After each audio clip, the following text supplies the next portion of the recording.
Chapter 1. The heart of a demon never has regret, even in death. Fang Yuan, quietly hand over the spring-autumn cicada, and I'll give you a quick death. Old bastard Fang, stop attempting to resist anymore.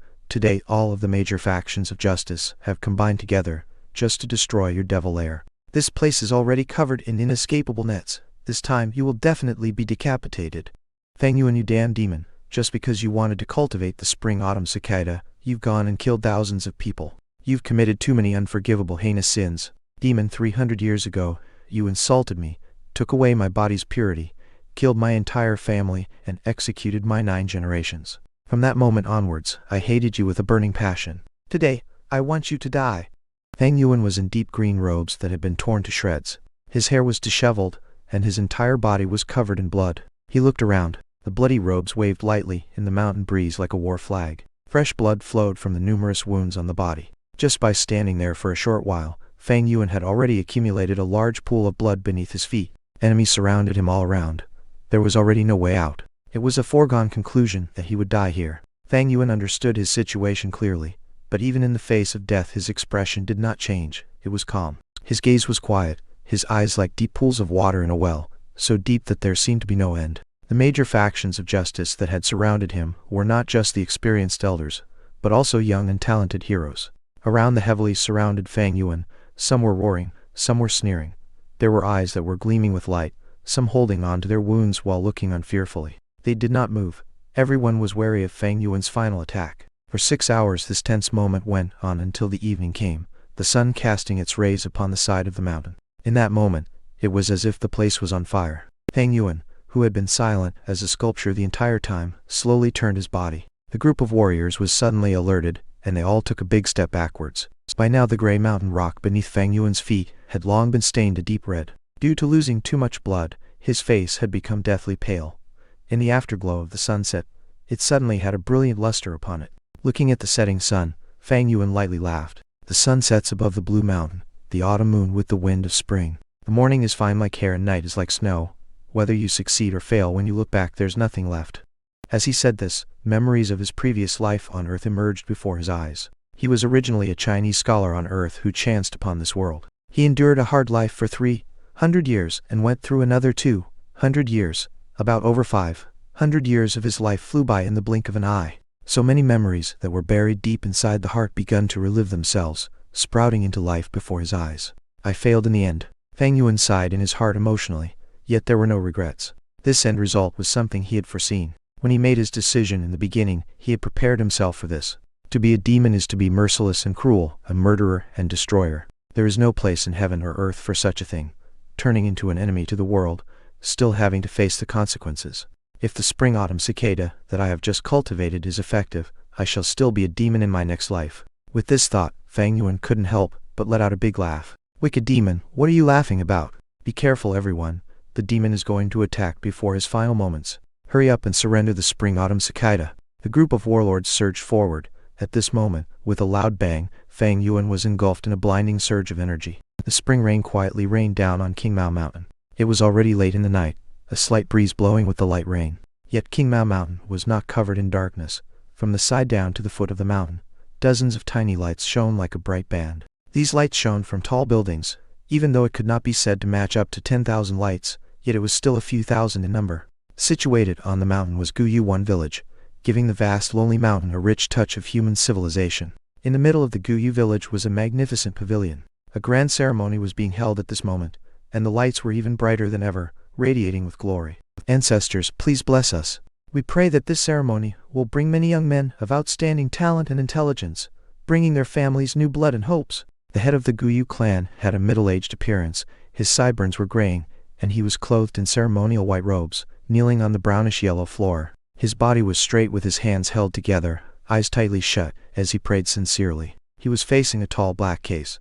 There were 3 layers on the case, all housing memorial tablets of ancestors. On both sides of the tablets was copper incense, the smoke rising. Behind him were over 10 people kneeling in a similar fashion as him. They wore loose white ceremonial garments, and were all the clan's elders, important members, and those who had much authority. After finishing prayers, the Guyu clan head bent his waist with his 2 hands pressing against the floor, and kowtowed. As the forehead knocked against the brownish-yellow floor, light thuds could be heard. Behind him, the elders and important clan members solemnly and quietly followed suit. With this, the hall was filled with light thuds as the heads knocked against the floor. When the ceremony was over, the crowd of people slowly got up from the ground and silently walked out of the sacred temple. In the hallway, sighs of relief were heard from the crowd of elders, and the atmosphere loosened up. The noise of discussion slowly rose. Time flies too quickly. In the blink of an eye, a year has gone by. The previous ceremony feels like it just happened yesterday. I can still recall it vividly. Tomorrow is the opening of the annual grand ceremony. I wonder what new clan blood will show up this year. I hope that some highly talented youths will appear. The Guyu clan hasn't seen a genius emerge for 3 years now.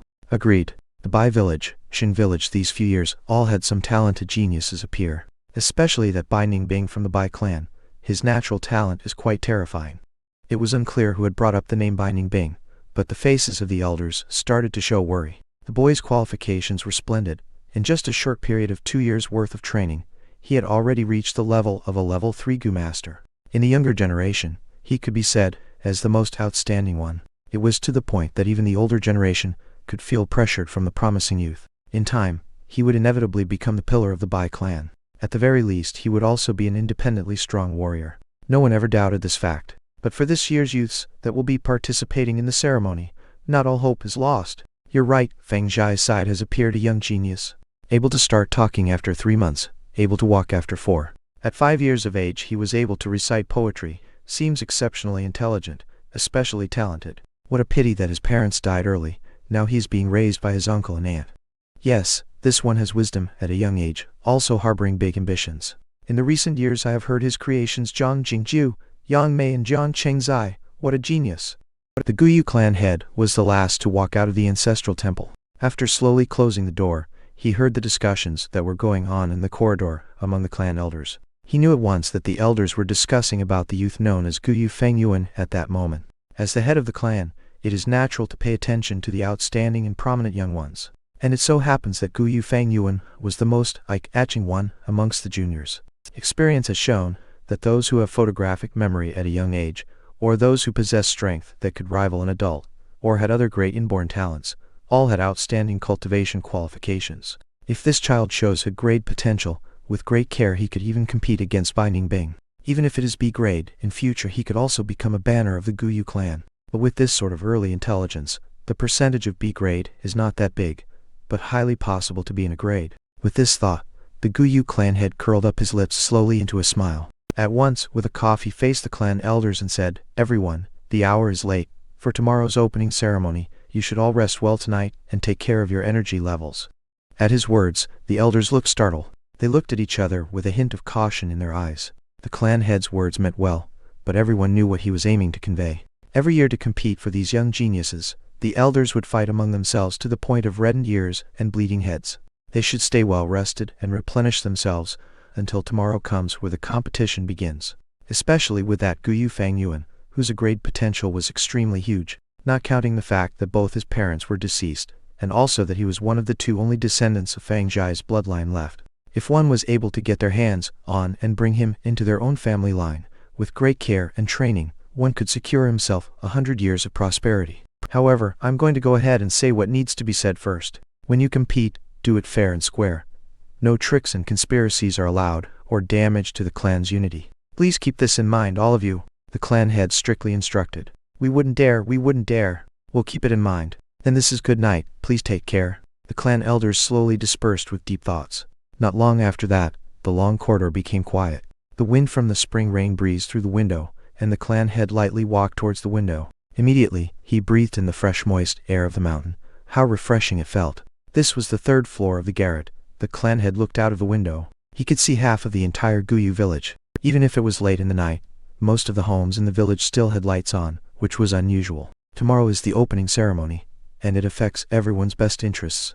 A kind of excited yet tense atmosphere had enveloped the hearts of the people of the clan, and thus naturally many people could not sleep well. This is the hopes for the clan's future. With the many lights dancing in his eyes, the clan head sighed. The very same moment, a pair of clear eyes quietly looked at the same lights sparkling in the night, full of complex feelings inside. Guyu village, this is 500 years ago? Looks like the spring-autumn cicada really worked. Fang Yuan quietly gazed, standing by the window, letting the rain from the wind hit his body. The use of the spring-autumn cicada is to reverse time. In the 10 big mystical goo rankings, the spring-autumn cicada managed to be ranked 7. Naturally, it was no mere creature. In short, it is the ability to be reborn. With the use of the spring-autumn cicada, I have been reborn, going back to the time of 500 years ago. Fang Yuan stretched out his hand, his sight fixated on his own young and soft, pale palms, then slowly clenched them, embracing the truth of this reality with all his might. The sound of the drizzling rain hitting softly against the windowsill filling his ears, he slowly closed his eyes, opening them after a long while. He sighed. 500 years of experience, it really feels like a dream. But he knew it clearly. This was definitely not a dream. Gail note, this novel has another name, Taoist Gu. The Chinese name is Chinese letter pronounced as Gu Yen Ren. Gu is the name of the mystical bugs that are used in this novel. I used the name Reverend Insanity because I felt that it fit more than Taoist Gu. The main character is by no means a saint or a good person.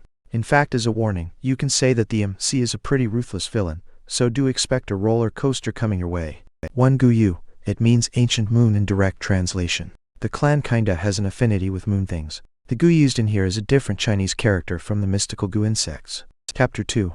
Going back in time with 500 years of knowledge. It is said in legend that a river of time exists in this world. It supports the world's time flow and circulation, and by using the spring-autumn cicada's power, one can travel back upstream and return to the past. There is much conflicting opinion on this mythical tale. Many do not believe in it, and some are skeptical to the truth. Few people actually dare to believe it, because every time one uses the spring-autumn cicada one must pay with his life, letting his entire body and cultivation be the driving force to use its power. Such a price is just too expensive, and the thing that people just cannot accept is the fact that after paying with your life, you don't even know what the outcome is. So even if someone has the spring-autumn cicada, they would not dare use it so indiscriminately. What if the rumors were fake, and it was just a scam?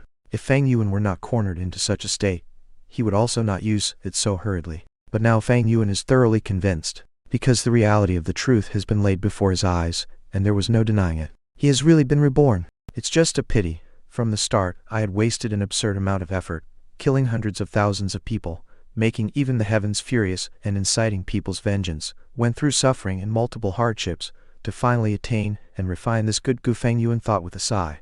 Even though he had been reborn, the spring-autumn cicada did not come with him. Humans are the greatest among thousands of creatures. Gu are the essence of heaven and earth. Gu comes in thousands of shapes and sizes of strange and mysterious variety. There are too many to count. Some Gu after being used once or even twice or thrice will completely dissipate, and some Gu can be reused again and again, as long as it is not used over its limits. That said, it is probable that the spring-autumn cicada is one of those types that can only be used once before disappearing for good. But even if it's gone, I can still refine another. I have done it in my previous life, why can't I do it in this life? After the thoughts of pity were put aside, Fang Yuan's heart burst forth ambitious and determined feelings. To be able to be reborn, this fact made the loss of the spring-autumn cicada entirely acceptable. Not to mention he had something precious with him, so it's not like he lost everything. This precious treasure was his 500 years' worth of memories and experience. In his memories are a multitude of all kinds of treasures and precious items that no one has opened yet in this time. All the big events and incidents he can easily grasp by the veins of history. There are a countless number of figures. Some are predecessors of hidden levels, some are geniuses, some people not even born yet. Also in these 500 years of life are memories of painstaking cultivation and rich combat experience. With all these memories and experiences, he had undeniably grasped the overall situation and upcoming opportunities. With good planning and execution, he could empower the situation with great fierceness and elegance. It was not a problem now that he could take a step ahead of others, breaking the higher boundaries. So how do I go about this? Fang Yuan was incredibly sensible. He collected himself together and faced the night rain outside the window, pondering. With this thought, things started to feel complicated. After thinking for a moment, his brows wrinkled deeper. 500 years of time was a rather long period. Don't mention those long muddled memories that cannot be recalled. Even remembering the hidden locations of treasures or special encounters of people were a lot. But the main issue was that the locations were separated among a long distance and had to be accessed or visited at certain periods of time. The most important thing is cultivation. The me right now has not even opened my primeval sea, hasn't stepped on the path to be a Gu master. I'm just a mortal. I have to hurry and cultivate, catching up to history and seize the opportunities with the best advantage. Not to forget, many of these hidden locations of treasures were useless without proper foundation. Instead, it would just be walking into a wolf's den, looking for death. The problem in front of Fang Yuan right now was cultivation. He had to increase the level of his foundation as fast as possible. If he were slow like his previous life, he would just be too late. To cultivate as fast as possible, I would have to borrow the resources from the clan. With the state I am right now, I have no power or ability to travel back and forth across the dangerous mountains. Even an ordinary mountain boar can take my life. If I can reach the cultivation of a third-level Gu Master, I'd have the means to protect myself and leave the mountain. Through the eyes of a 500-year-old person who has cultivated in the demonic way, King Mao Mountain was just way too small. Guyu Village even feels like a cage. But while the cage restricted freedom, the sturdy bars of the cage also brought about a certain kind of safety. In this short period of time, I'll just stay in this cage. As long as I can reach third-level Gu Master, I can leave this poor mountain. Luckily tomorrow is the awakening ceremony. I'll be able to start training as a Gu Master soon after. When he thought about the awakening ceremony, old memories that had long been buried away in his heart resurfaced themselves. Talent, he sneered, his gaze focused out the window. At this moment, the door to his room was lightly pushed open and a young teenager walked in. Big brother, why are you standing in the rain by the window side? The youth was thin, slightly shorter than Fang Yuan. His face resembled Fang Yuan's features greatly. As Fang Yuan turned his head to look at this young man, a complicated look flickered across his face. "You have my twin little brother?" He raised his eyebrows, his expression returning to that of cold indifference. Fang Jiang lowered his head and looked at his own toes. This is his signature stance. Fang Jiang was not surprised at Fang Yuan's coldness. Ever since he was a small child, his older brother had always been like that. Sometimes he would wonder, maybe a genius is just like this, being rather different from ordinary people. Even though he had the same look as his older brother, he felt that he was ordinary like an ant. They were born from the same womb at the same time, and yet, why are the heavens so unfair? His older brother had been endowed with gleaming talent, while he himself was as ordinary as a stone. Everyone around him would say, "This is Fang Yuan's little brother" when they mentioned him. His aunt and uncle would constantly tell him to learn from his older brother. Even when he looked into the mirror sometimes, he would feel disgusted as he saw his own face. These thoughts had been ongoing for many years, accumulating day and night deeply into his heart. Like a giant stone pressing against his heart, these few years Fang Jiang's head lowered more and more, and he also grew quieter. Worried at the thought of his aunt and uncle, Fang Yuan laughed silently. He could still remember clearly how the parents of this world had both lost their lives in one of the clan missions. When he was only 3 years old, he and his little brother became orphans. In the name of upbringing, his aunt and uncle grabbed hold of the inheritance left behind by his parents, while inflicting harsh treatment against his younger brother and himself. He originally planned to just be a normal person, even planning to conceal his abilities and bide his time. However, his life was difficult, making Fang Yuan have no choice but to choose to expose some of his talents. The so-called talent is merely but a mature and intellect soul that carried a few of Earth's popular ancient poems. With this he managed to startle people and capture attention. Because of pressure from the outside world, the young Fang Yuan made a decision to keep a cold indifferent expression to protect himself, reducing the possibility of revealing any secrets. Over time the coldness would become a habit that he was accustomed to expressing. Thus his aunt and uncle were no longer harsh on him, and his younger brother. As the years passed and they got older, the future became more optimistic and better treatment increased. This was not lover, but a type of investment. It's hilarious how his little brother never saw this truth. Not only was he deceived by their aunt and uncle, he also started burying resentments inside. Although he looked like a good-natured and honest boy now, in Fang Yuan's memories, when his brother was found out to be a great talent, the clan spent much effort in raising him with all they had. After that, all the buried resentment and jealous and hate inside was released, and many a time Fang Jiang would target, suppress and make life difficult for his own older brother. As for his own grade, it was only C-grade talent. Fate loved to play a joke. A pair of twins, the older one only had C-grade talent, but had been known as a genius for a dozen years. The younger one, who was always overlooked, was the one with a grade talent instead. The results of the awakening ceremony had left the clan shocked. The treatment of the two brothers had suddenly reversed after that. The younger brother was like a dragon rising up to the heavens. The older brother was like a phoenix that fell down to the earth. After that came the many hardships and troubles from his own younger brother, the cold eyes of his aunt and uncle, the contempt of the clan's people. Did he hate it? Fang Yuan in his previous life hated it. He hated his own lack of talent. He hated how heartless the clan was, hated how fate was so unfair. But now, with his 500 years of life experiences, using this to rethink this course, his heart was actually calm, not a shred of hatred. What was there to be gained from resentment? Thinking about it from another point of view, he could understand his younger brother, aunt and uncle, even those enemies from 500 years later who attacked him. The strong eat the weak, survival of the fittest. These have always been the rules of this world. Everyone has self-ambitions, always struggling to grasp the opportunities. Among all the war and killing, what is there not to be understood? 500 years of life experience have long allowed him to understand all of this, with a heart that wants to gain immortality. If someone tries to prevent this pursuit of his, no matter who it is, he will kill and live through it. The aspirations in his heart were too big. Stepping onto this road was to be making the world your enemy, and it was destined to be alone, destined to kill. This was the conclusion of 500 years of life. Revenge is not my intention. The demonic path does not compromise. With that he couldn't help but laugh and gave his younger brother a faint glance. You can leave. Fang Zhang's heart shook as he felt like his brother's eyes were sharp like an ice blade, seemingly penetrating the deepest parts of his heart. Under such a gaze, he felt like he was naked in the snow, unable to hold any secrets. Then I'll see you tomorrow, big brother. Not daring to say any more, Fang Zhang slowly closed the door and left. Chapter 3. Please go aside and scram. Bang bang bang. The patrolling night watchman banged his wooden clappers in a rhythm. The sounds spread into the high pillar houses. Fang Yuan opened his dry eyelids, while his heart silently thought, it's already the hour before dawn. He had been lying in bed thinking for a long time last night. He thought up a lot of plans. He probably only slept for a little over 2 hours. This body has not started cultivating. His energy is not so vigorous, and thus his body and mind were still shrouded in exhaustion. However, with 500 years of experience, Fang Yuan had long built up deep steel-like determination. This sort of sleep-deprived exhaustion is nothing to him. Immediately, he shoved away the thin silk blanket and got up neatly. He opened the window and found that the spring rain had stopped. The mix of fragrance of the earth, trees and wild flowers greeted him. Fang Yuan felt his head clear, the sleepiness washing away cleanly. Right now the sun had yet risen, the sky still a deep dark blue, not dark yet not bright. Looking around, the tall houses made of green bamboo and wood contrasting with the mountain, was a sea of pale green color. The tall houses had at least 2 floors. It was the mountain folk's unique structure of a house. Due to the mountain's uneven terrain, the first floor is massive wooden stakes.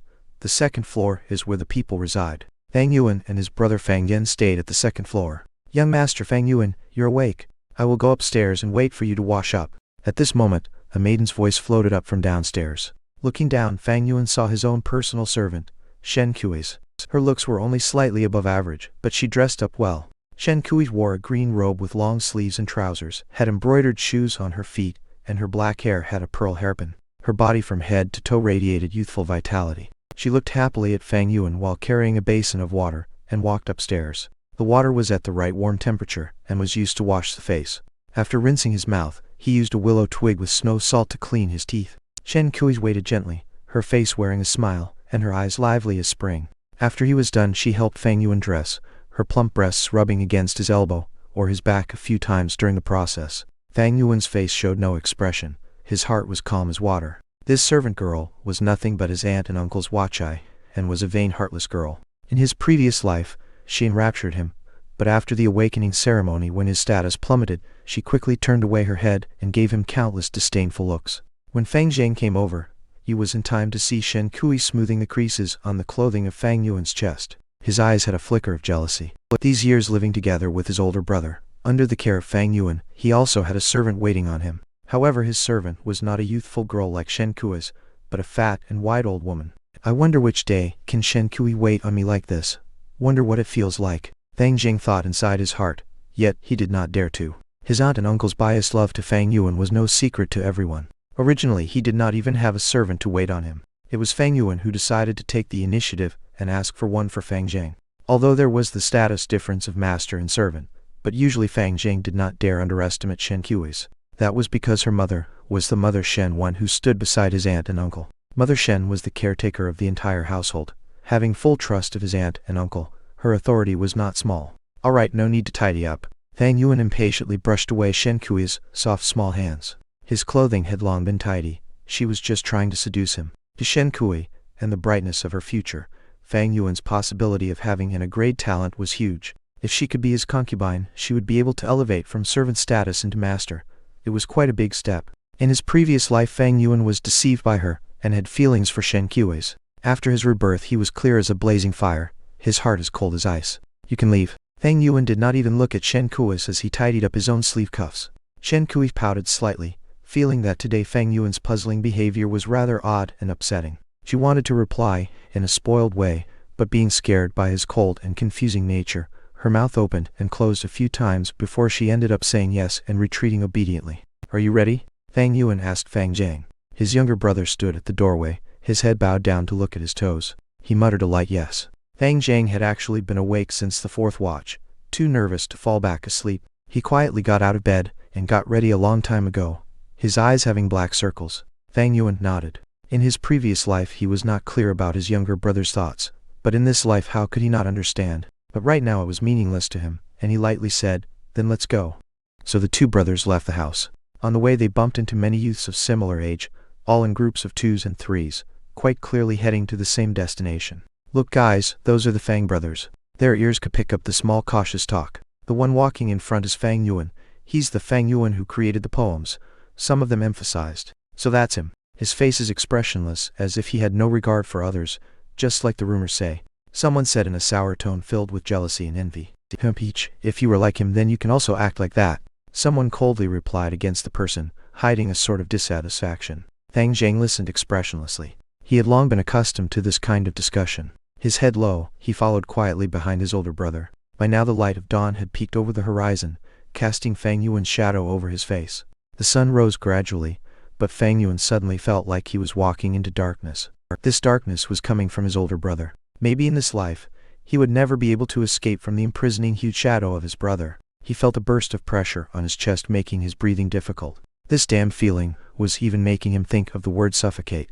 Ph. This talk is a good example of the saying, "Those who have outstanding talent easily bring about jealous from others," Fang Yuan thought with a sneer as he listened to the gossip around. No wonder when it was announced that he had C-grade talent, he would be surrounded by enemies and suffer harsh, disdainful coldness for a long time. Behind him, Fang Jiang's breathing got dreary and tried to stop listening.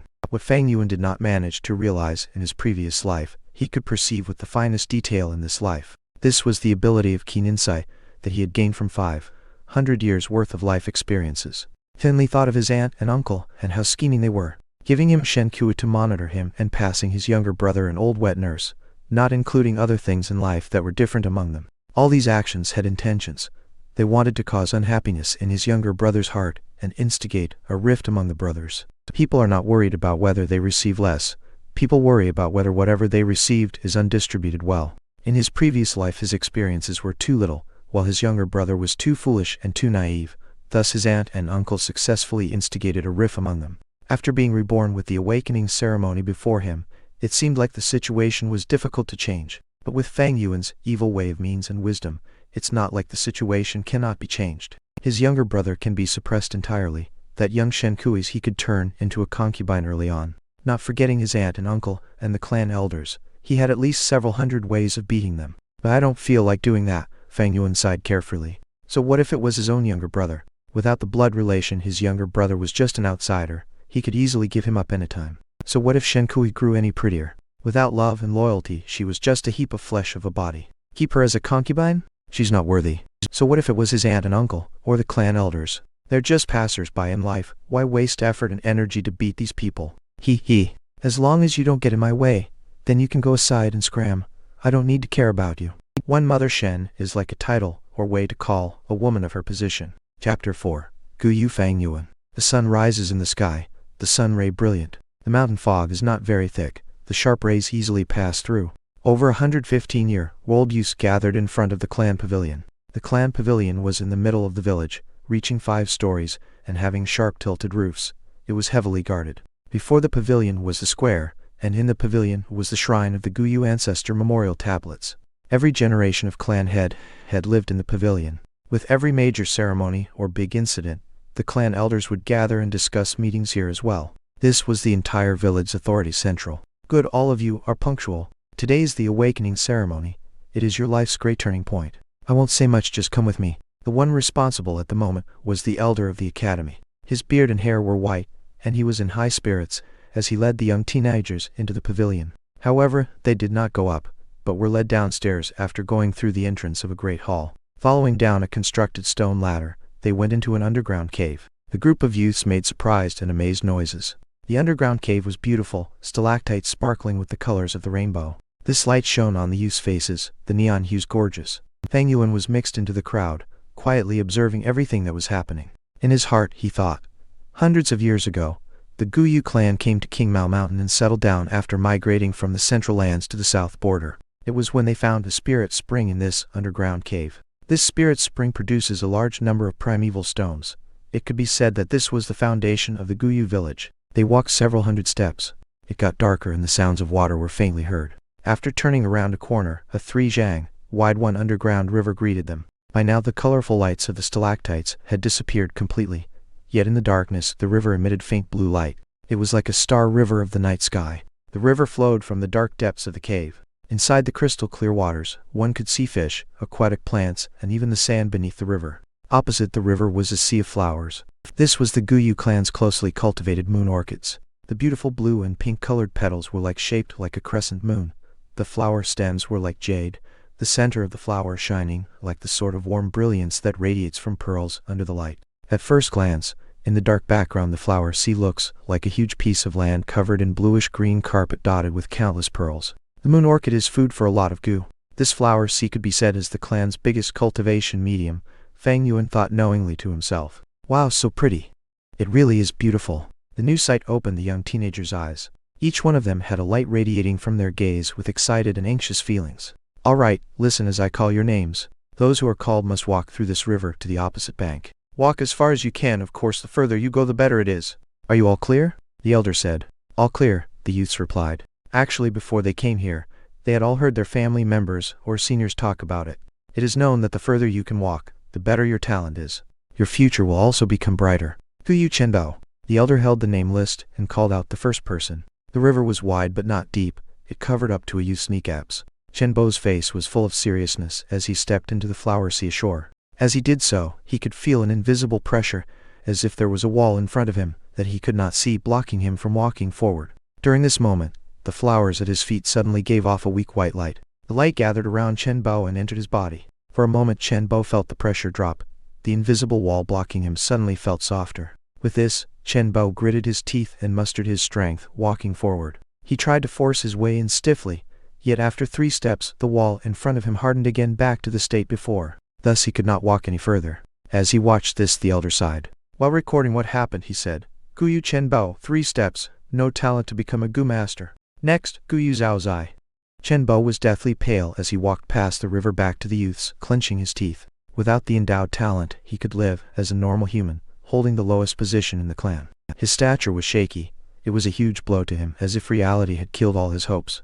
Many people threw him pitiful gazes, while even more had fixated stares at the second person crossing the river. It was a pity that this youth could only walk 4 steps forward. He did not have talent either. Not everyone has the natural talent to be a Gu master. Generally speaking, it is not bad if 5 out of 10 people have talent. In the Gu clan, this ratio is higher, reaching 6 people. This is because the Guyu clan's ancestor, the first generation clan leader, was a famous, legendary, and powerful man. Due to cultivation reasons, his bloodline carried powerful genes. Thus the average quality of talent in the Guyu clan was generally higher, as they carried his blood in their veins. With 2 consecutive failures, the other elders observing the scene in the dark started making ugly expressions. Even the clan head was frowning slightly. The next moment, the academy elder called out the third name, Guyu Mobe. Here! A horse-faced youth dressed in linen robes slightly called as he came forth. He was tall in build, looking much sturdier than his peers. There was a brave aura about him. He crossed the river in a few steps and reached the opposite bank. 10 steps, 20 steps, 30 steps.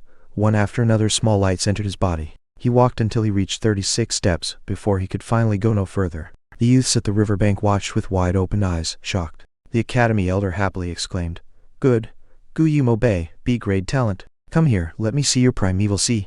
Guyu Mobe walked back to the academy elder's side. The latter stretched out his hand and put it on the juvenile's shoulder, closing his eyes as he checked with focus. Then he retracted his hand and nodded, recording down on the paper. Guyu Mobe, primeval sea measuring 6 by 6, can be vigorously trained. This special talent can be measured by 4 grades, a grade to D grade. A D grade talent youth who is raised for 3 years would be able to become a rank 1 senior Gu master, become the foundation of the family. A C grade talent youth after 2 years of cultivation will usually be able to become a rank 2 senior Gu master, becoming the clan's backbone. A B grade talent must be cared for, often becoming a future clan elder. With 6-7 years of training, they will become rank 3 Gu masters. And when it comes to a grade, even if it was just 1, would bring great luck to the entire clan. Great care must be given. With this talent, in about 10 years, they can become a rank 4 Gu master. At that moment, they would be able to compete for the position of the head of the clan. In other words, as long as this Guyu Mobe grows up, eventually he will become one of the elders of the Guyu clan. That is why the Academy elder laughed happily. The elders watching in the darkness also sighed in relief. Then they all turned to look at one of the elders amongst them with jealousy. This elder was also horse-faced, known as Guyu Mobe's grandfather, Guyu Mo Chen. His face was already smiling. He provokingly looked at his old nemesis and said, "What do you think? My grandson isn't bad, huh, Guyu Kai Lion?" Guyu Kai Lion had a head full of red hair. He needed annoyed him, Peach, not replying to other. It was apparent that his face expression was really dark. 1 hour later, half of the youths had already walked through the flower sea. There were quite a number of C and D grade talents among them, while half of those youths had no talent at all. Sigh, the bloodline is getting thinner. These few years the clan hasn't had any rank 4 masters to strengthen the bloodline. The 4th generation clan head was the only rank 5 master, but in the end he perished together with the flower wine monk and did not leave behind any descendants. The Guyu clan's later generation talents are getting weaker and weaker, the clan head said with a deep sigh. At this moment, the Academy elder shouted, "Guyu Kai Chen." On hearing this name, all the elders looked at Guyu Kai Lion. This was Guyu Kai Lion's grandson. Guyu Kai Lion had a small and short build with a face full of pockmarks. He was clenching his fist, his entire face sweating. It was evident that he was incredibly nervous. As he walked onto the opposite bank, the little lights entered his body. After walking straight for 36 steps he stopped. "Another B grade," the Academy elder yelled. The youth started a commotion, sending Guyu Kai Chen envious stares. "Ahaha, 36 steps, 36 steps." Guyu Kai Lion shouted, proudly staring at Guyu Mobe. This time, it was Guyu Mo Chen's turn to have a sour face. Guyu Kai Chen, in the midst of the crowd, Fang Yuan stroked his chin thoughtfully. In his memories, the clan heavily punished Guyu Kai Chen because he cheated during the awakening ceremony. In reality, Kai Chen only had a C-grade talent, but because his grandfather Guyu Kai Lion helped him fake the results, that's why he appeared to have B-grade talent. To be honest, if he wanted to cheat, Fang Yuan had a countless number of ways to do so, some ways even more perfect than Guyu Kai Chen's method. If a B-grade or a grade talent appeared, they would receive the clan's huge care. But firstly, Fang Yuan had only just been reborn. It was hard to prepare the cheating method by this condition. Secondly, even if he managed to cheat, he would not be able to fake his cultivation speed. He would be exposed by then. However, Guyu Kai Chen was different. His grandfather was Guyu Kai Lion, one of the 2 elders with the most authority within the clan. With this, Kai Lion would be able to cover up for his grandson. Guyu Kai Lion was always hostile towards Guyu Mo Chen. These 2 elders are the clan's 2 biggest influential authorities. To suppress his opponent, he would need his own grandson to have an outstanding talent. It is also because he was helping from behind. Guyu Kai Chen was able to conceal the truth for a time. In my memories, if it were not for that incident, the truth would never have been exposed. Fang Yuan's eyes shone with light, his mind thinking up ways to use this knowledge to his advantage. If he exposed the matter on the spot, he would receive a bit of reward from the clan, but then he would offend the highly powerful Guyu Kai Lion. This was not advisable. Within such a short time he also could not blackmail them. Due to having low status, it would just backfire on him. As he pondered, he suddenly heard the Academy elder call out his own name, Guyu Fang Yuan. Chapter 5. The First Human in 3 Gu, Hope's Awakening. In that moment his surroundings went quiet. Countless numbers of eyes were on him. It's getting more and more exciting, Fang Yuan thought to himself with a laugh. Under the gazes of the masses, he walked across the river and reached the opposite bank. He could feel a layer of pressure on him. This pressure came from the spirit spring deep in the flower sea. The spirit spring produced primeval Kai. Because the Kai was too rich in here, it caused the pressure. But very quickly from the flowers below Fang Yuan's feet, little lights made their way up. These dots of light enveloped his entire body before finally entering him. "These are the Hope Gu," mused Fang Yuan. The person in charge did not tell them, but he knew it very clearly. Every spot of light is a Gu, known as the Hope Gu. One of the oldest legends talk about the Hope Gu. In the legend, when the world was just formed, it was a land of savage wilderness. Among the wild beasts that walked the earth, the first man appeared. He was known as Renzu I, eating raw meat and drinking blood, living a difficult life. In particular was a group of wild beasts called Predicament. These wild beasts loved the taste of Renzu, and longed to eat him. Renzu did not have a body as strong as mountain rock, nor did he have the sharp teeth and claws of a wild beast. How could he fight with the Predicaments? His source of food was unstable, and he had to hide all day. He was at the bottom of nature's food chain, and could barely survive. At this moment, there were 3 Gu that came up to him and said, "As long as you use your life to provide us, we will help you through this difficulty." Renzu had nowhere to go, so he could only agree to these 3 gu. He first gave his youth away to the biggest gu among the 3. That gu then granted him strength. With strength, Renzu's life began to change. He started to have a stable source of food, and was able to protect himself. He fought bravely and ruthlessly, defeating many predicaments. But soon he suffered and finally realized that strength was not everything. It needed to heal and be cultivated, not spent freely at his will. Not to mention when facing the entire group of predicaments, his strength alone was too small. Renzu reflected over this lesson bitterly, and decided to give his prime middle years to the most beautiful gu among the 3. And thus, the second gu gave him wisdom. With wisdom, Renzu was able to learn how to think and reflect. He began to accumulate experience and found out that many times when he used wisdom, it was more effective than using strength. By relying on wisdom and strength was he able to conquer all the goals that he formerly could not, and killed many predicaments. He ate the meat of predicaments and drank the blood of predicaments, surviving with tenacity. But good things do not last, and Renzu was old, and would only grow older and older. This is because he gave away his youth and middle years to keep the strength and wisdom gu. When a man is old, his muscles deteriorate and his brain slows down. Human, what else can you give us? You don't have anything else left to provide to us, the strength and wisdom gu said as they realized this. They left him. Without wisdom and strength, Renzu was once surrounded by predicaments. He was old and could not run, his teeth had fallen out, and could not even chew wild fruits and plants. As he fell weakly onto the ground surrounded by predicaments, his heart was filled with desperation. It was at this time the 3rd gu said to him, "Human, take me up. I will help you escape predicament." Renzu tearfully replied, "Gu, I don't have anything else left.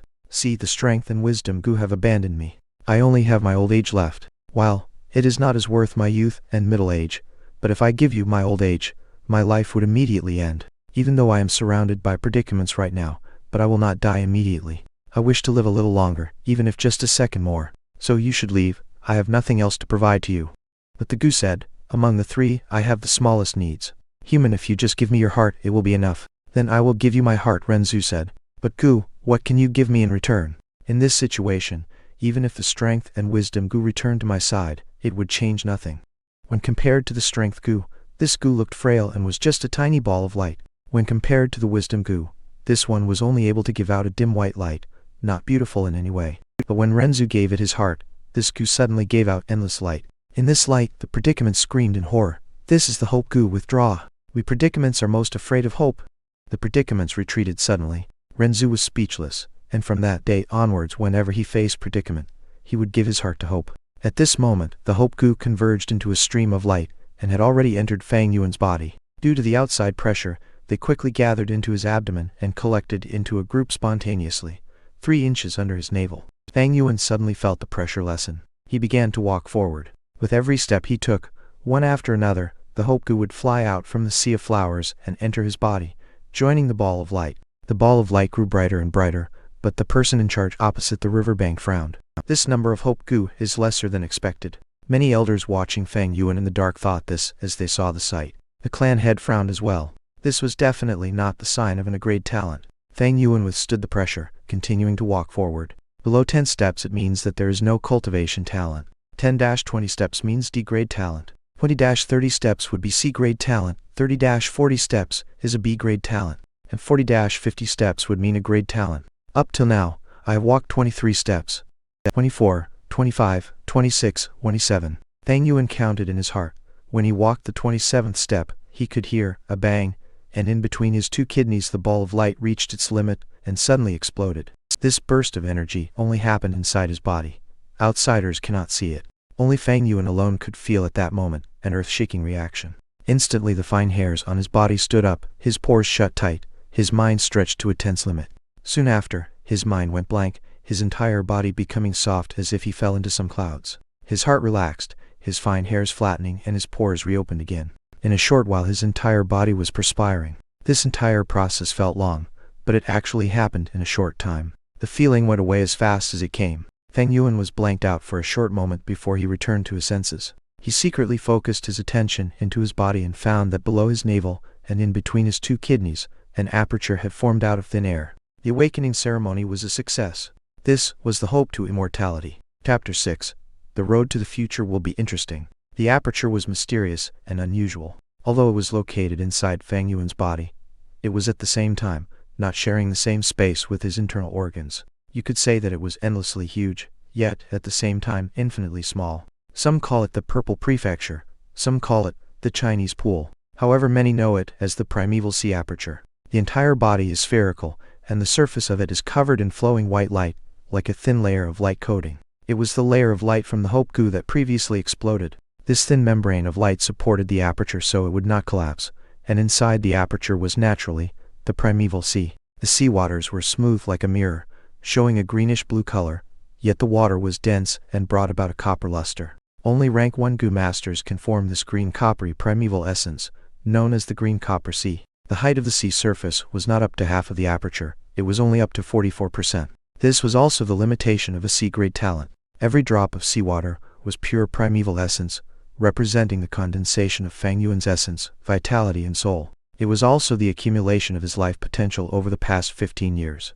This primeval essence is used by goo masters to raise goo. This also means that from now onwards, Fang Yuan has formally entered the route of a rank 1 goo master. Since the aperture had opened, no more hope entered Fang Yuan's body. Fang Yuan gathered himself and felt that the pressure before him was as thick as a wall. He could no longer walk another step forward. Just like my previous life, he smiled indifferently at this result. You can't go any further? The academy elder shouted across the river, holding on to a small thread of hope. Fang Yuan turned around and walked back, answering with his actions. At this moment, even the young teenagers started reacting. The crowd suddenly buzzed with chatter. What? Fang Yuan walked 27 steps. So he was just a C-grade talent? Unbelievable, only a C-grade for such a genius like him. A great disturbance erupted from the crowd. Big brother among them, Guyu Fang Zhang looked up, watching with shock as Fang Yuan returned across the river. He could not dare to believe it, his own brother was only a C-grade? He had always thought that his older brother would be an A-grade talent. No, not just him, even his aunt and uncle, and so many people among the clan thought the same too. But now, the result was unexpectedly the opposite. Damn, he was only a C-grade. The Guyu clan head clenched both his fists, drawing a deep breath, disappointment in his voice. The elders watching from the darkness had mixed reactions. Some were frowning, some lowering their head in discussion, some looking up with a sigh. Could the results be wrong? How can that be? This method is accurate beyond reasoning, not to add that we were watching the entire time. Even cheating is hard. But all his actions and intelligence previously, how do you explain those?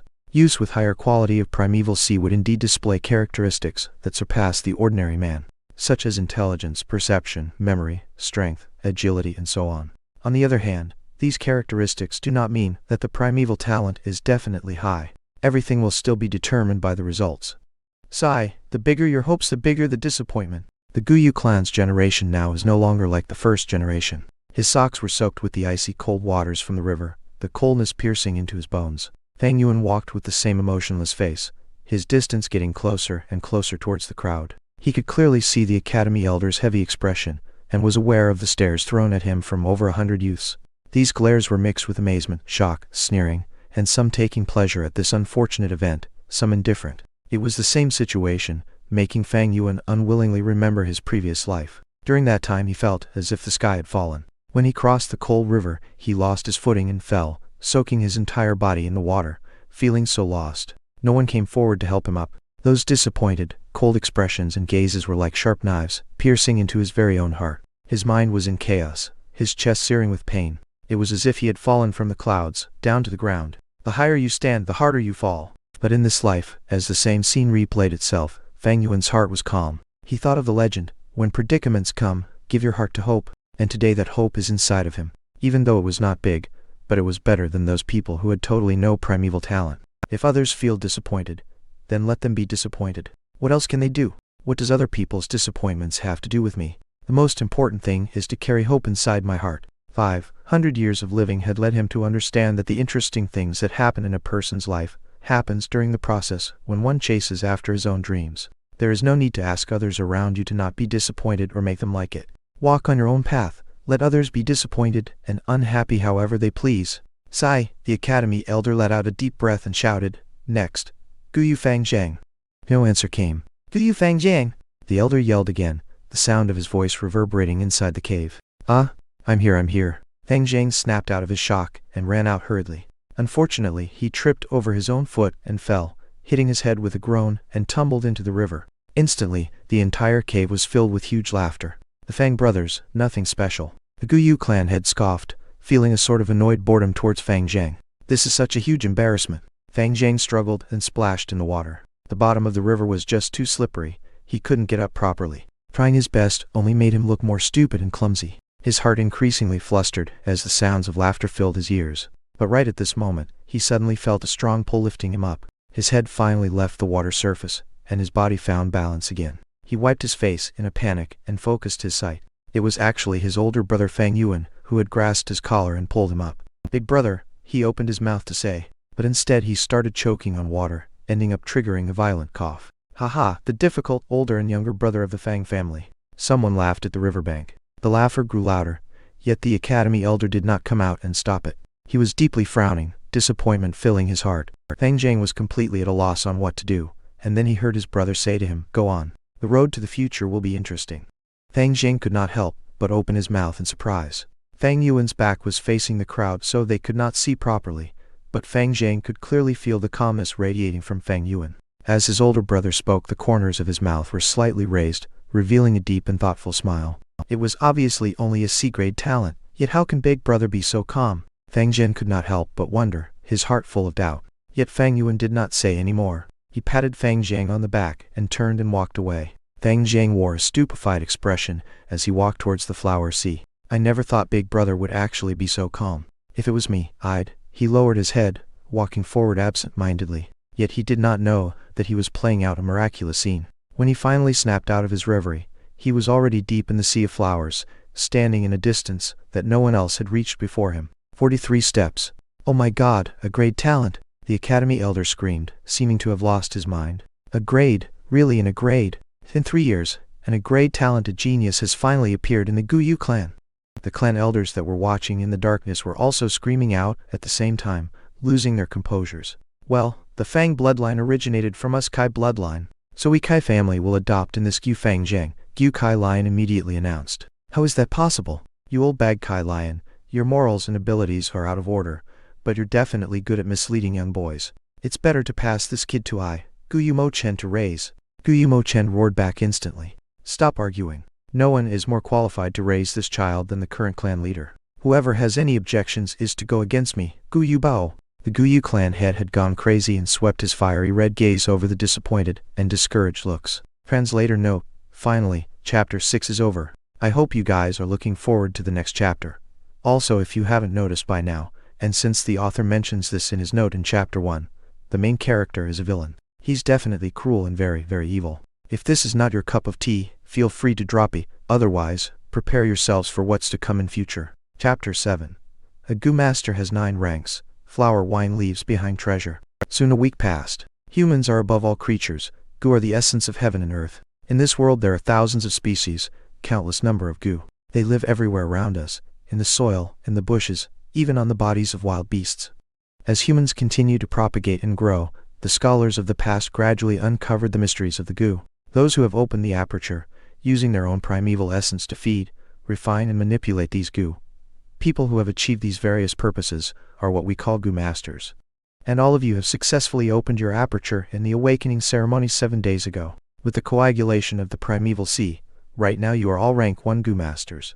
In the village academy, the academy elder talked with confidence and composure. In front of him were 57 students, seated and listening attentively. The mystery and strength of a Gu Master had been deeply rooted in the hearts of the youths a long time ago. Thus, everything that the elder taught and said, the students were very interested in. At this moment a young teen raised his hand. With the elder's permission he stood up and asked, "Elder sir, I've known this since I was small. There are rank 1 Gu Masters, rank 2 and so on. Can you explain in more detail to us?" The Guyu teacher nodded and waved his hand to ask the young man to sit down. Gu Masters have 9 ranks from bottom to the top. Rank 1, rank 2, rank 3, all the way up to rank 9. Every rank is considered a big realm, and it is divided into 4 small realms: initial stage, middle stage, upper stage and peak stage. You have all just become Gu Masters, so all of you are rank 1 initial stage. If you all work hard in your cultivation base will naturally advance to rank 2, even rank 3. Of course, the higher your talent, the bigger your chance of promoting. For D-grade talent, the primeval sea takes up about 2-3 layers of the aperture. The highest promotion reachable is rank 1 to rank 2. For C-grade talent, the primeval sea is 4-5 layers of the aperture. Usually the progress stops at rank 2, but with luck a small percentage of people can advance to rank 3 initial stage. B-grade talents have a primeval sea that takes up 6-7 layers of the aperture. They are able to cultivate to rank 3, even as far as rank 4. As for a grade talent, the primeval sees plenty. It takes up 8-9 layers of the aperture. This kind of talent in a person is naturally the most gifted, and the most suitable for a Goo Master's cultivation, being able to reach rank 5. As for Goo Masters who are rank 6 and above, they are all legends. I am not clear about the specifics either. In the Goo clan, there has never been the appearance of a rank 6 Goo Master, but rank 4 and rank 5 Goo Masters we have had before. The teenagers' ears all pricked up, their eyes shining brightly as they listened. Many of them couldn't help but look at Guyu Fangjiang, who was sitting rigidly at the first row. He wasn't a grade talent after all. Their eyes were filled with feelings of envy and jealousy. At the same time, there were some who stared at the corner, at the last row of the classroom. Leaning against the window at the corner was Guyu Fangyuan, who was bent over the desk sleeping soundly. "Look, he's still sleeping," someone whispered. "He's been sleeping continuously for a week, yet he's still not awake." Someone cut in. "There's more. I heard that he was up all night, wandering about at the edge of the village. There's been people who have seen it more than once. Apparently he holds a wine jar at night, dead drunk outside. Luckily these few years the village surroundings have been cleared clean, so it's safer." The fellow schoolmates whisper here and there, letting all kinds of small gossip spreading around quickly. "Ah well, the blow was just too big. Someone hailed as a genius for so many years, unexpectedly ending up to be a C-grade talent in the end. Hee. If only it was just the case. Of all the people, his own little brother was pronounced in a grade, right now being the center of attention, enjoying the best treatment. The younger brother soars up to the sky, while the older brother falls to the ground. Tut. As the discussion amongst the students got louder and louder, the academy elder's brow deepened into a frown. In the whole classroom, all the teenagers were sitting respectfully, showing liveliness. This made Fang Yuan, who was sleeping on his table, stand out so much that it hurt the eyes. It's already been a week, yet he's still so dispirited. Initially I must have been mistaken by him. How could someone like this be a genius? The elder thought disgruntledly. He had spoken many times to Fang Yuan regarding this matter, but to no effect. Fang Yuan still did whatever he liked. He would sleep through every class, making the elder in charge of teaching have a very frustrated headache. Forget it, he's just a C grade. If he can't even withstand this sort of blow, fostering him with that kind of temperament will just end up wasting the clan's resources. Nothing good will come out of it. The elder's heart was filled with disappointment towards Fang Yuan. Fang Yuan was just a C grade, compared to his younger brother Fang Jiang, who wasn't a grade talent. Now this was someone worth the clan spending an amount of effort on raising. While the academy elder thought about all this, he was also replying to the latest question. In the clan history, there has been many strong masters. For rank 5 masters there were 2. One of them is the first generation clan head, our ancestor. He was the one who established Guyu village. Another one was the 4th clan head. He had remarkable talent, and managed to cultivate all the way to the realm of a rank 5 Goo Master. If it wasn't for that despicable shameless demon flower wine monk sneak attack, he might have been able to achieve rank 6, but who knows. As he said this, he heaved a deep sigh. Below the platform, the youth started shouting in a rage. "It's all because of that flower wine monk. He was too sinister and cunning. What a pity that our 4th clan leader was soft-hearted and benevolent, and died at a young age. If only I was born a few hundred years earlier. If I saw the demon, I would have torn off his ugly face." The 4th clan head and the flower wine monk story is something that the entire Guyu clan knows. The flower wine monk was also a rank 5 Goo Master, famous among the demon faction in his time for his many years as a big flower thief. A few hundred years ago, he traveled to King Mao Mountain. He attempted to commit crimes in Guyu village, but was found out by the 4th generation clan leader in the end. After an earth-shakingly huge battle, the flower wine monk was beaten to the point he had to beg for mercy on his knees.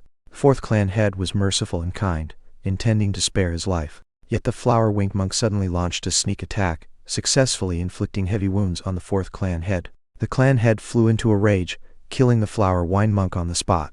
However, his heavy injuries were not curable, and thus he died. Therefore, in the hearts of the Guyu clansmen, the 4th generation clan head was a great hero who sacrificed his life for the village. Flower wine monk awoken by the classroom's noisy chatter.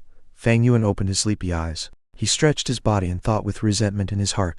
This flower wine monk, where did he die? Why is it that I still can't find his legacy after searching around the entire village? In his memories, there was a Goo Master from the clan who was broken-hearted and started drinking a lot. About 2 months later from now, the man was heavily drunk as he lay down outside the village. His heavy wine aroma unknowingly attracted a liquor worm. The Goo Master was ecstatic, fully intent on catching it. The liquor worm hurriedly fled, and as the Goo Master was in hot pursuit after it, he followed the liquor worm's trail and discovered an underground hole entrance and went in. The liquor worm was a very precious and expensive type of goo. The half-drunk Goo Master decided to risk it and enter the hole, finding himself in a secret underground cave. After that he discovered the bones of the flower wine monk, and the inheritance he left behind. When the Goo Master returned to the village, he reported his discoveries, and immediately caused a big stir among the entire clan. Later on, that Goo Master benefited much from it, his cultivation base suddenly becoming outstanding. His lover, who had once abandoned him before, was attracted to him again, and he became the talk of the clan for a while. Sadly, I only heard bits and pieces about this piece of news, so I don't know where the accurate location is. It wasn't like I knew I would be reborn again to this day. Flower wine monk, where in the world did you die off to? These few days he had been buying a lot of wine, wandering around the village as soon as night arrived. He wanted to use the aroma of liquor to attract the liquor worm. Unfortunately, he never saw the liquor worm appear, making him feel very disappointed. If I could find that liquor worm and refine it into my vital goo, that would be so much better than the clan's Moonlight goo. In the blink of an eye, it's already April. There's not much time left. Fang Yuan heaved a sigh and gazed out of the window. Under the blue sky and white clouds, verdant mountains stretched into the distance. In the vicinity was a bamboo grove. This was King Mao Mountain's unique spear bamboo.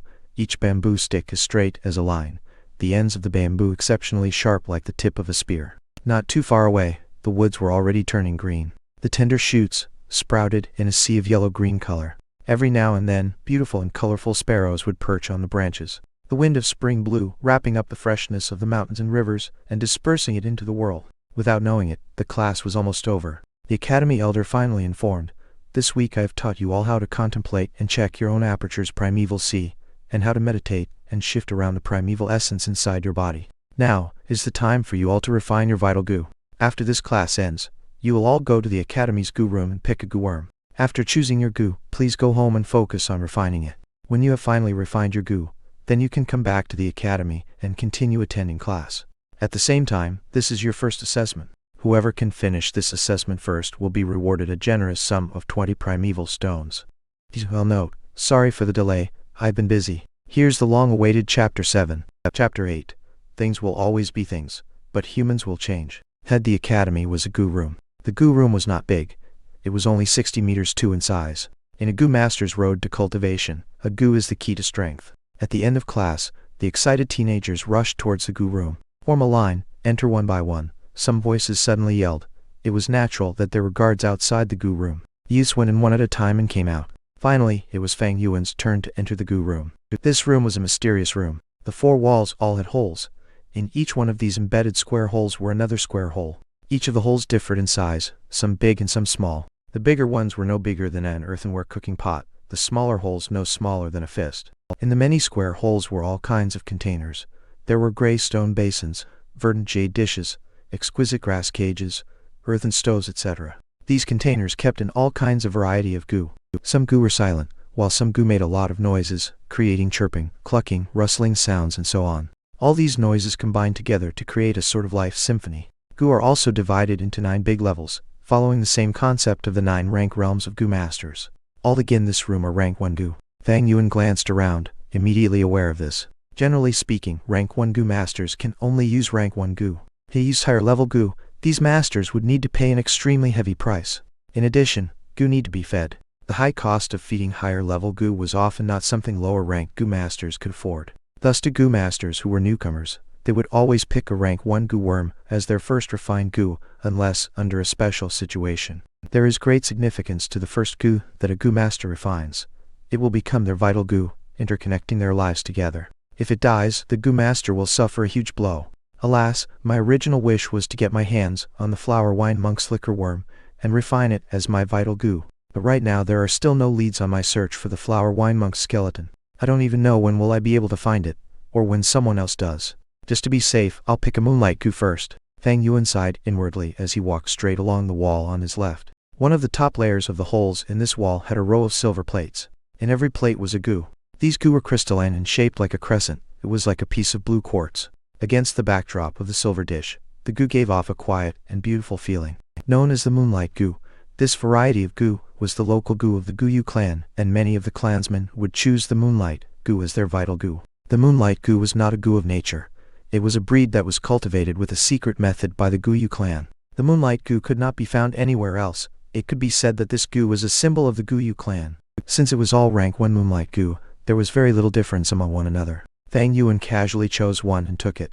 The Moonlight Goo was very light, comparable to the weight of a piece of paper. The insect occupied a small area of his palm. It was roughly the size of a common jade pendant. As Feng Yuan put it on his hand, he could see through it and gaze at the lines on his palm. With one last look and finding nothing wrong with it, Feng Yuan put the Moonlight goo into his pocket and walked out of the goo room. Outside the goo room, the queue was still quite long. As soon as the next person in line saw Feng Yuan leave, he went into the room hurriedly with excitement. If it were others, when they got their goo, the first thing they would do would be to take it home and quickly refine it. But Feng Yuan was not in a hurry to do so, for his mind was still thinking about the liquor worm. The liquor worm was more precious compared to the Moonlight goo. Although the Moonlight goo was a specialty of the Guyu village, it did not help a goo master as much as a liquor worm. After he left the goo room, Feng Yuan headed straight for the tavern. "Shopkeeper, 2 jars of aged wine." Feng Yuan fished around his pockets and drew out the remaining primeval stone pieces, putting them onto the counter. These few days he would come here and buy wine, then go around the village border and scout, intending to attract the liquor worm so it would appear. The shopkeeper was a short and fat middle-aged man, his face oily. After these few days, he had already remembered Feng Yuan. "Sir, you've come." While he greeted Feng Yuan, he stretched out a thick and short chubby hand and skillfully swiped away the primeval stone pieces. As he put them onto his palm, he shifted his hand up and down and felt that the weight was correct. With this, the shopkeeper's smile deepened. Primeval stones were the currency used in this world, used to measure the value of all commodities. At the same time, it was also a condensed matter of the world's essence, usable on oneself, and is important in helping a goo master in his cultivation. As it has monetary attributes as well as usable properties, it was similar to the gold on Earth. Earth has a gold currency standard system, and in this world, it was replaced with primeval stones. Compared to gold, the purchasing power of primeval stones is even more astonishing. However, with Feng Yuan's continued spending like this, no matter how many primeval stones he had, it would not be enough. 2 jars of wine every day, and it has been 7 full days already. The initial savings I had are already almost all spent. Feng Yuan frowned slightly as he walked out of the tavern with 2 jars of wine. When someone becomes a goo master, he would be able to extract primeval essence straight from a primeval stone to replenish the primeval sea in his aperture. Thus, to goo masters, primeval stones were not just a form of currency, but also a supplement in their cultivation. With sufficient primeval stones, the rate of cultivation will increase greatly. This can make up for the disadvantages of those with lower talent grade. I won't have primeval stones to buy wine anymore tomorrow, yet the liquor worm just doesn't want to appear. Do I really have to take the Moonlight goo and refine it as my vital goo? Feng Yuan felt rather unsatisfied. As he walked with the 2 jars of wine in his hand, he started to wonder. Academy Elder said, "The first person who manages to refine his vital goo will get a reward of 20 primeval stones." Right now, I guess a lot of them are at home trying their best to refine their goo and compete for the first position. A pity. Refining the vital goo is more of a test of one's talent. Those with better primeval talent will have better advantage. With my C-grade talent, without any special means, I have totally no chance of winning. It was at this moment, the voice of Guyu Fengjing called out to him from behind. "Big brother, you really did go to the tavern and buy alcohol. Follow me, Aunt and Uncle want to see you." Feng Yuan stopped in his tracks and turned around. He found his younger brother was no longer like before, always lowering his head as he spoke. Right now the 2 brothers gazed at each other face to face. A gust of wind blew, lifting up the older brother's messy short hair, the lower hem of the younger brother's robes swishing around. Just a short period of 1 month has gone by, yet humans change. A week after the awakening ceremony, a huge change came upon the older brother and the younger brother. The older brother Feng Yuan fell from the clouds, the title of genius mercilessly destroyed, and the younger brother began to bloom with radiance, slowly rising up like a new star. To the younger brother Feng Jiang, this sort of change was earth-shaking to his world. He finally tasted the feelings that his older brother used to have, the feelings of people pinning their hopes on him, the feelings when people use envious and jealous looks to gaze at him. He felt like he was suddenly dragged out from a dark corner and placed into a heaven filled with light. Every day when he woke up, he felt like he was having a very sweet dream. The difference of how he was being treated from before and now was like day and night, making him somewhat unable to believe his reality even until now, but at the same time also strongly unaccustomed to it. It was hard to adapt. In a short while from being unknown to someone who was closely watched, people pointing at him all the time. Sometimes when Feng Jiang walked on the road, he would hear people around him talking about himself, voices praising him. His face would heat up, and he would feel completely at a loss of what to do, his eyes trying to avoid gazes. He even almost forgot how to walk properly. The first 10 days or so, Guyu Fengjing became thinner, yet his energy became more vigorous. From the inner depths of his heart, something called self-confidence began to manifest. This is what Big Brother had always been feeling before, how beautiful and painful at the same time. He could not stop thinking about his older brother Guyu Fangyuan. Facing such attention and discussion, how did his older brother deal with it? He subconsciously started to imitate Fangyuan, pretending to look expressionless all the time, but quickly found that he was not fit for this kind of style. Sometimes during class, a girl's shout could easily send him red-faced. On the roads, all the flirting from older women even caused him to flee in a hurry many times. He was like a toddler learning how to walk, stumbling and falling as he tried to get used to his new life. During this entire process, he was unable to avoid hearing about his older brother, falling into depression, becoming a drunkard, not going home at night, sleeping soundly in class. He felt very shocked at this. His own older brother, once a strong entity and hailed as a being of great genius, suddenly becoming like this.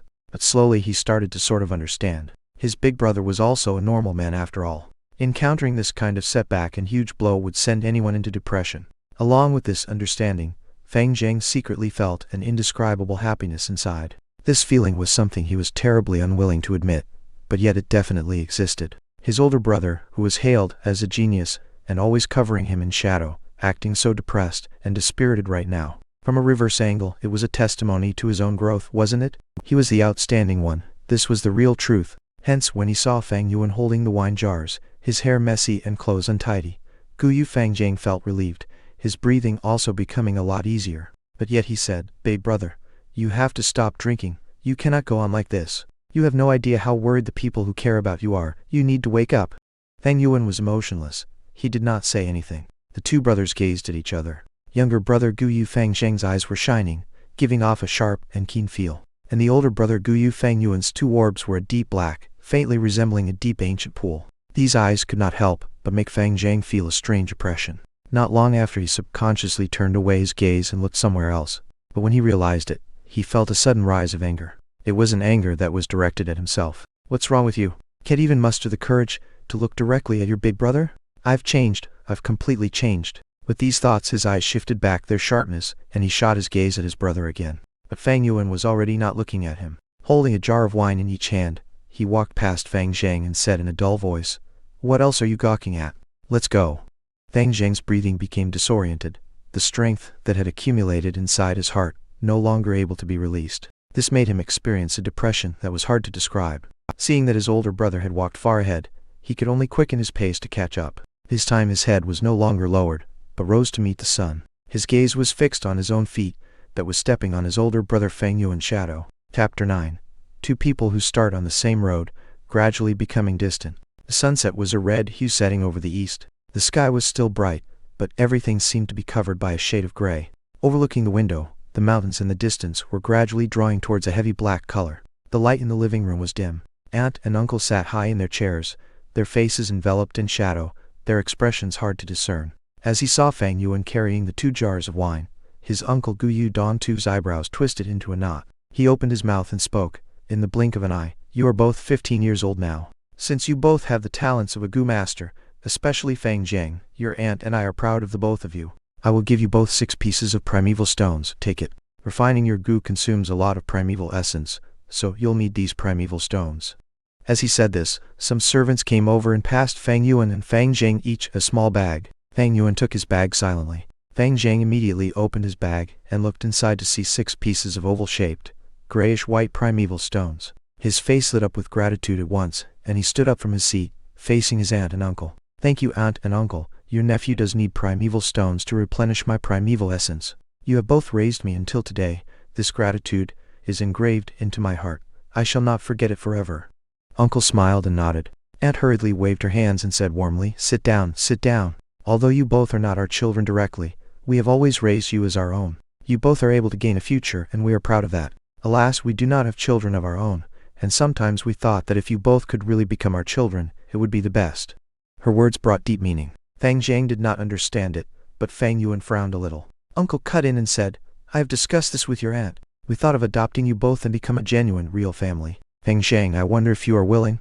Fang Zhang was stunned for a second, but the look on his face quickly emerged a joyful smile, and he said, "To be honest, ever since both my parents died, I have longed very much for a family of my own. To be able to become a family with aunt and uncle, this is too good to be true." Aunt's expression loosened, and she laughed. "Then you are our good son. Shouldn't you stop calling us aunt and uncle?" "Father, mother." Fang Jiang, in a state of realization, changed his statement. Aunt and uncle laughed heartily. What a good son, not a waste of us husband and wife to raise you since you were 5 years old. And we have raised you for 10 whole years. Aunt wiped her tears. Uncle looked at the silent Fang Yuan and said gently, Fang Yuan, how about you? Fang Yuan shook his head without saying a word. Big brother. Fang Jiang was about to advise him, but uncle, whose tone was unchanged, stopped him. If that's the case, Fang Yuan, my nephew, we won't force you. Since you are already 15 years old, you need to start being independent. This way, you will also easily carry on your Fang bloodline. Uncle here has prepared 200 primeval stones for you, as financial support. 200 primeval stones. Fang Jiang's eyes opened wide. He had never seen so many primeval stones in his life. He couldn't help but reveal a jealous expression. But Fang Yuan still shook his head. Fang Jiang was puzzled, while uncle's expression changed slightly. Aunt's face had also turned cloudy. Aunt and uncle, if there is nothing else, then your nephew will take his leave. Fang Yuan did not give them any chance to speak again. After he finished his sentence, he took his wine jars and left the hall immediately. Fang Jiang rose from his seat and said, Father, Mother, big brother is not thinking straight. How about you let me advise him? Uncle waved his hand and deliberately sighed. Alas, this matter cannot be forced. Since you have the heart, as your father, I am already very content. Servants, take care of young master Fang Jiang, treat him well. Then your son will take his leave. Fang Jiang retreated, and the living room fell into silence. The sun set below the mountain, and the living room became darker. In a while from the darkness uncle's cold voice emerged. Looks like this brat Fang Yuan has seen through our plot. Among the regulations of the Guyu clan, it was clearly stipulated that the eldest son at 16 years of age would have the qualifications to inherit the family property. Fang Yuan's parents had passed away, leaving behind a fortune. It was being taken care of by aunt and uncle. This inheritance was not something a measly sum of 200 essence stones could compare to. Fang Yuan had also agreed to be adopted by aunt and uncle. Then, he would lose the right to inherit this fortune. If Fang Yuan at this year's age of 15 decided to be independent, he would also not conform to the clan's regulations. Luckily we managed to win over Fang Jiang, and Fang Yuan only has C-grade talent. Uncle heaved a sigh, feeling joyful. Then husband, if Fang Yuan decides to go independent at 16 years of age, what do we do? Aunt's tone was hysterical, as she thought about the inheritance. Peach, since he is acting undisciplined, then he can't blame us. As long as we catch him committing a huge mistake before he leaves us, and expel him from our family, it will be counted as snatching away his right to inherit the legacy, Uncle explained coldly. But the brat is very clever. How would he make a mistake? Aunt asked, puzzled. Uncle rolled his eyes immediately and whispered angrily, You are really stupid. If he won't make a mistake, can't we frame him instead? Just let Shen Kui seduce Fang Yuan and scream assault. We catch him on the spot, fabricate a story about him acting wild while he was drunk. Surely we can expel Fang Yuan? Husband, you really have a way. What an ingenious plan. I was overjoyed at that moment. The thick colors of the night covered the sky, and the stars that blanketed the sky were mostly covered away by floating dark clouds. Each of the households in the village gradually lit up with lights. Guyu Fang Jiang was ushered into a room. Young Master Fang Jiang, the old master personally had me tidy up this room specially for you, Mother Shen said with a hospitable tone. She bowed her waist, her face having a flattering smile. Fang Jiang looked around with a glance, his eyes shining. This room was at least bigger by 2 times compared to his previous room. The middle of the room was a spacious bed. Beside the window was a rosewood desk with a delicate set of ink and paper. The walls were decorated with exquisite ornaments, and beneath his feet was not an ordinary floor, but covered in a layer of soft handmade carpet. From his childhood until now, Fang Jiang had never stayed in such a room. He immediately nodded his head continuously and said, This is very good. It really isn't bad. Thank you, Mother Shen. Mother Shen was aunt and uncle's most highly valued person. She was in charge of all the slaves in the house, and was a housekeeper who lived up to her reputation. The girl Shen Kui, who served Fang Yuan, was her daughter. Mother Shen laughed. I am not deserving of young master's gratitude. It is my duty, my duty. Young master, do not hesitate to eat well and sleep well. Whatever you want, just shake the bell beside your bed. Somebody will attend to you immediately. Old master has already instructed us, so in these few days please do put all your attention on cultivating, young master. Just leave all the other chores to us. Fang Jiang felt a gush of gratitude in his heart. He did not say anything, but deep down inside he decided, this time I must get number 1 and not let aunt and uncle down. The dark clouds in the sky were getting heavier, and the night was getting darker. In the night sky most of the stars were covered away by the clouds, leaving a few shining with faint light, blinking away in the sky.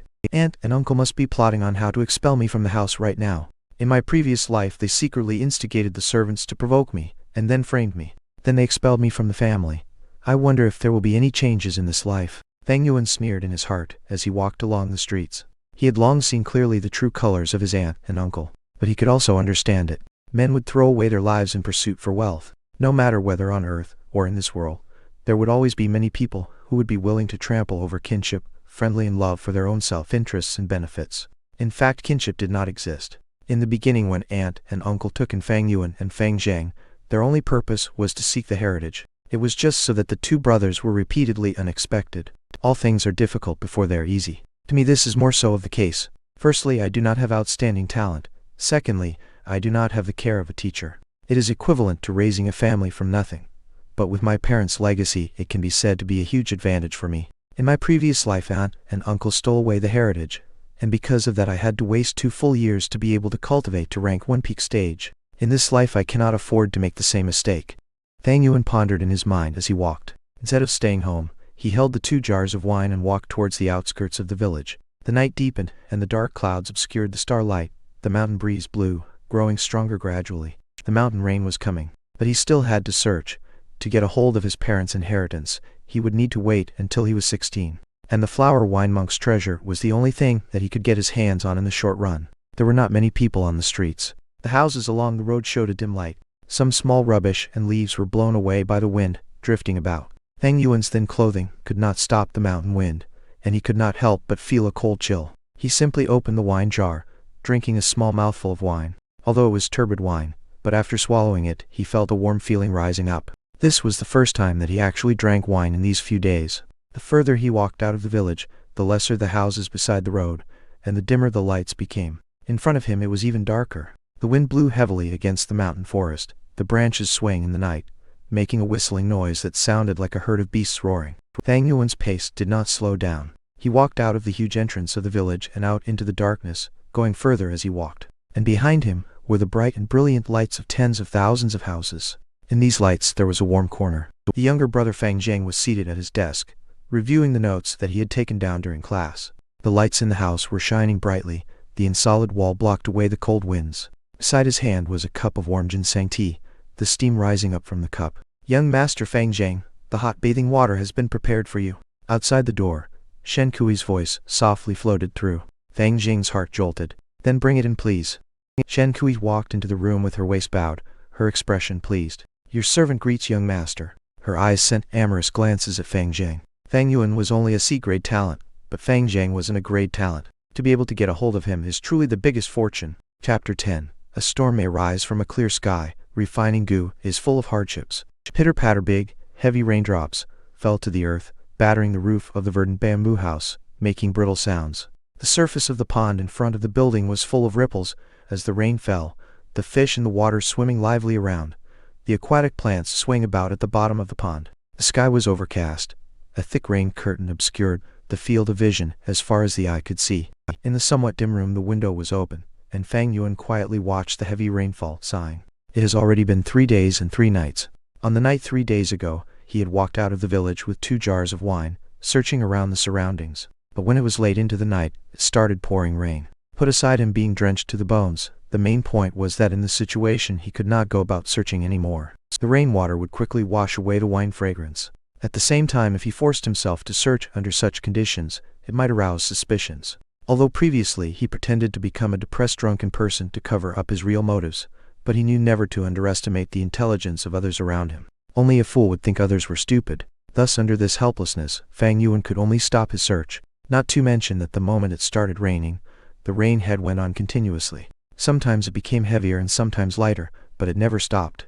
I guess in this way, I won't be able to find the liquor worm for a short period of time. To be safe, I can only choose to start refining the moonlight goo. While I refine it, if I can find the liquor worm during the process, it would be the best. But if I can't, then this would have to do. But this matter is very common. A storm may arise from a clear sky.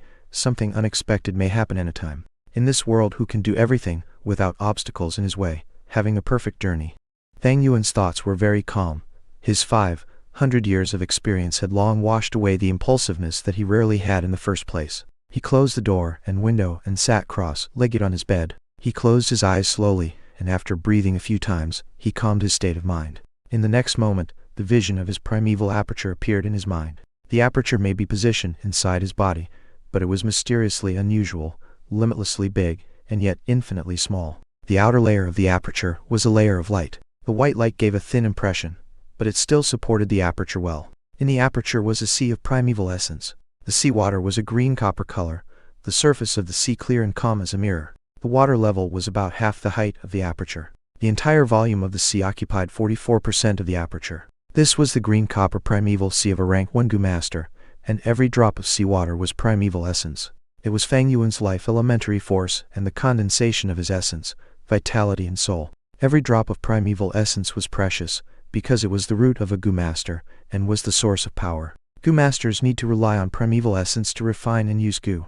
As he retreated his mind from the primeval sea, Fang Yuan opened his eyes, retrieved the moonlight goo. The moonlight goo quietly sat in the middle of his palm, resembling a curved blue moon, small and crystalline.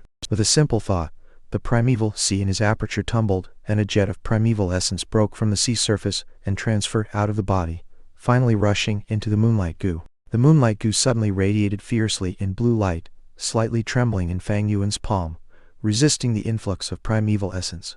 Goo are the essence of heaven and earth, carrying the secrets of the world, the bearers of the law of nature. They are living creatures that live freely under the sky, each born with a will of its own. Right now, with Fang Yuan trying to refine it, it would mean wiping out its will. Feeling the danger looming, the moonlight goo naturally resisted. The process of refining is a very difficult one. The moonlight goo was like a curved crescent moon. As the green copper primeval essence poured into the crescent, the two pointed ends of the crescent turned green. Slowly this green copper essence began to spread to the middle of the crescent moon. In less than 3 minutes, Fang Yuan's face had become pale. A huge volume of primeval essence continuously poured into the moonlight goo, making him feel a weakness that rapidly attacked his heart. 1%, 2%, 3%, 8%, 9%, 10%. 10 minutes later, Fang Yuan's primeval sea had used away 10% of primeval essence. Yet, on the blue crystalline moonlight goo's surface, the points of green copper essence on the two tips of the crescent only expanded a tiny little area towards the center. The resistance of the moonlight goo was immensely strong. Fortunately, Fang Yuan had anticipated this earlier and did not feel surprised. He persisted and poured in more essence into the moonlight goo. 1%, 2%, 3%. After another 20 minutes, the primeval sea in Fang Yuan's body was only left with 14%. The green copper essence on the moonlight goo had expanded slightly, the two tips of green essence adding up together covering the surface of the moonlight goo by about 1/12. The rest of the moonlight goo's surface was still the original color of light blue. Refining a goo is so hard, Fang Yuan sighed as he looked at it. He broke the influx of primeval essence, stopping the refining process. Up until now, he had been refining for half an hour. The primeval sea in his aperture consumed over more than half, with only 14% of primeval essence left, and the moonlight goo was only refined by 1/12 of it. To make matters worse, the moonlight goo was still emitting its faint blue halo. Even though Fang Yuan had stopped refining, the moonlight goo did not stop resisting. It was still driving out Fang Yuan's green coppery primeval essence. Fang Yuan could clearly feel that the primeval essence that he poured into the moonlight goo was being pushed out, bit by the moonlight goo out of its body. On its surface, the green copper essence at the two tips of the moon crescent was slowly shrinking. Based on the speed of reduction, in about 6 hours later, the moonlight goo would be able to completely expel all of Fang Yuan's primeval essence. At that time, when he needed to refine this goo, it would make no difference from starting over again. Every time when refining goo, it is just like a fight between two armies, a battle of positional warfare, or war of attrition. Even though I refined 1/12 of the goo, I wasted 3/4 of my primeval essence. When refining goo, a goo master has to replenish his primeval sea while continuously engaging the refinement process, consolidating his victory. The refinement of a goo is a test of one's skill in shifting his primeval essence and the patience of an enduring battle. Fang Yuan took out a piece of primeval stone from his money bag as he pondered. A goo master had two ways to replenish the consumed primeval essence. First way was natural recovery. After a period of time, the primeval sea would naturally replenish the primeval essence. In the case of a C-grade talent like Fang Yuan, it would take about 1 hour to replenish 4% of primeval essence. In 6 hours, it could recover 24% points of the total quantity primeval essence. The second way was to absorb the natural essence directly from a primeval stone. The primeval stone is a treasure from nature itself. As condensed natural primeval essence, while absorbing it, the water level of the primeval sea was rising with a continuous speed that could be seen with the naked eye. After about half an hour, the primeval sea had been replenished back to its original volume of 44%. At this level, the rising water level of the sea stopped abruptly. Even though there was still space inside the aperture, Fang Yuan could not store any more primeval essence. This was the limit of his C-grade talent. Thus from here one can see the significance of the grade of one's cultivation talent. The higher the talent, the more primeval essence the aperture can hold, and the faster the natural recovery of the primeval essence will be. In Fang Yuan's case, to refine a goo and solidify his results, he would have to absorb primeval stones, because his primeval essence natural recovery rate cannot defeat the rate of the Moonlight goo expelling it out. However, in the case of the A-grade talent Fang Jing, he could replenish 8% of primeval essence every hour. In 6 hours he would recover 48% of primeval essence, and in the same time frame the Moonlight goo could only expel away 3% points of primeval essence. Fang Jing did not require the external help of a primeval stone. He could go on refining with a few rests in the process and successfully refine the Moonlight goo in a few days. That was why Fang Yuan knew from the beginning that in this test, to refine the Moonlight goo, he never had the chance to obtain the first position. It had nothing to do with the person's actual strength, as the first factor was the grade of talent. The second factor would be primeval stones. If there was an abundance of primeval stones, without hesitation to consume, a B-grade talent could also surpass an A-grade talent and obtain the first position. In my hands are 6 pieces of primeval stones.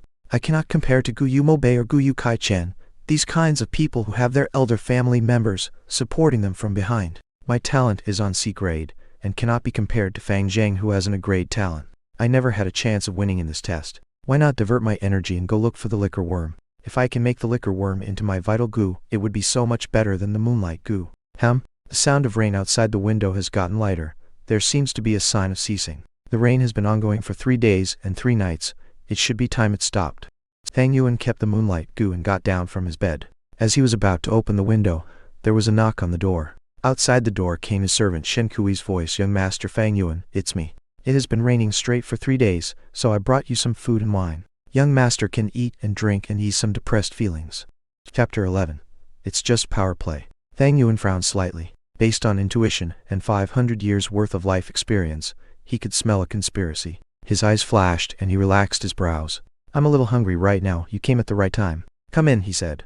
Outside the door, while carrying the food box, Shen Kui smiled coldly as she heard his reply. But when she pushed open the door, her face was left with a gentle and meek expression. Young Master Fang Yuan, the food and wine smells really good.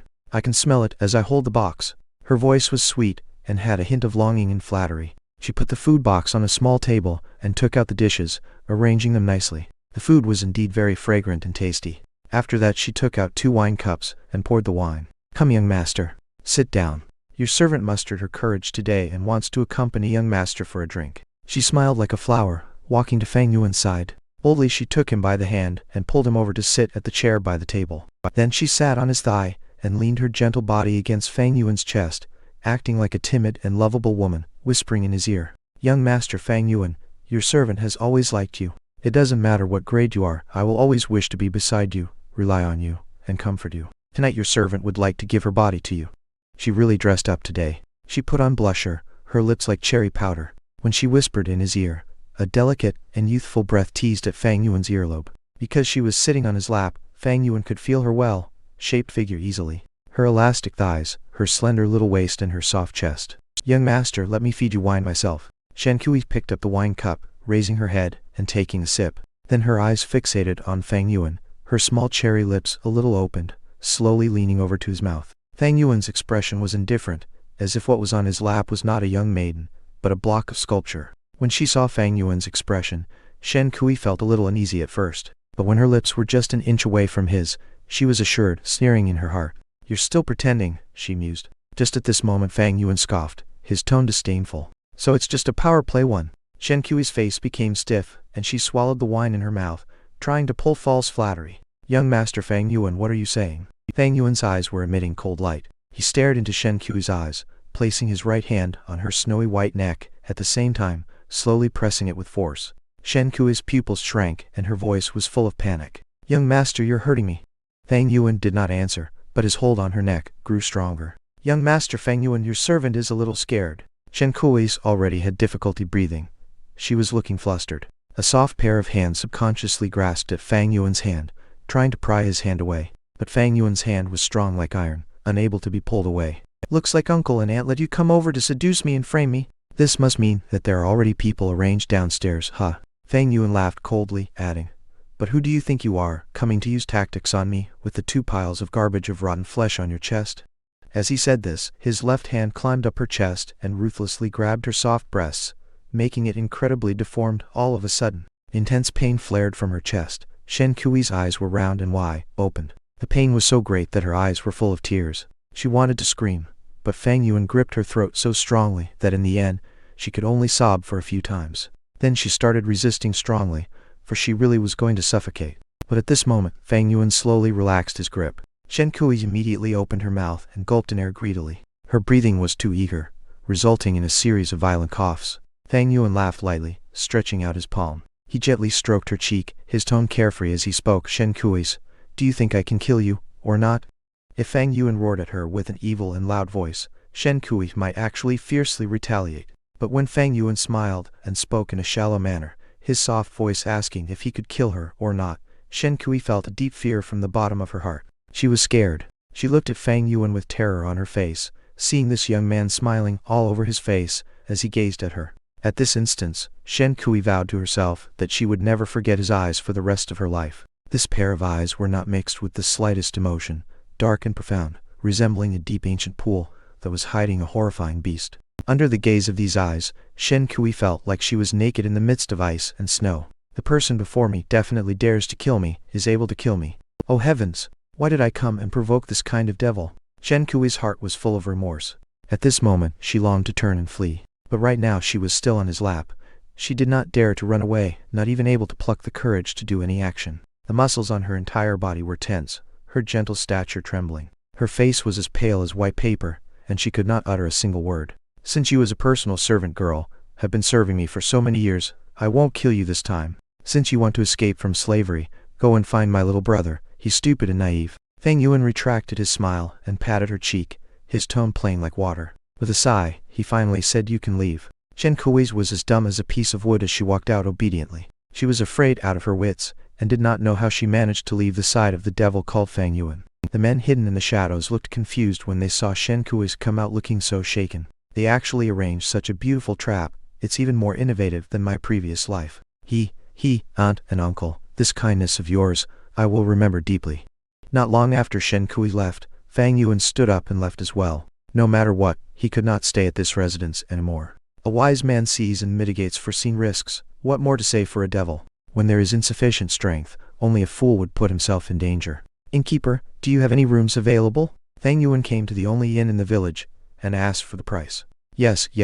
There is room on the 2nd floor and 3rd floor. Not only is it cheap, the rooms are also tidy and clean. The 1st floor is the cafeteria. Guests of the inn can come here and eat. There is also service for asking the inn workers to bring up food to your room. The innkeeper was full of hospitality as he entertained Fang Yuan. This inn was the only one in the village, but the business was not very good. In fact, it was somewhat deserted. Only when the annual merchant caravan came by to trade on Qingmao Mountain, the inn would be full of people. Fang Yuan was a little hungry, so he passed 2 full round pieces of primeval stones to the innkeeper. "Give me a good room for me to stay in and prepare 2 jars of wine, 3-4 different dishes, return me any excess balance." Done. The innkeeper took the 2 pieces of primeval stone and asked, "Would you like to eat in your room, or dine in the hall?" Fang Yuan looked at the sky. The rain had stopped, and it was nearing evening. He could simply eat in the lobby and set out straight for the outskirts of the village when he was done, continuing his search for the treasure of the flower wine monk. Thus he replied, "I'll eat in the hall." The inn had a dining hall. There were a dozen square tables. 4 long benches surrounded each table. In between the tables were huge and thick pillars that were supporting the inn. The floor was covered with big tiles of marble, but it was wet. It was hard to conceal the moisture of the mountain. There were 3 tables, seated with people. Seated by the window, an old man was drinking wine, gazing outside at the sunset, being all alone. In the middle of the cafeteria was a table seated with 5-6 hunters. They were discussing about their hunting experiences in loud voices, and at their feet were a pile of different kinds of mountain prey, like pheasants and hares. In another corner was a table with 2 young people, seemingly discussing in secret. Their figures were hidden in the darkness. It was hard to see them, and harder to know their gender. Fang Yuan decided to sit by the table nearest to the door. Soon after, the dishes were served on the table. With my C-grade talent, to refine the moonlight goo I would need to borrow primeval stones. If my luck is good, and this moonlight goo does not have a strong will, I would only need 5 pieces. But if it is stubborn that I'd be in trouble, probably need around at least 8 pieces. Goo are living creatures, so it is natural for them to have the will to survive. Some have a strong will and would always resist the refinement process. Some gu have weak will. All throughout refining they helplessly surrender. Once there was no resisting, the refining process would become relaxing. Right now I only have 6 primeval stones on me, but I gave 2 to the innkeeper, so I'm left with 4 pieces. There's not enough. In this world primeval stones are the local currency, and the buying power is very strong. A normal family of 3 would spend at most 1 piece of essence stone in a month, but when it came to a gu master, the consumption of primeval stones was greater. Take Fang Yuan for example. Just by refining gu alone, he would need an average of 7 primeval stones or so. And this is just on a Moonlight gu. If he really did find the liquor worm, just to refine it with Fang Yuan's great talent, he would need at least a dozen more. In other words, right now my situation is, even if I find the liquor worm, I don't necessarily have the primeval stones to refine it. However, I still need to search around, because there is a huge possibility that the flower wine monk's treasure has a huge abundance of primeval stones. This was not a difficult deduction. The flower wine monk was a rank 5 gu master after all. For such a famous strong warrior of the demonic faction, how could he not have primeval stones, which are the must-have item in a gu master's cultivation? 1 power play, tactics exhibiting or intended to increase a person's power or influence. So note, was this chapter too dark? Chapter 12, Green Bamboo Wine is fragrant gu master flaunts power. Right now everything comes down to the flower wine monk's treasure. If I can find it, all my problems will be solved. If I don't find it, all these issues will greatly slow down my speed of cultivation. If that happens, I'll lose out to people at my age in cultivating. I don't understand. I've spent more than a week trying to attract the liquor worm to appear. Why do I still not see it? Fang Yuan frowned and racked his brains. It was like putting food into his mouth, but still not knowing how it tasted one. Suddenly, there was a loud noise interrupting his thoughts. Fang Yuan looked at the direction of the sound, realizing that the 6 hunters seated around the table at the middle of the hall were heavily drunk. The atmosphere around them was fiery, and their faces were all red. Brother Zhang, come, drink another cup. Old brother Fang, we brothers admire your abilities. You took down a black-skinned wild boar alone, what a man. This cup of wine you must drink, or else you'll be disrespecting us. Thank you brothers for your sincerity, but I really can't drink anymore. Brother Feng can't drink anymore. Perhaps you dislike this wine because it's not good enough. Waiter, come over. Give me some good wine. The noise was becoming louder. It was obvious that the group had drunk a lot. The waiter hurriedly went over and said, well, good sirs, we do have good wine, but it is quite expensive. What, you're afraid we won't pay up? When the hunters heard the waiter, quite a few of them stood up and stared at the waiter. They were either big and tall or thick and burly in stature, capable and vigorous in a threatening manner, each having the courage that mountain men possessed. The waiter quickly said, I would not dare to look down on you brave men. It's just that these wine is really expensive. 1 jar costs 2 pieces of primeval stones. The hunters were stunned. 2 primeval stones was definitely not cheap. It was the sum of 2 months of the normal average household monthly expenses. Even though hunters earn more from hunting when compared to ordinary mortals, like how sometimes a black-skinned wild pig could be worth half a primeval stone. However, hunting was risky, and a mistake could turn the hunter into prey. To the hunters, using 2 primeval stones just to drink a jar of wine was just not worth it. Is there really such an expensive wine? Boy, you aren't trying to lie to us, right? The hunters were shouting about, but their voices felt a little timid, unable to back out of the situation with grace. The waiter kept telling them he wouldn't dare. The hunter called Brother Feng saw that the scene was not right, and he hurriedly said, my brothers, let's not spend any more. I can't drink any more. Let us drink this wine another day. What, you can't say that, brother? The rest of the hunters were still shouting, but their voices started to fade away. One by one they sat back in their seats. The waiter was also a shrewd person. When he saw this, he knew that he was not able to sell the wine anymore. However, this situation hardly surprised him. As he was about to retreat, a young man's voice came from the table at the dark corner. Hilarious. Each one of them blindly shouting for nothing. If you can't afford to buy wine, you should just obediently keep your mouth shut and go to the side. When the hunters heard this, one of them immediately retorted in anger. Who said we can't afford it? Waiter, bring over that jar of wine. I'll give you the stones, 2 pieces of it. Oh, give me a moment, sir, I'll get it. The waiter did not expect such a turn of events. He hurriedly replied and turned to grab a wine jar, and brought it over. This wine jar was as big as the common jar of wine, but the moment it was uncorked, in that very instant, a refreshing and mellow fragrance filled the entire cafeteria. Even the old man sitting alone at the window could not help but turn his head over when he smelled the wine aroma, and he gazed at the jar of wine. It was definitely good wine. Dear guests, it's not bragging. This is the Green Bamboo Wine. The entire village only has one inn, which is us. Smell the fragrance. The waiter inhaled deeply as he said this, his facial expression full of satisfaction and enjoyment. Fang Yuan was moved. This inn waiter was really not boasting. In the Guyu village, there were 3 taverns. The wine sold there were the common rice wine, muddy wine and other similar common wine. In order for Fang Yuan to attract the liquor worm, he continuously bought wine for 7 days. It was naturally that he was aware of the prices. Several of the hunters looked at the wine jar before them. They were consumed by alcohol addiction. Each of them twitched their noses and swallowed. As for the hunter who bought the wine in a moment of anger, his expression was even more interesting. A layer of remorse and anger appeared on his face. After all, this jar of wine was the value of 2 primeval stones. I was too rash and bought the wine by impulse. This waiter is not too typical. He immediately brought the wine. Now the cork is unsealed. Even if I want to return the goods, it is too late. The more the hunter pondered, the more distressed he felt. He wanted to return it back, yet he was unable to do so in fear of being humiliated. At last he could only bang on the table and said with a strong smile, "Damn, this wine is good. Brothers, please, drink all you want. Today this wine is on me." At this moment the young man at the table in the corner hissed, "How is this small jar of wine enough for 6? You have the guts, then go buy a few more jars."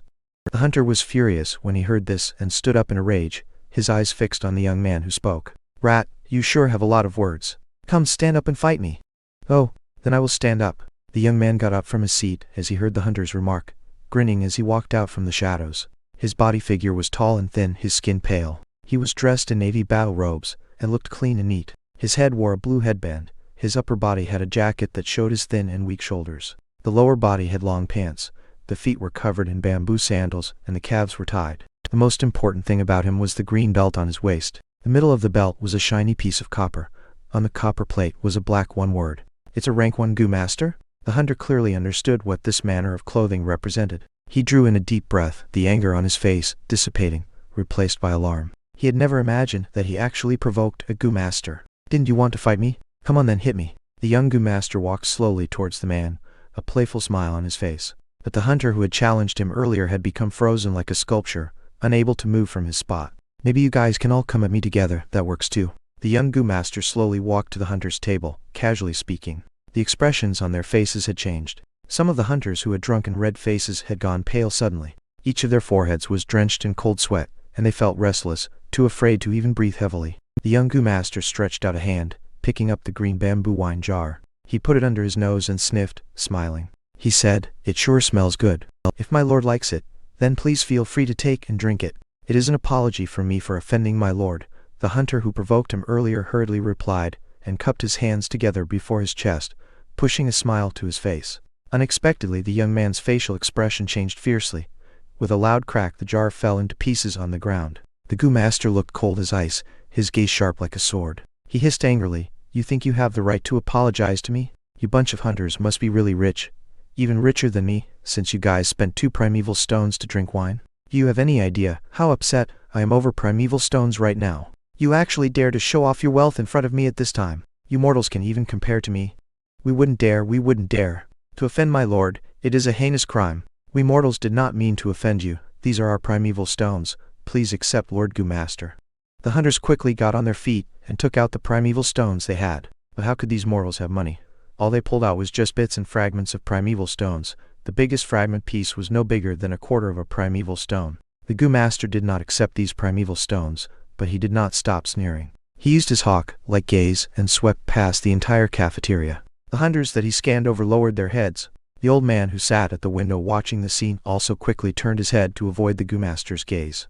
Only Fang Yuan watched quietly, void of hesitation. The clothing that this young Gu master was wearing was the uniform that only formal Gu masters could wear, so Fang Yuan was not qualified to wear it. Fang Yuan would only receive it from the clan after he graduated from the academy. The word 1 on the copper piece on the belt of the young Gu master was to indicate his position as a rank 1 Gu master. However, he was already around 20 years or so, and the aura of primeval essence that his body emitted seemed to indicate that he was rank 1 upper stage. Starting cultivation at 15 years of age, and only reaching rank 1 upper stage at around 20 years of age. This showed that the young Gu master was only of D-grade talent, which was a grade worse than Fang Yuan.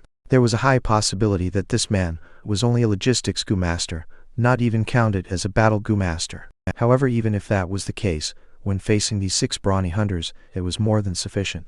This was the gap of power between a Gu master and a mortal human. With power, one can be at the top. This is the nature of this world. No, actually any world is also the same. The big fish eats the small fish, and the small fish eats the shrimp. It's just that this world shows it even more openly. Fang Yuan mused secretly. All right, Jiangye, you already taught them a lesson. Let's not further embarrass these mortals. If it gets out, even if you are not embarrassed, I would be, the other young person sitting in the corner voiced out. When everyone heard the voice speak, they realized that this young person was a woman. The young Gu master called Jiangye stopped sneering as his female companion chided him. He did not even bother looking at the fragments of primeval stones that the hunters had taken out.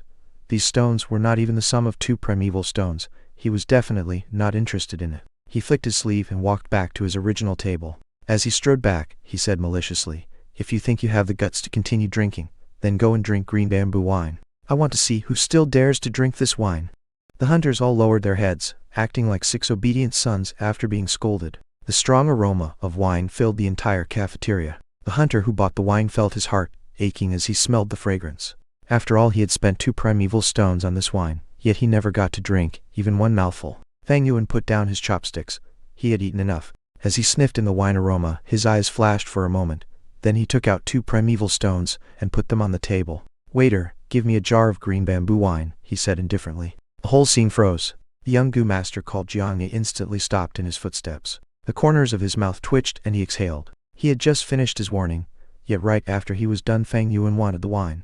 This was like specially stepping over him and slapping him in the face. He turned around and narrowed his eyes, shooting a cold glare at Fang Yuan. Fang Yuan calmly stared back, his face indifferent and void of fear. Jiangye's eyes flashed, and the coldness in his gaze slowly disappeared. He felt the aura of primeval essence on Fang Yuan's body. After realizing Fang Yuan's identity, he lit up with a smile and said warmly, "Ah, it's a junior brother." Everyone else came to the realization, and the looks they shot at Fang Yuan changed. No wonder this young teenager was not one bit afraid of a Gu master. It was because he was also one. Even though he was still attending the academy, his position was already different. "Lord Gu master, your wine." The waiter scurried over, smiling all over his face. Fang Yuan nodded at the young Gu master and took a jar of wine and walked out of the inn. When I believe it means that he is putting in effort, yet he cannot see the results. He note, it's 7 a.m. now. I'm going to sleep and translate another chapter later, if I'm not called to go to work. Chapter 13. The Bamboo Forest Under the Moon. A Bead of Snow. Around 300 years ago, an incredible genius appeared in the Guyu clan. He was very talented, and had already cultivated to the point of a rank 5 Gu master at a young age, and even had the possibility of going further. He was famous throughout King Mao Mountain, had a bright future, and was the pinnacle of hope and responsibility in the clan's eyes. In the history of the Guyu clan, everyone spoke of him the most, the 4th clan head. Unfortunately, he sacrificed himself to protect his people and fought the equally powerful rank 5 Gu master, the demonic flower wine monk. Even though he defeated the flower wine monk after a fierce battle, he let the devil get on his knees and beg for mercy. In the end, he was careless and got caught by the flower wine monk's sneak attack. The 4th head angrily executed the flower wine monk, but due to his own heavy injuries, he died an untimely death. This tragic incident had long since circulated until today, becoming a popular story among the Guyu clan. However, Fang Yuan knew that this story was not to be believed, because it had a very large loophole. In his previous life, a month later from now, a drunken Gu master who had been rejected by his lover lay down outside the village, so drunk he was like a fish. In the end, because of the overflowing smell of wine, it ended up attracting a liquor worm. The Gu master chased after the liquor worm and found the remains of the flower wine monk in a secret underground cave, also finding the flower wine monk's inheritance. This Gu master quickly hurried back to the clan and told them of the matter, causing a huge stir. As the storm gradually subsided, he also gained benefit from it. He obtained the liquor worm, his cultivation increased, the girlfriend who once abandoned him went back to his side, and he became the talk of the village for a while. When stories are passed down generation by generation, it is normal to change along the way. But in Fang Yuan's memories, the story of the Gu master discovering the treasure seemed quite authentic, yet he had a feeling that the story was hiding other truths. I was not aware of it at first, but in these few days while I searched and analyzed on the side, I feel that something feels out of place. The night grew dark, and as Fang Yuan walked in the bamboo forest that grew around the village, he reviewed through the clues he had so far in his head. If I put myself in his shoes and think about it, when I discover the flower wine monk's treasure, why would I not take it all for myself, but go and notify the clan instead? Don't even mention sense of clan honor, everyone has greed in their hearts. What is it that would make that Gu master betray the greediness in his heart? even going as far as to be willing to abandon all interest and profit, and report this finding to the clan's top brass. The truth is always hidden inside the fog of history. Feng Yuan racked his brains, but he could not get the result. After all, the clues he had were too few.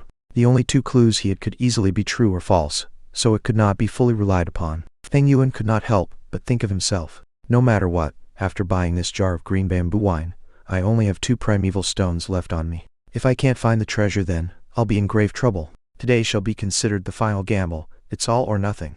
However, he didn't have enough primeval stones to refine a goo worm in the first place. So why not invest it in this wine and increase the chances of success? If it were in the case of other people, most of them would probably play it safe and save up the primeval stones. But in the case of Feng Yuan, the efficiency of doing so was too low. He would rather take the risk and gamble. You see, the people of the demonic faction love to take risks. Right now, the night grew thicker, the spring moon shaped like a bow. Clouds obscured the moonlight, as if coating the crescent moon with a thin sheet of gossamer. Because it just finished raining continuously for 3 days and 3 nights, the turbid energy between the mountains had been washed away clean, leaving behind the purest of freshness. This fresh air was pure like a piece of white paper, and was more effective in spreading the wine aroma around. That was the first reason why Feng Yuan was full of confidence tonight. The previous 7 days of searching was not without gain. At least it proved that the flower wine monk did not die in those places. This was the second reason for Feng Yuan's confidence. In the bamboo forest the grass was luxuriant, the white flowers endless, and the green spear bamboo straight, like a pencil, the forest resembling a clump of jade rods. Feng Yuan opened the jar seal, releasing a thick wine aroma instantly. Green bamboo wine could be said as the Guyu Village #1 wine.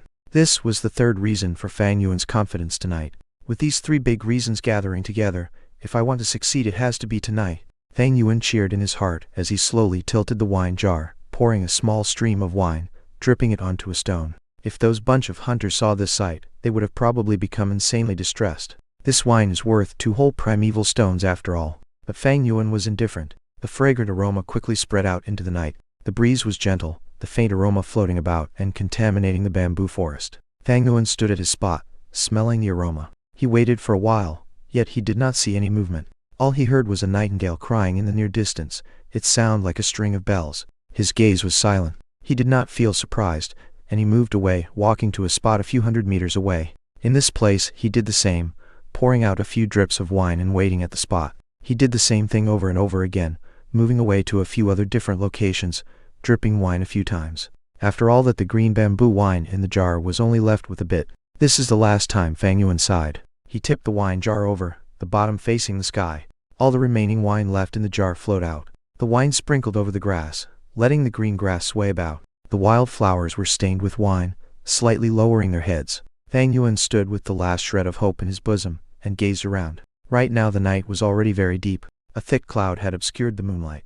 The dark shadows were like a curtain, covering the bamboo grove. It was deadly silent all around, each strand of green spear bamboo standing alone, leaving a trail of lines that were straight up and down in Feng Yuan's pupils. He quietly stood at the spot, listening to his own clear breathing. Then he felt the small hope that he carried in his chest, slowly dissipating away, becoming nothing. It failed after all. His heart muttered, "Today I had 3 great advantages gathered together, yet I still failed, not even seeing the shadow of the liquor worm. This means that in future the rate of success will be lower. Right now I only have 2 primeval stones left, and I still need to refine the moonlight goo. I can't risk it anymore."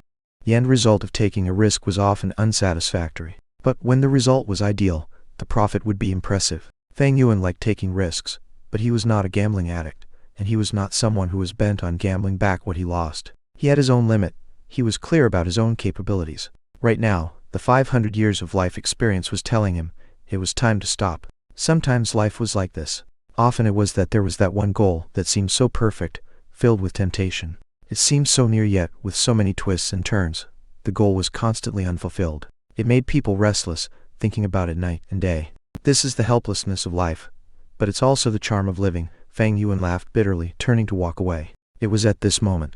A gust of wind blew, like a gentle arm, lightly brushing away the clouds in the night sky. The clouds floated away to reveal the hidden moon. The crescent-shaped moon hanging in the sky was like a white jade lamp, pouring moonlight that was clear as water down onto the earth. The moonlight spilled over the bamboo forest, spilled onto the mountain rock, bathing onto the rivers and streams in the mountain, shedding onto Feng Yuan's body. Feng Yuan was dressed in plain clothing, Under the gentle touch of the moonlight, his young face became fairer. The darkness seemed to fade away in a flash, and taking its place was a field of snowy frost flowers. As if it was infected by the moonlight, the nightingale began to sing once more, but this time it was not just one, but many. Scattered among the bamboo grove, they all tweeted in response. At the same time, a type of insect that inhabited huge mountains, the dragonpill crickets, that were active under moonlight started singing a rustling song of life. They were critters that only came out in the night. Their bodies emitted faint red light. At this moment they jumped out in droves, each of their bodies flashing with the brilliance of a red agate. At first glance, Fang Yuan thought that these dragonpill crickets were like jets of crimson water bouncing about, landing on the green grass and wild flowers, prancing under the moonlight in the bamboo grove. The bamboo forest was like a conscious pond. Under the moonlight the green, jade colors of the spear bamboo flashed in the brilliance of light and smooth jade. The enchanting sight of the dense trees and bright flowers in spring, Mother Nature was showing Fang Yuan her immense beauty at this moment. Fang Yuan unconsciously stopped in his footsteps, feeling as if he was in a heavenly land. He was already about to depart, but at this moment he subconsciously looked around. The clump of wild flowers and grass that he had poured the last dredges of wine over trembled gently in the wind, remaining empty. Fang Yuan laughed at himself and took back his line of sight. However, unexpectedly, in the process of turning away, he saw a dot of white snow. This bead of snow was glued to a spear bamboo pole not far away. Under the moonlight, it was like a suspended round pearl. Fang Yuan's two pupils expanded fiercely, his body trembling slightly. His heart dropped and started pumping faster each second. It was the liquor worm. A note. I promised 2 chapters on Friday, but I ended up having to go to work on both weekends, so sorry for the delay. I pumped this one out as soon as I could. Chapter 14. In the mountain crevice hides a profound theory. The liquor worm was shaped like a silkworm, its entire body giving out pearl white light. It was a little chubby, and had a cute appearance. The liquor worm fed on wine and could fly. When it flew around, it would curl up into a ball, and its speed was very fast. Even though it was only a rank 1 goo, but it was worth even more than a few rank 2 goo. To make it into one's vital goo was way more beneficial than the moonlight goo.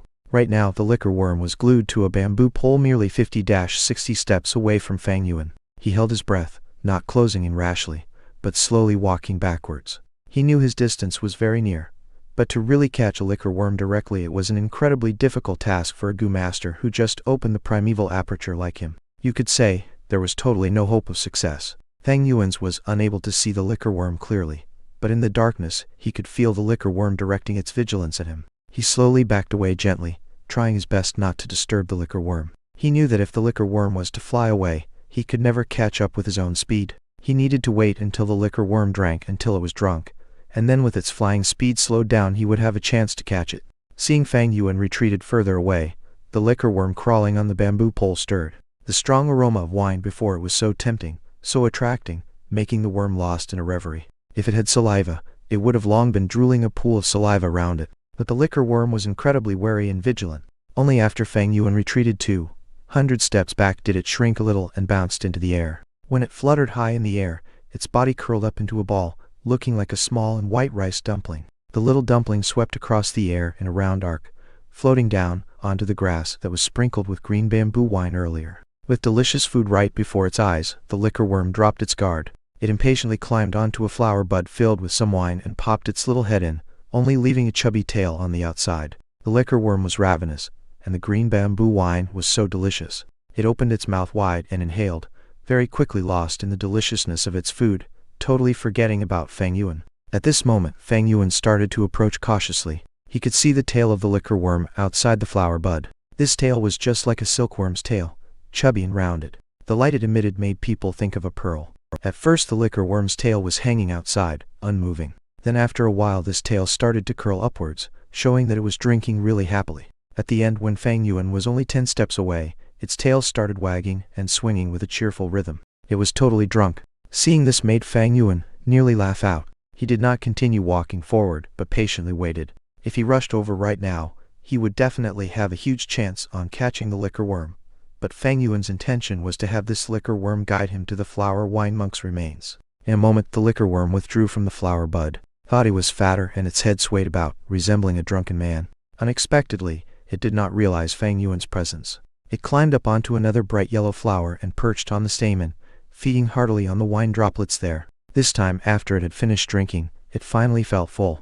Its body slowly shrank into a round ball, and slowly flew up. When it was 1.5 meters above the ground, it leisurely flew in the direction of the deeper part of the bamboo forest. Fang Yuan quickly followed after its trail. The liquor worm was already heavily drunk, making it fly slower by half of its usual speed. Even though this was the case, Fang Yuan still had to run with all his might to follow after its shadow. The night was washing past his vision as the young teenager ran in the bamboo forest, chasing after a small bead of snow not far ahead. The moonlight was gentle, the breeze slow and steady. In the bamboo forest that was like a clear pond, the stalks of green spear bamboo flashed past before his eyes, quickly falling behind him. The ground was a green carpet of grass, riddled with blossoming wild flowers.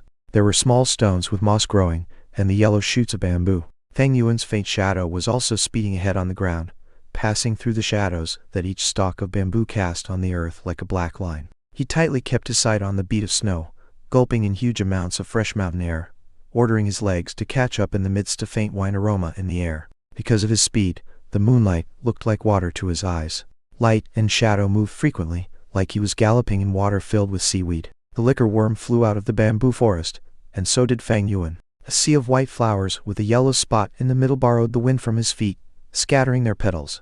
A group of dragon-pill crickets resembling a flowing poem just so happened to move to the front. As Fang Yuan dashed through, there was a swoosh and a red cloud bloomed before him, dispersing about a sea of red star fireflies that emerged from the cloud. A quiet mountain stream paved with pebbles, the gurgling water surface reflecting the spring moon in the night sky. With a few splashes, Fang Yuan waded across, creating thousands of silver-colored ripples. It was a pity that this stream, after so many ages, had its beautiful and precious stones trampled upon and broken. Fang Yuan was in hot pursuit, firmly following behind the liquor worm. Going upward the mountain stream, he could already hear the sound of a waterfall.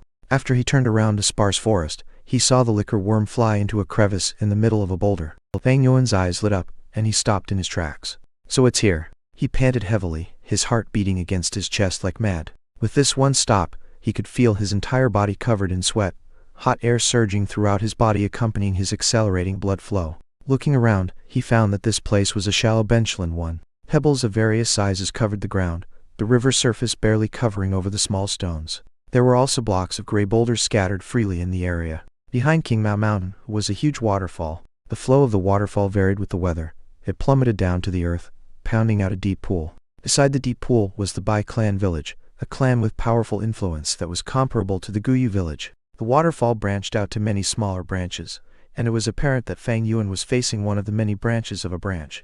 On normal occasions this benchland was dry, but due to the recent heavy rainfall that went on for 3 days and 3 nights, a shallow stream formed here. The source of the flowing stream was from the huge boulder that the liquor worm had entered into earlier. The boulder leaned against a vertical mountain wall. Small waterfalls that branched away from the main waterfall were like silver pythons that flowed down the mountain wall, hitting onto the boulder. After a considerably long time, the middle of this huge boulder had eroded away and formed a crevice.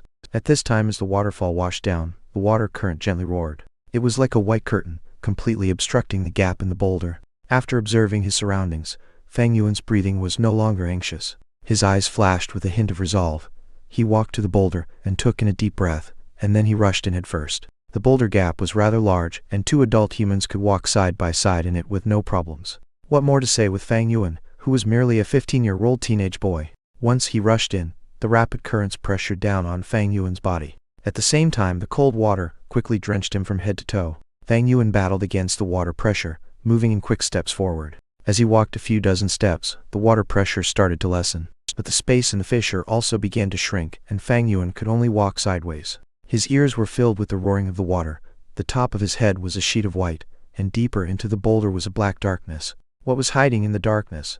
It could be a poisonous serpent, but it could also be a poisonous gecko. Perhaps it was a trap set by the flower wine monk, or perhaps it was empty. Fang Yuan could only continue forward by walking sideways, slowly edging into the darkness. The water no longer washed over his head. The stone walls were covered in moss, grazing against his skin, feeling slippery. Soon he was swallowed by the darkness, and the stone crevice became narrower, squeezing around him. Gradually even his skull could not rotate freely. Still Fang Yuan gritted his teeth and continued forward. After walking another 20 more steps, he realized that there was a red shade of light in the darkness. At first he thought it was an illusion, but when he blinked and focused, he began to confirm that this was indeed light. This realization made him renew his spirit. He continued walking for another 50 to 60 steps, the red light growing brighter. In his eyes the light slowly expanded into a long, vertical and fine seam. He stretched out his left arm, suddenly feeling that the wall in front had bent away. Instantly he rejoiced, knowing that there was an enclosed space inside the huge boulder. With another few steps, he finally rushed into this light seam. His eyes were greeted with the sight of an approximately 80 meters too wide enclosure. I have been walking for so long. With this distance, I'd have long passed the boulder. So, I should be in the heart of the mountain cliff right now. As he sized up this hidden space, he moved his hands and legs about, stretching his limbs. The entire room was filled with dim red light, but he could not tell where the light was coming from. The stone walls were damp and covered in moss, but the air here was very dry. On the walls there was also a few withering vines. The vines intertwined with each other, weaving across half of the wall surface. There were even a few withering flowers growing on the vines. Fang Yuan looked at the remnants of these flowers and leaves, feeling somewhat familiar. These are wine sack flower goo and rice pouch grass goo. Suddenly, a thought had crossed his mind, and he was able to recognize these withering stems and vines. Goo came in many shapes and forms. Some were like mineral rocks, such as the blue crystal form of the Moonlight goo. Some came in the forms of worms, such as the silkworm, like liquor worm. There were also flowery grassy types, just like the wine sack flower goo and the rice pouch grass goo before Fang Yuan. These two types of goo were rank 1 natural goo. Just with pouring in primeval essence would they be able to grow. After growing up, the middle of the flower would secrete flower nectar wine, and the grass pouch would grow out fragrant rice. Fang Yuan moved his line of sight along the vines, and sure enough he discovered a heap of withered roots gathered into a ball-shaped clump at a corner. The liquor worm was resting on the clump of dead roots, sleeping soundly. It was already within easy reach. Fang Yuan walked over and took the liquor worm into his arms. Then he got onto his knees and pulled the dead vines apart, discovering a pile of skeleton bones bundled inside. "I finally found you, flower wine monk." There was a smile on his lips as he saw this. Just as he was about to reach his hand out and strip away the remaining vines, suddenly, "Try touching it." A voice full of murderous intent suddenly sounded behind Fang Yuan. Chapter 15. History is written by the victorious. In this secret cave, someone's voice loomed behind all of a sudden. Even when it came to Fang Yuan, he could feel the hairs on the back of his neck standing, his scalp numb. He had been followed. Could it be that him repeatedly going out these few days had aroused the suspicion and attention of people? Or was it someone sent by his uncle? In his mind he even thought of the rank 1 Goo master that he encountered in the inn, the young man called Zhangya. In that short moment his mind flashed countless ideas and guesses, in addition to thinking of a solution. Fang Yuan could feel that in the short sentence, it was full of deep murderous intent. This made him secretly groan. He was only a rank 1 initial stage right now, and he did not even have a vital goo. To a goo master this was the equivalent of having 0 fighting ability. How was he supposed to fight? Too weak, he roared in his head. "You have already been poisoned by my single gate poison goo. Without my other goo that acts as the counterpart to it, after 7 days you will turn into pus and blood and die," the voice said behind him. Fang Yuan gritted his teeth, his expression cold. He said in a low tone, "You want the liquor worm? I can give it to you." He slowly stood up, his actions careful. But at this moment, another voice appeared. This voice was full of fear, and said in a tremble, "I'll give it, I can give you anything. Please just spare my life, O flower wine monk." "Wait a minute." This is Fang Yuan frowned and suddenly turned around in realization. He was met with the sight of light and shadow changing and fluctuating on the wall in front of him, a picture emerging. A lean and threatening Goo master was standing at the top of a mountain. There was another Goo master prostrating before him. Around the two Goo masters was a collapsed pit, fragments and chunks of stone littering the area, showing the obvious scene of a fierce battle that just ended. Not far away from them was a group of old onlookers, their faces filled with anger and fear. In the middle of the scene, the victorious Goo master lifted his head upwards and laughed loudly. "Ha ha ha, Goo Yu's hero, cultivating to rank 5 at such a young age. I thought you were quite something at first, but I didn't expect you to be so unbearable." Himpish. The laughing Goo master had long and thin eyes. He was dressed in long pink robes, his huge and wide sleeves swaying with the wind. The area where his robes intersected around his neck was loose and wide open, revealing his strong and pale chest muscles. The most eye-catching part of him was his bald head, shining without a single strand of hair. Flower wine monk. Fang Yuan immediately recognized the identity of this Goo master. To compare myself to Sir Flower Wine, I'm just a fart. I must have been unwell in the head, to actually not recognize such a great person and offended Sir Flower Wine. Sir Flower Wine, please remember my clan's generous hospitality earlier and spare my life. The Goo master prostrating on the ground was shaking, cold sweat all over, tears and mucus mixing as he begged for mercy. Fang Yuan narrowed his eyes and carefully distinguished the two, realizing that the other Goo master was wearing the Goo Yu clan head uniform. Looking at the appearance, it was clear that this person was the 4th generation clan leader. As for those aged onlookers, They were probably the clan elders of that generation. Hee hee, generous hospitality? You sure have the guts to say it. I was actually sincere in coming to trade with you, using primeval stones to buy your clan's moon orchids with a fair price. It was you who was harboring evil intentions, pretending to greet and take me in, telling me to take a seat at your banquet, intending to lace my liquor with a poisonous goo. You all have been looking down on me way too much. I have made a living under the sky with the name of flower wine. How could I possibly be poisoned this way? Flower Wine Monk pointed at the kneeling fourth-generation clan leader, sneering. If you cooperated fairly, none of this would have happened. In the end, you just wanted to use my head to raise your reputation and fame. You only have yourself to blame for dying. Sir, please spare my worthless life. The fourth-generation clan head shouted in dismay, his knees scraping against the ground. He quickly crawled over to the Flower Wine Monk's feet and hugged against his eye. Sir, my clan has a spirit spring which produces primeval stones. We also planted huge numbers of moon orchids in an underground cave. I am willing to take in your enslavement goo and become your servant. My life and death are at a whim. I am willing to devote a lifelong servitude to you, sir. Fang Yuan watched speechlessly, while the few elders in the picture looked even more uncertain. The Flower Wine Monk narrowed his eyes. His anger had already calmed down. His eyes flashed, and he said, "PH, the enslavement goo is precious beyond reasoning. It is a rank 5 goo. Do you really think I would have one? However, you have been infected by my single gate poison goo. Only I can cure the poison, so I'm not afraid of you disobeying. Since that is the case, your clan has to give me 3,000 stalks of moon orchids every week, also 3,000 primeval stones. I will come around every now and then to pick up the goods and temporarily cure your poison, sparing your useless life. Thank you so much for your mercy, sir. Thank you so much for your mercy, sir." The fourth-generation clan head cried repeatedly, kowtowing non-stop. His head bled continuously as it bumped against the mountain rock. Beach, stop kowtowing. I despise groveling people like you the most. What so-called goo genius, strong rank 5 fighter, how unworthy of your name. You better serve me properly. This is also regarding your life, erg. The Flower Wine Monk suddenly cried out, his face making a horrified expression. He kicked away the fourth-generation clan head with his leg, his body swaying. He frantically backtracked a few big steps, yelling at the fourth-generation clan head, "How do you still have goo?" Fourth-generation clan head was kicked at the pit of his stomach, and he spat out a mouthful of blood. He got up with a painstaking effort, his face revealing a scheming smile. "Ha ha ha, anybody has the right to punish people of the demonic faction. This goo is called Moonshadow. It is the best at hiding, even though it is only rank 4, but it has the ability to restrict the usage of the primeval sea and primeval essence. Demon, you and I have been fighting fiercely. You don't have many goo on you anymore. How could you possibly restrain the Moonshadow goo? Just obediently surrender and become my servant. As long as you serve me until I am happy, you will still have a chance to live." The Flower Wine Monk flew into a rage and roared, "To hell with you." His voice had barely faltered away when his body surged forward like a bolt of electricity, a punch landing onto the fourth-generation clan head's heart. The fourth-generation clan leader did not expect the Flower Wine Monk to be so radical. Even if his primeval sea was threatened, the Flower Wine Monk was unwilling to compromise. A huge force came, and he flew into the air, his body falling onto the ground like a broken sack. Thump! He spouted out a huge mouthful of fresh blood. The red liquid mingled with countless bits of internal organs. "Have you gone mad? We could have totally settled this over a discussion." He stared daggers at the Flower Wine Monk, his lips moving with great effort. His sentence went unfinished, for his legs gave way and his head crooked to the side. He died. Clan head. Men of the demonic path are all insane. Kill him, kill this demon. Avenge the clan leader. He has been inflicted by the Moonshadow goo. He can't just simply use his primeval essence anymore. Over a time, even his primeval essence will be threatened.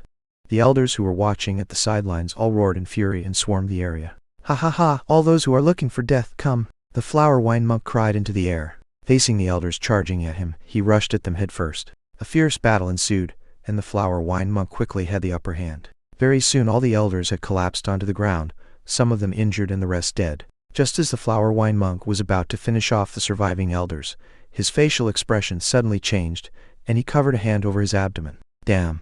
I'll come back in future to deal with you lot," said the Flower Wine Monk. He stared daggers at a few of the elders, and his body moved like electricity as he fled into the mountain woods, disappearing without a trace in the blink of an eye. Chapter 16. Taking as much as possible that one can take. Chapter 16.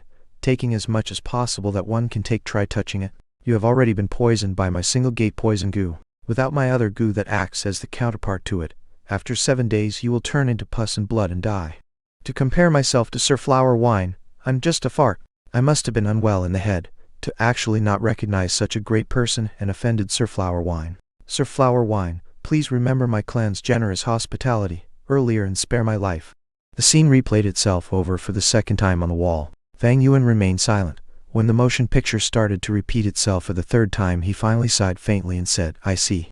This method of leaving a moving picture with sound on the wall was probably the Flower Wine monk's doing with the help of a photo-audio goo. This goo was able to record down imagery and project it out later. The photo-audio goo fed on light and sound to survive. For some unknown reason, the secret cave emitted red light, while at the same time, the stone crevice was connected to the outside world, so it would not completely isolate the sounds outside.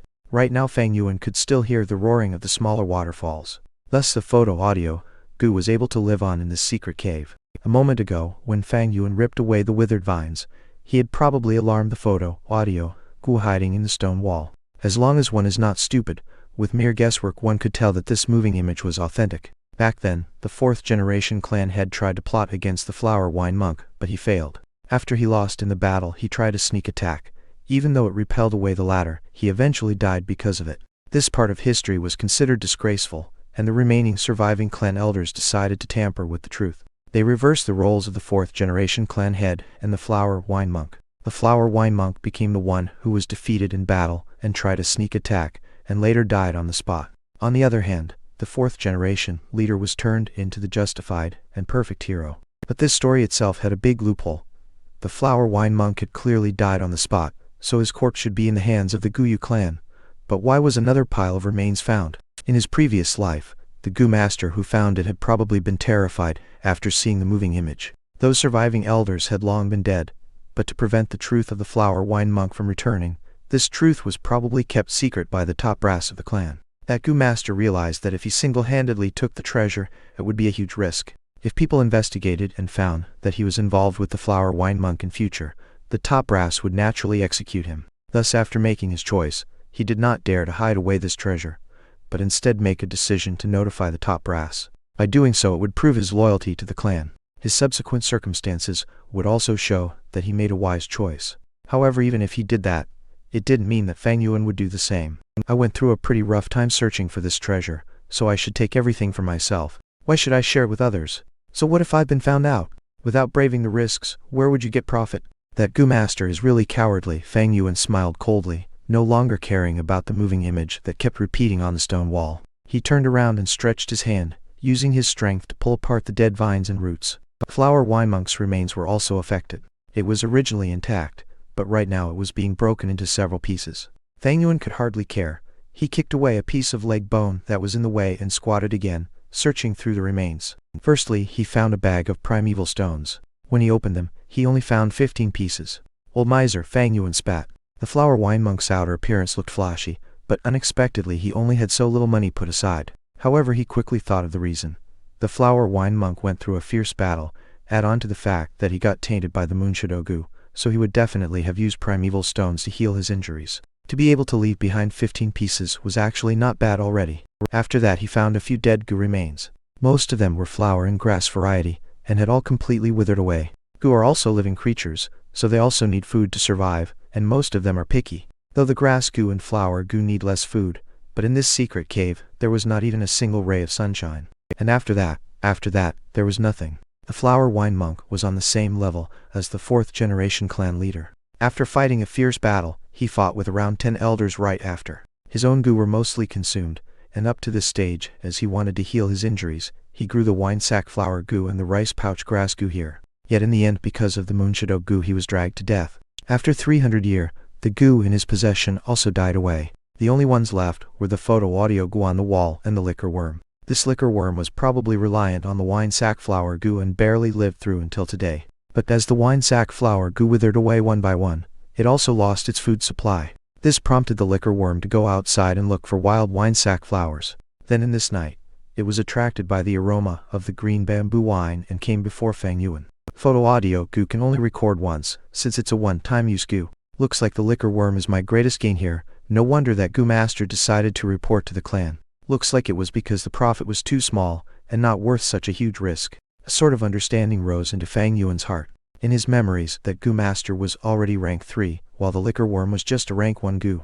To Fang Yuan it was more precious, but to that Gu master it was pretty much nothing. However, it was clear that due to his report, the clan gave him a big reward. Should I also tell the clan? Fang Yuan thought for a moment, then he pushed away this idea. Flower Wine Monk's treasure seemed to be just the liquor worm and the primeval stones, but that was not the case. The most valuable thing was actually the wall that hid the photo, audio Gu. In other words, it was the moving image that did not stop repeating on the wall. This image could entirely be sold to other villages. Trust in the fact that the top brass of the 2 other villages on King Mao Mountain must be very interested in this sort of evidence that could strike hard onto the conviction of a clan. What? You said something about a sense of loyalty and honor to the clan? I'm so sorry, Fang Yuan does not have one bit of that. Moreover, this moving image isn't even some kind of strong force that can destroy the entire clan. It won't do much substantial damage. The indifferent nature of the clan will also not look at Fang Yuan with importance. He needed to rely on his own hard work and find cultivation resources. In the early stage of cultivation, he needed to borrow the powers around him more. Count on the clan? Heh. Fang Yuan sneered in his heart. How can I be so naive like my past life? Do not depend on anyone. You must rely on yourself on everything in this world. After making sure that he had ransacked every corner of the cave, Fang Yuan began his way back following the original road home. Holding against the water pressure and squeezing past the boulder, he returned outside the mountain. Looking back at this huge boulder, Fang Yuan suddenly thought of his past life. It was said that the remains were found in an underground secret cave. But how was this place underground? It was clearly in the inside of the mountain wall. No wonder he couldn't find it for 7 days straight even though he wasted so much effort. Looks like in his past life after the clan found out about this place, the first thing they did was to destroy the wall with the image, and then go about spreading a truth riddled with lies to mislead the clan's people. To be able to find this place tonight was partly due to luck, partly due to hard work, and the biggest reason would be the green bamboo wine. This green bamboo wine was really rich. It could be said to be the best in King Mao Mountain. Perhaps in his past life, after that Gu master lost his lover, the wine that he had been drinking was this wine. But all of this was no longer important. The Flower Wine Monk's treasure had been unearthed and ransacked by Fang Yuan. Although in the end it was rather disappointing, it was also reasonable. The most important was that Fang Yuan's original gold liquor worm was in his hands, and the item he needed, the most primeval stones, was also gotten. Next up, I will need to set my heart on holding myself in the inn refining this Gu. As long as I have a vital Gu, I can return to the academy and be qualified to stay in the academy dormitories. I'll also be able to borrow the clan resources to cultivate. I can only stay in this inn for 1 or 2 times. If I stay too long, the cost is too much. Fang Yuan pondered, his footsteps never ceasing as he hurried back to the village. He was originally left with 2 primeval stones, but now he gained 15 pieces, so the total is 17 pieces. But to a Gu master, this small amount of primeval stones mean nothing. Chapter 17. Starting to refine the liquor worm. Chapter 17. Starting to refine the liquor worm with my C-grade talent. The amount of my primeval C in the aperture is only 44%. The speed of Gu using up primeval essence is way faster than my own recovery rate. If I want to refine a Gu, I would need to borrow external help, which means I need to waste primeval stones. The weaker the Gu's will, the smaller the resistance, the easier it becomes for me to refine it. However, any living creature will always have the will to live. To refine the Moonlight Gu, I would at least require 5 primeval stones. At the most, I'd need 8 pieces. Right now, to refine the liquor worm, I would need at least 11 pieces. At the most, I would need 16 pieces. Although the liquor worm was also a rank 1 Gu like the Moonlight Gu, but it was definitely rarer. Thus the difficulty of the refinement process also increased. In other words, even though right now Fang Yuan had 17 primeval stones, but just to refine the liquor worm, he would at most be left with 6 pieces, or at least 1 primeval stone. In the night, the bright crescent gave off clear and pure moonlight. The moonlight was like the Lady Saint's gentle hand, lightly stroking over the Guyu village. Along the way the bamboo houses were like jade, standing in great numbers. The night breeze blew slowly. Under this moonlight, Fang Yuan found his way back to the inn. The inn door had already closed. Fang Yuan banged on the door. I hear you. I hear you. Who is it, knocking on the door at this late time? The inn worker grumbled as he opened the door, his eyes puffy from sleep. But when he saw Fang Yuan standing at the door, all the displeasure and sleepiness from his expression changed, and he bent his waist and said with a flattering smile, Ah, it's his young lordship. This little one is very lucky to be able to open the door for his lordship. Fang Yuan nodded his head, his expression cold with indifference, and walked into the inn. His expression made the worker laugh in a more humble manner, and he took the initiative to ask, My lord, are you hungry? Would you like me to notify the kitchens and make some small dishes for you as supper? No need, Fang Yuan shook his head and only ordered, Go and prepare some hot water for me. I would like to wash myself. Yes. The worker immediately nodded, My lord. Go on to your room first. I guarantee you, the hot water will be sent over immediately. Fang Yuan let out a noise of approval and went up the stairs, heading towards the second floor. The worker watched Fang Yuan's back, his 2 eyes glittering in the light, revealing an expression of jealousy. This is a goo master. Oh, if only I had the talent to cultivate, how good that would be. He shook his fists, sighing deeply. These words floated into Fang Yuan's ears, and he smiled bitterly in his heart. A goo master had the power to transcend mortals, becoming a man above men. But in this process the price that was to be paid was also very high. The first difficult problem was financial resources. A goo master needed primeval stones to cultivate. Battles also required primeval stones. Refining goo also needed primeval stones. Trading was also not an exception.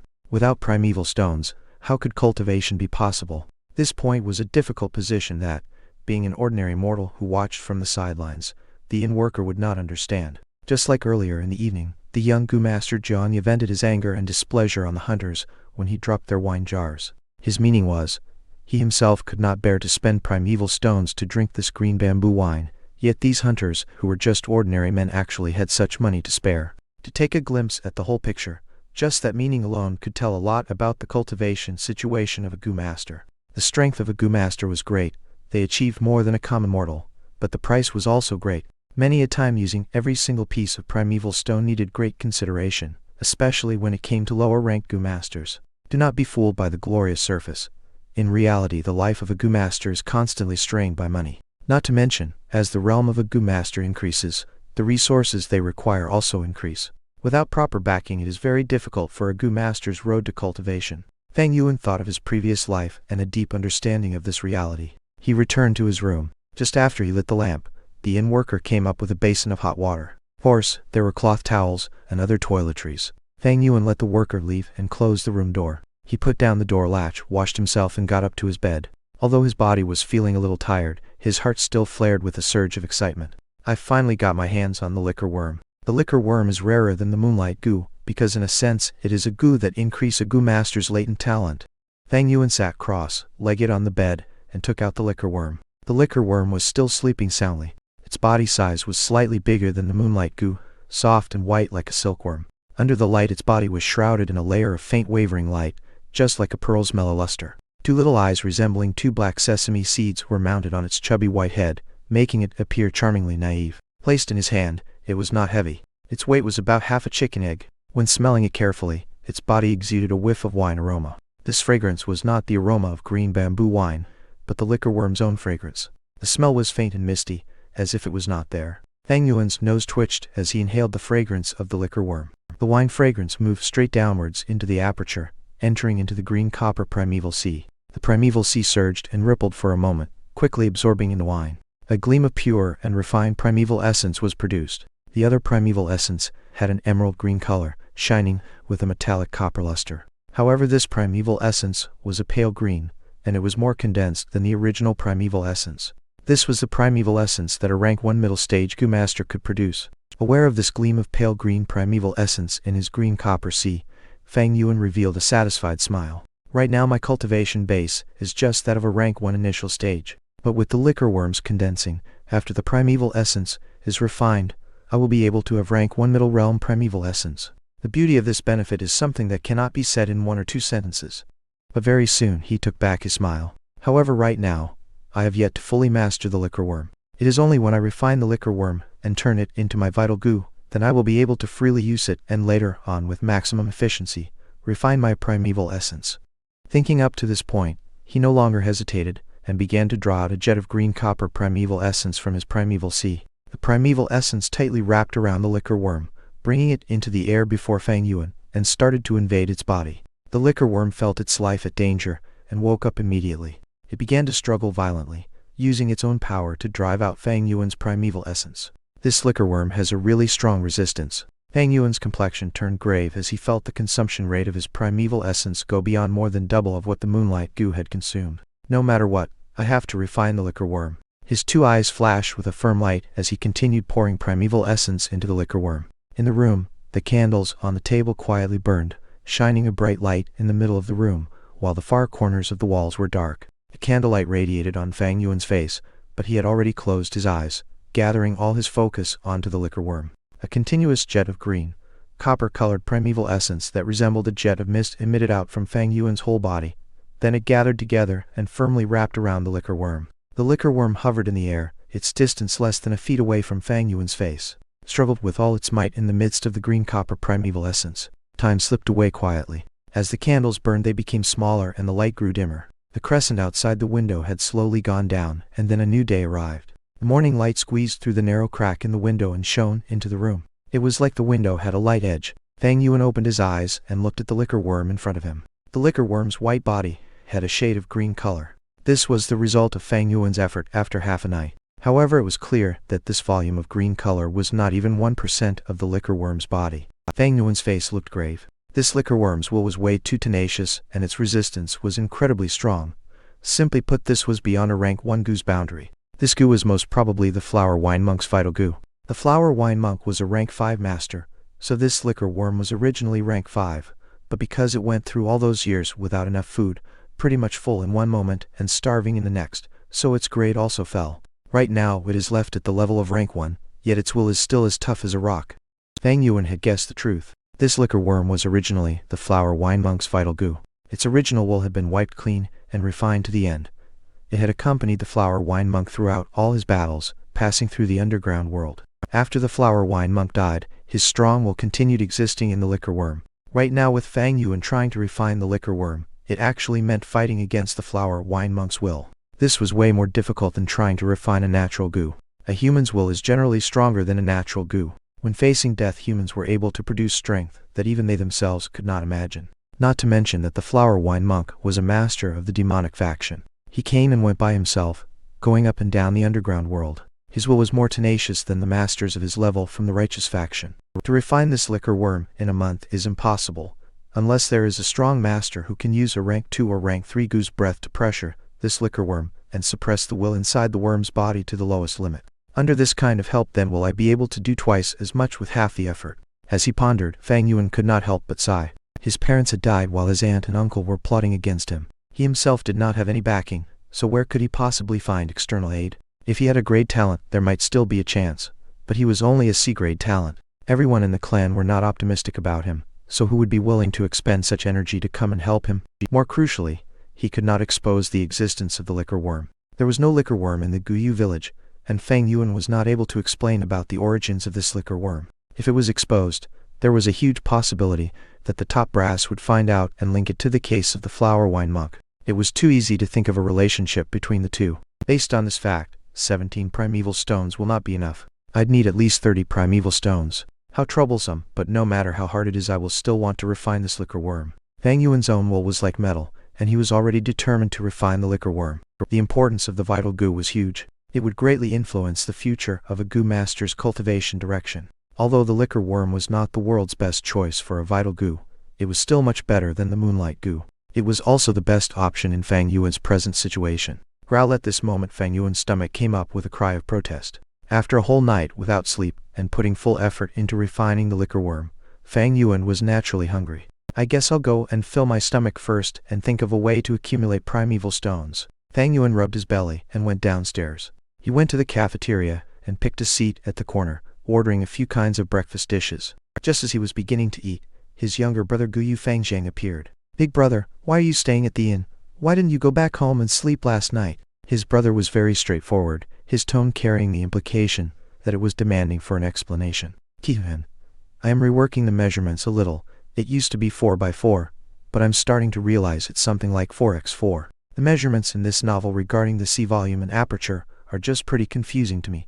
Even the people I asked were a little unsure. But I'm slowly getting an idea of it. Apologies for the confusion. Edit 2. All measurements regarding aperture and C are changed to percent. 4x4, 4x4 is now 44%. Confirmed. Chapter 18. Let the past disperse away like smoke. Chapter 18. Let the past disperse away like smoke. Faced with his brother's question, Fang Yuan did not speak. He continued eating his breakfast. He knew his younger brother's character. Fang Zhang was not someone who could keep in his composure. Sure enough, Fang Zhang saw that his older brother did not even bat an eye at him, as if Fang Yuan pretended he was heir. In the next moment, he called out in a tone full of unhappiness, "Big brother, what did you do to Shen Qiuit? Ever since she came out from your room yesterday, she cried all over the place. When I comforted her, she cried even more." Fang Yuan looked up at his younger brother, his face expressionless. Fang Zhang frowned, staring firmly at his older brother, waiting for his reply. The atmosphere was growing tense. But Fang Yuan just looked at him for a second before he lowered his head and continued eating. The younger brother Fang Zhang was immediately flustered. Fang Yuan's attitude was clearly an undisguised contempt towards him. Under shame and frustration, he banged his hand on the table, roaring loudly, "Gu Yu Fang Yuan, how can you act like this? Shen Kui's as a servant girl has served you for so many years. I have seen her gentleness and care towards you. Yes, I know you feel lost, and I can understand your dejected feelings. Yet you're just a C-grade talent, but it doesn't mean you can vent your anger on others just because of your own misfortune. This isn't fair to her." He had barely finished when Fang Yuan stood up, raising his hand in a flash. Slap! With a loud snap, he gave Fang Zhang a solid smack. Fang Zhang covered his right cheek, stumbling 2 steps backwards, his face full of shock. "Useless bastard. What kind of tone are you using to talk to your own older brother? That Shen Kui is just a servant girl. Just because of a lowly girl like her you would forget that I am your older brother?" Fang Yuan reprimanded in a low voice. Fang Zhang finally reacted, his stinging pain on his face surging through his nervous system in waves. He stared wide-eyed, his breathing rough as he said in disbelief, "Big brother, you hit me. From the time I was still young until I grew up. You have never hit me before. Yes, I was found out to be a grade talent, you were just C-grade. But you also cannot blame me for it. This is all the arrangement of heaven." Slap! Fang Zhang had not finished speaking, yet Fang Yuan used the back of his hand and smacked him again. Fang Zhang covered both his cheeks with his 2 hands. He was stunned. "Mei fool, do you still remember? From young till now, how did I take care of you? When our parents died, our life was hard. During New Year, Aunt and Uncle only gave us both one new robe. Did I wear it? Who did I give it to wear? When you were small you loved to eat sweet porridge. I would tell the kitchens to make another bowl for you every day. When you were bullied by others, who brought you back? Not to mention a ton of other things I don't feel like it is worth talking about. Well, right now because of a maid, you would talk to me like this, coming to question me?"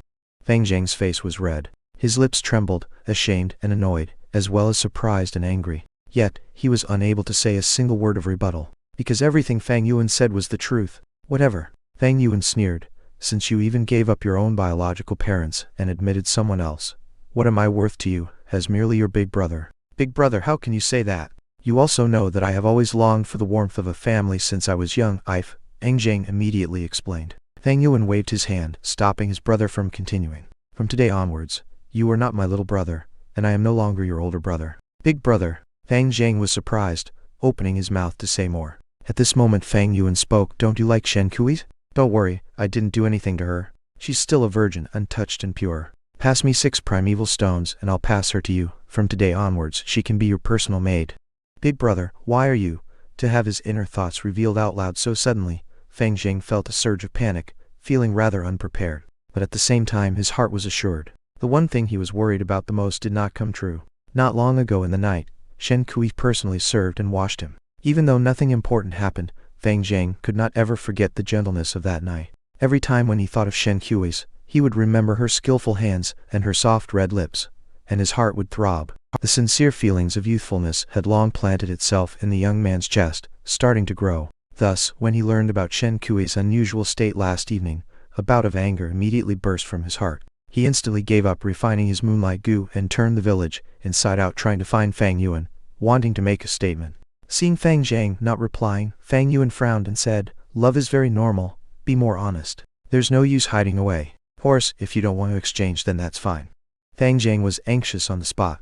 "I'll exchange. Why would I not exchange? But the primeval stones on me are not enough for 6 anymore." As he said this he took out his money pouch, his face red all over. Fang Yuan took the pouch and found 6 pieces in it, but one of the stones among them was smaller than a normal primeval stone by half size. He immediately knew that Fang Zhang had absorbed the primeval essence from this stone to speed up the process of refining his moonlight goo. After all, the more natural essence gets absorbed from the primeval stone, the smaller the stone becomes, and its weight will also become lighter. Even though it was just 5 pieces and a half, Fang Yuan knew these were all the primeval stones that Fang Zhang had in his possession right now. Fang Zhang had no savings on his own, and these 6 primeval stones were what Aunt and Uncle had given to him not long ago. "I'll keep these, you can go now." Fang Yuan's expression was cold as he tucked the bag away. "Big brother," Fang Zhang wanted to say more. Fang Yuan raised his eyebrows slightly, speaking in a slow and leisure manner.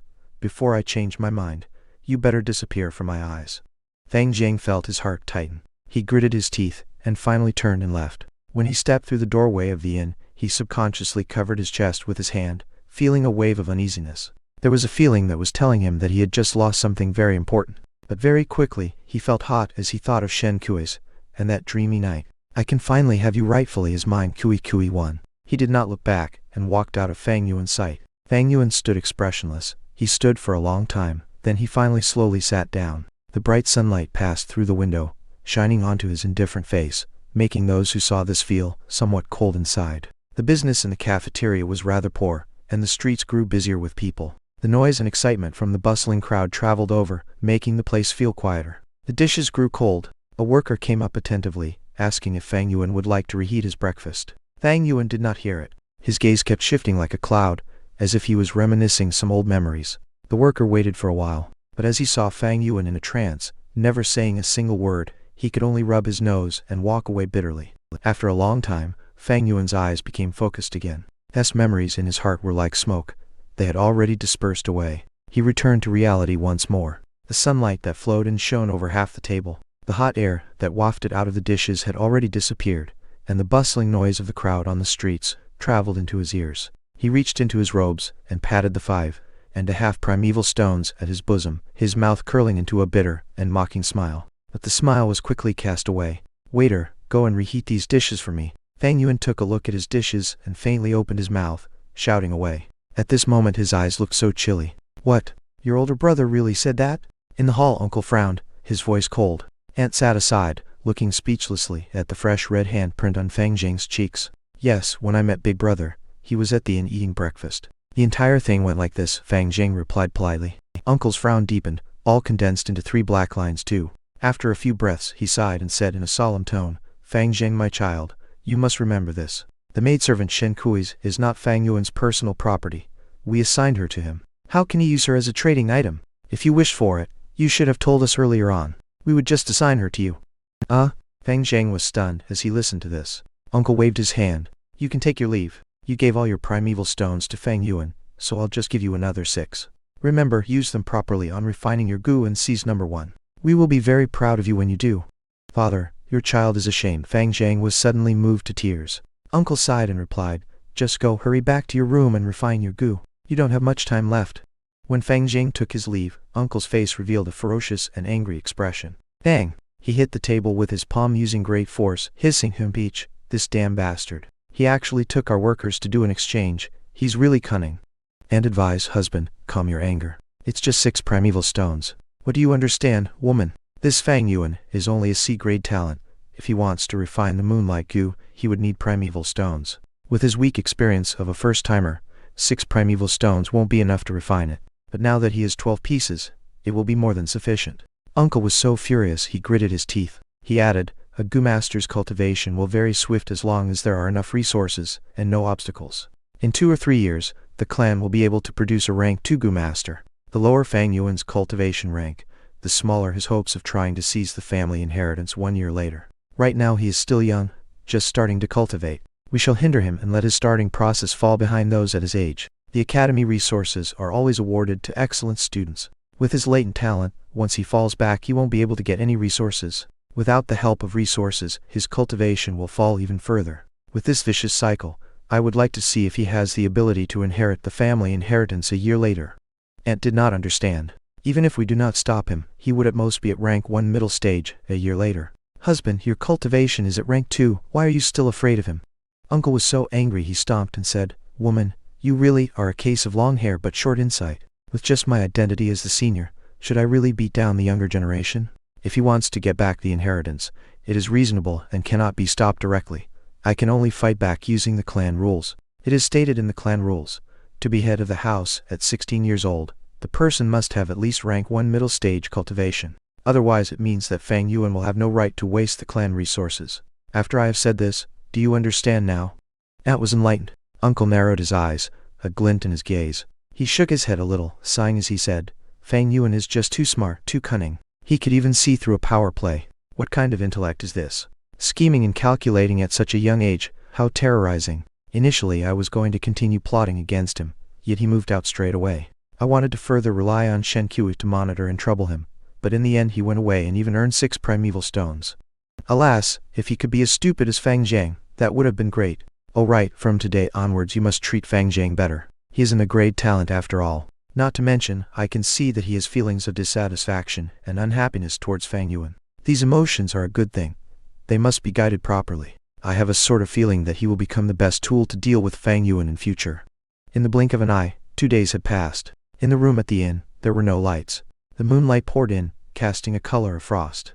On the bed Fang Yuan sat cross-legged, his eyes closed. He moved his green copper primeval essence, concentrating his mind on refining the liquor worm. On its body, a small cut had already been dyed the green color of green copper, but the liquor worm's will was still as tenacious as ever. It constantly struggled in the midst of the ethereal primeval essence. Fang Yuan's refining process was not going smoothly. It was very difficult. I spent 2 days and 2 nights, only resting 2 hours each day, and I spent 12 pieces of primeval stone but only managed to refine around 1/15 of progress. Calculating according to the time, I guess someone will succeed in refining their goo in these few days. Fang Yuan could see the situation clearly. However, his talent was a poor grade anyway. Add on the liquor worm that he was trying to refine, having an incredibly tenacious will to live. It was even stronger than a normal moonlight goo. The resulting situation of falling behind was normal. A moment of falling behind is nothing, as long as I have the liquor worm. Fang Yuan's heart was clear like a mirror, not a single trace of anxiety and discouragement in him. Suddenly, the liquor worm curled up into a ball. Oh no, the liquor worm is counter-attacking. Fang Yuan instantly opened his eyes, a hint of astonishment in his gaze. Before him, the liquor worm had curled into a round little dumpling, fiercely giving out a blinding white light. It was risking everything in this one last stand. At once Fang Yuan felt a strong will coming out from the liquor worm's body, flowing directly through the primeval essence and descending into the primeval sea in his aperture. A situation where a goo counterattack was incredibly rare. Only goo with extremely strong will would give their all. It was either success or death. In the face of such a scenario, the usual teenager would be panicking right now. Though he was surprised, Fang Yuan did not panic. In fact, he was somewhat delighted. Staking everything in one last attempt. This is also a good thing. As long as I can handle this counter-attack, the liquor worms will shall greatly weaken. However, I need to put full focus into fighting back against this will. I cannot receive even the slightest outside interference. Or else that would be bad, sigh. But I hope no one will come and disturb me during this period. His thoughts finalized, he was ready to gather the primeval essence in his aperture, ready to accept the liquor worm's will. He would be entangled with it, and fight it 300 rounds. But at this moment, a miraculous event happened. In the middle of his aperture, just above the sea high in the air, a goo appeared. Boom! A mighty strong breath erupted from this goo. This breath was like the Milky Way pouring out, and floodwater rushing down from the mountains. Yet, it was also like a dreadful beast whose dignity was offended that opened its scarlet red eyes and looked around to see who would dare to violate its territory. This is the spring-autumn cicada? Seeing this goo, Fang Yuan was completely shocked. 1. Kuis is just an affectionate way to call Shen Kuis. 2. The novel says Chinese letter, Chinese letter, Chinese letter, Chinese letter, Chinese letter, Chinese letter, Chinese letter, Chinese letter, which means condensed into a Chinese letter word. Chinese words are used to describe things sometimes. Author's note. He thanks a bunch of people. I will keep on going forward. 3 years, 6 years, 9 years. In this period of time, some of you may leave temporarily, and some will always stay. In the busy process of human life, we constantly mark our constant existence, and we all prove to each other that we have lived before. I had imagined this sort of scenario. When we are old, you all will look at Gu Zhenren this ID, and will laugh in your hearts. Oh, it's him. When I was young I have read his book before. I even gave him a recommendation vote. Maybe I will open my previous layout, and see all these familiar ID, those that have rewarded, voted and commented before. I will reminisce the times when I was writing alone. These names were the company of my long and difficult journey, giving me warm little lights. Right here in the book is a small little twist. Fang Yuan will begin to truly show his unique style. Those who were able to read up till here are predestined. I guarantee you right here, this book will become more and more exciting. Thank you everyone for reading up till here, and sorry for the long wait. This was such a long chapter to translate, but it is also one of my all-time favorite chapters. The sadness and meaning of this chapter has always stayed with me. As the author said, this is the turning point and beginning of the real story. I hope you will give lots of support to the author, and I hope to translate even more. Chapter 19, Rank 6 Vital Goo, the Spring-Autumn Cicada. Chapter 19, Rank 6 Vital Goo, the Spring-Autumn Cicada. During the process of refining, the goo counterattacked.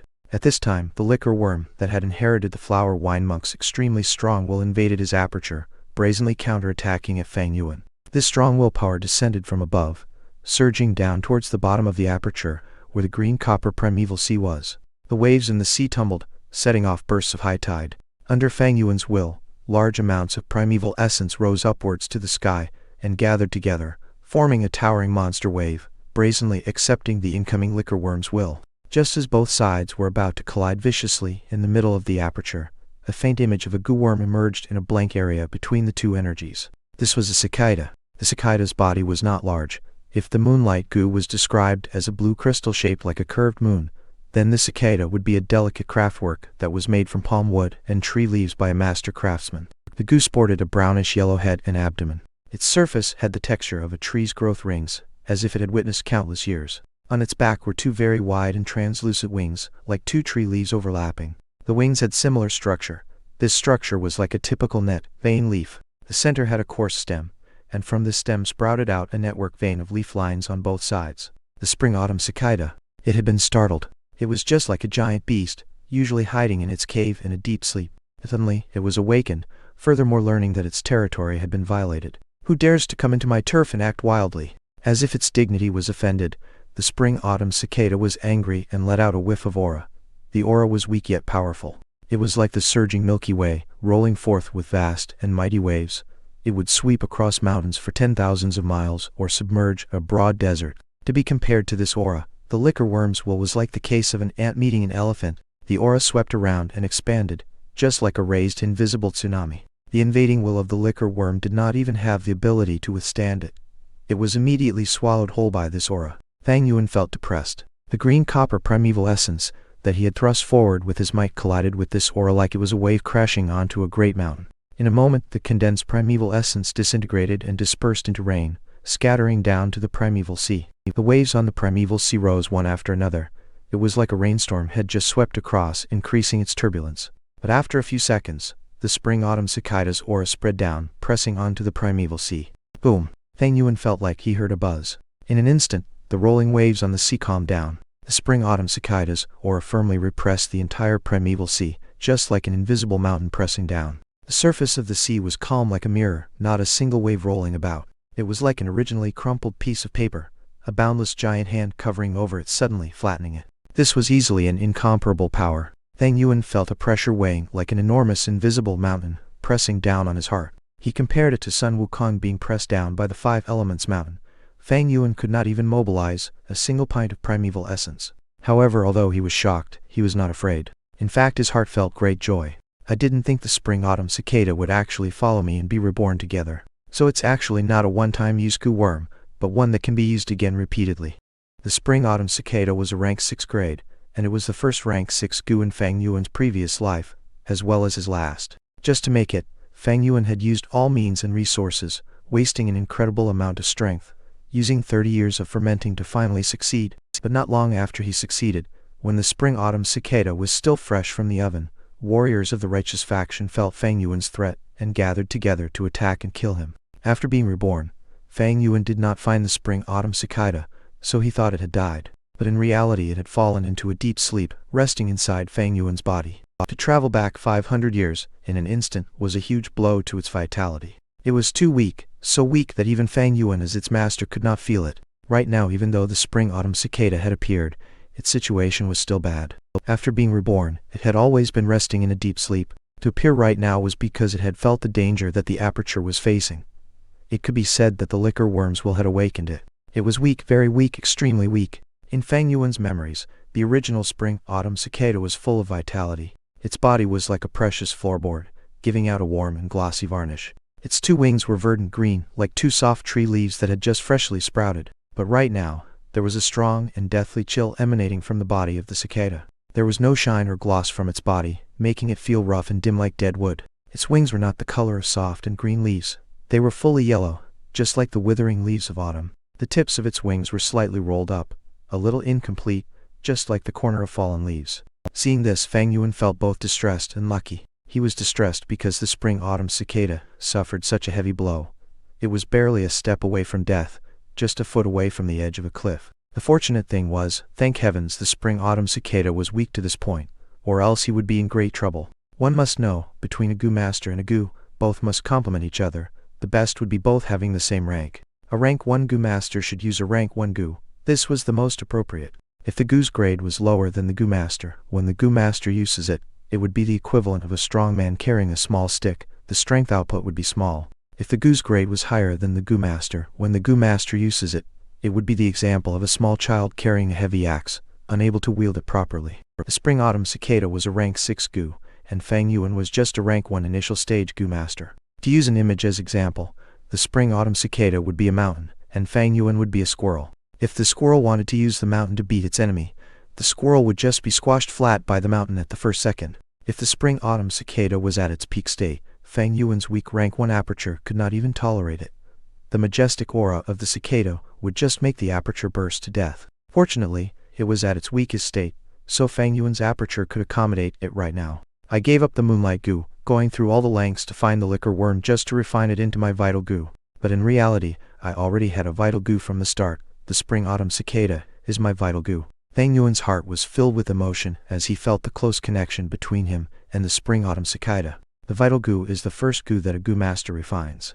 It is terribly important, and would affect the future development of a goo master by a large extent. If a vital goo is well picked, the goo master's development will become smoother. When the vital goo is of a poor grade, to a goo master it would just drag down his cultivation and let peers surpass him. The more important thing is that it would affect the matter of life and death in a battle. Fang Yuan was clear on this point, so he was not satisfied after choosing the Guyu Village's signature Moonlight goo. He just had to go all the way to find the liquor worm. In his memory to a rank 1 goo master, the liquor worm was already considered a high-quality pick. The Moonlight goo was just a choice that was slightly above average. But life is fascinating, because no one will ever know what is waiting for him or her at the next moment. Fang Yuan had refined the Spring Autumn Cicada in his previous life. After his rebirth, the Spring Autumn Cicada fell into a deep sleep, but the connection between them still existed. In fact, Fang Yuan found that, as if going through the refinement of the river of time, his connection with the Spring Autumn Cicada had grown even closer and mysterious than his previous life. It was just because the Spring Autumn Cicada was too weak, so Fang Yuan was not aware of it. Therefore, in the real sense, the Spring Autumn Cicada is the first goo that he had refined. The only thing was that the Spring Autumn Cicada was not refined in his current life, but the result of hard work in his previous life of 500 years. The Spring Autumn Cicada was Fang Yuan's vital goo. A rank 1 goo master, having a rank 6 vital goo. If this sort of thing was said out loud, it is expected that no one would believe such a thing. This has already broken the limits of human cognition. But yet, that is exactly what happened. The truth is beyond doubt. The liquor worm as a vital goo is already one of the best choices, but when you compare it to the Spring Autumn Cicada, it is just like scum on the ground. My vital goo in this life is actually the Spring Autumn Cicada. Ha ha ha. Chapter 20. The Academy Elder is speechless. Chapter 20. The Academy Elder is speechless. The immense joy he felt did not overcome his mind.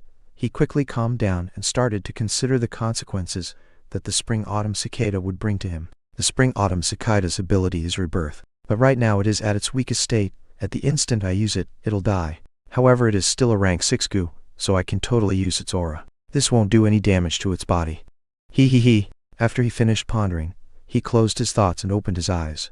The liquor worm was hovering before him, shivering in the midst of the smoke, like green copper primeval essence that had surrounded it. Earlier, because it wanted a chance to survive, desperation drove the liquor worm risk everything on a single throw. Yet, in the end, its will was easily defeated by the Spring Autumn Cicada's aura. Due to this, it suffered a heavy blow, its current strength not even 1% of the original will it had. Spring Autumn Cicada. With a simple thought, Fang Yuan released a small trace of the Spring Autumn Cicada's aura. This aura pressured onto the liquor worm's body. The liquor worm immediately stood still, motionless like a dead creature. Its scattered will felt the Spring Autumn Cicada's aura. Like a mouse that had run into a cat, it was frightened. It shrank into a ball, and was too afraid to move even a slight bit. Fang Yuan laughed and took the opportunity to mobilize his primeval essence. In the beginning, when he tried using his green copper primeval essence to refine it, the liquor worms will resisted fiercely, so it could only expand arduously bit by bit. But right now Fang Yuan's green copper primeval essence drove straight in, flowing vigorously without resistance.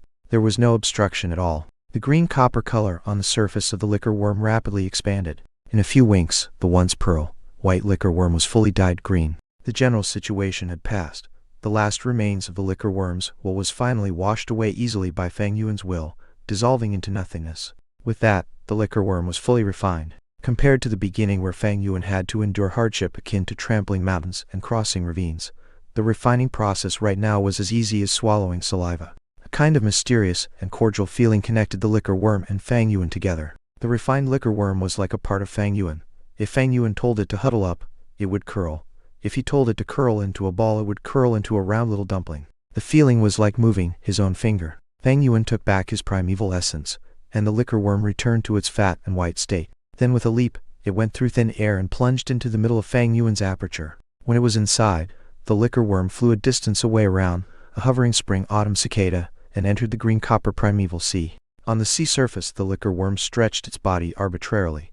Occasionally, it would twist around its chubby waist, appearing comfortable, as if it were bathing in a hot shower. With the spring-autumn cicada, my plans will have to change. Fang Yuan gathered his mind away from the aperture and took out the moonlight goo. He repeated what he did earlier, letting out a hint of the spring-autumn cicada's aura, pressing it down on the moonlight goo. As it felt the spring-autumn cicada's aura, the moonlight goo's will immediately surrendered, its fear so great its will could only turtle up in the furthest corner of its own body. Fang Yuan's primeval essence poured in. In the blink of an eye, the moonlight goo was dyed a jade-green color. Finally, with just a simple thought, the moonlight goo's will was easily strangled. After he was done, he took back his primeval essence, and the moonlight goo returned to its original, semi-transparent, blue crystal form. He put away the moonlight goo.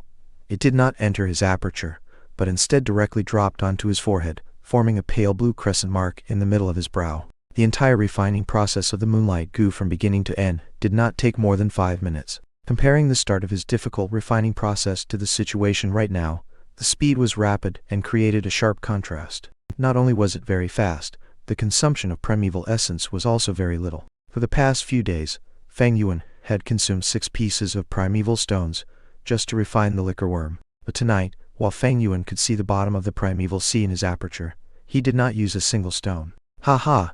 With the spring-autumn cicada at hand, it is as easy as having a god's help. After today, all I just need to do is use its aura to pressure down.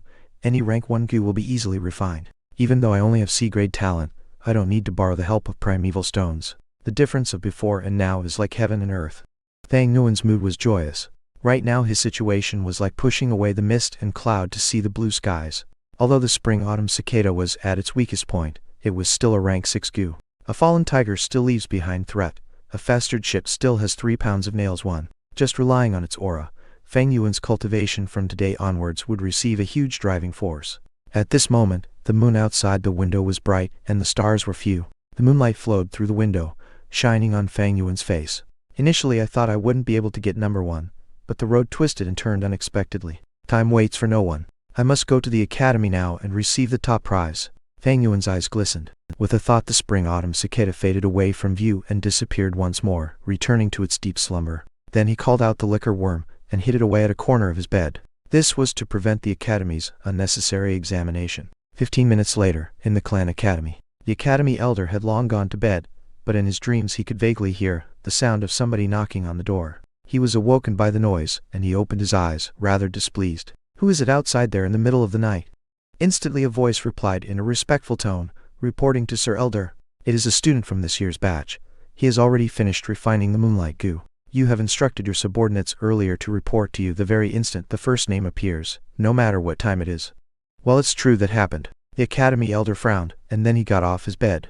As he put on his robes he asked, "Which student is it that got number 1 this year?" "Is it Guyu Fangzhang?" The subordinate outside the door replied, "It seems so. The moment I heard the news, I hurried over here to tell you about it, sir. It seems to be someone from the Fang family branch." He counting the time. "It is probably him." The academy elder laughed lightly, confidently saying, "Who else could it be besides the A-grade talent genius? All those B-grade talent students would still be worse even with the help of primeval stones. Or else why would the grade of cultivation talent be so important?" As he said this, he pushed the door open and came out. Outside the door, his subordinate respectfully bowed, moving 2 steps backwards. "Sir is right," he echoed. In the hall, 10 candles or so burned together, brightening up the hall. The man who had received Fang Yuan had already cleared up all doubts by now. Under the bright light of the candle fire, his face showed a stunned expression. "Wait, what did you just say? You are called Guyu Fang Yuan, not Guyu Fangzhang?" Fang Yuan nodded. At this moment the elder walked in from the entrance. Fang Yuan and the man stood up and turned around to greet. When the academy elder saw Fang Yuan, his face was full of smiles. He strode over and stood in front of Fang Yuan, patting his shoulder in a friendly manner. "You did well, Guyu Fangzhang. You did not disappoint me. You are indeed an A-grade talent, genius. All those B-grade, C-grade peers of yours will never compare to you no matter how hard they try. Ha ha ha. Fang Yuan and Fang Zhang were twin brothers. Their outer appearance was similar to a fault. Even the academy elder was mistaken. Fang Yuan was neither haughty nor humble. He took a little step back, letting his shoulder free from the academy elder's hand. He stared at the academy elder, his hands folded behind his back. Then he said with a faint smile, Sir Elder, you have been mistaken. I am Guyu Fang Yuan. Guyu Fang Zhang is my younger brother. Huh? The academy elder opened his mouth slightly, his expression startled. He glared at Fang Yuan doubtfully, his brow turning into a frown. After a few breaths, he finally spoke. You are Guyu Fang Yuan? Correct, sir, Fang Yuan replied. You have refined the Moonlight Gu? The academy elder was extremely surprised. His two eyes glared firmly at Fang Yuan's crescent mark on his forehead. His eyes were shining. He was asking the obvious. Indeed, that is the case, Fang Yuan said. Then, you are first of your batch. The academy elder was asking stupid questions, but he was not entirely at fault. After all, this situation was entirely out of everyone's expectations. One must know that he had been in charge of the academy for decades and is extremely experienced. He had seen C-grade talent students contending for number 1 before this, but it was never this early. Not to mention that in this batch, there were peers with E and B-grade talent. If there is no one earlier than me, Fang Yuan pretended to be in deep thought. Then he rubbed his nose and continued. Then it seems like it. The academy elder. One, it means that while spoiled or damaged, it can still be put to use. Chapter 21. How can it be that Big Brother got number 1? Chapter 21. How can it be that Big Brother got number 1? The sky was not yet bright, and the sun had yet to rise.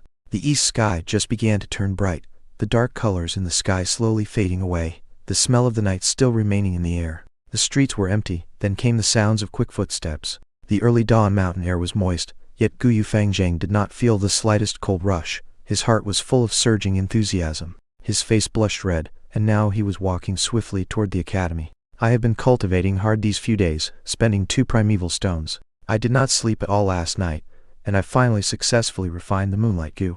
I am a grade talent, and I was so hardworking. No one can be faster than me, no one. Father and mother, I told you I won't let you feel disappointed. When he thought of the moment where he told his aunt and uncle about the good news earlier, they expressed happiness and relief, making Fang Zhang feel a surge of joy and pride. Just wait, all you clanspeople who look down on me and Big Brother. From today onwards, I shall make you all look up to me, Guyu Fang Zhang. The more he thought, the more Fang Zhang felt excited. He could not help but clench his fists, and his pace quickened a little more. He came to the academy entrance. The academy's 2 guards looked at him strangely. They asked him, Guyu Fang Yuan, why are you back? What Big Brother was here just now? When Fang Zhang heard them, his face showed a hint of surprise and puzzlement. Whatever. He would never have guessed that Fang Yuan would snatch away number 1. He shook his head and cupped his hands together, his tone carrying a trace of arrogance. 2 elder brothers. I am not Guyu Fang Yuan, but I'm Guyu Fang Zhang. I have already successfully refined my vital Gu, and I am here to come and take the top prize. You are Guyu Fang Zhang? You brothers are just too alike. No wonder the academy elder was mistaken. The guard on the left side shouted, his eyes widening. The guard on the right shook his head and said, you came 1 step too late. Just last night in the late hour, your older brother Guyu Fang Yuan came and met with Sir Elder and took the top prize. My older brother. Fang Zhang suddenly opened his eyes wide, crying out, wait, you said he'd got number 1? How can this be? Isn't his big brother a C-grade talent? Getting number 1, this has to be a joke, right? It's true. How could we possibly joke around with this matter? Seeing Fang Zhang in disbelief, the guards seemed somewhat unhappy. This matter has been confirmed by the academy elder. In due course the name list will be released and announced. What's wrong, your older brother did not tell you about it? The other guard added. Fang Zhang just stood silly at the door. The truth was so much different from his imagination.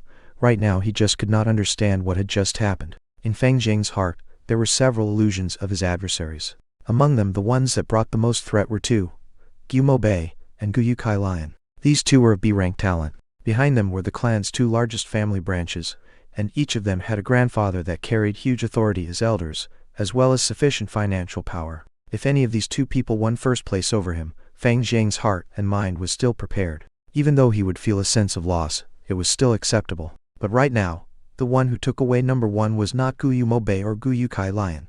It was not even any of the opponents in his heart, but it was Guyu Fang Yuan, his older brother. That person with a C-grade talent. That person who fell downhill and turned dejected after the awakening ceremony. That person who slept soundly in class all day. That person who was always heavily drunk and never turned home at night. That person who bullied Shen Kuis, slapped him twice, and took all his primeval stones away. That person who always held him down, just like a shadow entrenched in his heart. How can it be like this? It can't be possible. In a short while, Fang Zhang roared in his heart, I was so hardworking. But he just drank every day, until he became drunk, and yet in the end he was the one who got number one. Is this even fair? Why? Why? The sun rose from the east, the birds chirped around, and the overflowing air of spring took over King Mao Mountain. Guyu Fangjiang bathed in the warm sunlight. He slowly lowered his head, gritting his teeth, looking at his own lonely shadow. The excitement in his heart had turned into a balloon that leaked air, long dissipating. Instead, what took its place was the emotions of confusion, resentment, unwillingness, puzzlement, fear, and other complicated feelings. As time went by, the sun climbed higher. The Academy bulletin wall had posted a new name list, and on the list were just two names, firstly Fang Yuan, and then Fang Zhang. Following the appearance of this list, the news gradually spread out. After hearing the news, all those young students who had been bent on refining their gu at home after receiving one were in an uproar. How can it be like this? If it was Fang Zhang who got number one, I would still have believed it. But it's Fang Yuan. Isn't he a C-grade talent? Could there have been a mistake? The A-grade talent Fang Zhang actually lost to the C-grade talent Fang Yuan. Is this Tales from the 1001 Nights 1? The Mo Branch family home. The greenery in the courtyard was overflowing, the fragrance of tea dancing about. One of the clan elders of the Guyu clan, Guyu Mobei, was sitting in front of his desk, looking at the spring scenery outside his window. He leisurely drank his tea and said, Mobei hasn't continued refining his gu? The housekeeper standing at his side hurriedly replied, after he heard about news concerning Fang Yuan in the afternoon. Young Master Mobei seemed to be deeply affected and has no mood to continue refining the Moonlight gu. It is a pity young Master Mobei was just so close to succeeding. Actually, if Fang Zhang got number one, it could still be ignored, but it just has to be that C-grade talent Fang Yuan. So young Master Mobei lost his interest. It can't be helped. Hempish, do not excuse him. Guyu Mo Chen snorted coldly, his face stern and his tone hard. A gu master's cultivation process is full of hardship each step. What is a small setback like this? That Fang Yuan is just a C-grade, so to be able to get number one it is presumably because of luck. The Moonlight gu that he chose must have had a weak will, so that is how he could snatch the top. If Mobei can't see through this and let such a small setback get to him, then how is he supposed to be in charge of our Mo family branch in future? How can he compete with the Kai family branch? No one is allowed to advise him. Let him think about it by himself. Yes, master. The housekeeper did not dare refute. Almost at the same time, in the home of the Kai family branch, sigh, Guyu Fang Yuan, the clan elder Guyu Kai Lion, gave a long sigh, his brows held down in a frown as he thought, waving his hand around. Someone, call young Master Kai Chen over please. In a moment, Guyu Kai Chen walked into the room with a lost expression, kneeling down with respect. Your grandson greets his grandpa. Seems like you already know about the news. Guyu Kai Lion stared at his only direct grandson, his tone gentle. He slowly said, I called you over to prevent you from getting influenced by this matter. You see, when refining the vital gu, firstly one looks at the talent, secondly at the gu worm. Fang Yuan's talent is just C-grade, yet he was able to gain number one this time. This means that the gu he chose compared to all the Moonlight gu your peers has a will that is much weaker. This is entirely due to luck. So my grandson, do not be discouraged. This is nothing really. He is just a C-grade talent, though he is the same as you, but his supply of resources is not as well as yours. His road to advancement will also be harder than yours. Believe your grandpa, you will soon surpass him. Hence you should put away this trivial matter. Fang Yuan will not be your opponent, and is not worthy to be your adversary. Your real enemies are the A-grade talent Fang Zhang, and the Mo family's Mo Bei. Do you understand? Yes, thank you for your advice, Grandpa. I understand. I will go now, and continue refining my gu. Guyu Kai Chen had lost the sad expression on his face, replacing it with a high-spirited will to fight. Elder Guyu Kai Lion nodded his head, satisfied. A kindly smile emerged from his face, and he said, Good grandson. While your talent is only C-grade, but you can be rest assured that Grandpa will fully support you. Later on, I will come out and use the aura of a rank 3 gu worm to suppress your Moonlight gu's will and help you refine this gu. One Chinese letter Chinese letter Chinese letter Chinese letter. I am not entirely sure what it means here, but I only got Arabian Nights from looking up the word. Baidu tells me it is the title of Tales from the 1001 Nights. Chapter 22, Dancing Moonblade. Chapter 22, Dancing Moonblade. The sky was blue and clear, looking pure as if it had been washed clean. The sun was shining golden. Puffs of white clouds floated away, and a group of colorful peacock parrots chirped as they flew beneath the blue sky, forming an arrow formation under the clouds as they soared. This variant of colorful parrots would only appear in large groups during springtime. Their bodies were littered with feathers the color of the rainbow, their bodies the size of an eagle. The birds had parrot beaks, while their tails were that of a peacock's flowing long tail. It had been 10 days since the day Fang Yuan managed to acquire number 1 in the test to refine the vital goo. The spring breeze blew over the whole mountain's green grass, while the wild flowers bloomed eagerly, and the bees and butterflies danced around together. Life was surging all around. It was the wonderful beauty of spring. The breath of spring was so strong that the tall bamboo walls surrounding the training grounds could not hold it back. This training field occupied 3mu1. The ground was flat, paved with a layer of thick and wide gray graphite. Its 4 sides were planted with green spear bamboo. These green poles were placed closely together side by side, straight and tall, forming a circle of green high walls. While below the wall corners were stone as well, clumps of green grass emerged from many areas. In between the bamboo were also some wild roses, poking in from the outside, a few even climbing the wall. 57 young teens, at the age of 15, were standing in the midst of the training field right now, formed in a semicircle around the academy elder who was in the center, putting their focus on him. This was a lesson to teach the students on how to use the Moonlight goo. The Moonlight goo is our Guyu clan's symbolic goo, just like the Xian2 house's Bear Strength goo and the Bai 3 house's Stream goo. The majority of you on the field have chosen the Moonlight goo as your vital goo, so you must all watch properly.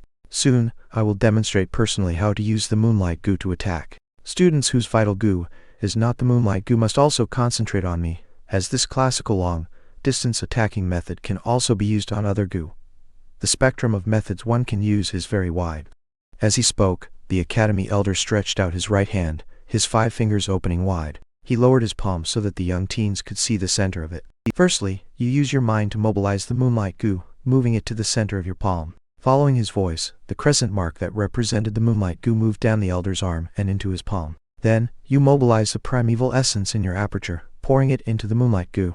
A thread of white silver-colored primeval essence gushed out from the elder's body, so fine, it was almost impossible to see. It entered the Moonlight goo in his palm. The academy elder was of a rank 3 realm, and only rank 3 goo masters could produce white silver-colored primeval essence. Rank 1 goo master's primeval essence was commonly known as green copper primeval essence, while rank 2 goo masters had theirs called red iron primeval essence. When they reached rank 3, it becomes white silver primeval essence. Once it absorbed the thread of white silver primeval essence, the crescent-shaped mark in the elder's hand instantly glowed brighter and brighter. Although it was daytime, it still issued a brilliant pale, blue light. That's awesome! How beautiful! The youngsters could not help but let out praises of surprise and amazement when they saw it. The pale blue light was clear like water. It flickered faintly in the elder's palm. At first glance it would seem as if the academy elder's hand was scooping a handful of moonlight. The academy elder smiled a little. Now watch carefully. The last step is just like how I will do it, launching it out. As he said this, his widely opened 5 fingers slowly closed together. Then he lifted his arm up and slowly moved it forward, his arm straight. Finally he waved his palm lightly in a cutting motion. The entire movement was steady and powerful. Swoosh! The young students could hear a light brushing sound beside their ear. Following the academy elder's movement, the condensed water, like pale blue light in his palm, was thrown out like that. The light transformed into a small moonblade in the air, the faint blue moonblade only the size of a open hand, the shape just like the crescent moon in the night sky. It drew a straight line in the air before it hit a grass puppet 10 meters away.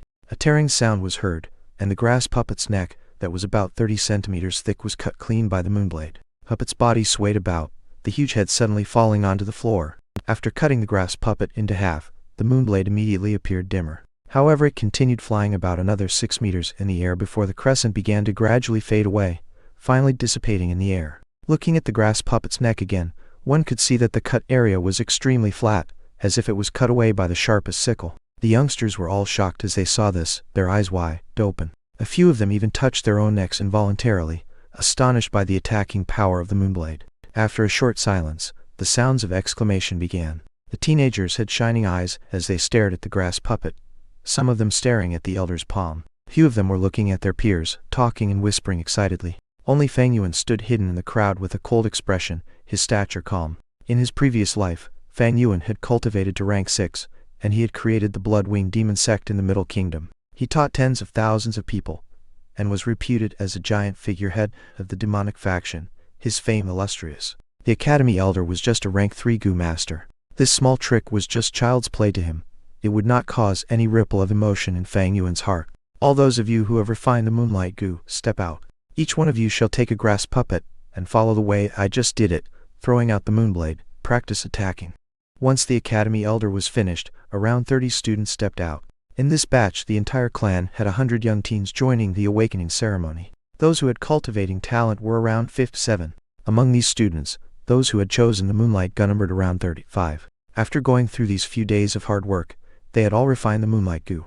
Those that were left were all D-grade talents. It was not because they did not desire to refine the Moonlight goo, but it was due to the inability of their talent, so they could only withdraw after learning of the difficulty. To the youngsters of the Guyu clan, the Moonlight goo was not a simple goo worm, but the symbol of the clan's glory. Very quickly 35 of them stood in a row. Each of them faced forward, standing 10 meters away from a grass puppet on the opposite. Fang Yuan stood in the middle of the row, but he did not garner any attention. The practice began. The students all stretched out their right hands, letting the Moonlight goo move to the heart of their palm. One by one the blue crescent mark started to give out water blue light as green copper primeval essence was poured in. But when they drew a vertical cut with their palm, only 7 or 8 crescents flew out. Among these crescents, some of them only appeared for a short moment before dissipating away. Some flew out for 2 to 3 meters before disintegrating into blue light with a bang. Some flew further, but the direction was severely off course, flying straight up to the sky. The young teens all frowned. When they saw the elder's demonstration earlier, it seemed quite easy. But when they started practicing themselves, they realized the skill required in this action. Throw out a moonblade, and to have it hit on the grass puppet, it really was not that simple. The elder had a faint smile as he watched. He saw this scene every year, and was not surprised. The remaining 22 students could only stand outside the field, watching jealously. After practicing for 5 minutes, the youngsters were gradually able to produce moonblades. For a time in the training ground, pale, blue-colored moonblades flew about everywhere. A few moonblades would fade halfway, a few unluckily crashing into another. Some flew out of the training field, twisting around. Those that were able to hit on the grass puppets were just a small few. Of course, these were all due to sheer luck. The academy elder started to tutor and guide each one personally. He focused greatly on Fang Zhang, Mo Bei and Kai Chang, and those others with good latent talent. He patiently corrected their postures, teaching them his experience. Towards those C-grade talent students like Fang Yuan, he only mentioned 2 sentences. Fang Yuan kept condensing the blue light in his hand. He waved his palm a few times, cutting the air, but he did not release the light, pretending and acting. With the field a mess at the moment and no one focusing on himself, he moved his thoughts and released his hold on the Moonlight goo, his palm tilting a little, making a cutting action. In order not to raise attention, he did not focus on his own grass puppet opposite him, but aimed at the one on his left. With a whoosh, a moonblade flew out quickly, passing through the center of chaos, drawing a straight line in the air and cutting accurately into the neck area of a grass puppet. The grass puppet wavered for a moment, the neck area cut deeply by the moonblade. But very quickly, the green grassy area that was cut began to regrow, tangling together and healing away the wound. Of course, this grass pup, it was not a normal scarecrow. It was a rank 1 scarecrow goo, having the nature, type ability of self-recovery. Unless the pup, it was cut into half at once, it would just recover back to normal in a short while. Wow, look at that crescent. How cool, who threw it? Moonblades that were able to hit grass puppets right now were rare. Fang Yuan just casually hit one, yet it caused the most significant result so far. Thus, in an instant, the students outside the field gave out cries of surprise. Even the academy elder's attention was caught, and he asked, "That moonblade just now was not bad. Was it yours?" He looked at a C-grade talent student with an inquiring eye. Since that grass pup, it was just opposite him. This male student blinked his eyes, feeling somewhat bewildered as he faced everyone's sudden gazes at him. To be honest, the field was just in a chaos earlier with moonblades flying about, so even he did not know if it was he himself who threw it. However, looking at it, it probably is me, thought the young boy. Then he nodded his head subconsciously. The youngsters around him immediately looked at him with admiration. Who is he? What is his name? Some of the girl students asked around. Even he can throw out a moonblade. I must not lose. Guyu Mo Bei's eyes flashed with a hint of determination. So it's not Big Brother who threw it. Guyu Fang Zhang inexplicably sighed with relief. After uncle and aunt consoled him, he was able to recover from the previous blow. Big Brother, you won first place last time because your luck was good, picking a weak-willed Moonlight goo.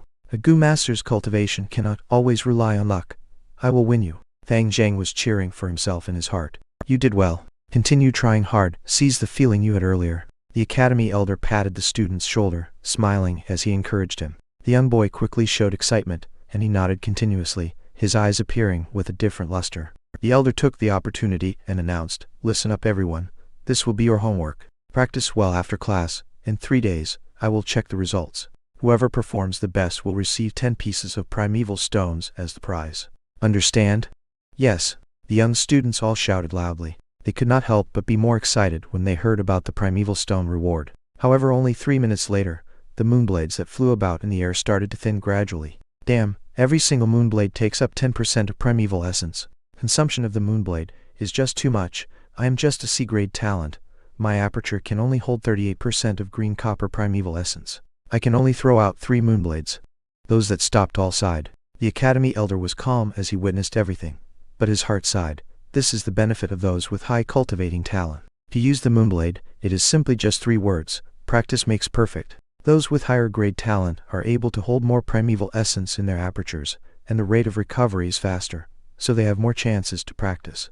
Those with poorer talent can also use primeval stones to make up for it, strengthening the number of practices. Those with low grade talent and have no primeval stones, though they have the mind to practice, they will still be powerless. Sigh, the Gu Master's cultivation process is just so cruel. I had just better take care of those high-grade talent students. 1 Chinese letter, mu, an ancient Chinese measurement.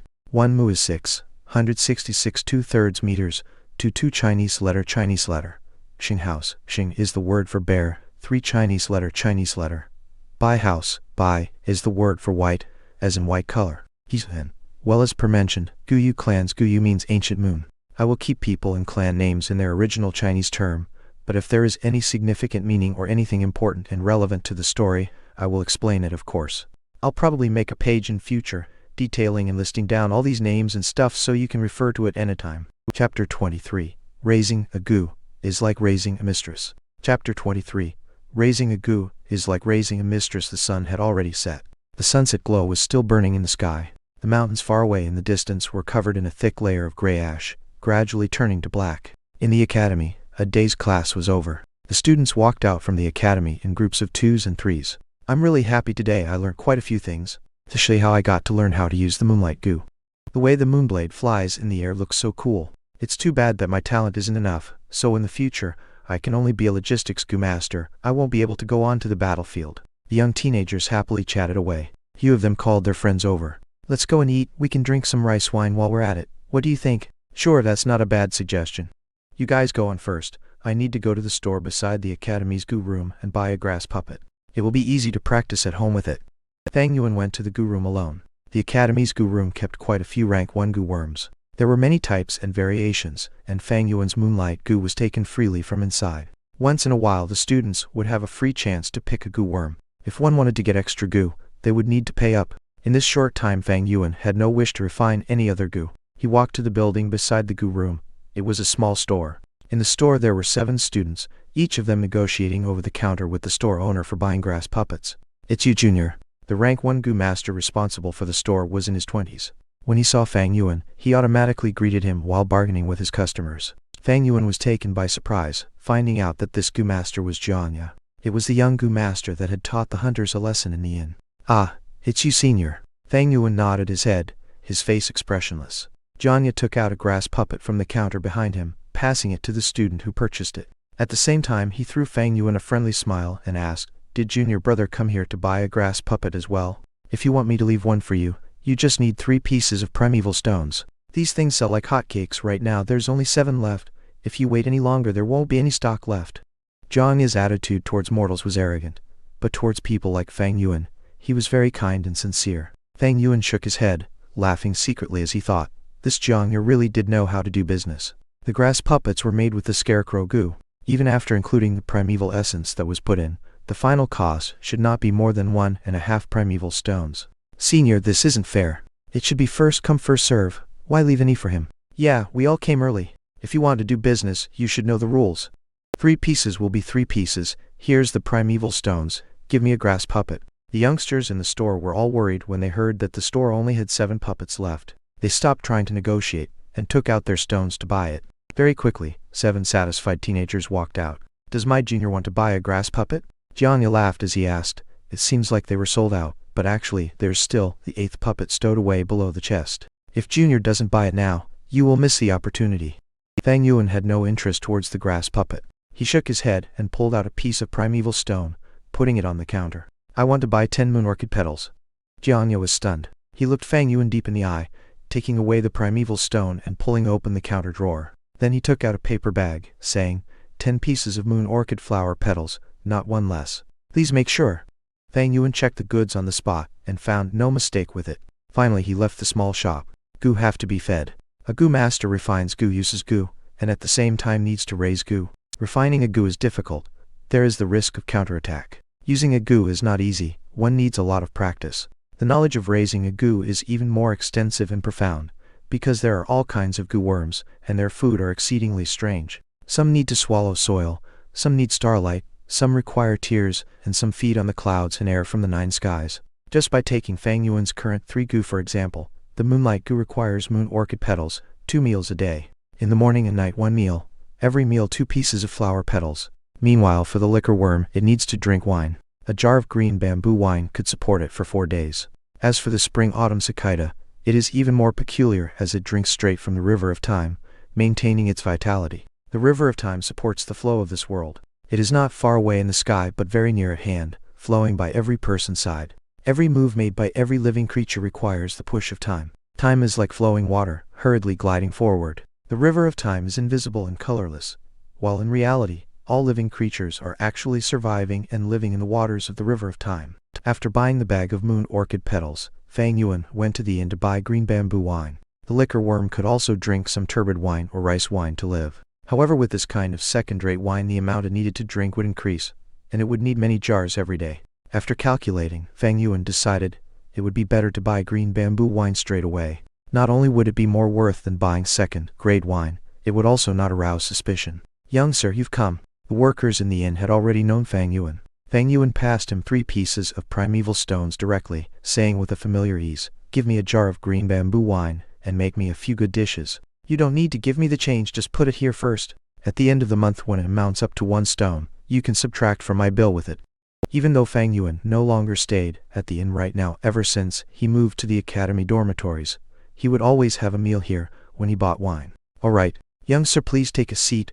The dishes will be sent over immediately," the worker echoed, leading Fang Yuan to his seat. He took the cloth on top of his shoulder and gently wiped the table before leaving. Indeed, as the worker said, the dishes were very quickly served. Fang Yuan ate and calculated at the same time in his mind, "A piece of primeval stone can buy me 10 pieces of flower petals. The Moonlight gu consumed 4 pieces every day.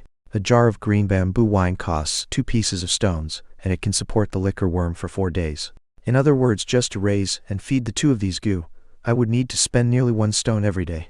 It does not seem like much, but in reality this was very costly. The monthly living expenses for a mortal family of 3 only used up 1 piece of primeval stone. From the starting of refining the gu until today, 16 days had already passed. Just to raise the gu alone Fang Yuan had already spent 14.5 primeval stones. "I have acquired the flower wine treasure, taken away Fang Zheng's bag of primeval stones, and also got the first place reward. My primeval stone assets once reached up to 44 pieces and a half. However, in the early days of refining the gu I wasted 6 pieces and a half. Then I used 14 pieces and a half on feeding these gu. My living expenses cost half a piece, and today I am probably left with 20 pieces. Fang Yuan took out his money pouch. He opened it and looked inside. The bag contained pieces of primeval stones inside. Each of these stones were grayish-white in color, their shapes ellipsoid, and the volumes equal, the size similar to a duck egg. After counting he found that he really only had 20 pieces left. In other words, if this continued on then Fang Yuan would only be able to go on for half a month with the remaining stones he had left. He was not like his peers. They had relatives and friends to help them out, especially with the case of students like Guyu Mobei and Guyu Kaichang who were loaded with primeval stones. Fang Yuan could only think of a way himself. "Uncle and aunt have already cut off my living expenses, but every weekend the clan academy would give out 3 pieces of primeval stones as subsidy to every student. Looks like I would need to show off in the Moonblade assessment in 3 days and take that 10 primeval stone prize." Fang Yuan chewed the food in his mouth while he pondered. His current age was just at the age where the body was growing. Without realizing it, all the rice and dishes had entered his stomach. Taking up the sealed green bamboo wine jar, Fang Yuan lifted his feet and started walking, leaving the inn. Young sir," the inn worker chased after him from behind and said, "Just to tell young sir something, but in less than a month the trading company will arrive to the village. By convention, they would always buy the green bamboo wine in our shop. Young sir loves our green bamboo wine and always buys a few jars every week, so the innkeeper ordered me to tell young sir about this matter. The green bamboo wine in our store has limited supply, so after we sell it to the trading company I'm afraid we would be left with very little." "Is that the case?" When Fang Yuan heard the news, he frowned slightly. To know someone and tell apart the conversation, Fang Yuan had 500 years of experience. The shop worker and the young Gu master Jiang Ye spoke with similar meaning. However, Fang Yuan could naturally tell the difference with Jiang Ye's tricky words and the shop worker's truthful words. This matter was a little troublesome. Fang Yuan needed to feed the liquor worm, and he needed a huge amount of green bamboo wine in the long run. If this inn ran out of stock, then he would have to use huge amounts of second-rate wine to feed the liquor worm. It was not possible for him to drink several jars a day. After a while, people would be suspicious. After thinking about it, Fang Yuan took out 10 pieces of primeval stones and said, "Then I'll buy another 5 jars. I will need you to carry them for me and follow me to put them in the academy dormitory." "All right, young sir." The worker immediately accepted the primeval stones. The moon orchid flower petals could only last for 5 days without any special storage means, so Fang Yuan would only buy a bag every time. However, the green bamboo wine could be kept for a very long time, thus there was no problem with this. A few workers followed Fang Yuan into the academy dorms and placed the wine jars under his bed, and then they bid their leave. As he saw the money pouch that had suddenly flattened down in his hands, Fang Yuan heaved a sigh. Refining a gu is hard, but raising a gu is also not easy. This is also considering the fact that he had his 500 years of previous life experience, so he did not need to practice using his gu, meaning that the consumption rate of primeval essence would be lessened, and thus saving him a huge sum of expenses. For those at his age around him, they would need to practice using the Moonlight gu and would need to waste primeval essence. To increase proficiency, one would need to practice many times. When too much primeval essence is consumed, primeval stones would have to be used as a supplement since the recovery rate is too slow. To buy a grass puppet, it costs 3 primeval stones as well. All this is money. Fortunately, my spring-autumn cicada feeds on time, and not anything else. Otherwise, I would have long gone bankrupt. I would never be able to support it. Fang Yuan suddenly felt very lucky. The more high-end the gu is, the greater the food consumption needed, or the more precious and rare the food required would be. Thus, the more difficult it would be to keep. A normal level rank 2 gu worm would cost up to around 1 to 2 pieces of primeval stones a day. It is good enough if the food is purchasable. There were some gu that required food that was relatively difficult to find.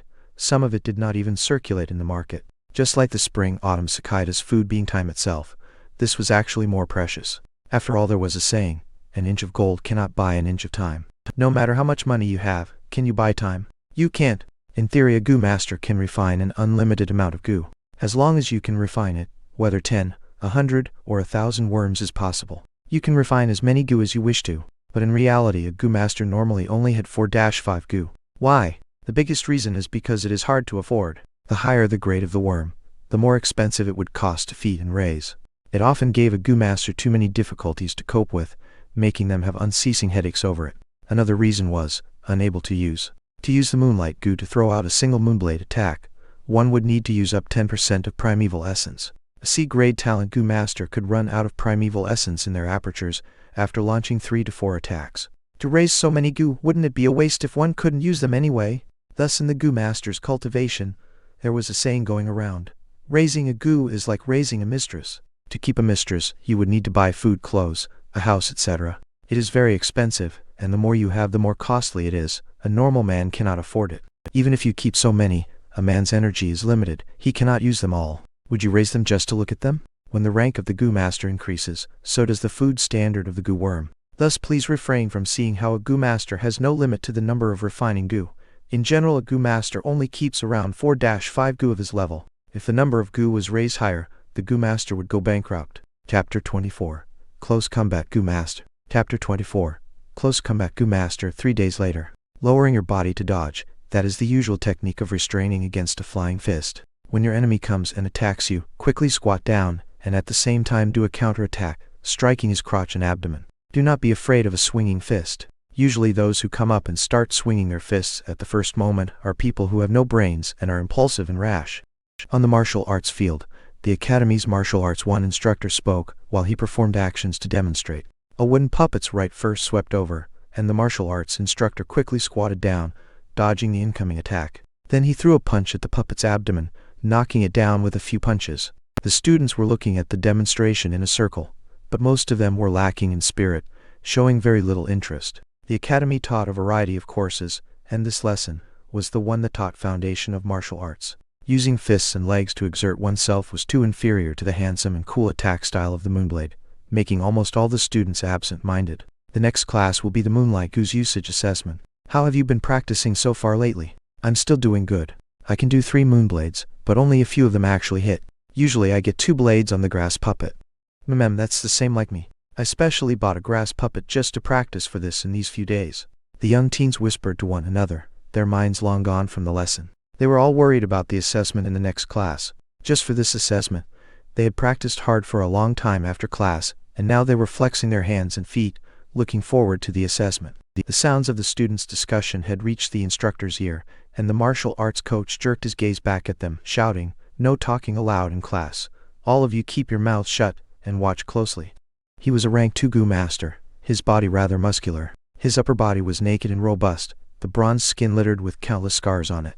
With a loud shout he showed a threatening manner, pressing down on all the students in the field. Silence fell in the martial arts field. The foundation of martial arts is the most important among important things. Especially in the early stages of a Gu master's cultivation, it is more important than anything else. All of you better focus your attention on me. After he finished scolding, the martial arts instructor called out another wooden puppet. This light yellow wooden pup, it was 2 meters tall, its huge wooden feet making sharp sounds as it stepped on the bluestone floor tiles. The wooden puppet stretched open its arms and rushed clumsily towards the coach. The instructor dodged its attack, then fiercely hugged its waist and used his strength to push it forward down, causing the huge and tall wooden puppet to fall to the ground. Then the instructor rode on the puppet's waist and swung his fist quickly at the puppet's head. The wooden puppet resisted for a moment, then its head was smashed broken by the instructor's raining blows. It was paralyzed on the ground, lying motionless. The martial arts instructor stood up, his breathing calm and long as always. He explained to the students, when facing a huge and tall enemy in close combat, do not be afraid. Ruining the opponent's center of gravity is a type of sensible tactic to pin down your enemy. Just like how I did it earlier, you must hug the opponent's waist, control his hips, and then push forward with your strength. After that you take the opportunity and get on his body and fiercely punch at your enemy. Those with no defensive capabilities will instantly collapse. The students nodded repeatedly, but most of their eyes showed disapproval. The coach saw all of this and laughed bitterly in his heart. Every batch was like this. The attitudes of these youngsters were naturally easily attracted by gorgeous things. Without personal understanding and experience, it was hard for them to understand the importance of having a martial arts foundation. In truth, especially for a Gu master in his early stage, while the basic martial arts did not look promising, it was actually more important than the blade attack. Remember, in close combat, your sight must not always stare at the enemy's eye. It should focus on the enemy's shoulder. No matter punching or kicking, the enemy's shoulder will always move first. In close combat, your speed is very important. The speed I am talking about in this context is not the speed of your fists, but the speed of the movement of your legs. Distance is the best defense. Keep your legs elastic, then you will be able to easily burst out your strength. When striking with your fists, maintain a triangle support. Otherwise you will lose your footing. The enemy has not fallen, yet instead you fell first. The instructor patiently explained while he demonstrated. These were all his valuable experiences that he got from sacrificing blood and tears, experience accumulated from long battles. Unfortunately, the students were unaware of this. They gradually started to whisper again, the focus of the discussion still on the next lesson's Moonblade assessment. This martial arts instructor is very pragmatic, but his teaching style is wrong. Fang Yuan watched quietly among the crowd, nodding and shaking his head at times. The instructor had no discipline in his teaching. He taught completely by interest, and just taught whatever he thought of. Therefore, the things he taught came out in a mess, and there was a lot of complicated info. In the beginning, many students listened seriously, but gradually they lost interest and diverted their attention to other aspects. Only Fang Yuan listened meticulously all the way. While others were learning, he was revising. His combat experience was richer than the instructor, but listening to others narrating was also a way of verification and cultivation. A Gu master's method of fighting is usually divided between melee and ranged. The Moonblade attack is a type of ranged attack, but when strictly speaking, it is considered medium range due to its effective distance only being 10 meters. When it came to close combat Gu masters, the martial arts instructor was the best example. Melee battle Gu masters would usually choose Gu that amplified their own body strengths and cultivate. These Gu would give them superhuman strength, agility, responsiveness, endurance, etc. Just like this martial arts instructor, his whole body was covered in bronze skin. This was of course not his own skin color, but it was a type of copper skin Gu's effect. The copper skin Gu would increase the Gu master's skin toughness and defense by a lot, letting the Gu master be able to endure more damage. A single Moonblade would consume 10% of primeval essence. How many times can a Gu master throw a Moonblade during battle? The number is few, especially for beginners who have difficulty forming effective blows. It can only be used as a type of trump card. The terrorizing factor is greater than its lethality. To a rank 1 Gu master, the truly useful skill would be martial arts kung fu. This is because the martial art offense is more durable and reliable. It's a pity that this fact is something that they will not understand unless they face it with their own experience. Fang Yuan lightly glanced around at his peers, a faint sneer somehow forming on his lips. The basic martial arts class was finally over. After a short rest, the students' eyes were filled with anticipation. The academy elder was late. He waved his big hand, pointing at the row of grass puppets in front of the bamboo wall. He went straight to the subject and said, "All right, today is the day to check the results. I want 5 people in a group coming up in proper sequence, using the Moonblade to attack 3 times. Swoosh! The first group of students went up, and the Moonblade danced in the air. After 3 rounds, only 9 Moonblades hit on the grass puppets. The academy elder shook his head a little, feeling slightly displeased. This hit rate was too low, the key being that among these 5 only 2 managed to successfully throw out 2 Moonblades. You all better practice properly after this, especially you and you."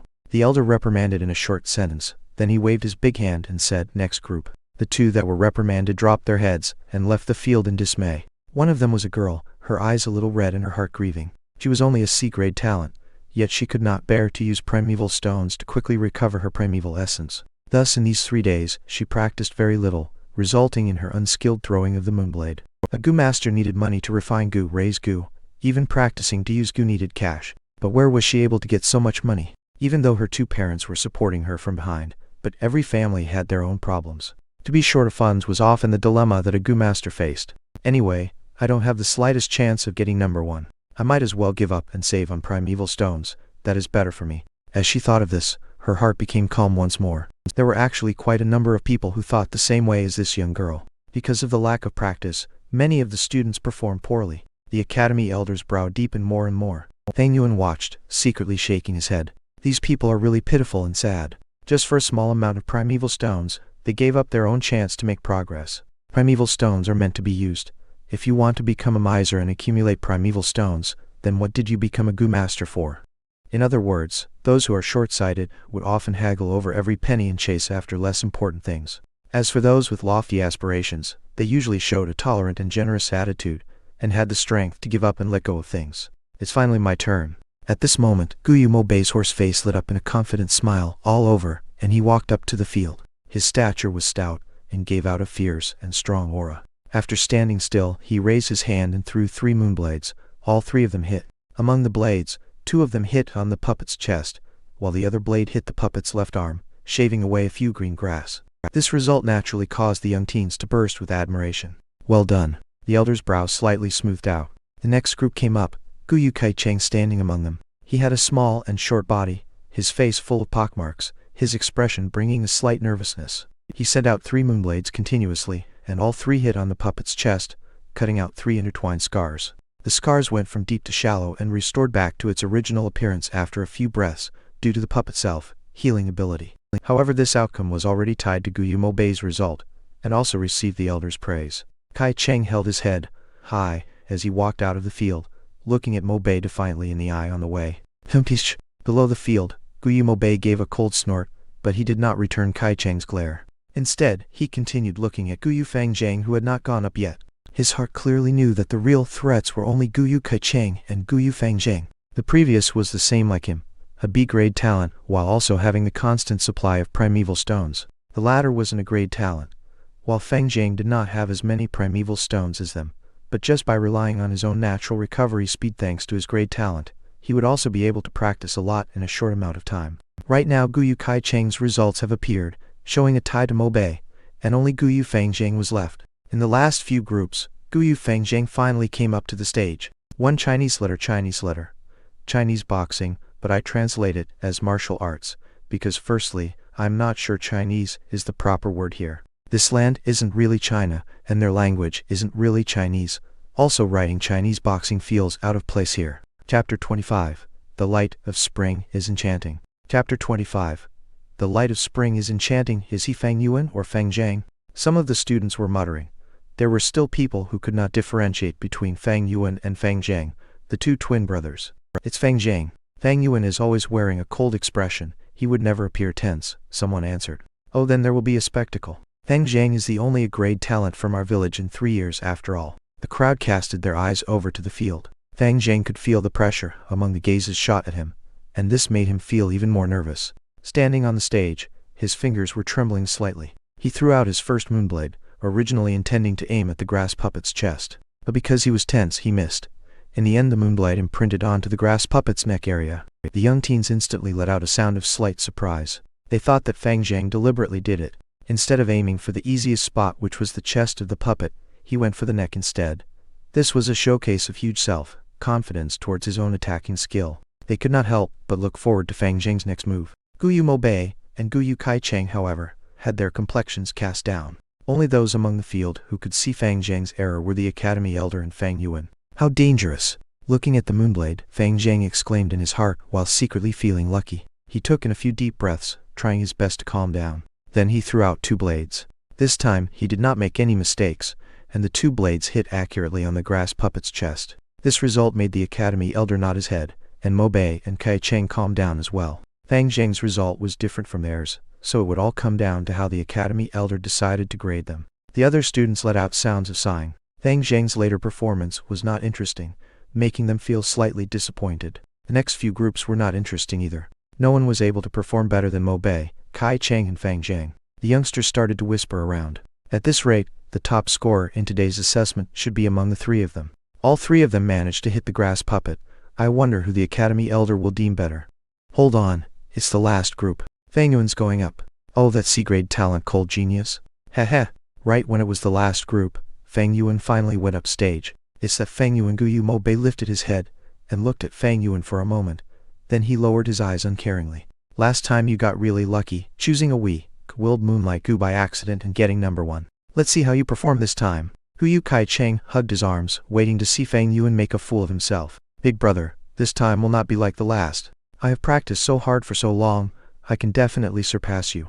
Among the crowd, Guyu Fang Zhang pursed his lips, subconsciously clenching his fists tightly. Previously in the assessment, to refine the vital Gu, he as someone with a grade talent actually got 2nd position. Naturally, he was not happy with this, especially after he understood that Fang Yuan was able to win and get number 1 because of sheer luck. This made him even more unsatisfied. To Guyu Fang Zhang, being victorious over his own older brother Fang Yuan had a special and great significance. Many gazes were gathered on Fang Yuan, and the Academy Elder's sight was fixed on him as well. Fang Yuan made no emotion. His expression was cold and detached. He stood still, primeval essence pouring into the Moonlight Gu in the heart of his palm. With a cut in the air, he struck out the first moonblade. This moonblade flew very high. It not only went over the grass puppet's head, but flew over the bamboo wall as well. It went on for almost 15 meters before the light turned dim and vanished into thin air. FFFFD. Someone couldn't help but laugh out. This is way too outrageous, isn't it? Someone sneered. He's indeed a genius. No wonder he managed to get number 1 in refining the Gu. Another spoke sarcastically. In the earlier years when Fang Yuan created poetry and showed early wisdom, it had already caused discontented emotions among these people. Later on, when he relied on luck and got number 1 in refining his vital Gu, this made them feel a layer of jealousy among their dissatisfaction. Many of them were waiting to see a good show. They waited to see the genius Fang Yuan reveal an embarrassing action, and this moonblade of his did not let them down. Waves of laughter swept across the crowd. The Academy Elder shook his head slightly, secretly laughing at himself. Why did he have to be so concerned with Fang Yuan for no reason? He was just a C-grade and merely a boy who got number 1 in refining Gu because of sheer luck. In his heart, he had already made up his mind. Although Mobei, Kai Cheng and Fang Zhang's results were the same, he would still pick Fang Zhang as number 1. The war between Guyu Mobei and Guyu Kai Cheng was the epitome of the political struggle between the 2 most powerful elders in the clan. The Academy Elder had always remained in the center and had no intention to enter the middle of the political vortex. The Academy Elder was more inclined towards the clan head Guyu Bao, and Fang Zhang was a set with the clan leader. Add in the fact that he had a grade talent, choosing him as number 1 would mean showing biased care for him, and it was something the clan's upper authorities could accept. A warm spring breeze blew over, the smell of flowers drifting into the training grounds. The sunlight shone down on Fang Yuan's body, sending a lonely black shadow onto the ground. His expression was still cold as he quietly gazed at the grass puppet 10 meters away. The moonblade in his palm was giving out a faint blue light. Of course, he had deliberately thrown the first moonblade off course. Right now he only had 2 chances left to act. Taking into account the Academy Elder's position, to acquire number 1, he would have to create an outcome that exceeded everyone's expectations in the next 2 attacks. With only 2 chances left to attack, it's impossible. Big brother, I have finally won over you. Guyu Fangzhang's eyes did not flicker as he stared at Fang Yuan. From young till old, the life shadow that his older brother had brought onto him finally faded away slowly at this moment. Fang Zhang could feel victory so nearby. His 2 fists were subconsciously clenched tight, his entire body so full of excitement that he trembled slightly. Big brother, my victory, this time, is just a beginning. Next, I will keep on winning over you again and again, until I banish away all the shadows in my heart. I will prove to the clan the excellence of a great talent genius, Fang Zhang told himself in his heart. But just at this moment Fang Yuan acted. His right palm was like a knife, splitting the void. With a sharp tearing sound, the watery blue light shrouded in his palm was thrown out. It flew in the air, turning into a curved blue moonblade, shooting towards the grass puppet. In just the next second Fang Yuan's right palm lit up again in a coat of blue light. He turned his palm and shot out the 3rd moonblade. These 2 attacks connected smoothly like flowing water. It was a seamless combination. The 2 moonblades flew out in quick succession, the distance between the 2 blades less than half a meter apart in the air. Under the stunned gazes of the crowd, the 2 moonblades accurately hit onto the grass puppet's neck. This Fang Zhang's pupil shrank, a bad feeling emerging from his heart. In the next moment, the students slowly opened their mouths wide as they wore astonished expressions. They saw that the grass puppet's head slowly tilted to one side, then it fell off the neck and dropped onto the ground. With a bounce it rolled 2 to 3 meters away. Fang Yuan had beheaded the puppet. This outcome had gone beyond the expectations of everyone on field. Is this luck or skill? The academy elder frowned. This doubt hovered in the hearts of the rest of the students. For a time, the entire training ground lapsed into silence. How could this be? Fang Zhang murmured. He stared at Fang Yuan blankly, the surged emotions in his heart dropping instantly, falling deep into the lowest point. Fang Yuan narrowed his eyes, acting as if he was oblivious to the gazes that fell onto him from the crowd. Cluck, cluck. Under the blue skies and white clouds, a group of peacock parrots suddenly flapped their wings and flew in midair. They dragged their magnificent, long and slender peacock tails, clucking in the air as they flew about playfully. Fang Yuan stood in the center of the training field, looking up. Under the bright sunlight, the multicolored feathers of the birds dazzled even greater and gorgeous. His expression was indifferent, as if the person who just cut off the grass puppet's head was not him. Ah, the light of spring is really enchanting, he sighed in his heart. Chapter 26. The Nature of All Organizations. Chapter 26. The nature of all organizations. As it neared nightfall, the sun on the edge of the horizon looked like blood. The afterglow rays poured into the school where around 50 students sat upright. On the stage above, the academy elder was reading out names one by one, distributing allowance to them. This was the academy's weekly subsidy where every 7 days allowance would be distributed. One could say it was financial aid for these young teens. After all, with their capabilities, to feed and raise their own gu was a lot of financial pressure. Guyu Fang Yuan, the elder read aloud. Fang Yuan got up from the seat by the window at the last row. He walked up the stage, receiving 2 money bags. In one bag was 3 primeval stones, the clan's allowance. The other bag held the reward of 10 primeval stones. Work hard, the elder said. He gave Fang Yuan a deep look. Fang Yuan had continuously achieved number 1, and this had let those elders who were originally disappointed in him start paying slight attention. Fang Yuan nodded his head and took the purse into his arms, returning to his seat. Damn it, he actually got number 1 again. Guyu Mobei fixed his gaze onto Fang Yuan firmly, his heart rather furious. Those 2 moonblades consecutively hit the neck of the puppet. Is this because of sheer luck or real skill? Guyu Kai Chang narrowed his eyes. Since the end of the assessment until now, this question had been hovering in his mind. It was not just him. Many students unconsciously drifted their sights towards Fang Yuan. This question haunted them. Although they had lost, their hearts were unsatisfied, and they wanted to question what actually had happened. When the day was about to end, the academy elder announced a matter. You all have been in the academy for an amount of time now, and you are familiar with how to use your vital gu as well. In the next few days, I will teach you all how to warm and nourish your aperture, advancing a gu master's cultivation realm. The higher the realm of a gu master, the more concise your primeval essence becomes. A rank 1 gu master has green copper primeval essence, a rank 2 gu master has red iron primeval essence, and a rank 3 gu master possesses white silver primeval essence. A portion of red iron primeval essence is comparable to 10 portions of green copper primeval essence. Similarly, a portion of white silver primeval essence equals 10 portions of red iron primeval essence. You must all remember, the gu are just tools that we use. Cultivation is the foundation of us gu masters. The higher your rank, the stronger the gu you are able to use. In the next 3 months, whoever can take the lead and promote to rank 1 middle stage will receive a reward of 30 primeval stones. At the same time, he will be able to choose the second GU first. After 3 months, we will elect a class monitor and 2 vice class monitors based on the results. The class monitor will enjoy a subsidy of 10 primeval stones while the vice class monitor will have an allowance of 5 pieces. Alright, that's all for today. You can all leave. The elder's words made the academy burst with noise. Time to elect the class monitor and vice class monitor. Someone clenched his fist in excitement. The class monitor receives 10 primeval stones every 7 days, and the vice class monitor gets 5 pieces? If I am able to be the first to reach rank 1 middle stage, I will definitely be able to become the class monitor. Another had lights in his eyes. The primeval stones are not the important focus. What matters here is the position of class monitor and vice class monitor. It represents glory and places one's identity over others. When normal students sees the class monitor, they must all bow and greet him. Guyu Mobei and Kai Cheng did not lack primeval stones, but they deemed the glory of the position very important. To become the class monitor, without mistake, it is the first person who promotes to rank 1 middle stage first. That means when Big Brother see me in future, he would have to bow and automatically greet me. Hold up, where is Big Brother? Guyu Fangjiang subconsciously looked back, but Fang Yuan's seat was empty. The students walked out of the academy. Where's Guyu Fang Yuan? Guyu Mobei wanted to look for Fang Yuan and ask him face to face. However, Fang Yuan was 1 step ahead, and had long left. He sure ran away fast. Is he afraid? Looks like he got lucky again in today's test. Guyu Kai Cheng sneered. Whatever, it's just 10 primeval stones. I don't need to care about this small matter. Right now what's important is to advance to middle stage and get that class monitor position.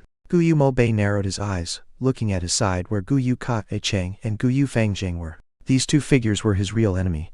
While Fang Yuan was just a small C-grade talent, he was not on par. In the first 2 times, Fang Yuan got lucky and got number 1. However, this time, it is a cultivation test, and the focus is on the talent of cultivation. When the talent is higher by a grade, the advantage becomes much greater, Guyu Kai Cheng thought, depressed in his heart. His real grade talent was only a C grade. It was only because of cheating that let him gain the illusion of having B grade. Just a mere class monitor and 2 vice class monitor positions got them itching their fists. How hot-blooded and naive they are at this age, Fang Yuan sneered as he leaned against the gateway of the academy. The so-called glory was just a valuable tool the upper levels used to motivate those below them. In the end, it was just a layer of illusionary glory. It was useless.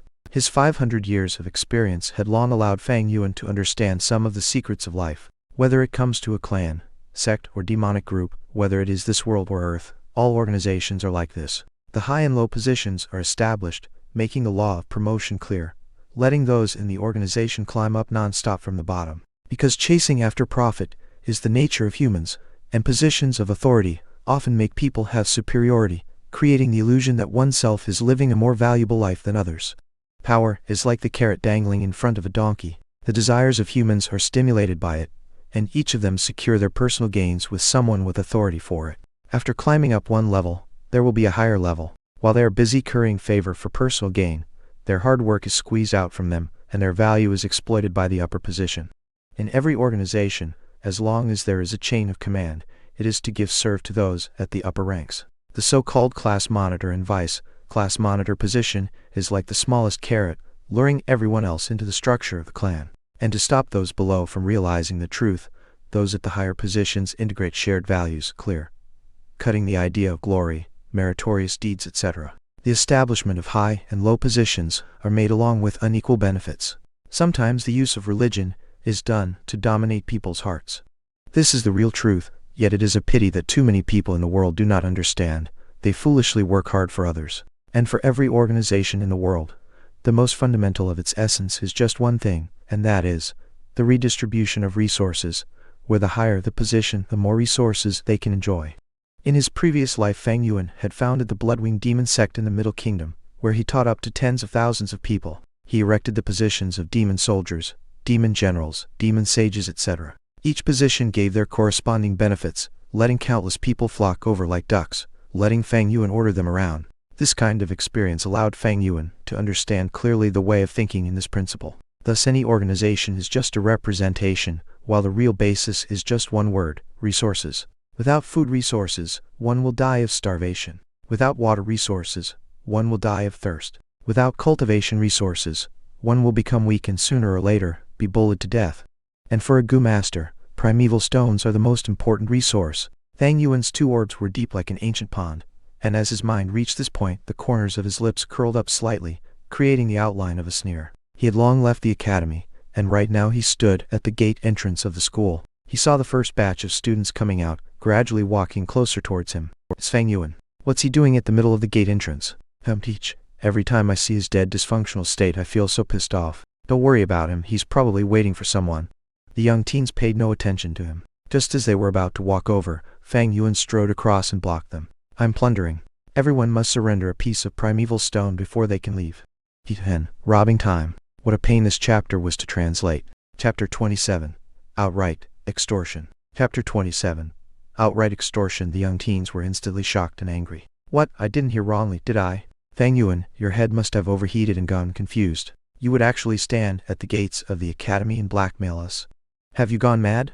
Who gave you the guts to put your ideas on us? Scram, you're just a petty C grade. How dare you block my way? If you don't scram, I will send you flying with my erg. Fang Yuan suddenly lashed out. His right palm furiously cut forward. His movement was quick and precise, his slice of his palm hitting the left side of someone's neck. This unlucky teenager was totally not expecting Fang Yuan to suddenly attack him. While he was still cursing at Fang Yuan, he suddenly suffered a heavy blow. His two eyes instantly rolled up, and he fainted on the spot. Fuck. You actually dared to strike? The crowd jumped, and the young teens subconsciously retreated backwards. You bait you fainted, what do we do? Some of them were terrified and scared, shouting around in horror. What else can be done? There's so many of us, and Fang Yuan is alone. We should all rush at him together and beat him up. Some people were shouting, their rage erupting. That's right, he sure doesn't know his place. How he dares to provoke us by himself. He's definitely digging his own grave with his overambitiousness. Everyone get on him together. Yet before they could do anything, Fang Yuan had already struck. He strode a few steps forward, rushing into the group of teenagers. He hit his palm, and the edge of his hand cut onto a youth's neck. The young man rolled his eyes upward and fell. Ah! Another teen yelled loudly, swinging his fist at Fang Yuan, sweeping through the air. Fang Yuan lowered his body and dodged. Then he lifted his leg and kicked the boy's crotch area. WWW. The youngster's loud roar was originally sonorous and indignant, but after he took the blow, his voice instantly rose higher and became sharp and shrill, filled with a kind of misery and pain. Thump. He covered his crotch with his two hands, his knees giving way as he dropped to the ground. He rolled around on the floor screaming loudly, the pain so great his entire body was covered in cold sweat. Fang Yuan swung his two fists around like a tiger that had entered a flock of sheep. He had 500 years of battle experience, and these youngsters were just a bunch of soft green kids.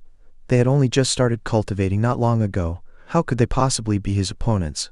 In the blink of an eye, Fang Yuan put down the entire group of young students. If they had not fainted, then they would be lying on the ground, the pain making them drained and their bodies hurting all over. What's going on here? Guyu Mobei arrived and exclaimed. He saw that Fang Yuan stood at the entrance of the academy gates, and there were 5 to 6 students on the floor around him. This Fang Yuan he wants to extort our primeval stones. One of them lying on the floor shouted angrily while clutching his belly. Wow, still full of energy, huh? Fang Yuan's expression was flat as he kicked fiercely at the abdomen of the boy who just yelled. Oh, The youngster immediately cried out in pain, his body curling up like a shrimp. Fear emerged from his face, his tears streaming down as he dared not to speak again. As they saw this scene, the students that came over all felt Fang Yuan's fierce savageness and cruelty, their hearts throbbing. All right, all of you be good and hand out a piece of primeval stone. Then I'll let you go, or else these people on the ground here will be your fate. Fang Yuan made a big step forward, his tone callous. In your mother's face. You petty little C grade would even dare to win me, a B grade? Guyu Mobei flew into a rage, swinging his fists as he rushed toward Fang Yuan. Before they knew it, with a slight turn of his ankle, Fang Yuan swerved gently sideways and let Mobei's fist fly past. Then he stretched out his left hand, lifting the index and middle finger toward the center of Mobei's clavicle, accurately jabbing at the area below the throat. Mobei immediately blacked out, falling onto the ground with a thump, fainting on the spot. As they saw what just happened, the young students that planned to rush forward quickly stopped, each of them releasing a mouthful of cold air. In the eyes of these youngsters, Fang Yuan's attacks were suddenly too profound to be understood. They did not pay attention to basic martial arts, but in reality, it was vaguely mentioned during class. The human body had many vulnerable parts, and several parts that Fang Yuan had struck were one of those vulnerable places. When these parts were struck, it would easily make a person faint on the spot, and a heavy blow would induce a life-threatening crisis. However, Fang Yuan had proper restraint when he attacked. Those that he had tackled down were either knocked out or suffering in immense pain, losing the ability for combat in a short amount of time. There was no one who was really seriously injured. This was the terror of 500 years' worth of combat experience. "Are you going to give me your stones or not?" Fang Yuan did a step forward, forcing the other youths. They looked at each other for a moment. Then half of them gritted their teeth while the other half roared angrily, all of them swarming towards Fang Yuan. Fang Yuan dodged about while striking at the same time. His cultivation base was lowly, but his realm was still there, his heart was cool as ice, his movements quick and precise. Thump, thump. After a few breaths, bodies fell down onto the ground again. "It's too vicious. Too terrible. They're not going to die, are they?" There were still a few young girls left behind. They did not rush forward. Their eyes were open wide, and after seeing what had happened so far their bodies trembled more and more. Fang Yuan swept his gaze to them, and their faces turned pale as they quickly waved their hands and retreated. "No, don't come over. We'll surrender the stones." After Fang Yuan received a few pieces of primeval stones, he let them go. They stumbled out of the academy gateway, while in succession several students came over. To leave the academy, this gateway was the only route. With Fang Yuan blocking this path, he would be able to block out all the students. "Damn, what's going on?" The new wave of students stared in amazement. "Isn't that Guyu Mobei?" Guyu Kai-Cheng stared at the unconscious Mobei on the floor, his eyes wide and his mouth agape. When Fang Yuan opened his mouth and spoke, the youngsters were instantly angered, and they attacked him.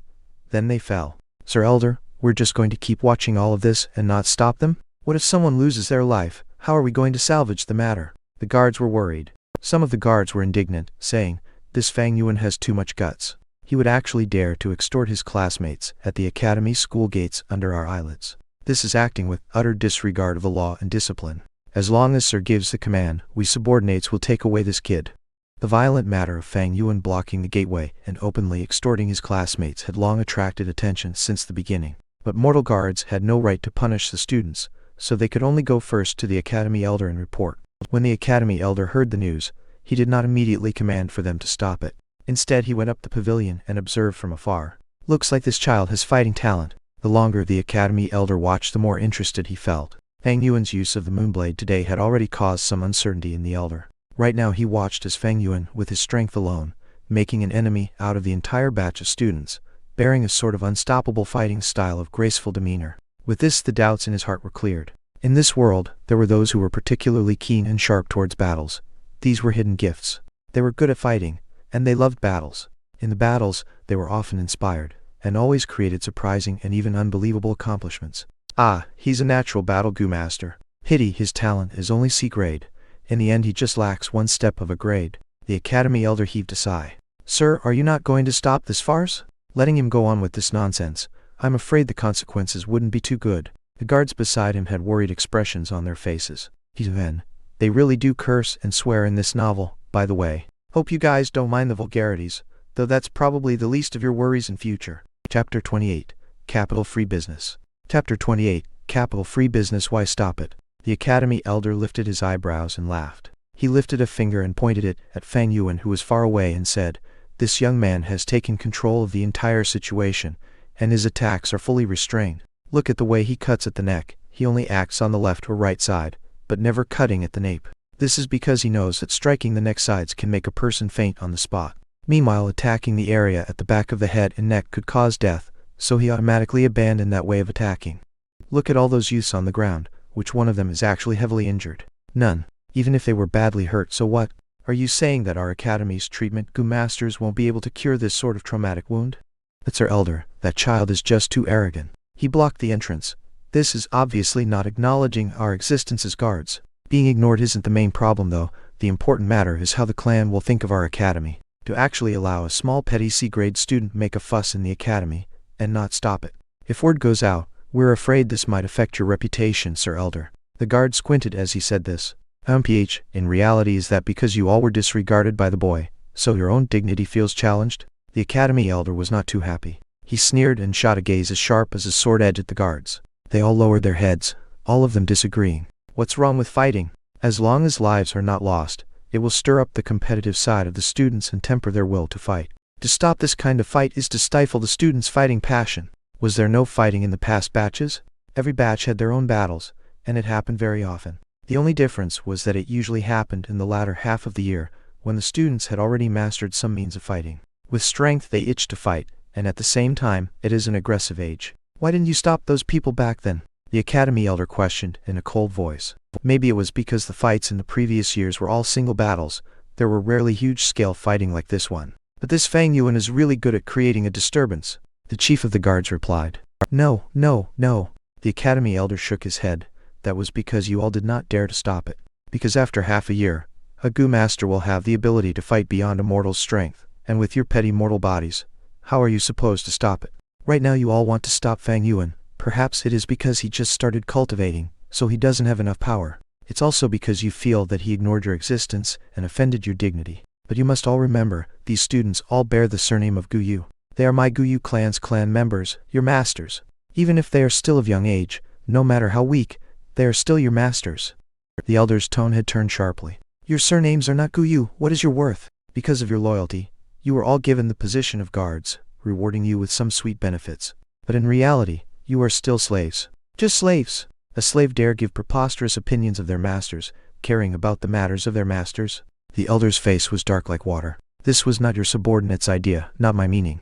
I wouldn't dare. I wouldn't dare. The guards were ashen-faced as they kneeled down to the ground, spouting non-stop. The Academy Elder gave a cold snort and pointed at the chief guard, who had just called Fang Yuan a person good at creating disturbances. You gave an outrageous comment on your master. You are relieved of your position.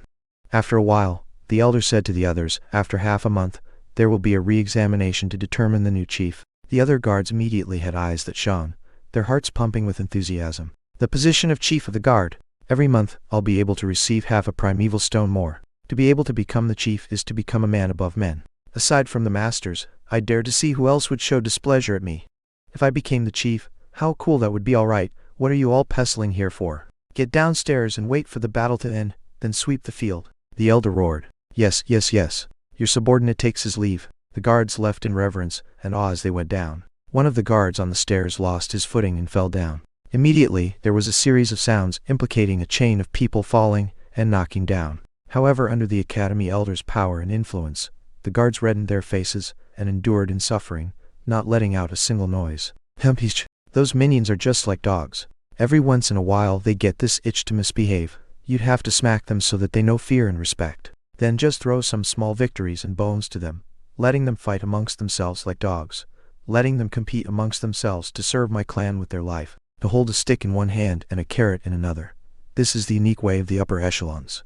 As the Academy Elder heard the quiet movements below, he sneered in his heart and turned his head, looking through the window and at the school gates. A fresh group of 10 or so students were on the ground at the entrance. Fang Yuan stood proudly, and there were 3 young girls back to back, huddling at a side opposite him. You better not come over. If you come over, we'll shoot you with the moonblade. In their hands were a layer of blue radiance. It seemed like they were compelled to the point they would actually mobilize their primeval essence and use the moonlight goo. Fang Yuan's body was still that of a normal 15-year-old boy, and if they attacked him with the moonblade, it would not do him any good. Yet he was not afraid. Instead, he sneered at them and walked step by step towards the girls. You girls have pretty big guts, huh? Have you forgotten the rules of the school? Inside the academy, fighting using goo is forbidden, or else the penalty will be expulsion. If you girls want to be expelled, then just do it. The young girls hesitated. Indeed, there is such a rule. The blue light in their hands faded away. Fang Yuan's eyes flashed as he caught this opening and dashed forward, his palms waving in the air, cutting down 2 of them without a shadow of doubt. Being the last one, her morale dropped and her knees turned weak. She collapsed to the ground crying heavily, begging Fang Yuan, "Don't you come over, Fang Yuan, please let me go." Fang Yuan stared down at the young girl with a condescending look, his cold voice sounding in her ears. A piece of primeval stone.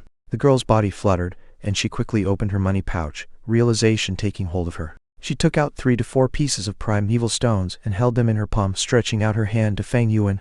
"Don't hit me. I'll give them all to you. I'll give all my stones to you." Fang Yuan was expressionless as he slowly reached out with his right hand. He lifted his forefinger and thumb, gently pinching at a piece of primeval stone from the girl's hand. The young maiden could not stop trembling. Fang Yuan's hand had a youth's pale and slender form, but in her eyes his hand was horrifying, like a ferocious claw of terror. "I've said it earlier. I will only take 1 piece of primeval stone." Fang Yuan paused for a moment, then he said plainly, "You may leave." The girl stared at Fang Yuan for a good while, then she finally got up, but her limbs were still weak, and she could not properly stand. Her heart was already full of fear towards Fang Yuan, and she was afraid to the point that she could not muster a single breath of energy. When the academy elder saw this, he could not help but shake his head. One of his reasons to remain an observer was to borrow the chance to see each of the students' respective fighting talents. This girl who collapsed on the ground was only a C-grade talent, but with this kind of mentality, she could only become a logistics schoolmaster. She would be able to be productive in the clan, but there was no expectation for her to be on the battlefield. As for this Fang Yuan, the academy elder rubbed his chin, his eyes squinting with a flash of light. He felt that Fang Yuan was very interesting. Not only did Fang Yuan possess fighting talent, he even had a sense of propriety. To just extort for a piece of primeval stone was not beyond the bounds in the elder's heart. But if Fang Yuan wanted to blackmail for 2 pieces, that would be too much, and he would need to intervene. The academy's allowance was originally 3 pieces. To have a piece taken away would still be considered harmless. But if he extorted away 2 stones, then what is the point of giving out subsidy? He might as well just give everything to Fang Yuan. Very quickly the last group of students arrived. There were only 5 people, and among them was Fang Yuan's twin younger brother. Big brother, how could you be like this? You are too bold to actually beat up your classmates at the gates and take away their primeval stones. Guyu Fangzhang was died as he looked at the scene. He could not believe what he was seeing before him. I advise you to quickly go to the academy elder and take the initiative to admit your mistake, or else with you making such a huge matter, it's not a joke, you might actually get expelled. Fang Yuan laughed and said, you're right. Fang Zhang heaved a relieved sigh. Seeing that his older brother hadn't gone insane and could still be persuaded, that was good. But very quickly he heard Fang Yuan say again, every one of you, a piece of primeval stone. What? Fang Zhang opened his mouth wide with surprise. Even I need to pay up. My dearest little brother, of course you can choose not to. Fang Yuan's tone was very gentle. But you will end up just like them, he said and pointed at those fallen on the ground. Some of them had fainted, and some of them were moaning in pain. Even his own younger brother isn't spared. This Fang Yuan is crazy. He's too vicious. We cannot defeat him. A wise man does not fight when the odds are against him. We better hand it over and overcome the trouble. That's right, we'll just pass up the primeval stone first. It's just 1 piece anyway. When we go back and report to the teachers, he'll be getting it. With the lesson drawn from their classmates' mistakes, the remaining youngsters obediently accepted Fang Yuan's blackmail with gazes of defiance. Hold up! Just as they were about to leave, Fang Yuan shouted at them to halt. Fang Yuan, are you actually going to go back on your word? The youth started to become nervous. Fang Yuan faced the teenagers on the ground, gently sighing. Do you guys really think that I would squat down and search through their bodies one by one? The youth stared blankly. Then they were hit by realization one by one. Each of them turned red in the face and stood at the spot hesitatingly. Fang Yuan stared at them, narrowing his eyes. There was a flash of cold light in his gaze. Immediately the 5 youngsters felt their heart beating fast, their scalps going numb at the same time. All right, Fang Yuan, we understand your meaning. We'll just help you this once. Under Fang Yuan's despotic aura, they could only lower their heads and search through each of the young teens' money pouches on the ground, taking out a piece of primeval stone from each bag. Then they brought it together and passed it to Fang Yuan. The entire class had a total of 7 people. By extorting a piece of primeval stone from every single one of them, Fang Yuan held 6 pieces. He originally had 20 pieces, but he spent 10 to buy a few jars of green bamboo wine.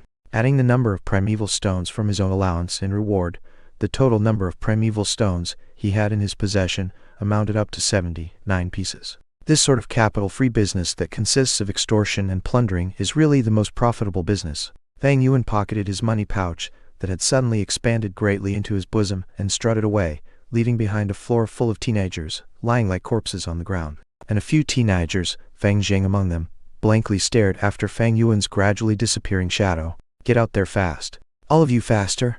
Arrange the little masters properly. The treatment goo master, where is he? Ask him to come over fast. The guards were yelling as they all rushed forward, falling over each other in their eagerness to present themselves. They willingly gave their all for the small position of being the chief guard. Author's note, there were some problems with the layout yesterday, but they've been corrected now. Really sorry about it. I gave you all obstacles to your reading. With my new book on the list of new books, I'm really happy. This is all due to all my new friends' support. I've seen the power of you all. The popularity is also rising. Due to the uniqueness of the book style, I hope those of the same type will support it. This book will be written all the way, and will have stable updates. All my books have always been finished. The aspect of integrity in this matter is full drop. Translating author notes to let you understand him more. And like he said, he claims to have finished all his books. At the time of this chapter, I'm translating now. Reverend Insanity hasn't ended yet, but the author has said he plans to end it this year, after 4-5 years of writing this novel. And sorry for the delay, while I do plan to push out a chapter every 2-3 days, I try not to release on the 3rd day. Chapter 29. Unscrupulous 1. Chapter 29. Unscrupulous 1. Put all the wine jars under the bed. Fang Yuan pointed and directed 4 workers from the inn. In each man's hands were jars of green bamboo wine. Right after Fang Yuan successfully extorted his peers, he went to the inn and bought 20 jars in one go. Each jar cost 2 pieces of primeval stones, and Fang Yuan pumped in 40 primeval stones for the sake of the liquor worm. The money pouch that had bulged out not long ago inflated by half in an instant, leaving 39 pieces of primeval stones behind. However, it was worth the money. These wine would be able to support the liquor worm for a long time. All right, the workers immediately replied. They would not dare to show any hint of disrespect to a Gu master. Add on to the fact that Fang Yuan had bought so much wine, he could be said as the inn's big customer. With just a casual word before the innkeeper, the workers were able to easily put down their current activities and workload. After the inn servants left, Fang Yuan closed the dormitory door and sat cross-legged on his bed. It was already nighttime. The stars and moon in the sky were bright, and the night breeze flowed with a hint of scented fragrance. There was no light in the room. Fang Yuan calmed his state of mind, letting his focus slip into the primeval sea. The waves of the primeval sea rose and fell, the seawater giving out green copper-colored light. Every drop of seawater was the green copper primeval essence that a rank 1 Gu master specially had. The primeval sea took up 44% of the entire aperture. This was Fang Yuan's C-grade talent's limitation. The 4 walls of the aperture were a thin layer of white light, supporting and encasing the aperture. In the sky above the primeval sea there was nothing. The spring-autumn cicada had already hidden itself away under Fang Yuan's command, restoring itself under a deep sleep. Floating on the primeval sea was a cute and chubby white liquor worm. It frisked about with its heart's content on the seawater, sometimes diving into the sea, other times shaking its head and tail, splashing and splattering water droplets around. Fang Yuan sent a thought through his mind, and the liquor worm immediately responded. Stopped playing and curled up into the shape of a rice dumpling, leisurely floating into the air. It rose up to the middle of the aperture, and out of the green copper sea. Go! Fang Yuan mobilized a tenth of his primeval essence, transforming it into a narrow flow, thrusting it all into the liquor worm. The liquor worm had already been refined by him, so this time it did not resist. It took in the entire jet of primeval essence and absorbed everything into its body. Immediately the sea surface dropped by a small cut. The curled-up liquor worm turned the primeval essence into a driving force and began to radiate out white light. Inside the soft light, an enshrouding mist of wine fumes were gradually produced, finally converging into a pale white wine mist. The wine mist was marvelous. It did not drift apart, instead enveloping around the liquor worm. Rise! Fang Yuan gave a thought, transferring another 10% of his primeval essence. The green copper seawater dived into the wine mist. As the wine mist melted into the seawater, it gradually lessened, and eventually there was no trace of it left. As for that 10% of green copper primeval essence, it also lost its general volume and was left with 5%. However, this 5% of primeval essence was even more condensed than before. The original primeval essence was a jade green, giving out a copper luster. Right now, although this new primeval essence had the same copper luster, the green was a darker shade. It was pale green. Pale green-colored primeval essence was the primeval essence that only a rank 1 middle stage Gu master would have. The liquor worm's use was to condense the primeval essence and increase it by a small realm rank. A Gu master had 9 great realms from the bottom, rank 1, rank 2, all the way to rank 9. Every great realm was split into 4 smaller realms, which were initial stage, middle stage, upper stage and peak stage. Fang Yuan was only a rank 1 initial stage Gu master right now, but with the liquor worm's help he had 5% of a rank 1 middle stage Gu master's primeval essence. If I want to condense out 5% of middle stage primeval essence, I would need to use 20% of initial stage primeval essence. I want to convert all the 44% of my primeval C into middle stage primeval essence, so I'd need to use around 180% of initial stage primeval essence. To reach this target as soon as possible, I'd need to borrow the help of primeval stones. As he thought of this, Fang Yuan opened his eyes and took out a complete primeval stone the size of a duck egg from his bag. The primeval stone was a sort of ellipsoidal-shaped, translucent gray stone. As the natural essence inside it is consumed, its size would continue shrinking. His right hand slowly closed, the primeval stone tightly clenched in his palm. He absorbed the natural primeval essence inside the stone, continuously replenishing his own aperture. The level of the sea surface that had fallen in his aperture slowly began to rise. The primeval stone was meant to be used. Fang Yuan was not stingy by one bit, and he would not save it up. I do not have someone to back me up, and I do not have support from friends and family, thus I can only rely on extortion and plundering. Today was just the first time, but after this, Every 7 days, when the academy gives out the school allowance, I will continue blocking the academy gates. How could robbing and blackmailing once satisfy Fang Yuan's appetite? In a Gu master's cultivation, the primeval stone was the most scarce thing. As for the consequences of his plundering actions, Fang Yuan was not the least worried. This world was not the same as Earth. On Earth, schools would always prohibit fights to mainly stabilize harmony. But in this world, fighting was the main theme. No matter a Gu master or common mortal, they would fight for survival. Sometimes, it would be a fight with a scary wild beast. Sometimes, it would be a battle against the raging weather, and other times it could be a fight against other Gu masters over resources. As a result, moderate fighting was instead encouraged and advocated by people. From young to old, from simple brawls to battles determining life and death. This was the portrayal of most of the human lives here. This surface of this world was boundless. Just the southern border alone that Fang Yuan stayed in now, it was bigger than 7 to 8 times the entire surface of Earth itself. The living environment here was hostile and cruel, so humans would often construct mountain villages in the form of clans, holding up together. Every now and then there would be waves of beasts, or perhaps extremely bad weather assaulting a village. The Gu master would become the core force of a village's protection, and every year the situation of attrition would become more serious. Surviving requires men with strong fighting will. A clan needs battle Gu masters. There is never too much. Moreover, Fang Yuan's attacks were within the proper limit. He never attacked the lower jaw, as this would easily cause the skull to fracture and cause the loss of a human life. He also never struck the back of the head. When fighting, he did not use his fists or elbow, or even jabbing with his fingers, but he used his palm. The number of kicks he used could also be numbered. The students that fell were not heavily injured. At most they were lightly wounded. Fang Yuan was not bloodthirsty. He just treated killing as a type of means. Every time he acted, he would have a clear goal. Whatever the type of method, whichever would let him reach his goal the fastest, he would use it. In other words, he was unscrupulous in doing things. The clouds floated over, covering the moonlight. A shadow enveloped over the Guyu village. The watchman banged on his clappers, prompting people to know that it was already deep in the night. Be careful of fires, be on guard of beast assaults, as well as the possibility of foreign Gu masters sneaking into the village. There were still a lot of lights in the village. In the Kai family branch home, Guyu Kai Lion stayed in his study, the lights radiantly bright. This high-authority old man spoke with a gentle tone, expressing sympathy, as he asked his own grandson Guyu Kai Cheng, "I heard you were beaten up by that Fang Yuan today."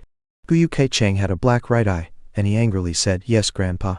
That Fang Yuan was just a petty C-grade, yet he dared to act so arrogant. He blocked us all at the entrance, not caring about the friendly sentiments of his classmates, and he robbed us of our primeval stones. What's more, the academy just opened one eye and closed one eye over the incident. It was only when Fang Yuan strode away that the guards hurried over. Grandpa, this time you have to help me expel this angry resentment of mine." Instead, Guyu Kai Lion shook his head. "This is between you and your juniors. You were blackmailed to lose a piece of primeval stone, and you did not suffer heavy injuries. Grandpa cannot act without any justifiable excuse. Even if you are heavily wounded, I will not stand up for you. Do you understand why?" Guyu Kai Cheng was stunned. He struggled to think, and after a long while he hesitatingly said, "Grandpa, I think I understand your meaning. You are hoping that I will rely on my own strength to find my way, right?" You only understood one aspect. Guyu Kai Lion nodded his head and added, "You must remember, you are not just an individual representative, but you are the image on behalf of our Kai family branch. For many years we have confronted the Mo family branch, and your every move will represent the hope of the future of the Kai family branch. Grandpa may help you in the shadows, but you must stand up and erect a self-reliant and strong image. Otherwise the elders who are supporting our family will not see the hope for our future, and they will abandon the Kai family." As he said this, Guyu Kai Lion heaved a sigh. "This is also why Grandpa helped you to cheat and let you impersonate a B-grade talent. Our Kai family needs a strong successor to hold on to those who are supporting us." Guyu Kai Cheng was then enlightened. "Grandpa, I understand now." Guyu Kai Lion shook his head. "Just understanding won't do any good. You must work hard. Fang Yuan is just small trouble. Next up, you must study hard and train diligently on your basic martial arts and get your dignity back. At the same time, do not forget to work hard on cultivating, promoting to middle stage as soon as possible. The best you can do is to win the position of class monitor. This will be great honor, and a kind of help to our Kai family." "All right, Grandpa," Guyu Kai Cheng replied loudly. "Ha ha ha, this spirit is how the heir to our Kai branch should be like. Grandson, you must work hard. I will do my best to help you." One unscrupulous, having or showing no moral principles, not honest or fair, unethical, immoral, shameless, will go through any means necessary to achieve or do something. 244%, formerly known as 4x4 or 4x4. TN. That's final. If anything, I am clear about the measurements of the aperture sizes now. It's all percent. This was confirmed by Chinese readers. So if you remember all that 4x4, 5x6, 9x8, or 4x4, 5x6, 9x8, it's 44%, 56%, 98%. Really sorry for any confusion regarding these measurements and aperture primeval sea sizes. Chapter 30, Fang Yuan, you're robbing again. Chapter 30, Fang Yuan, you're robbing again. Almost at the same moment, in another place. Honorary father and mother, that was pretty much how things went. Fang Jiang stood straight, his tone respectful and cautious. In the hall, Fang Yuan's uncle Gu Yudong too as well as his aunt sat in their wide-back huge chairs frowning. Aunt gnawed her teeth. While feeling injustice for Fang Jiang, and at the same time gloating over the matter, she said, Fang Yuan, that bastard son, him extorting others is one thing, but to think he would not even spare his own younger brother. How heartless and unfeeling. However, this time with such a huge crime, I expect he will be expelled from the academy soon after this. That's enough, you should talk less. Uncle heaved in a deep sigh and told Fang Jiang, you only lost a piece of primeval stone, don't worry. Go to the treasury and pick up a stone. There is no business for you here now. You must go and work hard in cultivating. With your great talent, becoming the first middle stage Gu Master is a huge possibility. Do not waste the talent that heaven blessed you with. For your mother, and I look forward to seeing you become number one. Yes, father and mother. Your son takes his leave. Fang Jiang left with a heart full of trepidation. He secretly thought, Big Brother robbed all the students when he blocked the academy gates today. He created such a terrible aftermath. I'm afraid he might really be expelled. If that happens, should I plead on his case for him? Two voices appeared in his head. A voice said, no need to plead for him. He even robbed your primeval stone away, although you were his own young brother. Even if he was expelled, that was his own fault. If heaven commits a sin, it can be forgiven, but if one commits a sin himself, he deserves to die. Another voice said, but he is your very own older brother. He shares a similar face, his blood thicker than water. All right, even if you do not acknowledge him, you still must plead his case. If you do not do so, how will the outsiders look at you? I'm afraid they might think of you as a heartless and ungrateful person.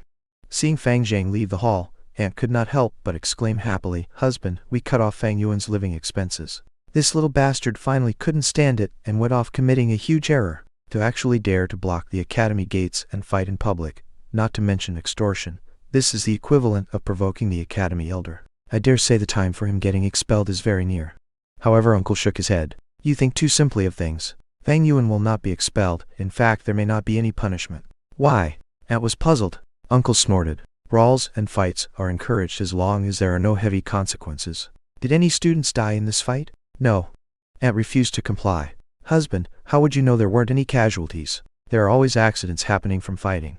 Uncle closed his eyes, leaning against the back of his chair. Woman, you are really naive. You really think the academy elder is just for show? When did the guards start acting? They came out at the last moment. This means that the entire scene was under control. If someone was heavily injured, they would have rushed over a long time ago, not at the last moments. You are not a Gu Master, so you won't understand. The academy does not forbid brawls among the students, but in fact they maintain an encouraging attitude towards it. The more brawls there are, the more helpful it would be for battles. Some students can even create strong bonds through fighting. The elders will not pursue this. It is already a routine. If anyone wants to take action on behalf of their offspring, it would break the rules.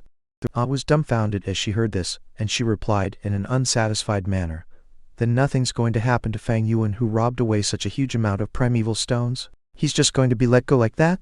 With such a big number of primeval stones, it will bring a lot of help to his cultivation. Uncle opened his eyes, his face cloudy. What else can we do? Are you expecting me to go over by myself and snatch away all his primeval stones? However, this matter is not something that we cannot exploit. For Fang Yuan to rob and extort even his own brother Fang Jiang, this is the key to his fall. Fang Jiang isn't a great talent. He will definitely be stronger than Fang Yuan one day. We will use this matter to divide and sow discord in Fang Jiang. We'll lead Fang Jiang away from Fang Yuan for our own use. And with that, 3 days passed. The disturbance that Fang Yuan caused from his robbery and extortion did not spread nor grow bigger, but instead it gradually died down. No elders broke the rules and came to find trouble for Fang Yuan, and the academy elder naturally closed one eye and opened one eye, acting like nothing happened. Although in this period of time, there were 2 to 3 youngsters who refused to accept the truth of having their primeval stones taken, and they challenged Fang Yuan. But after Fang Yuan knocked them down easily, everyone became aware that if they did not train hard in martial arts, they would never beat Fang Yuan. Among these teenagers, a burst of mass fervor towards training hard in martial arts erupted. The martial arts instructor was overjoyed. He had never seen a batch of students so enthusiastic and dedicated towards martial arts. Before this, when he was teaching, the students were all lacking in interest, yawning all day. But right now, they would constantly seek advice with eyes brimming with radiating vigor. The academy elder specially came over to inquire about his situation. The martial arts instructor had an excited tone as he reported, "The students have been showing unexpected enthusiasm, and this change is too great. Only one student among them, called Fang Yuan, remains as lazy as ever." The academy elder laughed and patted his shoulders. He said, "This student that you speak of is the cause of the other students' transformation." The martial arts instructor was puzzled. But of course the changes were more than this. After the incident, Fang Yuan had undoubtedly become the public enemy of the entire student batch. Everyone was hostile towards him, and he was isolated. No longer did anyone speak to him, and no one greeted him. The youths exerted full force, training their basic techniques privately. With their parents' and elders' encouragement and inspirations, they had decided that they must reclaim their honor by their own hands. Under the calm surface, the undercurrent was surging. Another 4 days passed. The academy elder passed out the primeval stone allowance once more, and the time for Fang Yuan to act came again. "Fang Yuan, once wasn't enough for you. You still want to rob away our primeval stones again?" Students were shocked and angry as Fang Yuan blocked them at the gates once more. Fang Yuan stood in the middle of the entrance, his hands behind his back, his expression cold and tone flat. "A piece of primeval stone per person, and you'll be spared of physical pain." "Fang Yuan, your bullying is excessive. I want to challenge you," Guyu Mobei roared angrily, coming out first. "Oh." Fang Yuan raised his eyebrows slightly. Mobei raised his fists and rushed forward. After a few rounds, he fainted onto the ground. "Mobei, you're too useless. Watch me." Guyu Kaicheng yelled loudly and dashed towards Fang Yuan. After a transition of attack and defense, he joined after Mobei's footsteps. Fang Yuan's battle experience was 10,000 times more than theirs. Although he only started cultivating, every force inflicted was used properly. Meanwhile, this bunch of students had only started their journey. If they came at him together, they might still be able to bring him a little trouble. But with them coming up to challenge him one by one, it was more relaxing than the first time of extortion. After 15 minutes, Fang Yuan leisurely walked away with a bulging money bag, leaving behind a floor full of youths. Some of them were lying motionless, and some were holding their bellies or clutching their crotches. They moaned and howled. "Brothers, time to come up and sweep the field fast," the guards shouted, and all rushed over. Then, just to notice, all measurements regarding aperture sizes and all the S, and especially the rate of recovery in Chapter 10 have been changed to percent as how it should have been. Chapter 31, Fang Yuan, you're in huge trouble. Chapter 31, Fang Yuan, you're in huge trouble. I've trained hard in basic martial arts for 7 consecutive days, but to think I only managed to endure 2 strikes from Fang Yuan and lost consciousness afterwards. Shame, unforgivable shame, Guyu Mobei exclaimed, full of anguish and regret. In the family garden, he faced the wooden puppet, unleashing punches and kicks that were resulting in resounding echoes. Suddenly, he heard a laughing voice. "Little brother, do you have deep hatred for the puppet?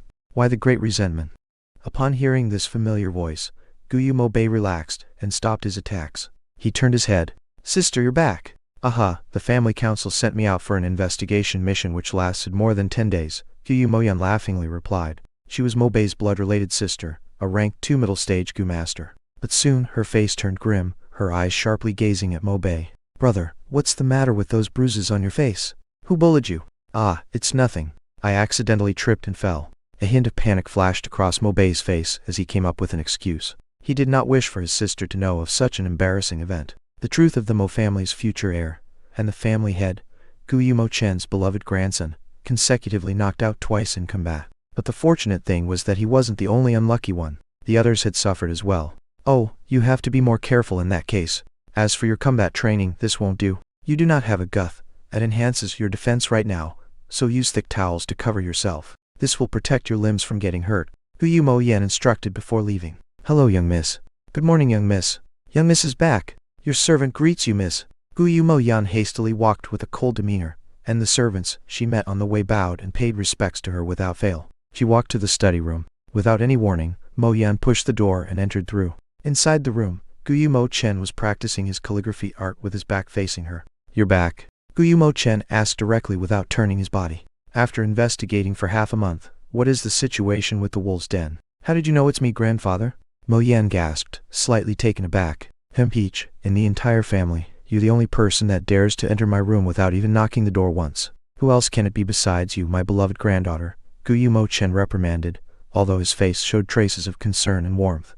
and he looked at Mo Yan with a smile. Mo Yan pouted. When it comes to doting, you actually adore little brother more. However, since he's the future family head, you are more strict on him so others cannot sense your concern for him. After a while, she asked, Grandfather, little brother was beaten up. I asked him, and he lied about the situation, so I had no choice but to ask you. Guyu Mo Chen's face turned serious. You have not answered my question. He put down his brush and sat down. Mo Yan reluctantly reported, the wolves' den is almost full, so according to the current rate of breeding speed, although there won't be an outbreak this year, there will definitely be a wolf tide next year at our mountain village. Guyu Mo Chen inquired again. Generally, there's an outbreak every 3 years, so this is no surprise. However, within that horde, how many Thunder Crown wolves are there? Around 3. Guyu Mo Chen nodded, feeling assured. The Thunder Crown wolves were the head of the pack, and were the most troublesome to deal with during an outbreak. 3 wasn't a large number since King Mao Mountain had 3 clan villages. Each village could handle 1 wolf, and the pressure of the outbreak would be greatly reduced. Grandfather, you have not told me about my little brother's matter yet, Mo Yan pursued again.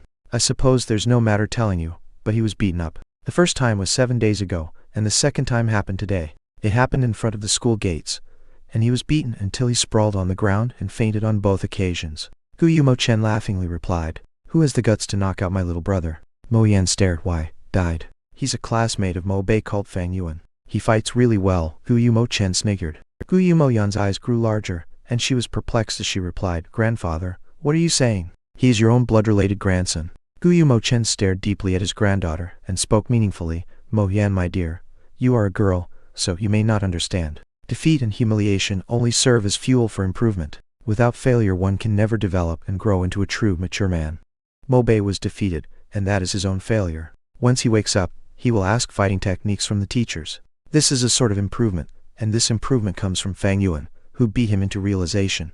As his sister, if you really care and want to protect your brother, you should not interfere with his growth. Fang Yuan is just a boy with C-grade talent while Mo Bei has B-grade talent. With us supporting him, he will step over Fang Yuan and drive him into the ground eventually. Leave this opponent to Mo Bei. In a woman's life, she needs a family and a lover. But for a man, a family is not a necessity, yet what he cannot lack is a rival. Do not find trouble with Fang Yuan, do you hear me? This is a matter between the youths. If you get involved, this will be perceived as bullying. Breaking the rules like that will cause our Mo family to be looked down upon. Mo Yan gasped wordlessly, but under Guyu Mo Chen's gaze, she finally lowered her head. Yes, grandfather, your granddaughter understands. She staggered out of the study room, but even Guyu Mo Chen did not notice. Her eyes shined ominously. Grandfather, this is your way of loving your grandson. And I, Mo Yan, have my own methods. Mo Yan's heart already had different plans. In the inn's dining room, several tables were occupied and people were having dinner. Thus the environment was rather lively. 1 or 2 waiters served dishes rapidly, traversing between tables. Fang Yuan sat at the table near the windows. He ordered a few dishes and ate while gazing out of the window. Looking out, the sunset looked like fire, slowly burning away. Half of the sun had already set.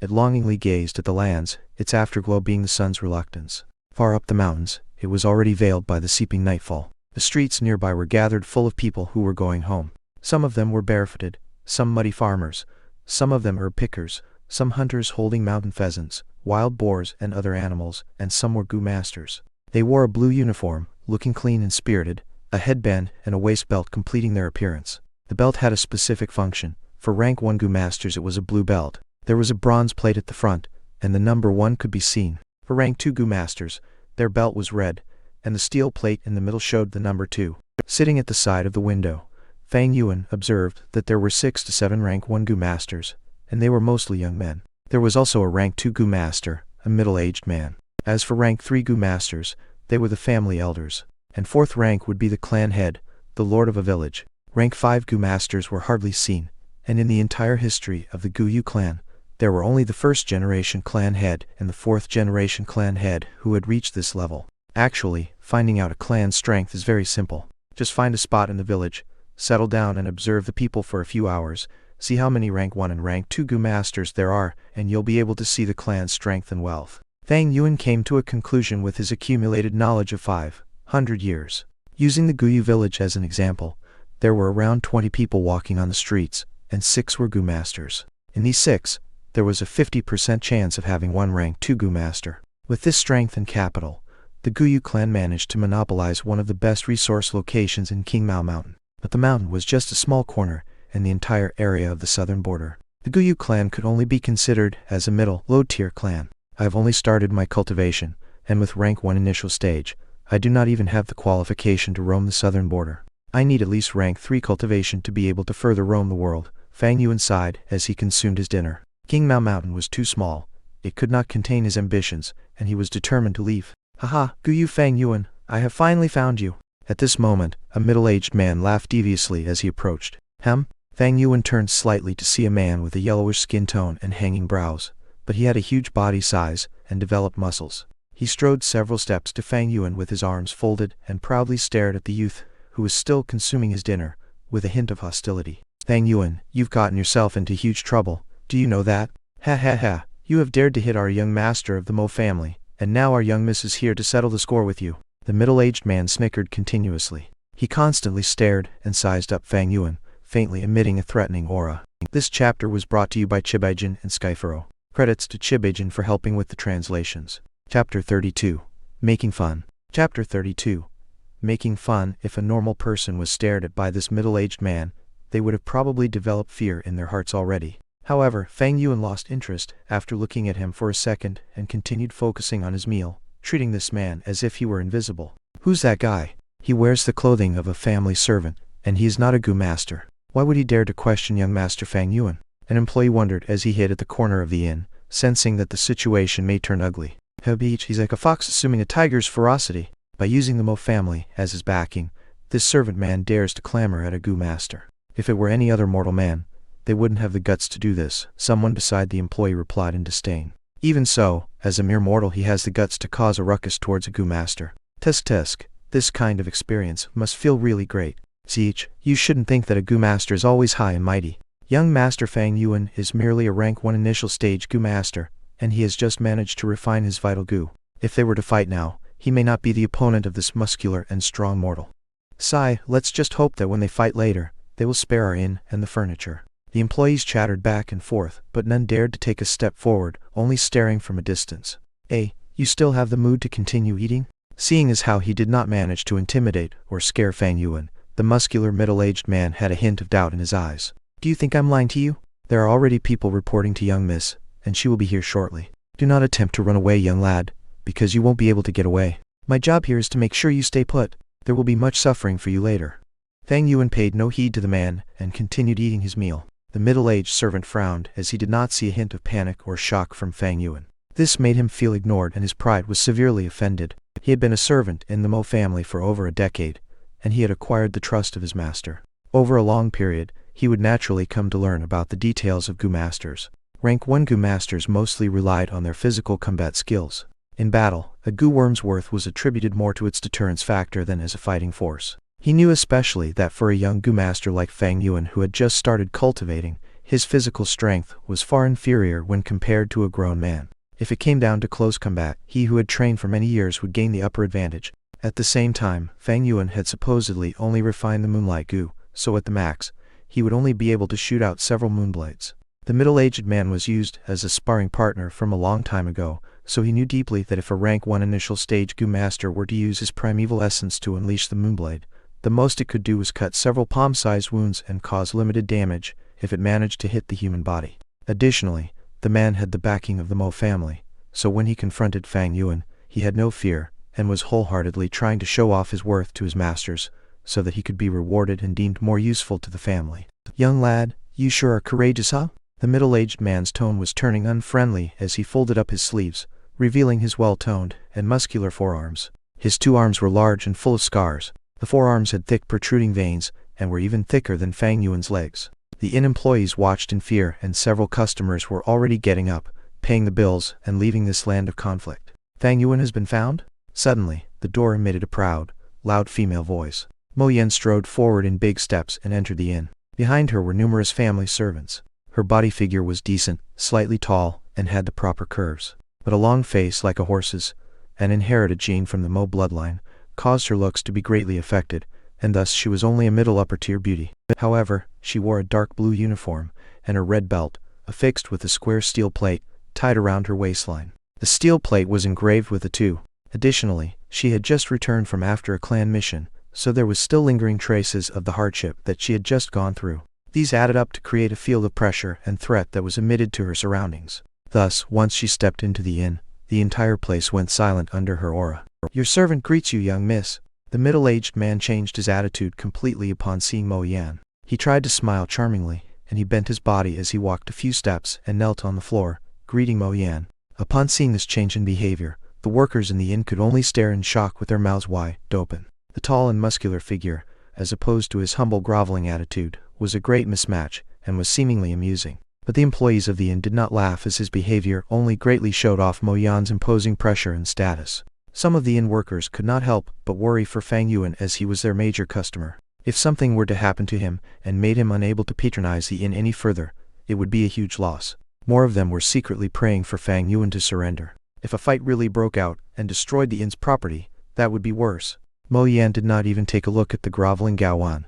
Her eyes were fixed on Fang Yuan. She took a few steps forward and demanded in a fierce tone, "So you are Fang Yuan? You seem to be having a good meal. Ha ha, have you ever had a knuckle sandwich? I'll give you a taste of it, it might be even more delicious." Even though she said that, Mo Yan did not make a move. Fang Yuan's actions were too calm. It was strange. Did he have any secret backers that were protecting him? But it shouldn't be so. I've checked before coming. This Fang Yuan only has an uncle and aunt that dislike him, while both his parents are deceased, and he even got chased out of the house by his uncle and aunt. In addition, he only has C-rank talent, so how could such a weak young man have any sort of background? Mo Yan thought in her mind. Regardless of this, the situation was still too peculiar. She had to test and probe further. Fang Yuan laughed and squinted at Mo Yan, saying, "Who told you I was Guyu Fang Yuan?" Mo Yan was momentarily stunned, then she took a look at Gao Wan. He had just stood up, but upon seeing this he immediately knelt back down with sweat pouring out of his forehead. He stammered and could not give a coherent reply. "Master, your servant, your servant." They had a drawing of Fang Yuan, but they did not know that Fang Yuan and Fang Zhang were twins that looked almost identical. No wonder this young man looked like he had no fear. He's actually Fang Zhang, and not Fang Yuan. Mo Yan's servants guessed in their minds. Fang Yuan cannot be compared to Fang Zhang. The former is merely a C-ranked loner with no background. The latter, however, has a ranked talent, and was pulled into the clan head's faction at the awakening ceremony, and as long as he grows smoothly, he has a bright future ahead. Mo Yan did not get proper reply from Gao Wan, causing her to be even more hesitant. At this point, the only ones who knew Fang Yuan's identity were the inn employees. However, they could not afford to offend either parties, so they only kept their mouths shut. Fang Yuan was satiated from his meal. He stood up and glanced slightly at Mo Yan. "You want to find Fang Yuan? Come with me, I'll bring you to the school hostel to look for him. If the person in front of me is Fang Zhang, I would not want to offend him. However, even if he's really Fang Yuan, I will follow him closely on this trip, so I have no fear of him impersonating Fang Zhang." In an instant, Mo Yan made up her mind. "All right, I will go together with you to the school hostel. After you." Mo Yan turned her body to make space for Fang Yuan, stretching out her arm and indicating for Fang Yuan to take the lead. Fang Yuan laughed nonchalantly and strode forth. Mo Yan followed closely behind with her servants trailing at the back. "So close. They're finally gone. Even if they start fighting, it is none of our inn's business anymore." The employees that were left behind all sighed in relief as they patted their chests. A group of people approached the school hostel. "Halt! Stop right there. The school hostel only allows our clan's Gu masters to enter and leave." The two guards at the door stopped Fang Yuan, Mo Yan and her gang. "Insolent! Do you not recognize who I am? How dare you stop me?" Mo Yan stared at the two and screamed. "We dare not." The two guards hurriedly gestured. "Young Miss Mo Yan, this guard holds you in high regards. However, the clan rules are absolute, so how about this? You can bring one servant in. This is the most we can do for you." An elderly guard politely responded. Mo Yan clicked her tongue. Her heart was full of dissatisfaction, yet in the presence of the clan rules, she did not dare to break them. The Mo family was prosperous, and thus they had many enemies. Do not forget that aside from the Mo family branch, there was also the Kai family to contend with. Apart from the Kai family, the clan head's faction also wanted to get a hold on the Mo family. "All of you stay behind. Gao Wan will follow me." Thinking about it, Mo Yan gave her orders. Gao Wan immediately held his chest up high with a look of joy on his face. "Thank you, young miss, for the opportunity. Let's go, Junior." Mo Yan smiled at Fang Yuan with a questioning look. Fang Yuan remained unfazed as he led them in. He reached the dormitory door, opened the lock, and pushed the door open. He then took a step into the room and stopped. Within the room, there was nothing extra. It was all simple furniture, and there was no one else. Mo Yan stood at the doorstep, took a look inside, and her face turned grim. "Junior, you better explain yourself well. There is no one in the room." Fang Yuan smiled faintly. "Aren't I someone?" Mo Yan stared at Fang Yuan, a glint flashing in her eyes as she suddenly seemed to have understood. I am looking for Fang Yuan. Fang Yuan snickered. You know, I never said that I wasn't Gu Yu Fang Yuan. Here's a special double chapter release for your pleasure. Happy weekend. It will come in 2 days as per normal. This chapter was brought to you by Chibajin and Skyfaro. Credits to Chibajin for helping with the translations. Donations will be opened up and I wish you all well. Thanks for all the support so far. Chapter 33. Go ahead and scold away. Chapter 33. Go ahead and scold away him. Mo Yan frowned. Then her rage burst forth almost instantly as she suddenly understood that she had been fooled by Fang Yuan. You are tremendously brave to even consider lying to me. While speaking, she stretched out her right hand to grab hold of Fang Yuan. Fang Yuan stood firmly on the spot. He raised his head and laughed. Mo Yan, you better think this through.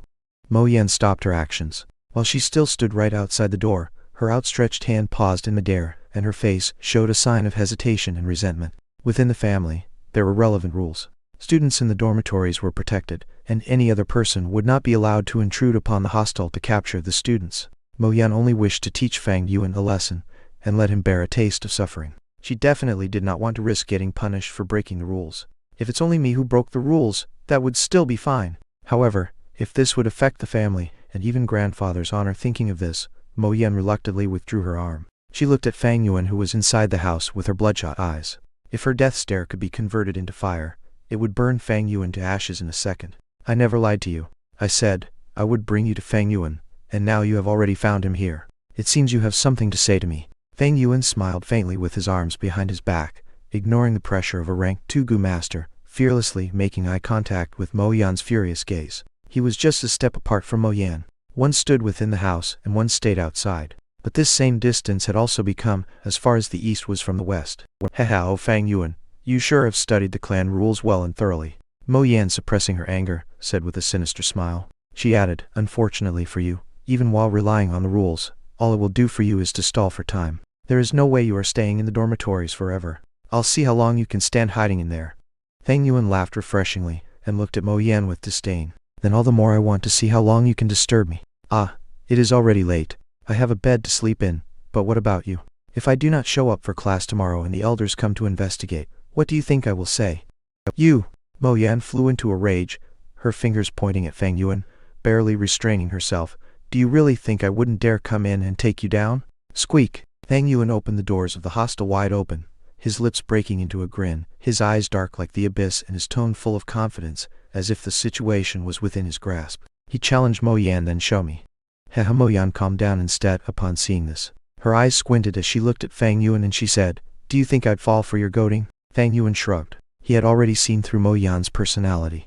If he had closed the door, or even half shut it, Mo Yan had at least a 50% probability of breaking into the house. But when he purposely opened it fully, it had instead made her more wary and calm as a result. Thus, there was barely any chance of her forcing her way in any more. 500 years of experience had already made him fully aware of the human nature and their weaknesses. He grandly turned around, exposing his back fully to Mo Yan. If Mo Yan struck now, she would definitely be able to capture him in one swift action. However, Mo Yan stayed still outside the door, as if there was an invisible mountain blocking her way. Even after Fang Yuan sat in his bed, Mo Yan only stared at him in anger, gritting her teeth. But regardless of this, she did not make a move. This is the pathetic side of humans. Fang Yuan sat up and stared at Mo Yan, who was outside looking like a fool, thinking to himself, at times, the things preventing people from taking action is not physical difficulty, but instead it is the restrictions they have placed on themselves subconsciously. When comparing cultivation levels, Fang Yuan was definitely not her match at this point in time. But even with her rank 2 cultivation level, she could only stare at Fang Yuan and had no courage to make a move. Her distance from him was only a few steps away, and the door was wide open with no hindrance. The only thing that was truly restricting her was none other than herself. Humanity sought for knowledge relentlessly to understand the world and to comprehend the rules, and ultimately to use them. If one is constantly bound by the rules, thus being restricted by the very knowledge they sought, that is the ultimate tragedy. Fang Yuan took a final look at Mo Yan before closing his eyes and letting his consciousness sink into the primeval sea. This Fang Yuan dares to cultivate right in front of me. He's simply doing so as he pleases. Looking at this sight, Mo Yan felt a sense of frustration erupting from her chest, making her almost wanting to vomit blood. She badly wanted to go ahead and give him a few punches, but she knew she couldn't. Mo Yan suddenly felt a hint of regret. Standing outside the door, she felt the awkwardness of not being able to back down. She was indignant to give up now, but she would be devastatingly humiliated. She mobilized her servants with the intention to come and teach Fang Yuan a lesson, yet in the end, she was the one who ended up becoming the laughingstock. Especially when there was a servant looking at her now. Damn it, Fang Yuan is way too uncooperative. He's too sly. Mo Yan furiously thought and started to provoke him with all sorts of insults, hoping to force him out of the room. Fang Yuan, you brat, come out if you're a man. Fang Yuan, as a man you must own up to your own doings. Now you're being a coward hiding in that room. Do you not feel ashamed of yourself? Stop pretending to ignore me. Get out if you know what's good for you. You cowardly, spineless trash. Fang Yuan shut his ears and did not give a single response. After scolding for a while, instead of venting all her anger, she felt even more irritated. She was starting to feel like a clown or a shrew. Blocking the door was just way too embarrassing. This is getting to the death of me. Mo Yan was about to go crazy, and she finally gave up on provoking Fang Yuan. Fang Yuan, you can hide now, but you can't hide from me forever. She furiously stomped the ground and left indignantly. Before leaving she gave a final order. Gao Wan, stand there and watch him. I do not believe he will not leave the house. Yes, master. The muscular servant, Gao Wan rapidly replied and sent Mo Yan off. Within his heart, he was feeling bitter. The mountain was chilly and breezy at night. He would have to stand guard the entire time, catching a cold easily like this. It was not an easy task. Swish swoosh, within the primeval sea, ebb and flow of the tides raged on. The green copper primeval essence gathered like water, forcing a tidal wave rolling about. Under Fang Yuan's mental guidance, the waves endlessly crashed towards the surrounding aperture walls. A rank 1 initial stage Gu Master's aperture walls resembled a white barrier. At this time, with the green copper primeval essence crashing towards them, it produced shadows of light, creating an indescribable feeling. Time passed gradually, and the level of the green copper primeval sea slowly declined. From the original 44%, it dropped to 12%. If a Gu Master wants to raise their cultivation level, they would have to expend their primeval essence to nurture the aperture. Initial stage Gu Masters have light barriers as their aperture walls, while middle stage Gu Masters have water barriers as their aperture walls, and for upper stage, they have stone barriers. For me to cultivate from initial stage to middle stage, I will have to nurture the light barrier into water barrier aperture walls. From his 500 years of memories, Fang Yuan had complete familiarity with the current stages of cultivation, and the methods were as clear as day to him. He slowly opened his eyes, only to see that it was already late into the night. The crescent moon hung high in the night sky, the moonlight shining pure as water. The door was wide open, and the moonlight shone in, letting Fang Yuan think of a famous poem from Earth. On a quiet night, I saw the moonlight before my couch, and wondered if it were not the frost on the ground one. The night winds blew with a hint of chilliness. Fang Yuan did not have any warmth-type goo, and with just the body of a 15-year-old, he could not help but shiver slightly. The night in the mountain was very cold. Scoundrel, you finally opened your eyes. How long are you planning to be cultivating there? Yeah, you'll be punished regardless. You beat up our young master Mo Bei, so it was only a matter of time before young miss teaches you a lesson.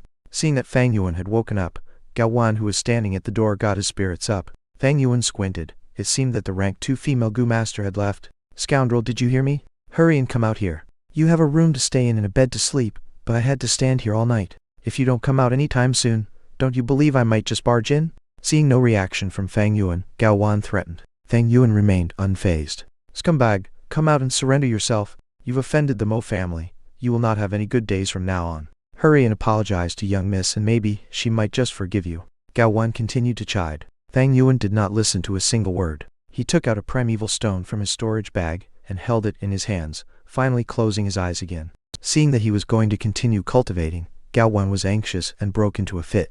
You mere C-rank talent. The most you can achieve in life is a rank 2 Gu Master. What is there to cultivate? You are no match for the entire Mo family by yourself. Kid, are you deaf? Did you listen to a single word I said? One a famous poem from Lai Bai, a Chinese poet.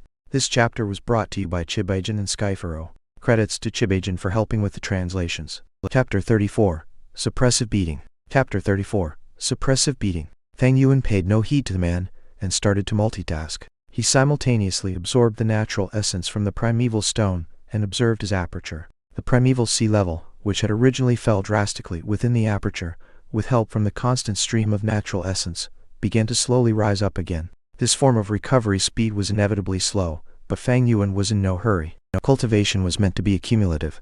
It could not be rushed. The urgent matter at hand was in fact the middle-aged servant outside the house.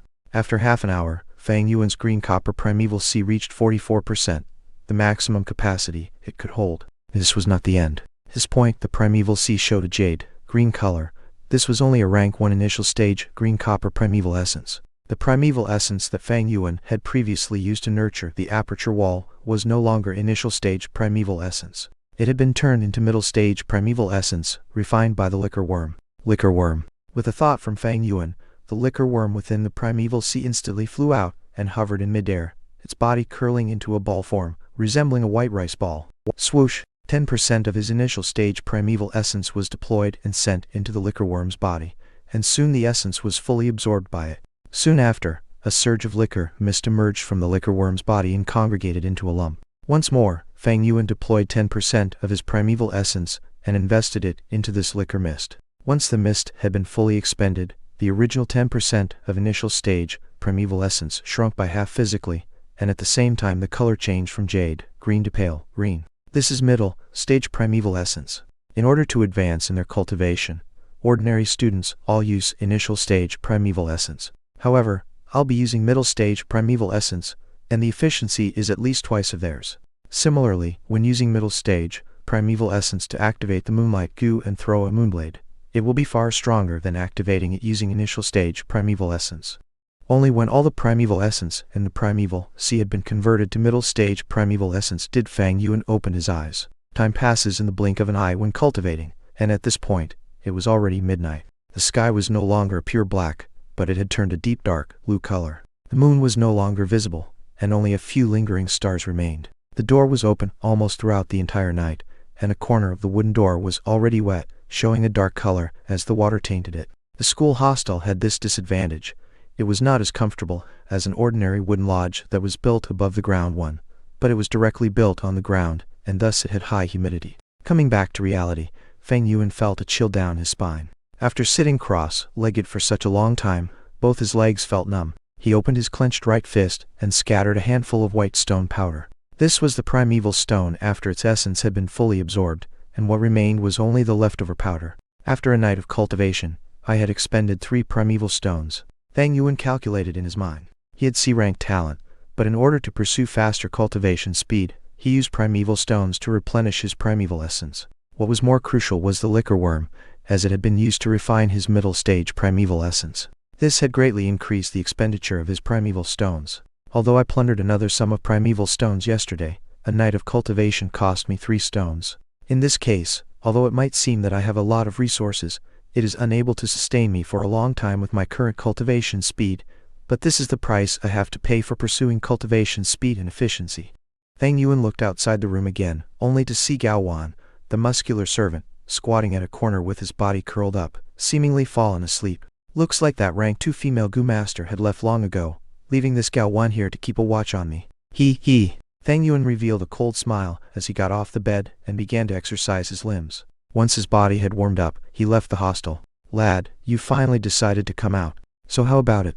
Obediently surrender and leave with me to kowtow and apologize to our young miss. Gao Wan's ears caught Fang Yuan's footsteps, and he stood up immediately. His muscular body was almost twice the size of Fang Yuan. The muscles in his body tightened, and his brows knitted together, a pair of cruel eyes shining with evil light, resembling a starving hyena. Fang Yuan expressionlessly walked towards him. Lad, you should have came out earlier. By coming out now, do you know how much the great me had to suffer by watching over you? He snickered while approaching Fang Yuan, evidently planning something sinister. At this moment, Fang Yuan lightly cried out, and with a ferocious leap, he aimed both fists towards Gao Wan. Bastard, you're courting death! Gao Wan's face distorted with rising anger within him, raised his brick-sized fist, and he punched towards Fang Yuan. The fist was extremely powerful, slicing through air, and the swooshing sound of the wind could be heard. Fang Yuan's eyes shone clear as crystal. Seeing that the fist was approaching close, he sighed, stepped and turned towards Gao Wan's rear. Stretching out a finger, he struck towards Gao Wan's waist. Gao Wan blocked with his retracted arm.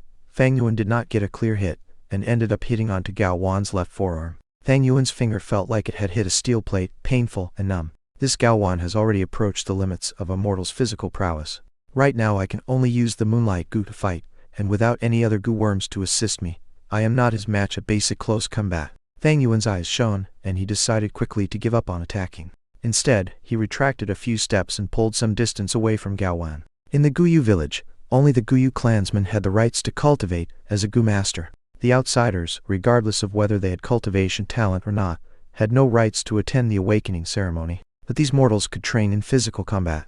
Just like the Gao Wan here, although he was not a Gu master, he had trained vigorously in his punches and kicks and his basic skill was steadfast. Additionally, he was a middle-aged man, and this meant being at the physical prime in a mortal's lifetime. Fang Yuan, other than having the Moonlight Gu to fight, had only the body of a 15-year-old teenager. Be it strength, agility, or endurance, he was not Gao Wan's match. Martial artists like Gao Wan were sufficient enough to kill a rank 1 initial stage Gu master. Even towards a rank 1 middle stage Gu master, they still posed a certain threat. This lad is too sneaky. Seeing that Fang Yuan had drawn some distance between them, Gao Wan felt anxiety within his heart. The waist was a vital point of the body, and if it was damaged by someone through brute force, the harm was not negligible. If the force was exerted beyond a point, it could also be deadly. Gao Wan had waited outside the hostel for the entire night, and thus his body was enshrouded by the moist atmosphere, causing his reaction speed to be slightly slower. Hence the strike earlier had almost succeeded. Fortunately, although he was a bootlicker,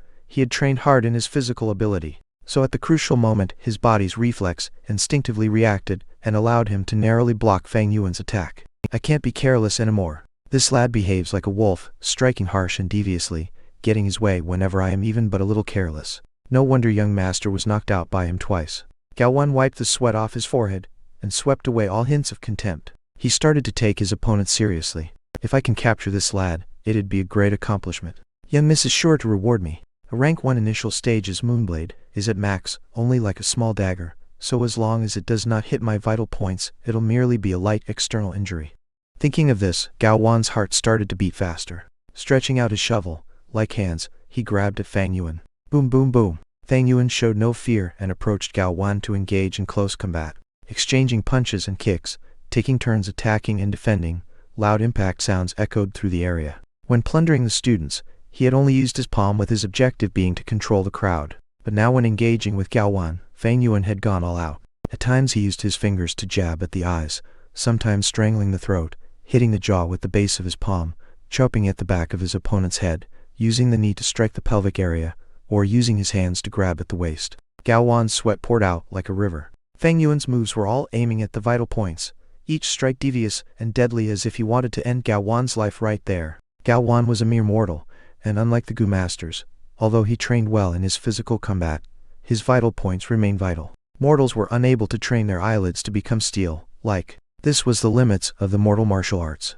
In addition, Gao Wan did not dare to unleash any deadly moves on Fang Yuan. Fang Yuan was a Guyu clansman, so killing him would incur public rage, and he would be immediately executed. In fact, the Mo family will be the first to carry out his punishment. Thus, his only thought was to capture Fang Yuan alive, and it would be good if he could make Fang Yuan suffer in the process of capture. One side has apprehension while the other side had killing intent. The situation thus became Fang Yuan suppressing Gao Wan in the fight. One Chinese letter Chinese, letter Chinese, letter Chinese letter, ordinary wooden lodge that was built above the ground. See image. This chapter was brought to you by Chibajan and Skyfaro. Credits to Chibajan for helping with the translations. Chapter 35, Go Ahead and Scream. Chapter 35, Go Ahead and Scream. Fang Yuan had the upper hand for now, but it could not sustain him for much longer. Exchanging blows back and forth, he was already panting in exhaustion. In contrast, Gao Wan's breathing was still smooth and in sync, reflecting the huge difference in stamina between the two.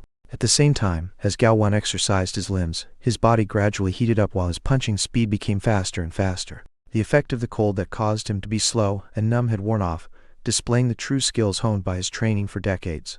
Lad, you are unable to beat me. There are clan rules stating that within the school hostel, you are forbidden from using the Moonlight Gu. You are dead meat, doomed to be my captive. Gao Wan laughed maniacally. His fighting experience was rich, so he attempted to use words to cause Fang Yuan's fighting spirit to waver. In the end, I'm only just a teenager, and my body, that hasn't fully developed, cannot be compared to this servant. Fang Yuan's state of mind was calm as ice.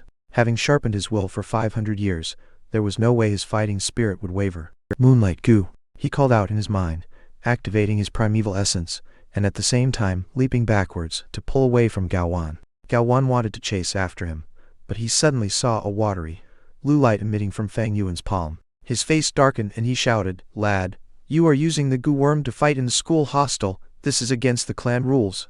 "So what if I break the rules?" Fang Yuan sneered. He learnt the clan rules and memorized it to heart, but it was not for the sake of obeying it. Immediately, his palm touched an arc towards Gao Wan. With a ching sound, the blue moonblade flew towards Gao Wan's face. Gao Wan gritted his teeth as he raised both arms to cover his face, forming a protective shield. At the same time, he rushed towards Fang Yuan without pause, planning to endure the attack while ending the battle as quickly as he could. The moonblade struck his arm. With a popping sound, his flesh and blood poured out under the moonlight, a wave of extreme pain hitting Gao Wan's nerves. The unguarded man nearly fainted from the pain. How can this be? His rush towards Fang Yuan stopped, and he frightfully found out that both his limbs had been cut open with a deep wound. Fresh blood oozed out from the wound and from the side, while bloody muscles could be observed hanging around his flesh. Even the broken white bones of the forearm could be seen. Gao Wan was shocked beyond words. This is impossible. A rank 1 initial stage moonblade. The most it could do is to lightly injure my flesh. How could it cut through my bones? Only a rank 1 middle stage can do this. He had no idea. While Fang Yuan was a rank 1 initial stage goo master, due to the liquor worm's refining, he possessed rank 1 middle stage primeval essence. The moonlight goo, activated using middle stage primeval essence, emitted a moonblade far superior to the initial stage that he originally predicted. This is bad, this boy is weird. Gao Wan, who was caught off guard, had already suffered a grave injury. His fighting spirit was gone, and he decisively decided to retreat. Are you able to escape? Fang Yuan smiled coldly as he started to give chase, the moonblades in his hands shooting out consecutively. Save me! Gao Wan shouted out in horror as he fled, his voice traveling far out beyond the school hostel. What is going on? Someone is asking for help. The voice alerted the school hostel guards who were nearby. It's the Mo family's young Miss Mo Yan's servant. The guards who arrived stopped in their tracks upon seeing the chasing scene. This is only a servant. There is no need for us to risk protecting him. Letting him stay here was already a favor towards the Mo family. We still have to be careful, just in case he hurts Fang Yuan in desperation. The anxious guards all gathered around, but no one lent a hand to Gao Wan. They only observed from the sidelines. This servant Gao Wan, even if he died, it had nothing to do with them. However, if Fang Yuan died or got hurt, it would be their responsibility. Seeing such a sight, Gao Wan despaired. He tragically screamed, "We are all outsiders. You cannot leave me to die." His blood loss was getting more severe, and his speed decreased. Fang Yuan caught up to him, his voice cold as ice, announcing Gao Wan's death sentence. Go ahead and scream. It doesn't matter how loud you do so. While saying that, the blade in his arm rotated, and he fired 2 moonblades towards Gao Wan. Swoosh! Swoosh! The moonblades flew towards Gao Wan's neck. The servant lost all hope, seemingly one step away into the abyss. The next moment, he felt that his world was spinning. He actually saw his own feet, chest, back, and that severed neck. Afterwards, total darkness awaited him. Gao Wan had died. Beheaded by 2 moonblades, his head flew away from the impact. His body pushed back 10 meters before falling. The neck area spewed out a fountain of fresh blood, dyeing the surrounding grass a blood red. Murder! Fang Yuan killed someone. The guards could not help but scream out. They had witnessed the entire process, and they felt a sense of extreme trepidation and terror rushing all over their body. Fang Yuan was just a weak 15-year-old teenager, but he expressionlessly murdered a strong adult. This was the power of a goo master. The victory had been set. Fang Yuan slowed in his footsteps, and gradually moved towards the corpse. His face was calm, as if he had done nothing out of the ordinary. This expression further sent a shiver down the guards' spines. Gao Wan's head lay on the ground, both his eyes wide open, turning in his grave. Fang Yuan stared coldly. He raised his leg and sent the head flying. The guard's eyelids twitched. Fang Yuan approached the corpse and found that it was still vibrating. The blood spread through the ground, forming a small bloody puddle. He looked at Gao Wan's injuries with a grim expression. These injuries were deep enough to expose the secret to the fact that he had middle-stage primeval essence. Once this was exposed, it'll be quickly deduced that he had a liquor worm, and with that the family would naturally think of the flower wine monk. Thus, Fang Yuan had to keep this secret hidden. But there are too many onlookers. Fang Yuan's gaze swept through the nearby guards. There was more than 10 of them. He had less than 10% primeval essence left, so there was no way to kill them all. After pondering for a while, Fang Yuan bent down and raised Gao Wan's ankle, dragging the corpse away. Young Master Fang Yuan, you can leave this to us. The guards controlled their fear and approached Fang Yuan, politely speaking. The respect and politeness held a tint of obvious fear. Fang Yuan silently looked at the guards, and they all held their breaths looking down. Give me the saber. He stretched out his hand and lightly said. With authority in his speech, he emitted undeniable pressure. The guard closest to him uncontrollably handed him the saber on his waist. Fang Yuan took the saber over and continued walking, leaving behind a dozen stunned guards staring after his back. The sun rose from the east, and the first ray of light shone over the mountain peak, lighting up the school hostel. 15-year-old Fang Yuan, with the scrawny body of a teenager, a pale look upon his skin. Under the sunrise he casually walked. In his left hand was a shiny saber. In his right hand, a headless corpse. His path left behind a trail of bright red blood traces dragged out on the road. The guards were flabbergasted, their bodies stiff due to the frightening scene. Even as the sunlight shone on them, they could not feel a sense of warmth and light. Gulp. Someone among them swallowed their saliva loudly. Author's note: he's just asking for readers to recommend his book to others. Second half is just trying to motivate the readers. For a book that is just written, there will be people who like it and people who don't. Those who don't like it, there is no need to struggle to force yourselves. You can just go and read another book. For those who like it, please do your best to support the book. On the first day of the new year, I ask for recommendations. Please bookmark this book. After the apocalypse, I implore every one of the same Tao to display their strengths, gather our powers, and rise up as the demonic flames, and let the people of the world see the power of us demon cultivators. In the new year, those that defend the last remaining territory of the demonic ways, let the demonic way rise up again, and become legendary. This chapter was brought to you by Chibajan and Skyfaro. Credits to Chibajan for helping with the translations. Donations are finally open for Reverend Insanity. ++. Chapter 36. Gifting a Disseminated Corpse. Chapter 36. Gifting a Disseminated Corpse. Did you guys hear? Fang Yuan killed someone. A student whispered to his classmate beside him. I heard it too, he really killed somebody. The classmate clenched his chest with a pale face. There were many guards who saw him do it. Fang Yuan was chasing after that man. That guy tried to beg for mercy, but Fang Yuan paid him no heed and decapitated him immediately. That's not all. After killing him, Fang Yuan didn't even spare his headless corpse. He dragged it back to the hostel and chopped it into a meat paste. Are you for real?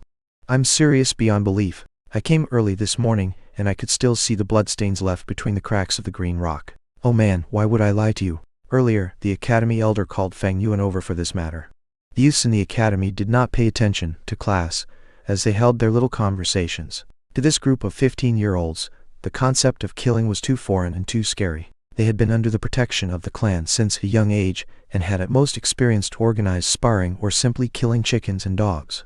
As for killing a person, it was still beyond them. Who did Fang Yuan kill? I heard it was a family servant of the Mo branch family. Yup, I'm the clearest about this matter. Yesterday, I personally saw the Mo family's Mo Yen bring a bunch of family servants to find trouble with Fang Yuan. The Mo family, that's not good. Mo Bei's in trouble now. A number of the youths turned to look at Guyu Mo Bei. Mo Bei sat on his seat with a pale face. He had only heard about the news of Fang Yuan killing someone this morning. Additionally, it was the Gao Wan that Mo Bei was familiar with. As one of the more energetic family servants, Gao Wan was good at bootlicking, and had also put effort into his fighting skills. He was an able lackey. A long while ago, Gao Wan had even sparred with Mo Bei for a bit. To think that he was simply killed by Fang Yuan. It was precisely because of this that Mo Bei felt astonished. He was full of disbelief, and felt twice the shock compared to the others. However, compared to his shock, he felt a greater sense of worry and fear. Facing a murderer like Fang Yuan, it would be a lie if Mo Bei said that he was not afraid. Actually, it was not just him. The other youngsters were afraid too. When Fang Yuan had robbed them twice previously, all of them had gotten physical with him. I actually fought with such a ruthless murderer? To think that I'm actually still alive. Many of them patted their chest, feeling a lingering fear. Fang Yuan killing someone was still somewhat acceptable, but the crux was that he even dissected the corpse and chopped the body into meat paste. That was way too cruel. The truth of such a horrifying crime had a strong impact on all of the youth's pure and innocent minds. Within the room, there was only the academy elder and Fang Yuan. The academy elder sat while Fang Yuan stood. Neither of them spoke a word, causing the atmosphere to be extremely tense. The academy elder silently looked at Fang Yuan, and a hint of complication flashed in his eyes. In the morning, the guards had reported to him about Fang Yuan's murder incident. This news had made him feel both shocked and suspicious. He was a rank 3 Gu master, and was in charge of the academy. He obviously knew the fighting strength of a rank 1 initial stage Gu master. Fang Yuan being able to kill Gao Wan was like the weak defeating the strong. In truth, some guards had already reported to him that Mo Yan had trapped Fang Yuan within the academy by barging in the previous night. Back then, he had not paid attention to the matter, and had not stopped them. He was the academy elder. His objective was to nurture future Gu masters, not to protect them. As long as there were no deaths among the students, he encouraged hidden conflicts. Mo Yan coming to find trouble with Fang Yuan was something that he was happy to see. For one, he knew that regardless of whether the fight was won or lost, it would be beneficial to Fang Yuan's growth. Secondly, he wanted to suppress Fang Yuan's influence. Fang Yuan had consecutively blocked the academy's gates and robbed the other students. His influence was too great, it had to be suppressed. However, he hadn't expected that Mo Yan would return fruitlessly, and that the family servant that she had left behind would be unable to beat Fang Yuan. Gao Wen even got killed by him. In this world, strength was above all else. Killing someone was not something peculiar. Especially to a Gu master, it was something very common. But it was not so simple when it was a 15-year-old's first kill. The Academy Elder vividly remembered his first killing scene. Back then he was already a rank 2 Gu master. At the age of 19, he had killed a Gu master from the Bai clan's village in a conflict. After killing the person, he vomited profusely and panicked in his heart. For a few days, he had no mood to eat and had no appetite. He could not even find peace in his sleep. The moment he shut his eyes, he would see the dead person staring angrily at him. But looking at Fang Yuan now, his face was calm as ice. Where was the fluster? Not to mention that he had no uneasy feelings. It was almost like he had slept perfectly well last night, as if the person who killed a man was not him at all. Especially when the Academy Elder heard more about the matter. After Fang Yuan had killed the servant, he did not spare the corpse, and had even dragged it back to the dormitory to chop it into meat paste in his rage. Such vicious methods, even hearing about it was a kind of terror. Thus, at this point, the Academy Elder looked at Fang Yuan with complicated emotions. On one hand, he was amazed at Fang Yuan's indifference towards life. His attitude was as steady and as cold as ice. On the other hand, he was appreciative of the fact that Fang Yuan was a born battle freak. After familiarizing himself with the Moonlight Goo for a few days, he had managed to kill someone with it. An ordinary teenager, even those with great talents, may not be able to achieve this. This was a talent for battle. If he was well nurtured and fought for the clan, it would be all of their enemies' nightmare. Lastly, he felt worry and distressed. Worry because after this incident, Fang Yuan's reputation was sure to rise, and it would be impossible to suppress him. Fang Yuan was way too daring. Not only did he disobey the clan rules by using his goo in the academy, he even killed someone with it. There was a need to suppress his influence. Otherwise, how would the elder be able to manage this academy anymore? Distress was because he did not know how to perfectly resolve this issue.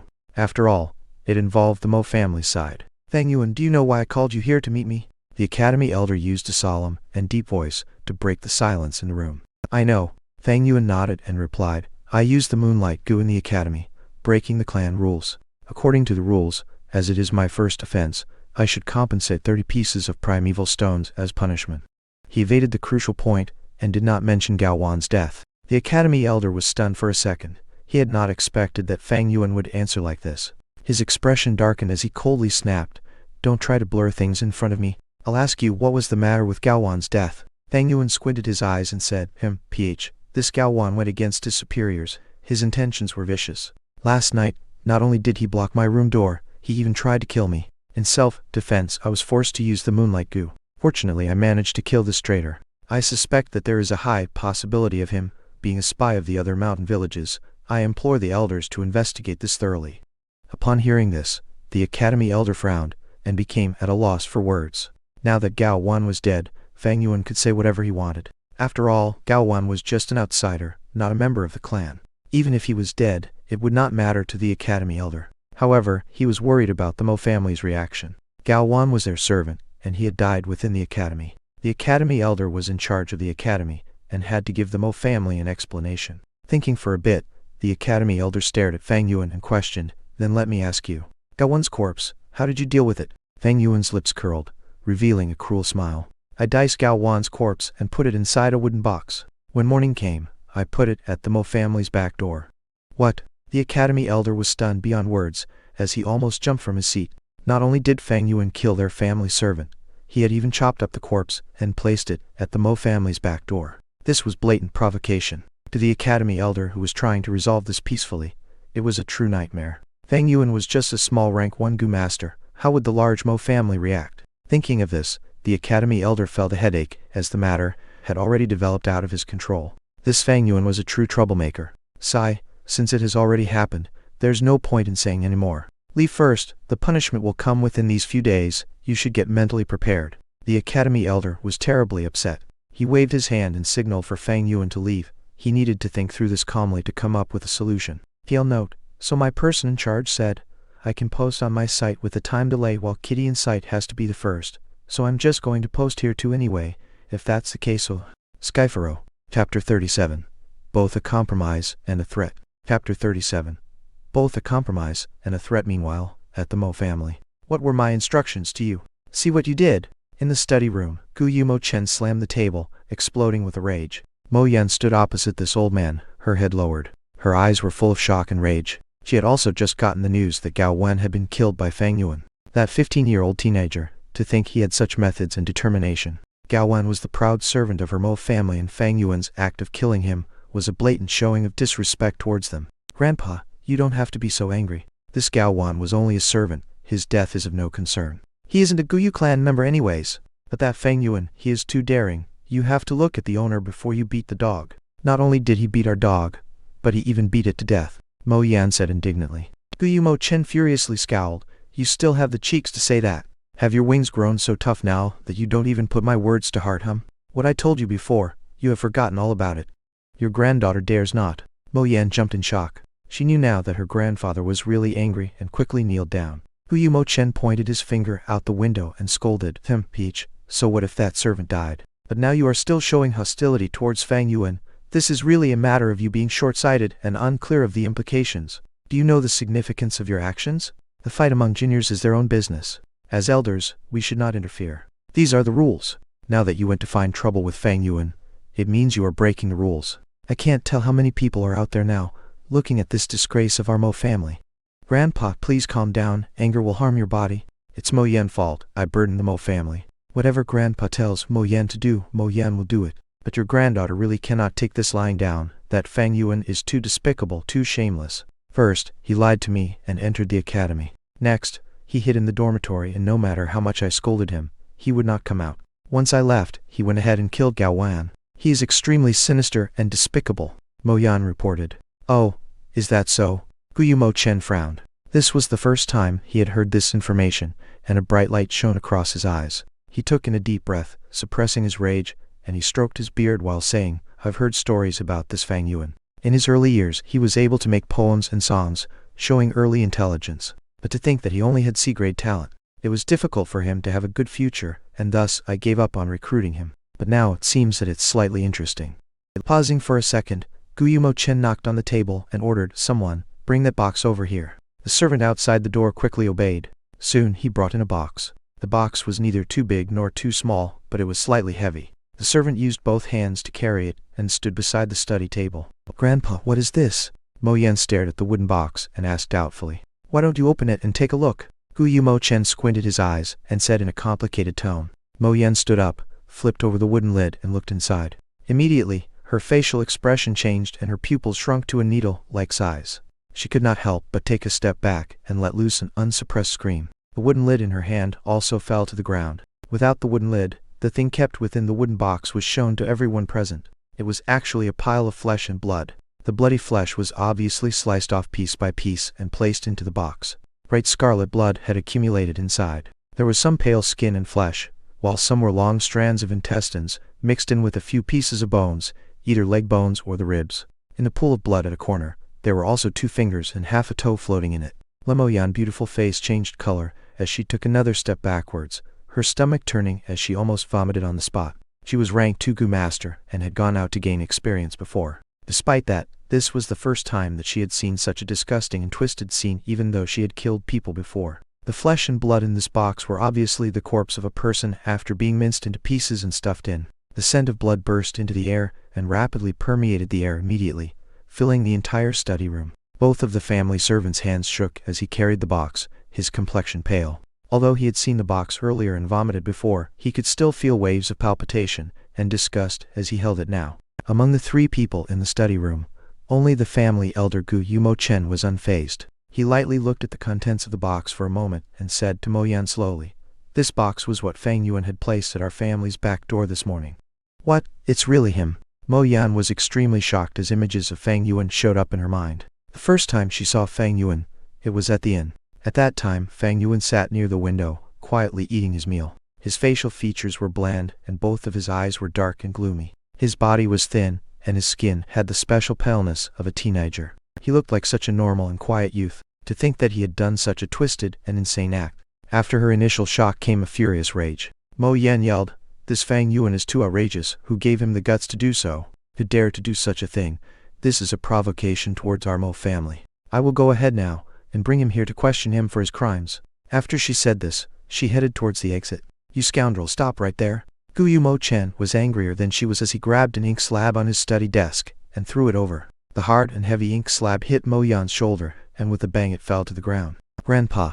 Mo Yan held her shoulder as she called out in alarm. Guyu Mo Chen stood up, his finger pointing at his granddaughter as he spoke with an extremely agitated tone. "It seems like all these years of training were in vain. You have disappointed me greatly. Against a small rank 1 initial stage Gu Master, not to mention you involving so many people, but even getting led by the nose by the other party. Now that you've let your rage get the better of you at this point, do you still not understand the meaning behind Fang Yuan's actions?" "What meaning?" Mo Yan was puzzled. Guyu Mo Chen snorted. "If Fang Yuan wanted to provoke us, he would have blown up this matter. So why did he place this box at the secluded back door instead of placing it at the front door, where there are many people walking around?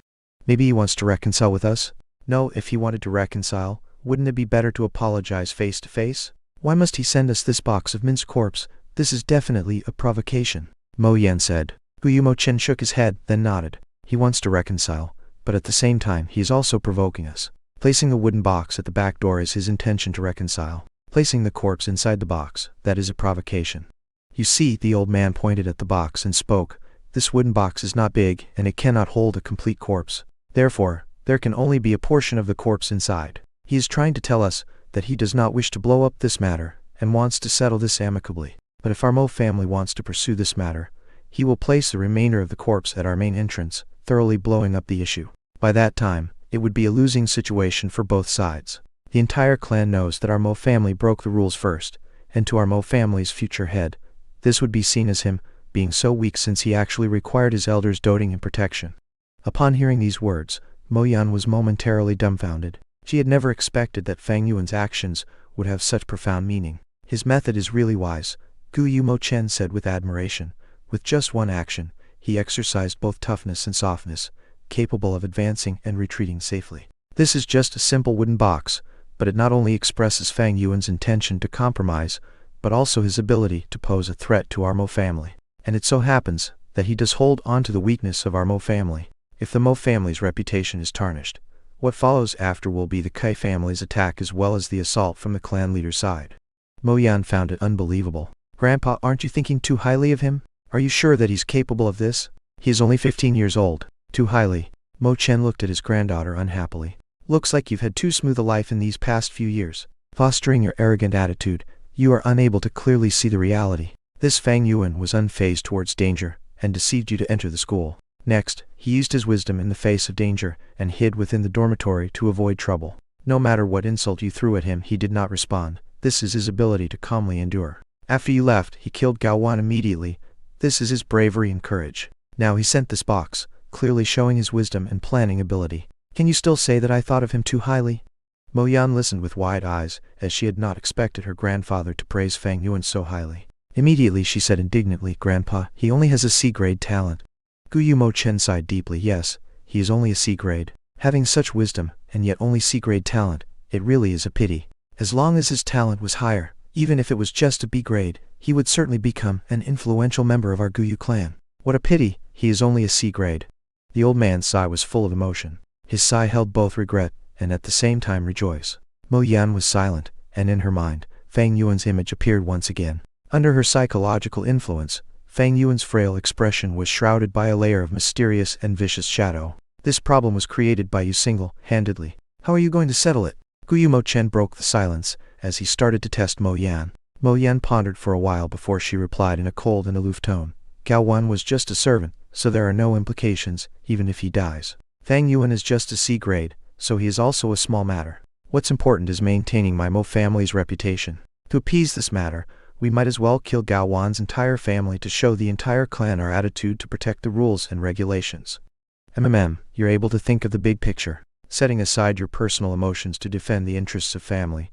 This is very good. However, your method is still flawed." Guyu Mo Chen analyzed her response. "Please enlighten me, Grandpa," Mo Yan implored. Guyu Mo Chen said solemnly, "This matter was instigated by you, so I shall punish you with 7 days of confinement. From now on, do not find trouble with Fang Yuan again. Gao Wan defied his superiors. A servant who dares to offend his master deserves death, so he should have been executed for his crimes. Because he is a servant of the Mo family, we are responsible for our inability to educate our subordinate, and thus we shall compensate that Fang Yuan with 30 primeval stones. As for Gao Wan's family members, give them 50 primeval stones as compensation and expel them from the clan."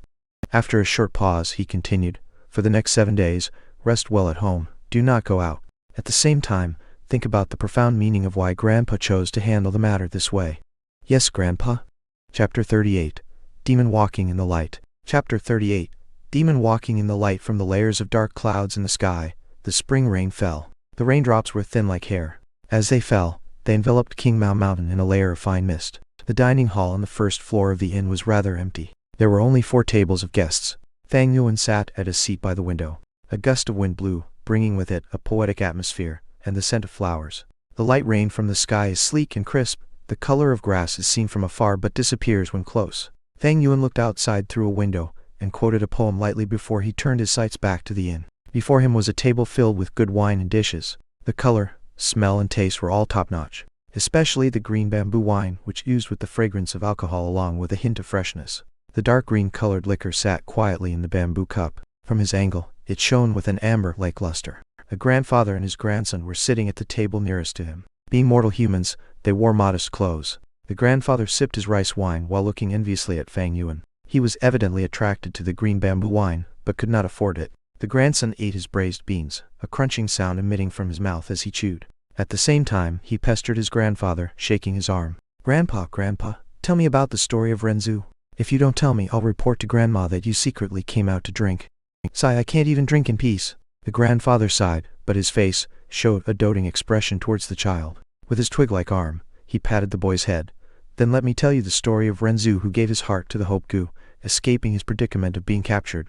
Renzu's story was the most popular and widespread tale in this world, as well as the most ancient legend. The old man's story was something like this. The story mentioned that Renzu was able to escape his predicament because of hope. But eventually he grew old, and without strength and wisdom, he could no longer continue to hunt. Even his teeth fell off, making him unable to chew many wild fruits and vegetables.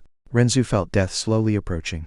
At this time the Hope Gu said to him, Human, you must not die. If you die, your heart will be lost and I will lose my only place of residence. Renzu was helpless. Who wishes to die? But if the heavens and earth want me dead, I have no choice. The Hope Gu said, There's always hope in everything. As long as you can catch a longevity Gu, you will be able to increase your lifespan. Renzu had heard of the existence of the longevity Gu long ago, but he waved his hand helplessly. When the longevity Gu stays still, nobody can detect it, and when it flies, it is faster than light. How can I possibly catch it? It's too hard. The Hope Gu then told Renzu a secret. Human, don't give up hope no matter what. Let me tell you, on the northwest corner of this continent, there is a huge mountain. On the mountain, there is a cave, and in that cave, there is a pair of round and square Gu worms. As long as you can subdue them, there is no Gu in this world that you cannot catch, including the longevity Gu. Renzu had no choice. This was his last remaining hope. He braved all difficulties and finally found the mountain. He then risked his life and ventured through countless dangers to ascend the mountain. On the mountaintop, near the cave entrance, he used his last remaining strength to slowly make his way in. The inside of the cave was completely dark, and one would not be able to even see their own fingers. Renzu walked in the darkness. Sometimes, he would bump into things not knowing what they were. This caused himself to get injured and wounded all over. At times, he felt that this dark cave was huge beyond words, as if this was a world of its own. He felt as if he was the only person in the area. He spent a lot of time, but he could not walk out of the darkness. Not to mention subduing the 2 Gu worms. Just when he was at a loss about what to do, 2 voices spoke to him from the darkness. One voice said, Human, you're here to catch us. Go back, for even if you had the strength Gu, it would be impossible. The other said, Human, go back, we will not take your life. Even if you had the wisdom Gu to help you, you may not be able to find us. Renzu laid exhausted on the ground, panting. The strength and wisdom Gu had left me long ago, and I do not have much lifespan left, so I'm at my wit's end. But as long as there's hope in my heart, I will not give up. Hearing Renzu's words, the 2 voices went silent. After a while, one of the Gu said, I understand, Human. You have already given your heart to the Hope Gu. You will not give up no matter what. The other continued, In that case, we shall give you a chance. As long as you can say our name, we will allow you to use us. Renzu was stunned. To find their names among all the words in the world, it was akin to finding a needle in a haystack. Furthermore, he did not even know how many words were in their names. Renzu quickly asked the Hope Gu, but it did not know either. Renzu had no alternatives, and had no choice, but to randomly guess their names. He said many names, and wasted a lot of time, but the darkness did not respond to him, so evidently he was wrong. Eventually, Renzu's breath got weaker, as he turned from an old man into a dying man. It was like the scene of the evening's setting sun. The sun that would slowly descending had already been lowered halfway across the horizon, becoming a sunset. The food he had brought was gradually reduced, his brain becoming slower, and he barely had any energy to speak anymore. The voice in the darkness urged, "Human, you are almost dead, so we will let you go. Using your remaining time, you can climb out of the cave and take a final look at the world. But you have offended us, and as punishment, the Hope Goo shall stay here as our companion." Renzu clenched his heart and rejected, "Even if I die, I will not give up hope." The Hope Goo was very touched and answered Renzu's call enthusiastically, emitting a bright light. At Renzu's chest area, a light began to shine. But this light was too weak, it could not illuminate the darkness. In fact, it could not even cover Renzu's entire body, but only engulfed his chest area. Yet Renzu could feel a renewed surge of energy gushing into his body from the Hope Goo. He continued to speak, shouting out names, but he was already muddled. A lot of names had already been said, but he could not remember that and repeated them, wasting a lot of effort in the process. As time continued to flow, Renzu's lifespan was almost over. Finally, when he was on his final day, he said out the word regulation. A sigh came from the darkness as a voice spoke, "Human, I admire your perseverance. You have said my name, so from today onwards, I will obey your commands. But only with my brother can I aid you in capturing all the goo in the world. Otherwise, with my ability alone, it is impossible. Thus, you should give up. You're almost dead. You might as well use this chance to take a final look at the world." Renzu was determined, and shook his head. He made use of all his time to continue saying out names as he tried to guess the other goo worm's name. Seconds and minutes went by and soon he only had 1 hour left. But at this time, he unknowingly said the word rule. Immediately, the darkness dissipated. The two Gus appeared before him. As the Hope Goo had said, one was cubic, called regulations. The other was spherical, called rules. Together, they made up rules and regulations. The two Goo said together, "No matter who it is, as long as they know our names, we will listen to them. Humans, since you know our names already, we will be at your service. But you must remember, it is important to not let others know of our names. The more people that know our names, the more people we have to obey them. Now that you are the first to subdue us, tell us your request." Renzu was overjoyed. "Then I order you both, go and catch me a longevity goo." The rules and regulations goo worked together and captured an 80-year longevity goo. Renzu was already 100 years old, but after consuming this goo, the wrinkles on his face vanished, and his frail limbs became muscular again. A vibrant aura of youth oozed from him. With a belly flop, he jumped up onto his feet. He ecstatically looked at his body, knowing that he had regained the body of a 20-year-old. "That's all for today, let's go home, grandson." The old man, having completed the story, finished his wine as well. "Grandpa, continue telling me, what happens to Renzu after?" The grandson was unyielding as he shook his grandfather's arm. "Let's go, I'll tell you when there's another chance."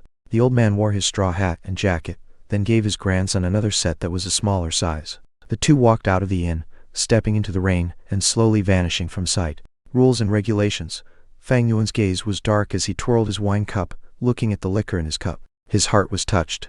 Renzu's legend was widespread throughout this world, and there were almost no people who did not know of him. Fang Yuan had naturally heard of him too, but no matter if it was a legend or a story, it was dependent on the knowledge of the reader. The grandfather and grandson earlier merely treated it as a story, but Fang Yuan could understand the deeper meaning. Just like that Renzu, when he did not know the rules and regulations, he explored in the dark. Sometimes he bumped into things, knocking into others, causing himself to get injured and look like a mess.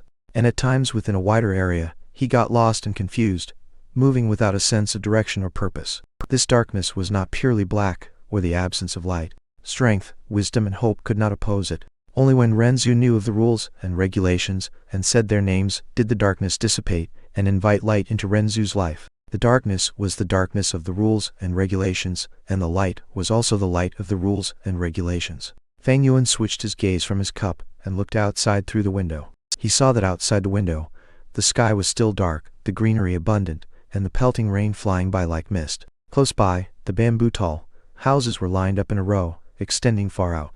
On the road, several people walked, their feet stained with the mud from the rain. Some of them wore grayish-green straw coats, while others carried yellow oiled cloth umbrellas. Fang Yuan concluded, this world's heaven and earth is like a huge chessboard. All life forms are chess pieces, acting in accordance with their rules and regulations. The 4 seasons have their own rules and regulations, rotating between spring, summer, autumn and winter. The flow of water has its own rules and regulations, flowing from high ground to low ground. Hot air has its own rules and regulations, floating upwards. Humans naturally also have their own rules and regulations.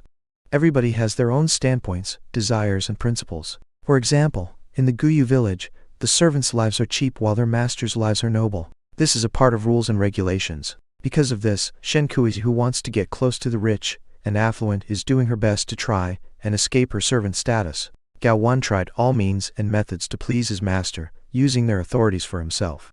As for uncle and aunt, they gave in to greed, wanting to hoard my parents' inheritance. The academy elder wants to nurture Gu masters to maintain his position in the academy. Everyone has their own rules and regulations. Every profession has its own rules and regulations, and every society and group also have their own rules and regulations. Only by understanding the rules and regulations can we see the situation clearly from the side. Gone with the darkness and embrace the light, moving around the rules with much to spare. Fang Yuan thought about his own situation, his heart already clear. To the Mo family's head Gu Yu Mo Chen, it is to protect his family branch's prosperity and benefits. Mo Yun found trouble with me, and that would be considered spoiling the rules, so for the sake of his family honor, he will not do anything to me. In fact, he might even compensate me. Actually, the Mo family has great influence, so if they risk their reputation and are bent on punishing me, there is nothing I can do to resist them. However, Gu Yu Mo Chen is afraid. He is not afraid of himself breaking the rules, but he is afraid that others will follow in his footsteps. In a junior scuffle, if the elders interfere, it would aggravate the situation. If it involved the higher-ups, it'd pose a threat to the entire mountain village. Gu Yu Mo Chen's fear lied here. What if in future conflicts, others laid their hands on his grandson Gu Yu Mo Bei? In his entire family line, there's only one male, so what would happen if he died? This kind of fear, maybe he doesn't realize it himself. He is only subconsciously protecting the rules. Fang Yuan's eyes were clear as he had the perfect grasp and understanding of the matter from start till the end. Gao Wan's surname was not Gu Yu.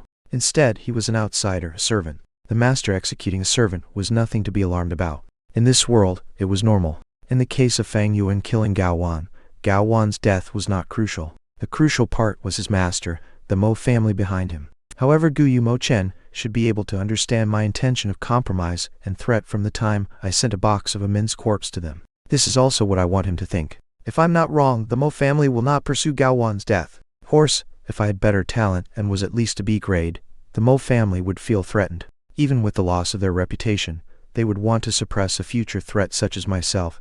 Fang Yuan snickered in his heart. Strength can be relied on, but weakness can also be used as an advantage. Although Fang Yuan was in the game of chess as a pawn, he was clear of the rules and regulations.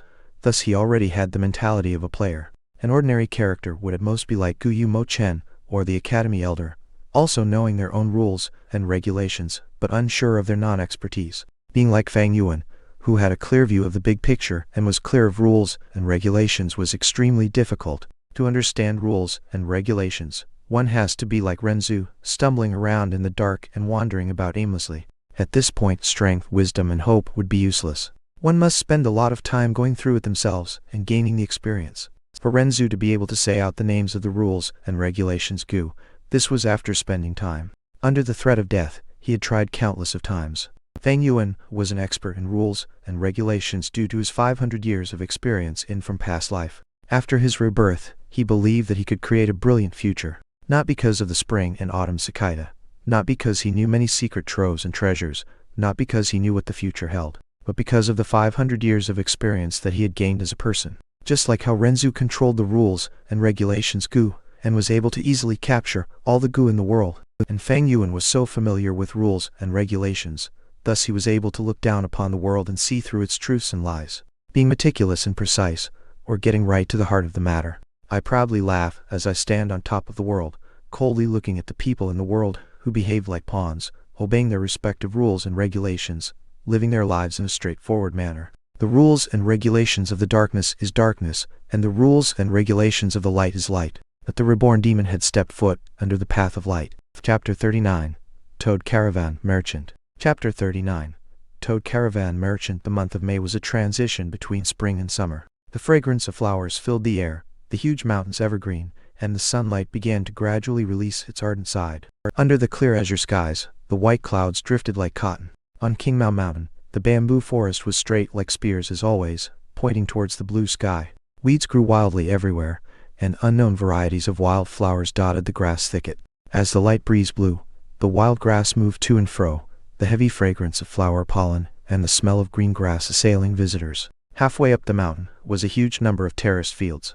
Layer by layer, step by step, the soft green wheat sprouts were planted down. From afar, it looked like a verdant green sea. On the terraced fields were numerous farmers busily working away. There were some farmers cleaning the canal, for the channeling of water to irrigate the fields, while some farmers were rolling up their trousers, standing in the fields and planting sprouts. These people were naturally all mortal outsiders, as the Guyu clansmen would never have do these lowly jobs. Ring, ring, the sound of camel bells could be faintly heard in the spring breeze. The farmers straightened their bodies as they headed down the mountain, only to see a caravan moving like a colorful worm from the mountainside, slowly showing its head. It's the merchant caravan. Yes, it's already May. It is about time for the caravan to come. The adults caught on the situation at once, and the children stopped playing with the water and clay in their hands. Together, they energetically approached the caravan. The southern borders had 100,000 mountains. King Mao Mountain was just one of them. On every mountain, there were villages after villages, which were maintained by everyone through their blood relationships and kinships. In between the mountains, the forests were deep and ominous, the cliffs steep and full of the dangerous falling rocks. Additionally, in the complex surroundings of the forest dwelled a large number of ferocious beasts and peculiar goo worms. Mortals could not pass through it all. It was difficult to get past these obstacles alone. One had to at least be a rank 3 goo master. Because of the poor economy, trading was difficult. Thus, the most important form of trading was through the caravan merchants. Only by organizing a merchant group in such a large scale could goo masters come together with the power to help each other, conquering the difficulties and the traveling routes and traversing from one mountain to another. The merchant caravan's arrival was like a bowl of boiling water that poured into the peaceful and serene King Mao Mountain. All these past years they would come in April, but this year they only arrived in May. At least they're here now. The owner of the inn let out a deep breath upon hearing the news. The inn's business was poor in the other months, so only when the caravan came could he earn enough profit to last the year. At the same time, there was some green bamboo wine within his storage that he could sell to the caravan merchants. Besides the inn, the business at the tavern would also boom as a result. The caravan merchants entered the Guyu mountain village one by one, led by a treasure brass toad. This toad was 2.5 meters tall, its entire body orange-yellow in color. The back of the toad was thick and full of warts and knots. It was like the lumps of bronze nails on ancient city gates. On the treasure brass toad's back, thick ropes were tied around plenty of goods. At a glance, it seemed like the toad was carrying a giant backpack. A middle-aged man with a circular face full of pockmarks sat cross-legged atop the toad. He was fat and had a large belly. Both of his eyes formed into slits when smiling. He cupped his fists as he greeted the surrounding Guyu villagers. This man's name was Fu of the Jia clan. His cultivation was at rank 4, and he was the leader of the merchant caravan this time. The treasure toad hopped slightly as it moved forward, but Jia Fu, who was sitting on its head, was stable and steady. When the toad hopped, his height would level with the windows on the second floor of a building. Even when he was back on the ground, he was at a height greater than the first level of the bamboo buildings. The originally spacious streets were suddenly rather packed and narrow. The treasure brass toad was like a beast that intruded into the midst of a great number of bamboo houses. After the treasure toad was a huge fat worm. It had 2 eyes that were similar to multicolored glass windows, the colors bright and gorgeous. The worm was 15 meters long, its body shape resembling a silkworm. However, the surface of the worm was covered in a thick layer of black porcelain, like leather armor. On the armor was another abundant pile of goods and merchandise, a hemp rope tied around it. In between the gaps and intervals of the goods, Goo masters sat one by one, some old and some young. There were also mortals, who were robust and sturdy martial warriors, slowly moving forward on the ground following after a fat black beetle. After the fat beetle, there were ostriches with brightly colored feathers, hairy mountain spiders, winged snakes with 2 pairs of feathered wings, and so on. However, these were in small numbers. Most of the creatures were toads. These toads were all similar to the treasure brass toad, but they were smaller in size and had the build of cows and horses. The toads were carrying merchandise and people, their bellies bulging as they hopped forward. The merchant caravan wound deep into the village. Children on the road would look on curiously with wide eyes, calling out in joy or exclaiming in surprise. The windows on the second stories opened one after another, the mountain villagers observing the merchants from a short distance. Some had eyes that flashed with fear, and some others waved their hands to express a warm welcome. Old brother Jia, you came a little late this year. You must have had a hard journey. Approaching with the identity of a clan head, Guyu Bao came out himself to greet the leader of this year's merchant caravan. As Jia Fu had the status of a rank 4 Goo master, if a rank 3 elder were to be in charge of receiving him, it would be undoubtedly be seen as a kind of negligence and scorn. Jia Fu cupped his fists and sighed. This year's road was rather unfavorable. On the way we bumped into a group of secluded blood bats, and we lost quite a few good men. Then on Jibai Mountain we ran into a mountain fog, and we didn't dare to continue traveling at all. So we were delayed for quite a lot of time, and caused Brother Guyu to wait for quite a while. As they spoke, their tones were very polite. The Guyu village needed the merchant caravans every year to come and trade, and the merchant caravan also needed business to make money. Hehehe, it's good enough that you are able to come. Please, the clan has prepared food and wine. Let me host a welcoming dinner for you, old brother. Guyu Bo stretched out his hand and said invitingly. Clan head is polite, too polite. Jiafu was flattered. The merchant caravan arrived at the boundaries of the King Mao Mountain in the early morning, and by afternoon, they were stationed in the Guyu village. When it was dusk, the surroundings of the village had formed into a widespread area of temporary shops and stores. All kinds of red, blue, yellow and green lofty tents were built, and every inch between the tents was squeezed with numerous little street stalls. The night was descending, yet it was still brightly lit in the area. An endless stream of pedestrians spilled into the area from the village. There were mortals as well as Gu masters. The little children hopped around in high spirits, and the adults showed an expression of joy akin to celebrating a festival. Fang Yuan moved along with the crowd, walking alone. The crowd was bustling with activity, groups of people either surrounding the stalls or endlessly pouring in and out of the entrance of the tents. The surroundings were filled with the shouts of merchants hawking their wares. Come, take a look. Top-notch blue sea cloud tea brick. Drinking this tea makes one as cheerful as a fairy. Even if it's not a person drinking, it can be used for feeding and raising tea gu. It is a cheaply priced item for its value. One piece only costs 5 primeval stones. Brute force longhorn beetle gu. A gu master who uses this gu will be able to burst out with the strength of a cow. You can walk away but don't regret it. Intimate grass. High quality intimate grass. Everyone look at this quality. It's as fresh as if a newly picked one. 1 caddy for 2 pieces of primeval stones. Very cheap price. As Fang Yuan heard this, his footsteps paused slightly. Then he followed the sound and walked over. He saw an ostrich pulling a handcart with 2 wheels. On the handcart was a heap of pastel green herbs. Every blade of grass was a meter in length, slender and long. Their average width was around that of a fingernail. On some of the pointed tips of the grass grew red heart-shaped flower buds. The intimate grass was one of a gu worm's supplementary food type.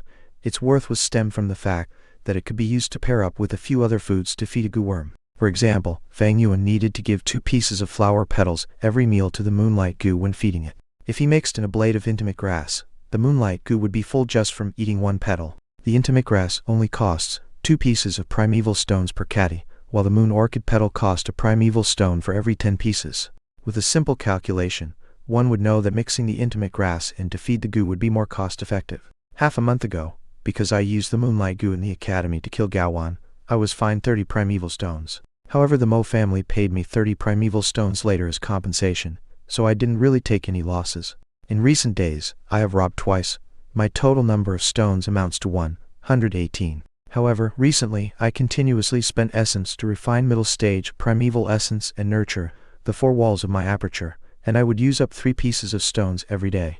Adding on the costs of feeding gu, my own daily expenses, and successively buying green bamboo wine, I have 98 pieces at hand right now. Ever since Fang Yuan killed a person, the cruel and callous image had deeply rooted itself into the hearts of the students, and for a time no one dared to challenge him. This led to his plundering becoming much easier, as every time only a very small number would dare to resist. Fang Yuan calculated in his heart. Then he moved his line of sight, and continued walking deeper into the heart of the setup of temporary stores. The intimate grass stall was surrounded by a group of people. They were all either gu masters or students, holding primeval stones in their hands, as they shouted and rushed to buy it. It was not that Fang Yuan lacked the money to buy intimate grass, but he had no time.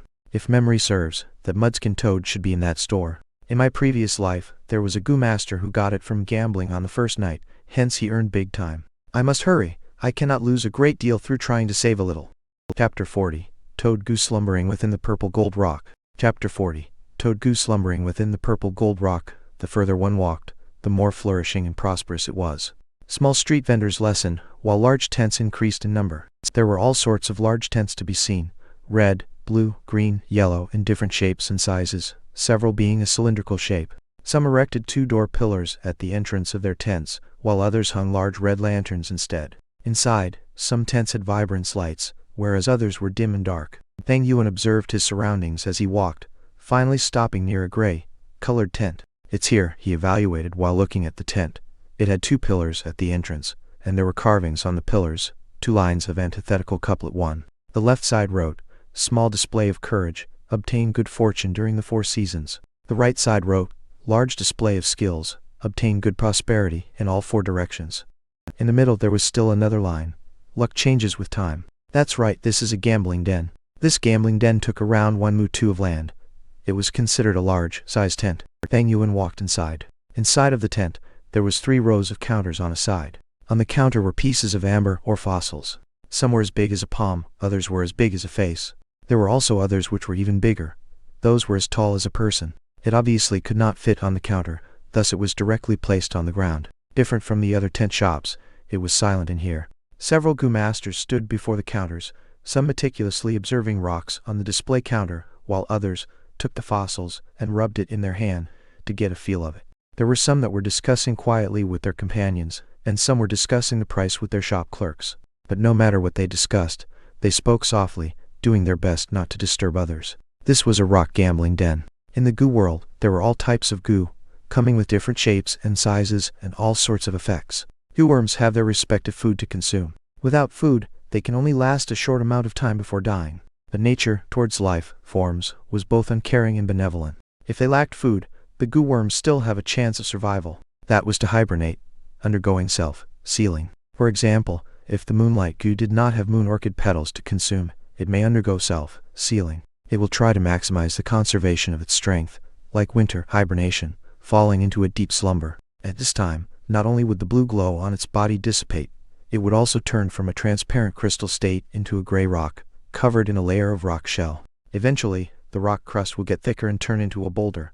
Or for example the liquor worm, if it underwent self-sealing, it would form a white cocoon around it, curling its body and falling into a deep sleep within the cocoon. Of course this situation of sealing and hibernating may not happen to every Gu worm. It has a small chance of occurrence, and in most cases, the Gu worm will not fall into hibernation, but instead starve to death. Only a small number of Gu worms may, under specific situations, undergo self-sealing. A few Gu masters who accidentally obtained these sealed Gu worms' rocks or cocoons would awaken the Gu worms that were slumbering within. Thus they would have a stroke of fortune. Some of the Gu masters became successful due to this, it being a turning point in their lives. These situations happen frequently in the Gu master world, often being fake or real rumors, giving people hopes and dreams. The source of the idea behind this rock gambling den originated from these rumors. Of course these rocks all looked alike on the outside. Only after opening them can one determine if there really is a Gu worm hidden inside. In a small-sized rock gambling den like this, 9 out of 10 rocks are solid core, having no Gu worms inside. Even if there are Gu worms inside the rock, they may not be living worms, most of them are dead Gu. But once someone hits the jackpot of a live Gu, under most situations, one would be able to earn a huge fortune. If the Gu worm is a rare species, they either become a successful person in life or get murdered and robbed of their fortune. Fang Yuan was clear about this in his heart, being very familiar with the situation beyond these doors. In his past life, he had participated in a merchant caravan before, being a clerk in the rock gambling den. Some time later, he even operated his own rock gambling den, even larger than this one. It was a medium-sized rock gambling den. He managed to con some gamblers, and also misjudged at times, allowing other gamblers to win a precious Gu worm. Fang Yuan stood at the door for a while, taking a glance around him before slowly walking to the counter on the left side. Behind the counter, there was a shop assistant every few meters, both males and females. On their waist hung a green-colored belt, showing that they were not ordinary people, but rank 1 Gu masters. Most were initial stages, while a selected few were middle stages. Seeing Fang Yuan before a counter, a female Gu master who was nearest by walked towards him and smiled, softly saying, "Young master, what Gu worm do you need? Every rock on this counter is sold at 10 primeval stones each. If this is your first try, just for the sake of it, why don't you go to the right counter? The rocks there are sold at only 5 primeval stones. If you are seeking thrills, you can go to the high-end counter at the middle. The rocks sold there are at 20 primeval stones each." This was an experienced female Gu master, having worked at the rock gambling den for quite some time already. She looked at Fang Yuan who entered, and determined that he was a student from his appearance, age and height etc. Those that came to gamble were all Gu masters. Students were only considered second-rate Gu masters, just starting their cultivation. Because they're often tight on finance due to feeding their Gu worms, where would they find the money to come and gamble rocks? Students like this, normally they just came to take a look, and to get an eye-opening experience, satisfying their curiosity. Most were only window shoppers, though if some had well-to-do families, they might attempt to buy one to try. But most only bought the cheapest fossil. Thus, the female Gu master had no expectations towards how many rocks Fang Yuan could buy. "Let me look around first." Fang Yuan nodded at her expressionlessly, then started to look seriously into the pile. In his memory, it should be at this counter in this particular rock gambling den. But it had been 5 500 years, it's been too long. Many things were vague to him already, especially when 500 years of memory was a huge capacity, so to be honest Fang Yuan could not remember distinctly. He could only vaguely recall that during this year on the first night the caravan arrived, a lucky bird spent 10 primeval stones to buy a fossil with purple gold luster. After he opened it on the spot, he obtained a mudskin toad. Afterwards this toad goo was bought by another person, thus causing him to earn a small fortune of primeval stones. Fang Yuan frowned after observing for a while. On this counter, fossils with a purple gold glow numbered up to 20. In which rock was there a hidden mudskin toad? Every rock here was sold at 10 primeval stones each. Right now Fang Yuan had 98 primeval stones with him, and he could buy up to a maximum of 9 pieces. But realistically, he could not count like this. In any sort of risk and gamble, one had to consider the consequences. Fang Yuan was no longer a greenhorn, like those gamblers who thought they were blessed by heaven. Those who thought they were blessed by fate were usually those who fell under the mischief of fate itself. I am alone with no relatives or friends that can help me. I have to save some primeval stones to survive, as well as to buy food for my goo worms. He counted, and under the most basic reservation, he could buy at most 7 pieces of fossils. This rock, the purple gold, is dotted like the stars, but it's flat as a pancake. There's definitely no mudskin toad inside. This piece has striking purple gold color, but it is only fist-sized. If there really is a mudskin toad inside, the rock should be at least 30% larger. This purple gold fossil, well, it's big, but the surface is extremely smooth, while the mudskin toad's skin is supposed to be rough and uneven. This is evidently not the one. Fang Yuan continued to observe and evaluate, using the method of cancellation. When goo worms hibernate after self-sealing, they would form into a natural fossil, being undetectable from most of the world's detection methods. The remaining detecting methods were too rough, and once used, it would instantly kill the goo worm within that is barely alive. Thus, when goo masters choose rocks, they could only rely on their guessing, experience and luck, sometimes relying on a little bit of instinct. Otherwise, this would not be called gambling. Of course, in this wide world, there are countless wonders, and one cannot exclude the fact that a detection method which is extremely gentle exists, allowing a goo master to know if the rock contains a goo worm. Fang Yuan had heard of such rumors in his past life, but after experimenting, found that it was all lies. Fang Yuan assumed privately, if such a method really exists, it has to be a hidden legacy, controlled in the hands of a small number of mysterious people, having no impact on the gambling business. It was still tame around the Qingmao Mountain region, but the more one moves east, the more prosperous gambling dens become. At the Bai-Tu-3 mountain region, every family village had its own gambling den. In some large-sized forts, there were even large-sized gambling dens built. The 3 villages that were famous for the rock gambling were Pan Shi 4 village, Gumu 5 village and Kangjing 6 village, where there were even mega-sized gambling dens. These 3 mega-sized gambling dens each had 1,000 years of history. Currently, their business was still blooming with an endless number of gamblers. There had never been a situation of clean sweep by anyone. Currently, the tent that Fang Yuan was in can only be barely qualified as a small-sized gambling den.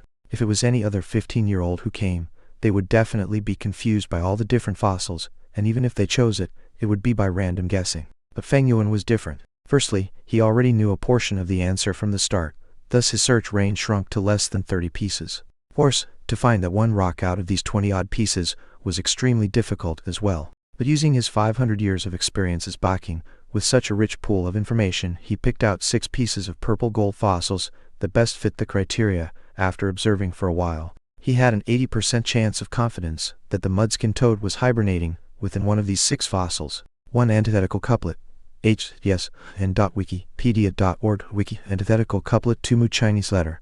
1 mu is 666 2/3 meters 2. 3 by 2 directly means white head, 4 Pan Shi is monolith, 5 Gumu means ancient grave, and 6 Kangjing is pale whale. To be honest, most of these mountains will never appear again, so you don't have to remember them. Chapter 41. Dissecting Rocks. Chapter 41. Dissecting Rocks. Translator. Skyfaro Editor. Skyfaro, I want to purchase some rocks. Having picked his targets, Fang Yuan said to the female goo master, "Newbie." The female goo master immediately thought. Even the shittiest gamblers would pay very close observation when they wanted to buy the rocks. First they would look carefully, then place the stones in their palms and rub to feel the surface and its weight. Even after such actions, if they find that the feeling is off, they would give up. No one would say purchase at the start. And for such a type like Fang Yuan, who said purchase up front, he is undeniably a newbie who is having his first rock gambling experience. Although the female goo master thought this, she did not show any difference in her expression, but continued to smile like a flower, saying softly to Fang Yuan, "Then which piece are you choosing?" Fang Yuan pointed and said, "This piece." She immediately retrieved it. Fang Yuan pointed again and said, "This piece." She felt perplexed, not expecting this youngster to buy 2 pieces.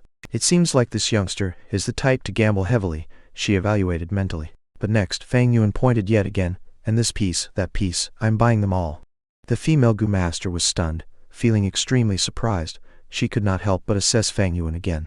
It seems like this ordinary-looking youngster has a really good family background. Otherwise, how would any ordinary Gu master have the spare cash to spend like this? Thinking of it, the female Gu master's smile became more gentle and friendly. Think that the youngster in front of her was a real customer. This was an unexpected joy. However, Fang Yuan surprised her once again as he pointed to the furthest purple gold rock. "Oh yeah, and those 2 pieces as well." The female Gu master could not help but feel shocked internally. Which young master is this from the Guyu village? It looks like he's the main family branch's inheritor. If I can hook up with him, I may not need to stay here and slog as a shop clerk anymore.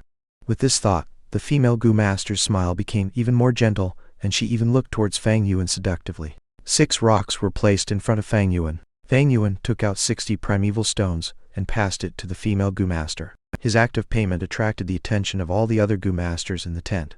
"Oh, someone is going to rock gamble. We've been watching for over an hour, but we haven't acted yet. Now that someone is giving it a try, we might as well watch." It's a student. He actually took out 60 primeval rocks at once. His family must be affluent. He looks like a greenhorn. Each gambling rocks isn't so easy. He's gonna get hurt real bad. The Gu masters stood on the spot, discussing softly, all directing their gaze towards Fang Yuan. "Young master, do you want to open the rocks on the spot? Our gambling den provides free service to open the rocks," the female Gu master gently advised, sending seductive glances with her eyes. Fang Yuan used the corner of his eye to take a look at the crowd, his lips curling into a mysterious smile. He waved his hand, rejecting the female Gu master. "Purple gold is my lucky color, and this is my first time betting. It is very meaningful. I'll open the rocks myself." The female Gu master's eyes shone brighter, thinking, this heroic demeanor, as expected of a rich young master. Never in her dreams would she be able to imagine that Fang Yuan could be said to be kinless in Guyu village, a drifter with no backing, having to rely on himself for everything. "Tesk, so what if you have money? I wonder which rich kid this is, coming here to waste his parents' hard-earned money. Ignorant young lad, how can one choose the rocks based on lucky color? Sigh, this act is simply akin to throw primeval stones into the water, and waiting to see the ripples for fun." The Gu masters in the tent lost their excitement at once. After thinking that Fang Yuan was a prodigal son, their already low expectations vanished into thin air. Some Gu masters even retracted their gaze and turned around to continue inspecting the fossils on the counter. The changes to his surroundings did not affect Fang Yuan's state of mind at all. He expressionlessly activated the primeval essence within his primeval sea, pouring it into the Moonlight Gu. The next moment, the crescent mark on his right palm emitted a faint water-like blue light. Fang Yuan used this right hand to grab a purple gold rock, holding it in his palm. Next, he closed his fingers and slowly rubbed against the surface of the fossil. The blue light continued to shine, the waves of light rippling like water as the purple gold rock shrunk in size. Large amounts of powder from rock shavings falling out from the gaps of Fang Yuan's fingers, landing on the carpet of the tent. "Young master has good handiwork." The female Gu master took the chance and immediately praised. "This youngster, he isn't a good for nothing.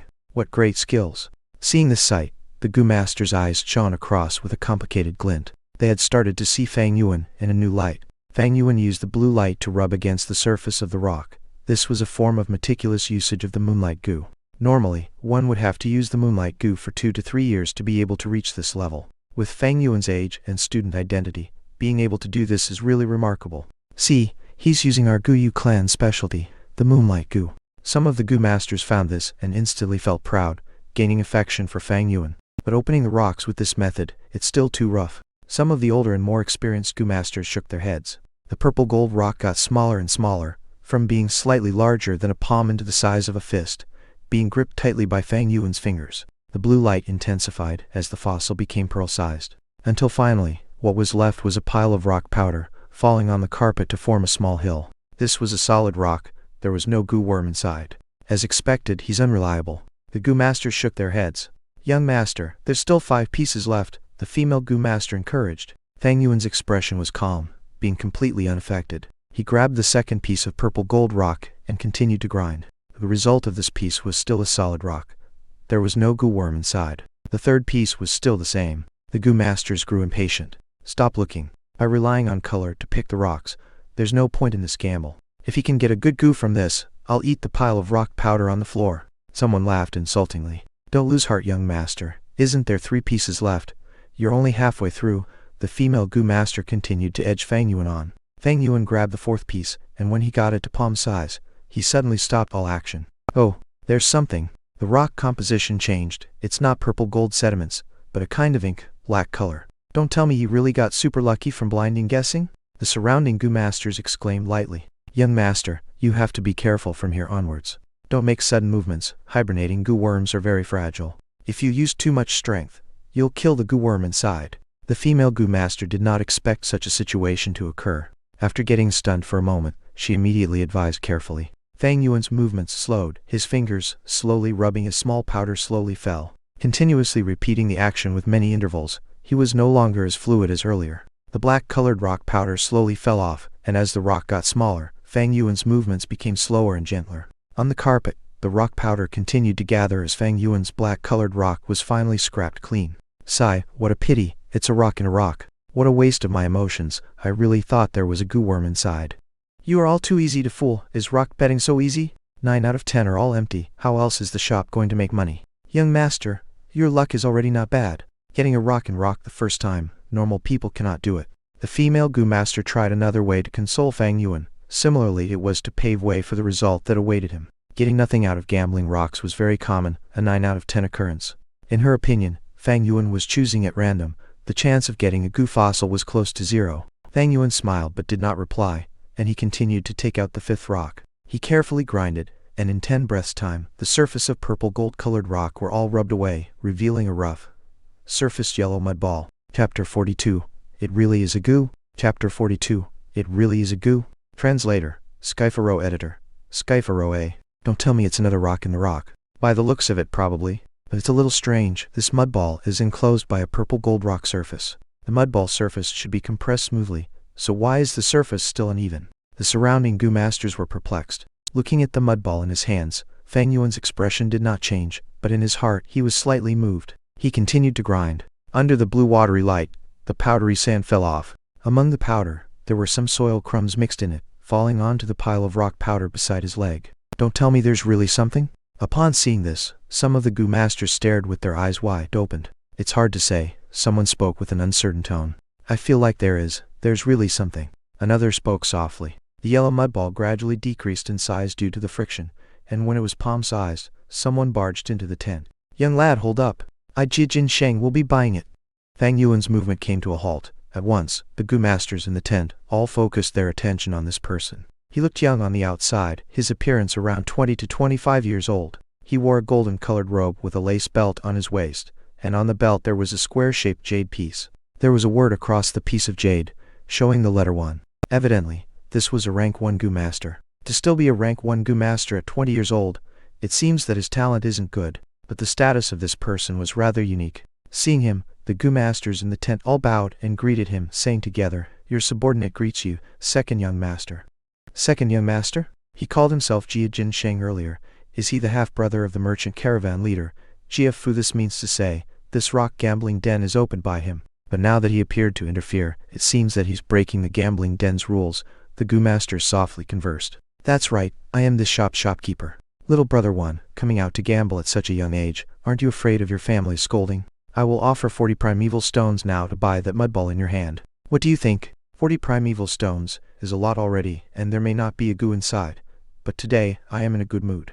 Thus, seeing that this is your first time gambling, I don't want you to lose everything, so I'll give you a portion of your capital back. Jin Sheng quickly walked in front of Fang Yuan and said, 40 primeval stones? Fang Yuan raised his eyebrows slightly, and took a look at Jin Sheng with the corner of his eye, coldly laughing. It seems you want to forcefully buy the mudball fossil in my possession? Forceful purchase is spoiling the gambling den's rules. Furthermore, you're now on King Mao Mountain. You want to bully a Guyu clansman like me in front of everyone? Oh. On hearing Fang Yuan's last sentence, all the other goo masters could not take it, and animosity grew uncontrollably in them as they looked towards Fang Yuan's direction. Their expression towards Jin Sheng also became unfriendly. Jin Sheng had thought a 15-year-old like Fang Yuan would be easy to deal with, easily persuaded with a few words. But to think this Fang Yuan had such capabilities, and with a single sentence, he caused Jia Jinsheng to be in such a predicament. Seeing the Gu masters getting ready to interfere, Jia Jinsheng's expression changed immediately as he changed his tone, quickly waving his hands. Little brother, you're mistaken. I am the shopkeeper of this gambling den. How could I ruin my own reputation by breaking my own rules? How would I be able to conduct business in the future? Heh. I just found your mud ball a little interesting, thus I wanted to buy it. If you do not wish to sell it, that's fine. But if there's nothing inside later, don't blame me for not reminding you. Fang Yuan paid no more attention to him. He turned around and continued to focus on grinding the mud ball in his hands. His movements were very slow and very meticulous. Often, there was only a hint of dry soil powder falling off after a moment or so. Following his movement, a hibernating goo worm gradually appeared in front of everyone's eyes. My God, there really is a goo worm. He really opened a goo. What the hell, this sort of method of gambling can also work. This young man's luck is off the charts. He actually managed to forcefully luck out on getting a goo. Immediately, the Goo Master's exasperation filled the tent. The female Goo Master subconsciously covered her mouth, being unable to believe the scene before her. As shop clerk, along the way, she had been to many mountain villages, seen all sorts of people and all kinds of customers, but she had never seen such a comedic scene. There is really a goo. Cold light flashed across Jia Jinsheng's eyes as he hated and regretted in his heart. The thing he hated most was to be taken advantage of. This gambling den that he opened, he had placed many surveillance methods. Once a customer was about to open a goo, he received the news, and would normally forcefully buy it. But now Fang Yuan was inside his gambling den, getting a goo under his very eyes. Jia Jinsheng could feel his heart bleeding. What he obtained was a toad goo. Its entire body was yellow from head to foot. The belly was light yellow, and its back was brownish yellow, covered with many pimply boils, full of nodules and warts which were a distinctive characteristic of the toad species. At one glance, it looked slightly horrifying. It was not big, being only palm-sized. Holding it in the palm was akin to holding 2 to 3 eggs. Fang Yuan's expression was calm under all sorts of admiration, envy and exasperation, carefully deploying his primeval essence and injecting it into the toad's body. At this moment, the goo was being refined by Fang Yuan. Goo worms obtained from within fossils are normally extremely weak. Not only do they have little to no strength left, their consciousness is also lazy, leaving them defenseless and unable to resist. Thus, they can be easily refined by the Goo Masters. Upon being awakened by Fang Yuan, the toad goo opened its eyes slowly, and its belly slightly vibrated, softly calling out, "Croak." Its voice was soft, but it made everyone's expression very interesting. The difference in value between a goo that was alive against one that was dead was huge. It's a live goo. He really opened a live goo. Someone rubbed his eyes, unable to believe this. This is the mudskin toad, damn it, it really is the mudskin toad. Someone recognized the toad goo's identity and screamed agitatedly. This young man really has got luck. Why don't I have such luck on my side? Someone sighed, filled with complicated emotions such as envy, jealousy and hatred. Young master, congratulations. This is to date my first time seeing such a precious goo worm. The female goo master was shocked beyond words, her eyes glistening with life. It's actually the mudskin toad. This is a rare rank 2 goo worm. Its value worth 500 primeval stones. Damn it, damn. Someone actually managed to open such a goo worm in my shop. I've lost big time. Jia Jinsheng's face was pale as he stared daggers at the toad, his heart having a strong urge to just snatch the goo away. But he knew he couldn't, for if he really did that, it would be asking for trouble. This was not his family's village, but the Guyu clan's territory. Maybe I should have paid a bit more primeval stones. Maybe he might have given it to me. That's right, he's just a student. If I offered 100 primeval stones, there's no way he'd not be moved. Why didn't I do that? Jia Jinsheng was full of regret. No, maybe this young lad does not know his stuff. Even though he opened a mudskin toad, I should be able to suppress the price and buy it. Jia Jinsheng's heart had renewed hope, but at the next moment, this hint of hope was mercilessly smashed by Fang Yuan's words. Fang Yuan plainly looked at the mudskin toad in his hands, ignoring the surrounding people's praises in shock. He used an extremely calm tone and said to Jia Jinsheng, "Mudskin toad, rank 2 goo worm, requires 500 grams of yellow soil every meal. The more fertile the soil the better. Its species is few in number, and it is the necessary main goo in refining the treasure brass toad. The market price is 500 primeval stones." Jia Jinsheng, do you want to buy this? You actually know so clearly, Jia Jinsheng mumbled. After such a shock, he could not say a word. Fang Yuan laughed lightly and continued, "If you're unwilling, that's fine. I'll sell it to someone else. I'm sure someone will be interested." "Hold it, wait, I'll buy it. But can't this price be cheaper?" Jia Jinsheng's smile turned bitter. Fang Yuan turned around and walked away. Jia Jinsheng hurriedly chased after him. Don't go. I'll buy it. Fang Yuan had no plans to nurture this mudskin toad. It was a rank 2 goo, but Fang Yuan was still a rank 1 initial stage. Although it ate yellow soil, King Mao Mountain was full of green soil, hence finding food for it would be troublesome. Moreover, if he does not sell this goo worm, Fang Yuan would have to feed 3 goo worms himself. Putting aside the increased primeval stone expenditure, even the current amount of primeval stones in his possession would not be enough to feed them. Thus, Fang Yuan's plan was to immediately sell away the mudskin toad, get the 500 primeval stones and earn a fortune. To a rank 1 initial stage like Fang Yuan, 500 primeval stones was considered a large amount already. The transaction was quickly completed, and Fang Yuan transferred the mudskin toad to Jia Jinsheng in front of the crowd, at the same time accepting 5 heavy money bags. Each bag had 100 primeval stones. Fang Yuan originally had 98 primeval stones, and after spending 60 on gambling rocks, he had 38 left. Now, his fortune multiplied many times, and he owned 538 primeval stones. Upon seeing this, many goo masters turned green with envy. Fang Yuan put the 5 bags in his bosom before taking the last piece of purple gold fossil and walked out of the tent. "Young master, you're not opening that fossil?" The female goo master blinked rapidly and stared at Fang Yuan's back, loudly reminding him. Fang Yuan paid no heed, and left the gambling den without turning back. He left behind a gang of stunned goo masters, staring at each other silently. Jin Jiasheng calling Fang Yuan little brother is a way of greeting. They are not related in any way. Chapter 43, The Final 6th Purple Gold Rock. Chapter 43, The Final 6th Purple Gold Rock. Translator, Skypharo Editor. Skypharo, the green copper primeval sea had tides rising and falling, ebbing and flowing. Above the sea level, the liquor worm curled into a ball, emitting the wine vapor that gradually developed into white mist. A surge of primeval essence with a swoosh rushed up against the tide and into the wine mist. When the tide receded, there was already half left, and the color was even darker. From initial stage, jade green 1, it had converted into middle stage pale green. Middle stage primeval essence fell into the sea, but it did not mix with the initial stage primeval essence. As if it was denser, it sank to the bottom. Thus, the situation became that the upper layer of the primeval sea was filled with initial stage primeval essence, while the lower half was middle stage primeval essence.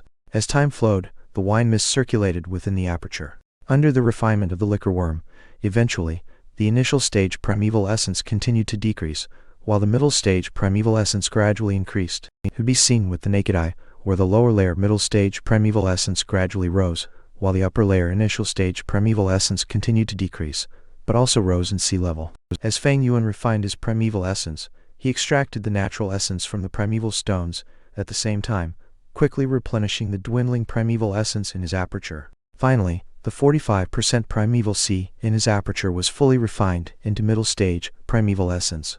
Much thanks to the middle stage primeval essence, or else I would not have been able to open the rocks 5 times in a gambling den. Sitting in a lotus position on his bed, Fang Yuan gradually opened his eyes. It was currently late at night. After he walked out of the gambling den, he did not tour around any of the other shops, but instead headed back to the academy. Although it was at the fringe of the Guyu Mountain village, as a rank 1 initial stage Gu master, owning 538 primeval stones is still too much. This is not only because the primeval stones were heavy and a hassle to bring around. It also attracts other people's coveting. In another sense, it would endanger his life. If there was a rank 1 upper stage, or even a rank 2 who coveted his assets, with Fang Yuan's current ability, he would not be able to contend. Wealth comes and goes, but humans die because of wealth. It's pathetic. What's laughable is that many people in this world cannot comprehend that. The boat of benefits carries many people, but has also sunk many others. Fang Yuan's lips curled into a cold smirk as he looked at the gray-white primeval stones in his hands. A complete primeval stone was around the size of a duck egg, but the stone in his hand, as it had been extracted of half of its essence, was an entire circle smaller. Fang Yuan did not regret it. Everything has its gains and losses. Fang Yuan was only a C-grade talent, yet he was using the liquor goo to refine his primeval essence, and his primeval stone's expenditure was multiple times of the people of his age. Yet it was because of this that he was able to overcome the lack of his talent. If the real cultivation pace could be counted, he would be able to rank first 3. Fang Yuan put the primeval stones back into his money bag and took out that final purple gold fossil. He bought a total of 6 fossils at the gambling den and opened 5 on the spot, bringing the last one back with him. His eyes shone as he activated the Moonlight goo, grinding with 5 fingers, slowly dissecting the rock. The purple gold fossil gradually shrunk under the blue ripples, and finally was grinded to nothingness, leaving behind a pile of powder on the ground. Fang Yuan was not surprised, because in rock gambling, you lose 9 out of 10 times. Even with his 500 years of experience, he could only manage 8 losses out of 10 times. And in the remaining 2 times, it depended on whether it was a live goo or a dead goo. Dead goo had basically no value.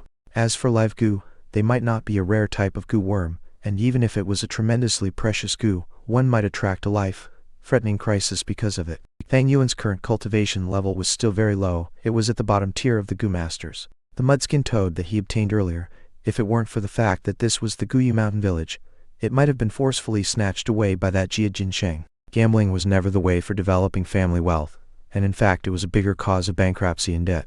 This was not the development path that Fang Yuan wanted to take. Although the final purple gold fossil did not have a goo worm, Fang Yuan was not disappointed. In fact, he looked at the pile of rock powder and gradually broke into a smile. Indeed, his ultimate motive in entering the gambling den was all for this pile of rock powder. That mudskin toad was only something he had gotten out of convenience. He privately opened the fossil, and other than him, nobody knew the truth of this result. From that day forth, he could claim that the liquor worm was awakened and subdued from the purple gold fossil. This idea was fabulous. Firstly, nobody could confirm what goo worm really exists in the fossils. Who would dare say that the liquor worm could not hibernate within the purple gold fossil? That's completely possible. Secondly, he had several eyewitnesses. He opened the mudskin toad, which would have left a strong impression on the goo masters in the gambling den. Thirdly, even if someone relentlessly questioned him, he could push everything onto his luck. Luck was something unfathomable. Even if someone suspected that this was the flower wine monk's liquor worm, against an excuse like luck, they'd have no idea how to argue against Fang Yuan. Within the dark room, Fang Yuan's expression was ominous. One-sided covering up was akin to covering fire with paper. There would be a day where he would be exposed. To get rid of a hidden threat like the liquor worm, he'd have to strike first. This is Fang Yuan's style. Moreover, he had thought about it carefully, and in the cultivation process that was to follow, he would need to expose the liquor worm. For a rank 1 goo like the liquor worm, it is extremely precious to rank 1 goo masters. But for rank 2 goo masters, it is no longer compatible for them. Thus, even if this was exposed, all I would get is some attention, but it would not affect the overall situation, thus becoming nothing to be concerned over. It is not like the spring and autumn cicada. If the spring and autumn cicada is exposed, I might die a horrible death at the very next moment. 500 years of experience in handling problems had already made Fang Yuan extremely familiar with human mentality, with their every thought clear as day to him. The flower wine traveler's legacy and the mudskin toad. Among my memories, these are the only 2 treasures here, and now that they have been obtained by me, what I can do next is only gradual and steadfast cultivation. Fang Yuan sighed a deep breath and relaxed his body, feeling a strong sense of fatigue engulfing him. A goo master's primeval sea cultivation could not replace sleep. Fang Yuan pulled his blanket and lay down on his bed, his eyes still half open. Although there were 500 primeval stones hidden under the bed, as well as many pots of green bamboo wine, he still felt a sense of urgency and danger. These 500 over primeval stones were already a form of limit. From flourish to decline, Fang Yuan was clear that henceforth his primeval stone expenditure would only get bigger, but his income was mostly from extorting his classmates. He had been increasingly feeling the growth and improvement of his classmates, especially in the recent few extortions. Guyu Mo Chen, Kai Chen, and his brother Guyu Fang Zheng had greatly improved in their kicks and punches. Previously he only needed 1 or 2 strikes to take them down, but now he needed 5 or 6. Another 3 to 4 plunders, and their punches and kicks would have been polished fully.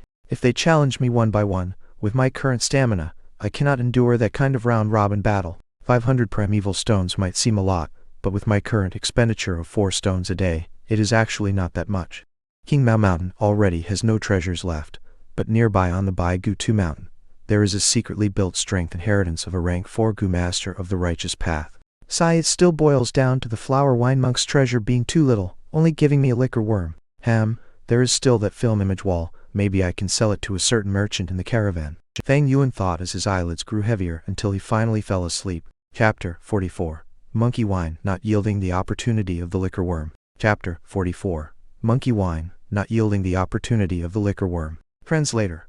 Skyfaro Editor. Skyfaro. On the second day in the afternoon during lunch break, Fang Yuan went to the shopping district outside the mountain village again. As many of them had to work in the day, there was not many villagers at the tentage area. Fang Yuan walked to the area where the vendor was selling intimate grass last night, according to his memory. He reached only to see an empty cart, still on the spot. An ostrich was dragging the cart along. It stood on the spot proudly, its body size as large as an ostrich, while having the appearance of a chicken. The back of the creature bulged into a curved angle. A pair of wide wings were collected on the side of its body. the feathers splendidly bright in 7 colors. The chicken head was raised tall, its huge red coxcomb like an agate crown, flashing with the luster of a gem under the sunlight. It seems I was still too late. The intimate grass was sold out. What a pity! If I were able to buy a few caddy of intimate grass, I'd be able to save quite a bit of primeval stones. Fang Yuan's footsteps came to a halt as he walked away and continued to venture deeper into the area. Come, have a taste of the delicious wine from all the different villages. There are more than 100 types of wine here, like the lantern grass wine, the 9-tune wine with a strong aftertaste, the light and elegant ancient dragon well, the sweet and sour flower rock tune, the mouth-watering 100 spring old cellar, the rich and heavy fragrant intoxication of 3 autumns. In front of a blue round bucket before the tent, a shop assistant was hawking with gusto. A light flashed through Fang Yuan's gaze as he immediately grew interested. With a turn, he entered the wine shop. The decor in the wine shop was very unique. At the most inner part of the tent, there was a long counter. A goo master was stationed there, with tens of crystal ladybugs around the size of wicker baskets behind him, sticking onto the tent's cloth walls. On the floor there was no carpet, but rather the uncovered mountain rocks and soil. Among the soil, vibrant colored mushrooms grew. These mushrooms had all sorts of colors, looking round and slightly cute. Some were as large as tables, while others were short like benches. They were often distributed, where a large table mushroom was surrounded by a few shorter bench mushrooms. This is the innocent mushroom, purposely grown by a goo master. It has the ability to absorb dust and particles in the air to purify it, and it's a type of grass goo. Fang Yuan could recognize the mushroom's origins immediately upon seeing them. He chose one of the short mushrooms and sat down. The mushroom's surface immediately sank down a little, making Fang Yuan feel like he was sitting on a sofa like those on Earth. "Young master, this is the wine catalog. Would you like to take a look?" A shop assistant walked over. Fang Yuan glanced at the wine catalog and realized that the wine here was more expensive than the green bamboo wine. "I'll have a cup of monkey wine." Fang Yuan put down the catalog. "A cup of monkey wine?" The shop assistant turned around and shouted. At the counter, the rank 1 goo master heard and immediately bent down to take out a bamboo wine cup. Next he took the wine cup and turned around, facing the tentage. On the blue tent walls were the tens of crystal ladybugs, head facing downwards and tail facing upwards, quietly latched onto the walls, as if they were merely decorations for the tent. These crystal ladybugs were also a type of goo. Its stomach was empty, as they were often used by goo masters to carry precious liquids. Their bodies were transparent, as if they were made of crystals. From the outside, one could see that within the ladybug's stomach, different kinds of liquor could be found. The goo master quickly found the crystal ladybug that contained the monkey wine among them. He placed the bamboo wine cup at the mouthpiece of the ladybug, and gently stroked the exoskeleton of the ladybug with his other hand. A small amount of primeval essence entered the crystal ladybug's body, and afterwards it opened its mouth and a gush of liquor flowed into the bamboo wine cup. The liquor splattered around in the cup until it was full. The goo master placed the bamboo wine cup, which was filled with monkey wine, on the counter. The shop assistant, who had already been waiting for a while, quickly held up the cup meticulously and walked a few steps to deliver it to Fang Yuan. Fang Yuan only took a tiny sip. The monkey wine was indeed a fruit liquor, being sweet and refreshing and delicate on the palate. He stopped drinking, but instead, with a thought, Fang Yuan summoned the liquor worm. The white and fat liquor worm turned into a flash of white light and curved an arc in the air. With a plop, it landed in the wine cup. The wine splattered everywhere, sprinkling onto the mushroom table. The liquor worm joyfully beat about in the wine cup, and the monkey wine could be seen decreasing with the naked eye. In a few breaths' time, the cup had dried out, with not a single drop left. "It's the liquor worm," the goo master at the counter shouted, his eyes sparkling. He was a rank 1 goo master with grade D talent, only able to follow the merchant caravan and work in this wine shop. His objective was to sightsee while finding his chances. The liquor worm can refine primeval essence and raise it by an entire realm. To a rank 1 goo master, it can be said to be an extremely precious goo worm. Isn't this the chance he's been painstakingly searching for? "This young master, do you have any plans to sell this liquor worm?" He excitedly approached, a look of sincerity in his eyes. Fang Yuan shook his head, rejecting him with a determined attitude, getting up to leave after that. His motive this time was to reveal the liquor worm in his possession. He had never thought of selling it. Young master, please hold on. I am really sincere about this. Maybe we can sit down and have a discussion." The goo master reluctantly followed Fang Yuan to the tentage entrance, but Fang Yuan did not show any response to him. In the end, he could only stand on the spot, his expression extremely regretful as he watched Fang Yuan's rear view turn around a corner and disappear into the midst of the horizon. Unconsciously, the sun gradually set as the crescent moon took its place. In the night, the moonlight shone brightly, but was overpowered by the numerous street lights in the merchant shops. The merchant shop tonight was swarming with business. Fang Yuan was squeezed left and right as he entered. hearing all sorts of conversations inadvertently. Doors normally open for 3 days and 3 nights. Tonight is already the second night. By the morning of the day after, the merchant caravan would have left on their journey already. Thus, we have to hurry if we want to buy anything. I saw a golden bell goo yesterday, sigh, too bad it was too expensive. After haggling with the shopkeeper for a long time, it did not get any cheaper. I'll go and take a look tonight. Did you guys hear? Last night, a young man opened a mudskin toad and earned a profit of 500 primeval stones. Fang Yuan listened attentively, feeling disappointment in his heart as he did not hear anything about the liquor worm. The liquor worm is only a rank 1 goo worm, but it is extremely meaningful to a rank 1 goo master, yet it's useless to a rank 2 or rank 3 goo master as they are unable to refine their primeval essence any further with it. Thus it is normal that no one paid attention to this. However, taking the initiative to expose the matter of the liquor worm cannot be rushed for a period of time. If I overdo it, it might end up letting the cat out of the bag. As Fang Yuan walked, he pondered silently in his heart. At this point, there was a hustle in front of him. Next, Fang Yuan heard someone shout, "Quickly come and see, there's a dishonest merchant here selling fake goo to our clansmen." Anger stirred among the crowd. "Oh, there's something like that happening. Go and see quickly which shop dares to cheat our clansmen." Fang Yuan followed the crowd and moved towards the commotion as well. What met his eyes were a group of people surrounding the mouth of a large red tent, the massive crowd swarming it. Some were curiously watching while others stared coldly, but most of the people were enshrouded with a sense of anger. Outside the tent stood 2 people. One of them was a young rank 2 goo master, whose attire showed that he was obviously from the Guyu clan. The other person had a familiar face. It was the owner of the gambling den, Jia Jinsheng. The young goo master held a black goo worm in his hands, raising it up and shouting to the crowd, "My clansmen, this person in front of me sold me a fake goo yesterday, lying to me that it was a black boar goo, and sold it to me for 250 primeval stones. To think that when I got home to refine it, I realized that it was not a black boar goo but simply an ordinary stinky fat worm." Jia Jinsheng laughed coldly. "Don't accuse me falsely. Since when did I tell you it was a black boar goo? What proof do you have?" The young goo master, on seeing Jia Jinsheng's denial, fell into a rage and grabbed Jia Jinsheng's wrist. "You cunning merchant, you dare to deny it. You actually dare to lie to me, of the Guyu clan on King Mao Mountain itself. Are you trying to look for death? Let go of me." Jia Jinsheng was also furious as he flicked his wrist, slapping away the young goo master's hand. "If you want to find trouble and extort money, you should find a better target. I am not afraid of you. My brother is Jia Fu, a rank 4 goo master. What can you do to me?" "You." The young goo master stared with his eyes wide, but did not dare to take action. The name of a rank 4 goo master was enough to intimidate him. "Bah!" Jia Jinsheng spat on the ground, raising his head, and looked at the young goo master, laughing in disdain. "It was you who wanted to take advantage of the cheap goo. Didn't you use your brain to think, why a black boar goo which can raise a goo master's strength, being such a rare goo worm, was sold even more cheaply than a liquor worm? It is normally sold at 600 primeval stones. Did you think that you could buy one for just 250 primeval stones? Dream on, bastard." The young goo master gritted his teeth, his face flushing red as he trembled out of anger, his chest burning with the rage of humiliation. There were chatters among the people as they got restless, discussing furiously. But no one dared to step up, for the rank 4 goo master status of Jia Fu was like a giant hill in front of them, stabilizing the crowd. "This lad is too vicious. What a cunning merchant. No wonder he dared to be so arrogant on King Mao Mountain. He is actually Jia Fu's little brother. I heard that they are just half-brothers, but even with that rank 1 cultivation, he is able to use this relationship to act unrestrained in the caravan. What happened here exactly?" At this moment, a loud voice spoke out. "Jia Fu is here. The leader is here to settle the dispute. Everyone give way." The discussion came to a halt as everyone separated and formed a narrow path between them. A middle-aged goo master having a muscular short body coupled with a giant belly walked in. He wore a long-sleeved yellow robe, being the leader of the merchant caravan, Jia Fu. "Sir Jia Fu, my regards."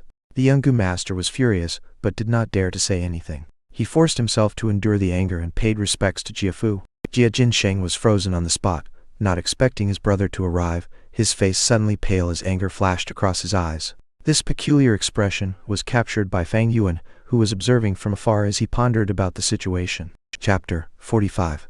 Clear of the schemes, unknowingly trapped in the urn. Chapter 45. Clear of the schemes, unknowingly trapped in the urn. Translator, Skyfaro editor. Skyfaro, hello young goo master, what is the problem here? Jia Fu walked to the middle of the crowd and asked amicably. The young goo master was flattered, and he cupped his fists again. Looking at the surrounding clansmen, he bucked up his courage and explained the entire situation. "So that's what happened." Jia Fu nodded while listening. Next he asked Jia Jinsheng, "Little brother, Is this true? Jia Jinsheng turned his head away and snorted coldly, not looking at his brother. Jia Fu pondered solemnly. The surrounding people were silent, not daring to interrupt his thoughts. All awaited in anticipation of his verdict. This matter was in fact due to Jia Jinsheng's scam, but the young Gu master was also at fault for being greedy and not being vigilant himself, otherwise he would not have gotten cheated. If Jia Fu wanted to defend his brother, with his rank 4 cultivation, even the Guyu clan leader could not do anything. Jia Fu thought for a while before finally speaking. I've understood the situation. My brother is at fault for this matter, causing this young man to suffer a loss and buy fake products. I am really sorry. Saying so, he cupped his fist towards the young Gu master. Sir Jia Fu. The young Gu master was largely surprised, and quickly said modestly, You are rank 4 Gu master, I am merely a rank 2. This is too much for me, too much. Jia Fu waved his hand. This has nothing to do with cultivation levels. I act impartially regardless of ability. A wrong is a wrong. I apologize to you on behalf of the merchant caravan. As for compensation, how about this? You lost 250 primeval stones, so I will compensate double that amount to you on behalf of the Jia family. He executed his promise immediately, as a follower took out 5 money bags and handed it to the young Gu master in public. Every money bag was filled to the brim, each containing 100 primeval stones. The young Gu master took over the money bag, so overwhelmed that he could not say anything. However, I have a word of advice to you. Jia Fu continued and reminded, a black boar Gu is very rare, for it is able to raise a Gu master's strength permanently. Although it is only rank 1, it is very hard to find on the market. Every time one appears in the market, it would be bought immediately. The pricing is around 600 primeval stones. Trying to get one with 250 primeval stones is impractical. Junior has learned his lesson. The young Gu master bowed deeply to Jia Fu in gratitude. Cheers erupted from the crowd. Sir Jia Fu is brilliant, magnificent, as expected of Sir Jia Fu. As a rank 4 Gu master, he did not make use of his status to bully the weaker party. Sir Jia Fu really is the role model of the righteous path. No. Jia Fu smiled, cupping his fists towards the crowd, modestly saying, Our Jia family business bases our principles on trust and honesty. Everyone, my brother is young and foolish, liking to play pranks on others. He is actually very kind. I hope everyone can be more bearing of him. Don't take it to heart. The crowd's cheers became even louder. Jia Jinsheng's expression was ugly as he stomped on the ground and walked into the tent. Next he walked out from the back of the tent. Fang Yuan looked at this silently, thinking in his heart, it seems that the image wall at the Flower Wine Monk's place can be sold. The Flower Wine Monk had used a photo audio Gu to record the ugly acts of the 4th generation Guyu clan leader. Before he died, with indignance in his heart, used the photo audio Gu and slapped it on the wall, creating an image wall. The image wall's images continued to loop, showing the truth to the people. With the intention of maximizing his profits, Fang Yuan had wanted to sell this image wall long ago. He believed that the other 2 clan families on King Mao Mountain, the Bai family and Shen family, would be very interested in this image wall. But to sell this personally would be very inappropriate. His cultivation was too weak, and if he brought this image wall to the other villages, he could easily be silenced. Even if the transaction was successful and he managed to return safely, there was no secret that would stay a secret forever, and once it was revealed to the Guyu's higher-ups, he would be kicked out of the clan family at best. In accordance to Fang Yuan's plans, he still needed to make use of the Guyu clan. Thus, the safest way was to sell it to a certain merchant in the caravan. All of them were outsiders, and were not involved in the disputes among the villages, thus it was the best choice for him. In just one day, this caravan would leave the Guyu mountain village and lead towards either the Xing family or the Bai family. Fang Yuan could reduce his risks to the minimum by selling to them. It was the safest method. One more cup. Wine, where's the wine? Quickly get me the wine. Are you afraid that I'm unable to pay? Jia Jinsheng slammed the mushroom table as he howled. Young Master Jia, here's your wine. The clerk quickly brought him his wine. Jia Jinsheng grabbed the bamboo cup and tilted his head and gulped the liquor. Good wine. He laughed loudly, sounding coarse and bleak. With a bang, he placed the cup on the table and howled again. Get me another glass. I want as many as you can supply. The clerks did not dare to offend him and could only do as he said. Luckily, this wine house was already full of people. Not only were the mushroom tables packed with people, even the surrounding streets were packed with people. Jia Jinsheng's drunkard temperament was not very peculiar in this bustling street. Jia Jinsheng drank cup by cup, wanting to drown his sorrows. With his back facing the crowd, no one observed that as he drank, 2 clear lines of tears flowed down his cheeks. Who would know of his pain, his sorrow? A hateful person has to have his pitiful side. Conversely, everybody had their own stories. Amongst his brothers, he was the youngest, being the most handsome and resembling his father the most, thus being the most doted by his father. But heaven made fun of him by giving him only D-grade talent. As he grew up, he lived under the pressure of his brothers. He was indignant and wanted to resist, but with that talent, there was nothing he could do. His father felt death approaching, and wanted to split his assets. Two people were to lead a merchant caravan. They pledged to break up the family property in accordance to the results. Jia Jinsheng wanted to rely on his own method to acquire the family assets and the recognition of his clan. But to think that he became his brother's stepping stone once again. When Jiafu appeared, he knew he fell into a trap. This was a scheme right from the beginning. But what could he do? Once he entered this caravan, he was doomed to be Jiafu's fodder. Rank 4 and Rank 1 was such a huge gap that he was powerless to fight again. Jiafu! He forced this name out of his mouth, his eyes burning with the flames of hatred. He was unable to take it lying down. Do you wish to deal with your brother? I can help you. At this time, he heard a voice. Jia Jinsheng was stunned, but when he turned around, he saw that for quite a while, there was someone sitting beside him. He shook his head and blinked a few times, finally seeing who it was. Who else if not for Fang Yuan? It's you. He stared at Fang Yuan, slightly angry. I remember you. Lucky lad, getting a mudskin toad from my gambling den. You're here to mock me? Fang Yuan looked at Jia Jinsheng, his eyes cold as water. I have a huge business, so if you wish to acquire better results and get more assets, why not listen to me? Jia Jinsheng was suspicious. His back straightened, and he sat up. How do you know about the matter of the assets? This secret was not easily known to outsiders, but Fang Yuan was easily able to guess it. The Jia family's business is not top secret. How can it evade people who wish to know? Fang Yuan laughed coldly and thought of a memory from his previous life. The Jia family head was a legendary figure who started from scratch. He made his fortune through the merchant caravans and revived the Jia family's village. He gradually got old, and when he could feel that his time was up, he got his children to form a caravan in twos and according to their results, split the assets. The better they did, the more family assets they get. But his eldest son Jiafu and second son Jiaguis were extremely talented. After competing for 6 to 7 years, they still could not come to a conclusion, and even after the family head died, there was no clear victor. After the Jia family head died, there was an enormous amount of assets. While competing for the assets, the two brothers' conflict escalated and both called in external help, causing a large-scale goo competition. Finally, the both of them died. The Jia family that had prospered quickly also failed quickly, causing people to talk about it in amazement. Jia Jinsheng squinted his eyes, for Fang Yuan's explanation was irrefutable. He thought from the time his father declared the asset distribution, it had already been 2 years.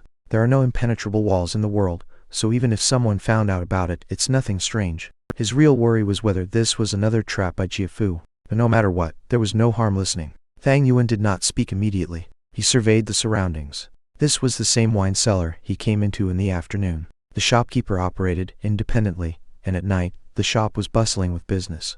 Discussing here was a far safer place than a quiet environment, as it could avoid the eavesdropping of certain goo worms. He hooked his fingers at Jia Jinsheng. Lend me your ear.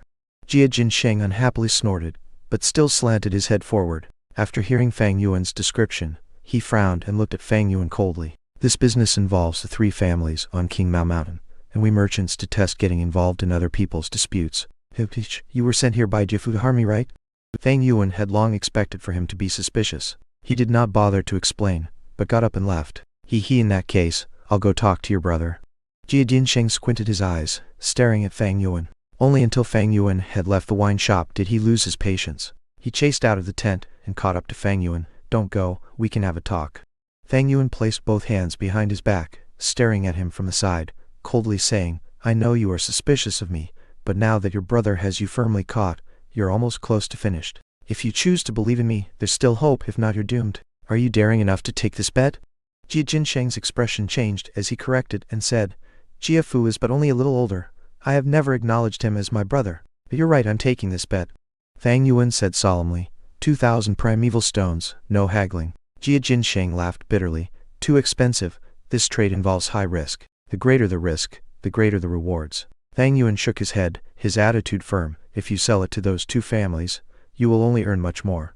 Jia Jinsheng nodded, showing a hint of seriousness. This I believe. For these years the Bai family has been growing fast, and a great talent called Bai Ningbing has appeared recently. He is a great future head. King Mao Mountain's situation is gradually changing. Your Guyu family's dominance is wavering, and if I sell this to the Bai family, I can at least earn twice as much.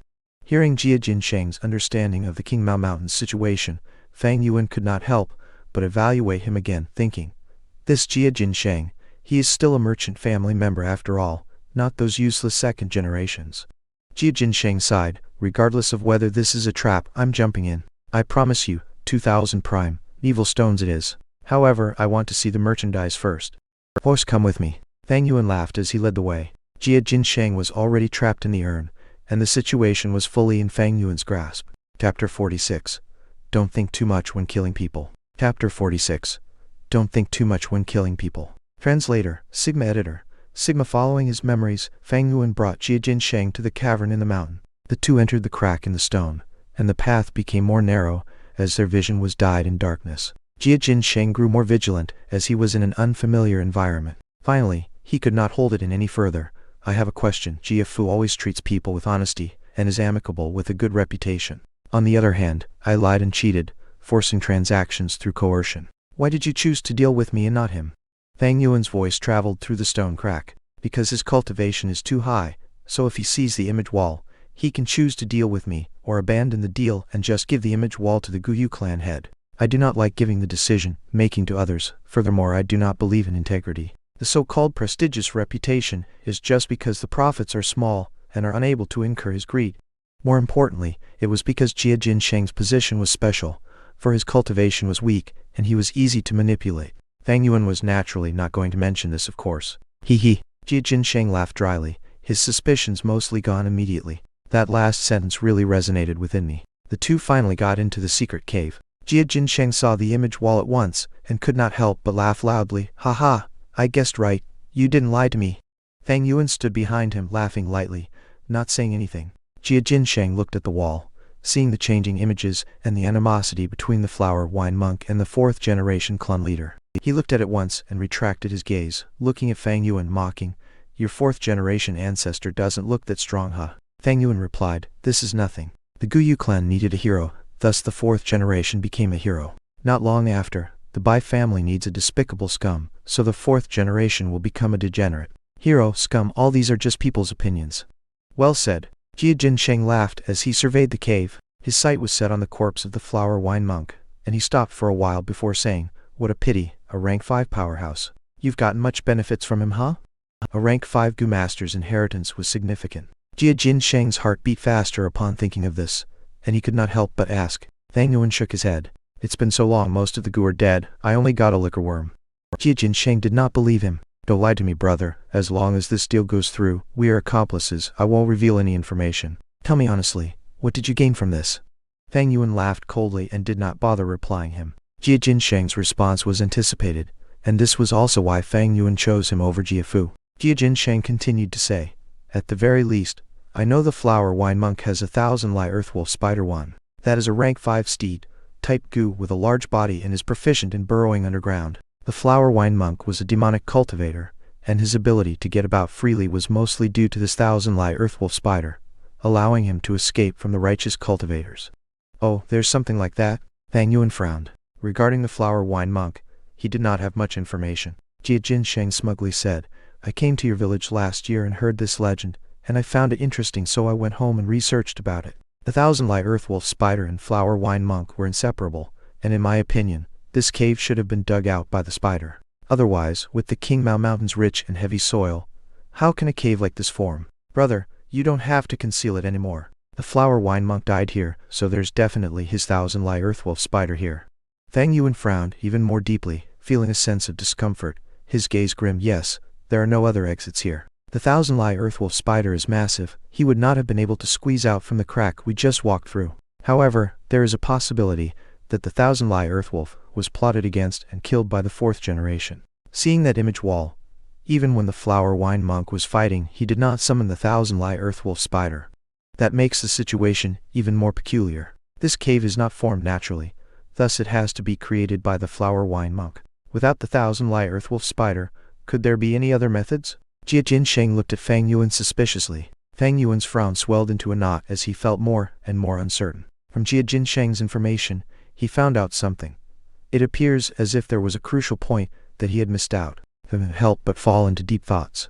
Jia Jinsheng was thinking too. The image wall was no longer enough for him. Once he confirmed that the situation was real, he wanted to dig out the flower wine monk's inheritance from Fang Yuan. But at this time, something unexpected to the two of them happened. The image wall, which was playing endlessly, suddenly changed its image. A gravely injured, pale bald goo master replaced the original video and appeared on the wall. He weakly sprawled on the ground, his back facing the wall. His chest and limbs were deeply cut, but the strange thing was that his wounds did not bleed, as if his entire body's blood had been drained out. "I am the flower wine monk." The bald goo master laughed, his expression distorted with madness. "Future person, no matter who you are, to endure this video and let it play for nearly 100 days, it proves that you have no goodwill towards the Guyu family. Very well, you shall be my successor. My entire inheritance is yours, but I have a condition. You must exterminate the Guyu clan for me. Murder the entire clan and leave no one alive." Jia Jinsheng was stunned on the spot, his face frozen with shock. A rank 5 powerhouse, the flower wine monk's inheritance. He was stunned, and for a moment his brains were churning and thinking. My God, a rank 5 powerhouse, what does that mean? Rank 3 is a family elder, rank 4 is a village lord, and a rank 5 is a mountain lord, able to rule over a mountain and do as he pleases. To think that in this tiny place, there is a rank 5 Goo Master's power inheritance. Wait, flower wine monk is a demonic cultivator, so if I inherit his powers, is it inappropriate? No, strength has nothing to do with good or evil. The flower wine monk wants his successor to destroy the Guyu clan, but do I really have to? He's already dead, I just have to take his inheritance and ignore those issues. This is a godsend opportunity. Even with my D-grade talent, if I inherit the flower wine monk's inheritance, I might be able to improve my talent. Those rare talent traits in Goo worms, they might be part of the inheritance. If I inherit this fortune and become a rank 4 or 5 Goo Master, I'd be able to contest with Jia Fu. Wait, I almost forgot, there's an outsider. What should I do? Should I split the inheritance with him? No, kill him. Only by killing him can I protect the secret. Yes, I should calm him down first, and lie that we're going to split the treasure. Getting rid of his guard, then assaulting him and killing him here. This place is so hidden, it's great. Even if I kill him, nobody would know. Although he thought of all these, it was merely a moment in real life. Having a plan, he squinted and revealed a fake smile. He slowly turned around and faced Fang Yuan, but just as he was about to speak, he saw 2 blue moonblades flying towards him. His pupils dilated into the size of a pin. The distance was too small, he could not respond in time. You! His voice came to a halt. The moonblade aimed accurately for his neck, and in an instant, his skull flew into the air, fresh blood pouring out like a fountain.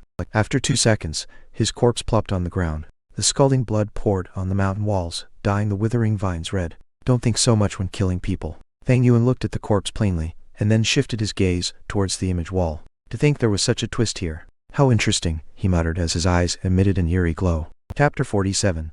Jia Jinsheng, I actually did not want to kill you. Translator.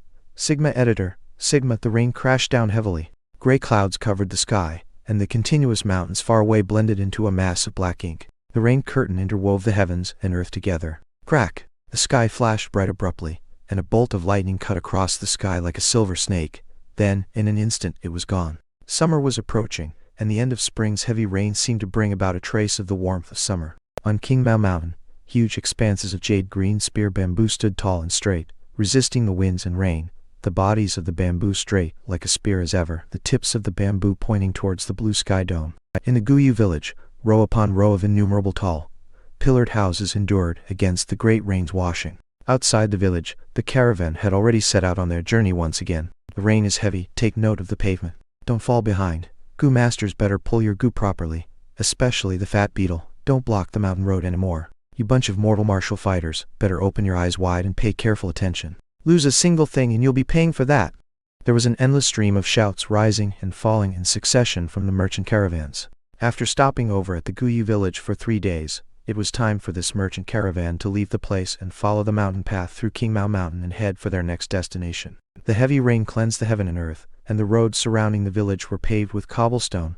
This was still all right. However, after around 500 meters the roads would turn into a muddy and narrow mountain path. The head of the proud ostrich chicken was drooping, its colorful rainbow feathers soaking wet under the rain, sticking into clumps, becoming the example of a drenched and bedraggled chicken. That beetle worm moved its fat, huge body, walking extremely slow forward. The rainwater beat upon its black armor, forming streams of water flow, sliding down both sides of its body onto the earth. The shaggy mountain spider was also drenched, and its green, black-colored fur were adhered together. On the contrary, the toad goo were happily calling out, carrying out the load, and Goo Masters, hopping forward on the mountain. And the winged snake had already put away its wings, the thick snake's body cheerfully traveling on the muddy water. To protect the goods and prevent them from getting drenched wet by the rainwater, the goo masters were showing their magical abilities at the moment. On a few enormous fat beetles stood goo masters in the middle. Their 2 hands were raised high, each of them having a 1-stretched golden light worm floating in midair 1 inch away from their palms.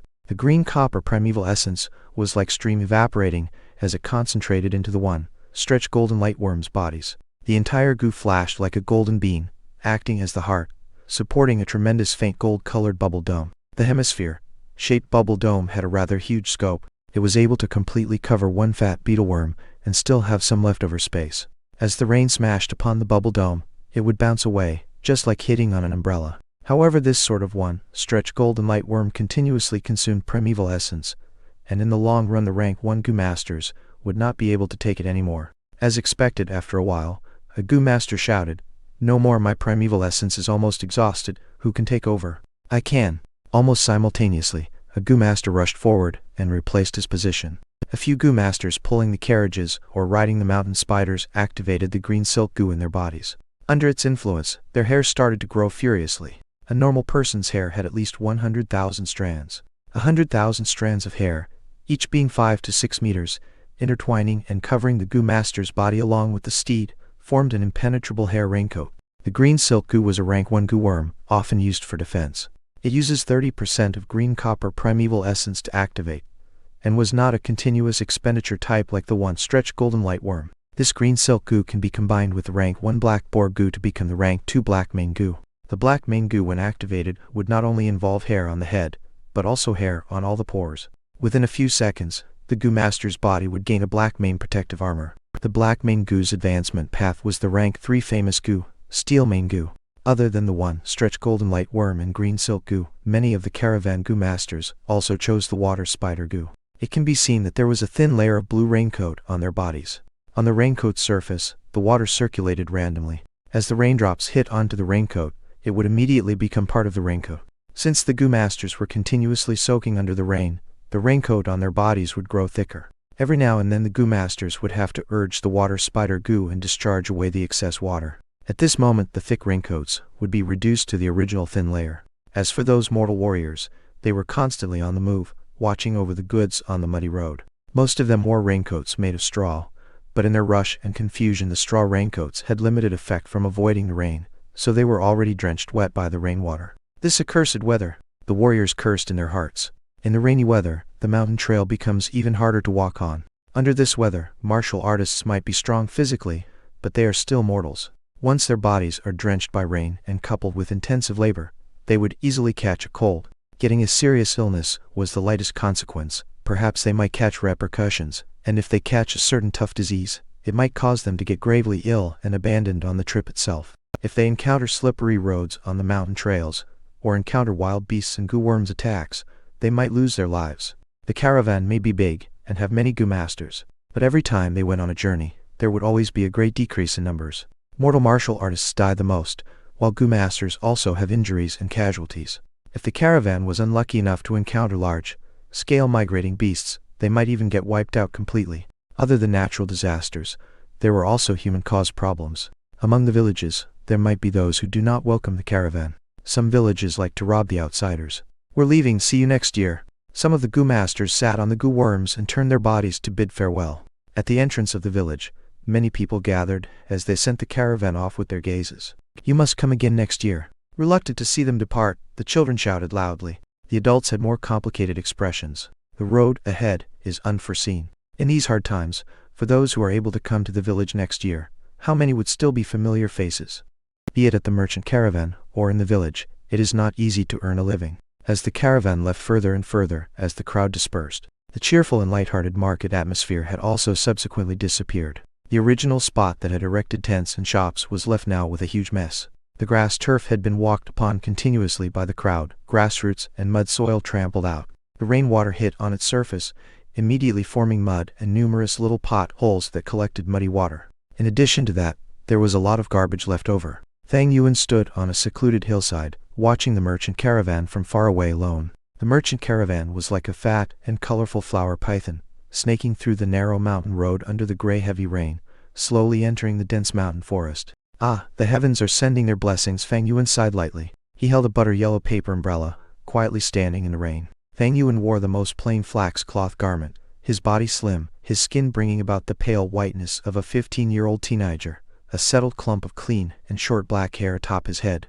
The ends of his hair trembled slightly in the wind under his umbrella. While others cursed the weather, he was lamenting the timely appearance of the rain. He killed Jia Jinsheng last night and cleaned up the scene, but because it happened so unexpectedly, there was bound to be areas of neglect, especially with the bloody smell. Because the cave is not ventilated, the smell could not disperse easily. With this rain, it cleaned up the air and environment, greatly reducing the chances of getting exposed by smell-tracking methods. The crack was bound to have a small cascade of water flowing down, and once the fresh water vapor diluted the air, he would not be exposed for the short time being. Of course, once time passes, the chance of getting exposed increases.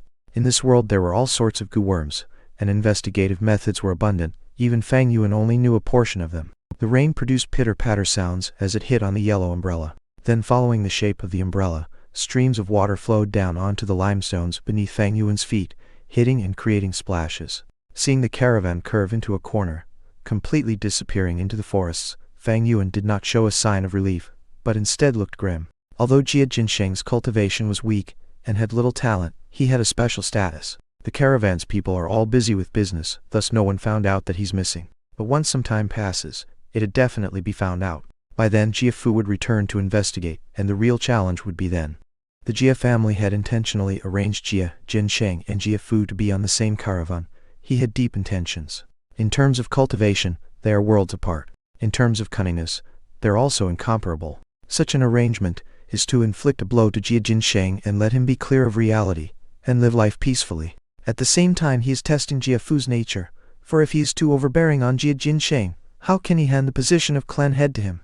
Jia Jinsheng never truly understood his father's intentions. Although he had some intelligence, he only managed to scratch the surface of a merchant's wits. What a pity. A pity of such a good pawn piece.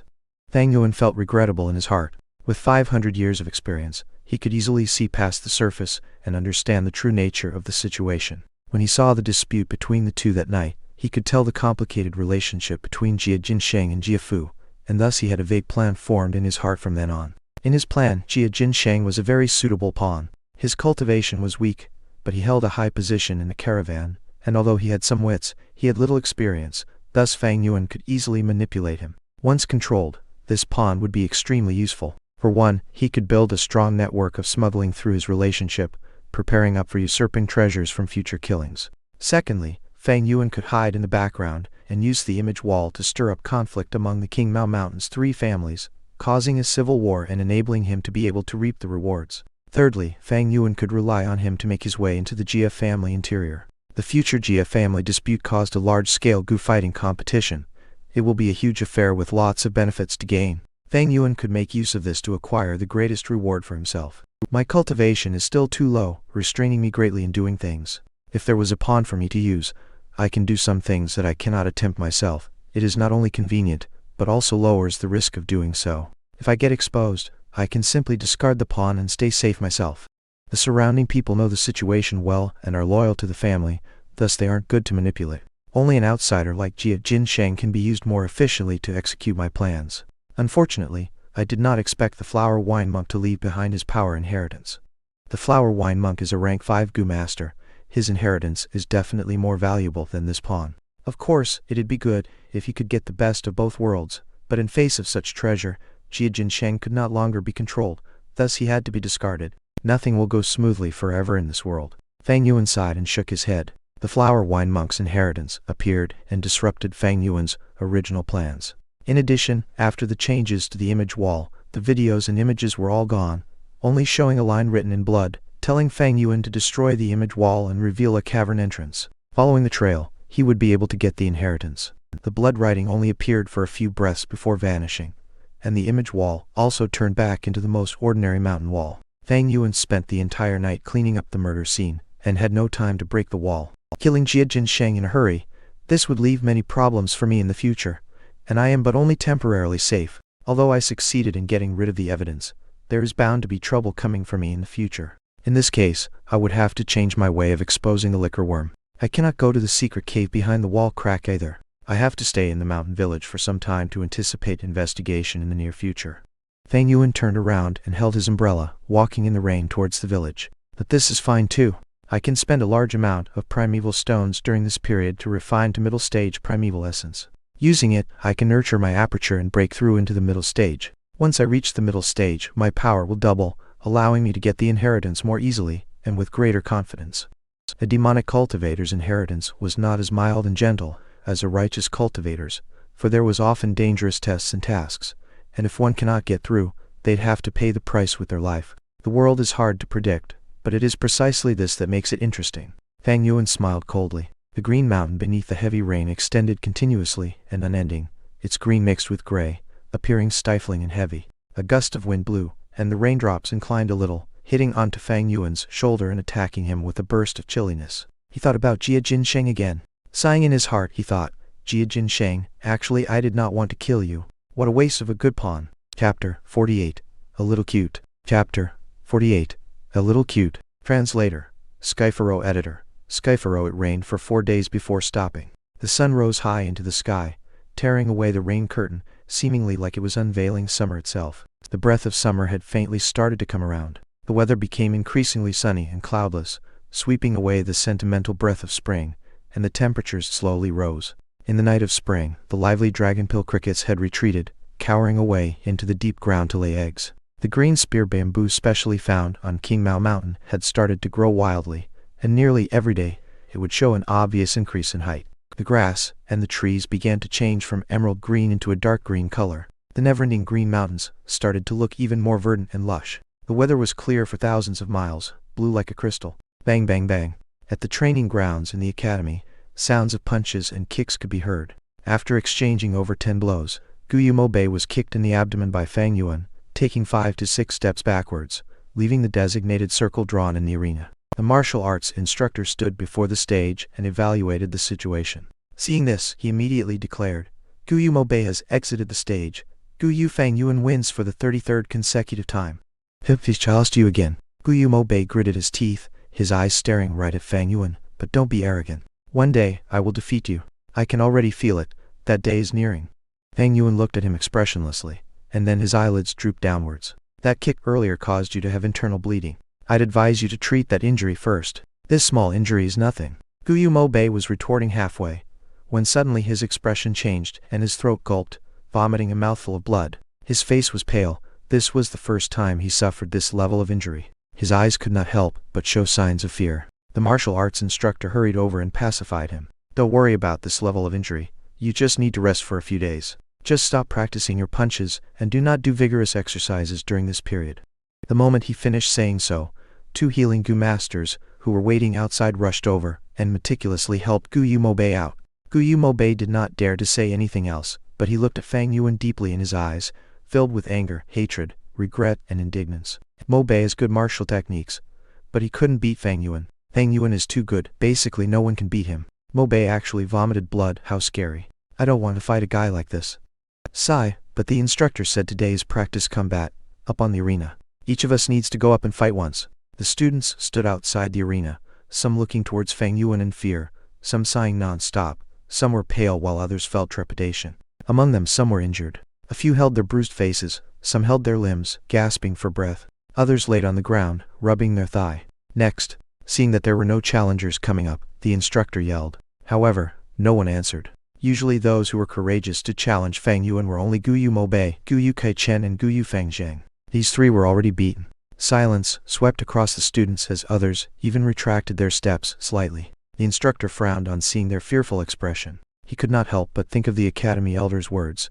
These days, Fang Yuan has gotten too dominant. We have to suppress him. The other students cannot even raise their heads under his pressure, and if this goes on, the courage in their hearts will be simmered. Our academy nurtures courageous tigers and wolves to fight enemies, not fearful sheep and lambs. What's wrong with all of you? No matter how strong he is, Fang Yuan is only 15 years old. He's one of your peers. He has the same age as you, eats the same food as you, and drinks the same water. He does not have 3 heads or 6 arms. He's not a monster. Pluck up your courage and show me the pride of the Guyu clan within you. The instructor yelled, trying his best to motivate the students. But he is too strong. We cannot beat him. The classmates who fought him are in such a pitiful state. Mobei got beaten until he vomited blood. Fang Yuan is getting more ruthless with his strikes, instructor. We do not dare to fight him. The students spoke softly, weakly retorting. The instructor was stomping with anger. These ignorant youngsters. He was clear as a bystander. Fang Yuan had gone through 33 consecutive fights without any rest in the middle. Although he was constantly adjusting his breathing, his stamina had already depleted. Fang Yuan's attacks getting merciless proves this fact even further. He could no longer take it easy like before. He is losing control of his strength and the situation. If someone tries harder, his fatigue will be revealed. With just a few more people, he could be defeated on the stage. Once Fang Yuan is beaten, his dominating presence will be reduced sharply. The students' courage ignited, and the motive to suppress Fang Yuan achieved. But now, the students were deterred by Fang Yuan's tough front. At times, what defeats a person is not a strong enemy but one's own heart. The instructor was anxious in his thoughts, and continued to motivate them. But he was not good with his words. In the beginning he said these same words to ignite the hot-bloodedness in the youngsters and stirred up some challengers. But now that he had said this so many times, the youngsters are all numb already. Fang Yuan folded his arms and stared at this coldly. Although he was standing in the center of the stage, he was acting like a complete bystander. The instructor encouraged for ages, but the students were still looking at each other. Not one had moved. The martial instructor could not help but be angry and helpless. He turned to Fang Yuan, unhappily chiding, "Fang Yuan, you're also at fault. Your blows are getting more vicious among classmates. You should be more gentle and friendly. How can you deal such vicious blows? Be careful from now on and attack carefully. If you cause another classmate to vomit blood, I will declare your loss and evict you from the stage." "Instructor, you are wrong." Fang Yuan snorted, his gaze not showing any weakness, looking right at the instructor. "Practicing and fighting, we naturally have to give it our all, otherwise, how can it achieve the aim of training? Don't tell me that when we are in battle, we also have to request our enemies to be more gentle and friendly." The instructor flew into a rage. "Akem, PH, your attacks are vicious, you are harming your classmates, and you dare to use twisted logic." "Instructor, you're wrong again." Fang Yuan laughed coldly. "You arranged this practice match and raised the winning prize to 20 primeval stones. Without your encouragement, would these people have gotten hurt? Bastard." The martial arts instructor was not good with words, and he pointed at Fang Yuan and scowled. "Do you still want the prize or not? If you argue any further, even if you get first place, I will declare you a loser. You are so uncooperative and antisocial, and you dare to argue with your teachers. You have no rights to claim the 20 primeval stones as reward."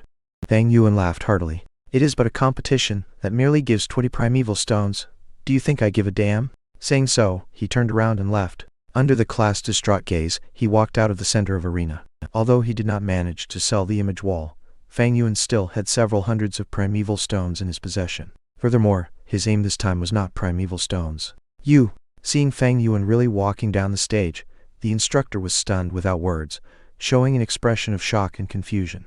A 15-year-old teenager, shouldn't he be competitive and full of vigor? Fang Yuan having such fighting talents, shouldn't his character be even more so? How could he just back out of the competition like this? Furthermore, Fang Yuan has no background. He should be tight on primeval stones. Why was the 20 primeval stones unable to attract him? At this point, the martial arts instructor stood on the spot, unsure of what to do. Fang Yuan did not step into the trap, but left the stage immediately. The instructor suddenly realized there was nothing he could do to Fang Yuan. With his status, he could not find problems with Fang Yuan directly and force him onto the stage, right? The surrounding students retreated, maintaining a distance away from Fang Yuan. Fang Yuan stood on the grounds, with no one around him. With him as the center, the radius of 5 steps around him became a vacuum. What a pity. If they were beside Fang Yuan, they would hear Fang Yuan's panting sound. "My stamina is depleted," Fang Yuan sighed. Although he showed an energetic outward appearance, under his clothes, his body was slightly shivering. After all, he was only 15 years old, and had no relevant Guwerm as support. After 33 matches, he was close to his limits. Although he had his rich fighting experience from his past life, during this time, the other youngsters' combat abilities had improved significantly. From them, Fang Yuan could already feel a strengthening sense of pressure. This kind of pressure reflected in Fang Yuan's attacks. His attacks got tougher as he gradually lost control of his strength. Compared to the past, when they were still too weak, and he could defeat them easily, the youngsters would only end up in minor injuries. But now, his control over the arena was getting weaker, thus he had to strike harder to maintain his image. Experience is, after all, not omnipotent. Any thoughts or technique require a body with sufficient foundation before the value can be apparent. Fang Yuan narrowed his eyes. In actuality, he had long seen through the martial instructor's thoughts. Fang Yuan was not surprised, as if he had expected this from the start, the academy elder's pressure on him. After he killed Gao Wan, the people who dared to challenge him diminished. When he extorted them, even more people oppressed by Fang Yuan's dominance did not dare resist, and they obediently handed over their primeval stones. After a long period, Fang Yuan's unbeatable image would be formed. This would leave some psychological trauma in the youngsters and make them unconfident in their martial arts techniques. This was what the Academy Elder did not want to see. He needed Fang Yuan to motivate and force the students to improve, not to completely extinguish their passion for battle. He wanted to see Fang Yuan's defeat. Once Fang Yuan was defeated, the image of invincibility that he had erected would be instantly destroyed. At the same time, it would awaken the students' fighting spirit. After some setbacks, it would mold their wills to be indomitable. But to Fang Yuan, he needed this form of pressure so that he could extort primeval stones with greater ease. If he was defeated, the youngsters would realize his weakness and attack together at once. Although Fang Yuan had ample of primeval stones in his hands, extortion was his main source of income. Without the source, he would be digging into his reserves. Thus, Fang Yuan's appearance in the arena and 33 consecutive victories was merely to maintain his deterrence towards the students, and not for the 20 primeval stones reward. If he avoided combat from the start, it would show his weakness, and if it raged on, he would expose his weakness. What are you all waiting for? Why is nobody getting up on the stage? Go on. The first prize is 20 primeval stones. You all don't want it anymore? The instructor yelled after snapping out of his thoughts. The rest of the students began to get motivated. Fang Yuan had already left the stage, and to them, it was a huge rock off their minds. I'll go. I'll come. Two youngsters squeezed their way up the stage and began to spar. Sigh, if I had known this, I would have waited and not rushed up the stage. Then I would not have been thrown off the stage by Fang Yuan.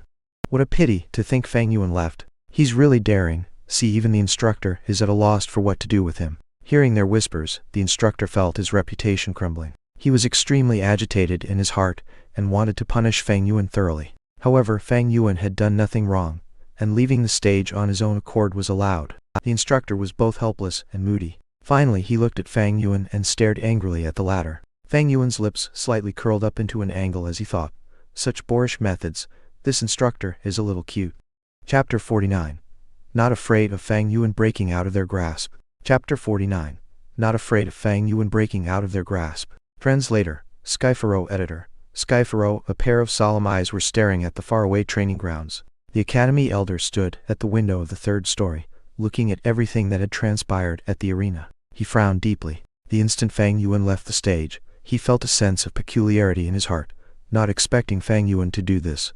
This lad, he is rather hard to catch. He is proficient in the Academy's rules, and normally will not commit any wrongdoings. Although he sleeps in class, once he is asked a question he can answer properly, leaving others with no flaws to pick on. Trying to get a hold of a weakness of his to suppress his dominance is going to be difficult. The Academy Elder could not help but develop a faint sense of loathing towards Fang Yuan. As a teacher, he naturally liked obedient and smart students, and hated those naughty students who did not obey the rules. But being the Academy Elder for so many years, his experience was extremely rich. He had seen many different types of students. Among them he had seen extremely obedient ones who followed orders without question. There were also those who caused problems day and night, constantly breaking the rules. His heart had already become still as water, impartial to all. At the same time, he carved the phrase, as a teacher, one must treat all students fairly onto the right corner of his desk, treating it as his motto. He had never felt such disgust for a student. Feeling that sense of detest in his heart, the Academy Elder was also slightly shocked. In previous years, even towards the most naughty students, he was able to handle it with a big heart, tolerating their actions. But when it came to Fang Yuan, why did he lose this sense of impartialness? He thought about it again and again, and finally realized the reason. This lad called Fang Yuan, he had a form of arrogance in his blood. It seemed from the fundamentals that Fang Yuan did not respect his teachers for their status. Towards the martial arts instructor earlier, he not only disobeyed him, but even rebuked him in public. Actually, such cases of retorting against teachers were commonly seen in previous years. However, those kids always had an agitated state of mind. They were either rebellious, furious, or stubborn, etc. The Academy Elder was clear that the more agitated the youngsters were, the more it implied that they were fearful in their hearts. But Fang Yuan was not. He had no fear in his heart at all, as if he had seen through the tricks of the Academy. His expression was aloof, and even after he left the stage, his expression showed no signs of changing, as if he had done something insignificant. Yes, he treated the matter of disobeying his teachers as a trivial matter that was insignificant. In simple terms, he was not afraid. It was just this point that caused the Academy Elder to already feel unhappy, developing a sense of disgust for him. The Academy Elder could endure a student more rebellious than Fang Yuan, or a teenager 10 times naughtier than him. That was because these students knew fear, and were moving based on their agitated emotions. As long as they were fearful, as long as they were impulsive, they would be easily manipulated, and will not go out of control. But Fang Yuan was not. He was calm and uncaring, not treating his teachers with reverence. He was not respectful. Someone who has no reverence for the clan, even if they are nurtured, how can they be useful for the clan? Once they appear, this sort of person, they have to be suppressed. They must be suppressed. Otherwise, his existence will create a sense of irresistibility in the students. In the long run, it will affect the others, causing them to lose their reverence for their teachers. And as the academy, how else are we going to manage the students? The academy elder squinted his eyes, making up the decision in his mind. Then, his face showed a troubled expression very quickly. How was he going to suppress Fang Yuan? Fang Yuan had done nothing wrong. There was no weakness that he could exploit. Fang Yuan's cunning demeanor gave him a sense of helplessness. He had never met a student like this, one who was so familiar with the academy's rules and regulations. As the academy elder, he was always impartial to all students. He could not be like a slum gangster and purposely find trouble with a youngster like Fang Yuan. He had placed his hopes on the martial arts instructor, but now he was deeply disappointed. It seems that to suppress Fang Yuan's domination, we can only wait until all the other students advance to rank 1 middle stage. A Gu master's advancement is mostly influenced by their talents. With his rich experience as the academy elder, he had calculated before in his heart. The ones who had the greatest chance to advance first are Guyu Fangjiang, Kai Chen, and Mo Bei. They were in a rank and 2B grades respectively, and with their elders' help behind them, they had no lack of primeval stones. No matter which one of the three, they were mostly likely to be the first to advance to rank 1 middle stage cultivation. Guyu Fangjiang, Kai Chen, and Mo Bei, these three are our hopeful seeds this season. The academy elder looked at the arena and sighed. With his experienced gaze, he could tell. In the arena, although the students seemed to be standing casually, they had subtly already split into 3 factions. In one circle was Guyu Kai Chen and a bunch of similarly aged clansmen, all crowding around him. The second circle's core was Guyu Fangjiang, and the clan leader's faction's younger generation were subtly supporting this A-grade talent genius. The third circle was led by Guyu Mo Bei. He had already been treated of his internal injury, and stood on the arena with a pale face. The classmates beside him were asking him about his condition. This is the meaning of letting them compete with each other. Seeing the 3 factions, the academy elder was overjoyed and laughed. Allowing the students free rein to compete, this was not just to nurture their battle senses, but also to prematurely choose the leader-type characters. In past seasons, they had to wait until the end of the year to have the capacity to develop their own circles. But in this year, because of Fang Yuan's appearance, his extortion had brought forth the divergence much faster. Against Fang Yuan, the only ones who dared to compete against him were Fang Jiang, Mo Bei, and Kai Chen. After a long time, under imperceptible influence, the other youngsters would automatically regard these 3 as the leaders. As long as there were no mishaps, these 3 social circles would be the layout of the future family's higher-ups. But these factions are still not stable. Within them, there are still students moving around. Once the 3 take the lead and advance to the middle stage first, I will give them the positions of class chairman and vice chairman. With that differentiation, they would gain authority, and this will strengthen their social circles, the academy elder thought. Of course, there was someone not within either factions. Just one person, and that was Fang Yuan. Getting close to stronger people is human nature. In fact, although Fang Yuan extorted the students and acted against the students, there were a number of youngsters who wanted to attach themselves to him. However, they were rejected by Fang Yuan. To him, only those who were useful were pawns, and these youngsters had too little value.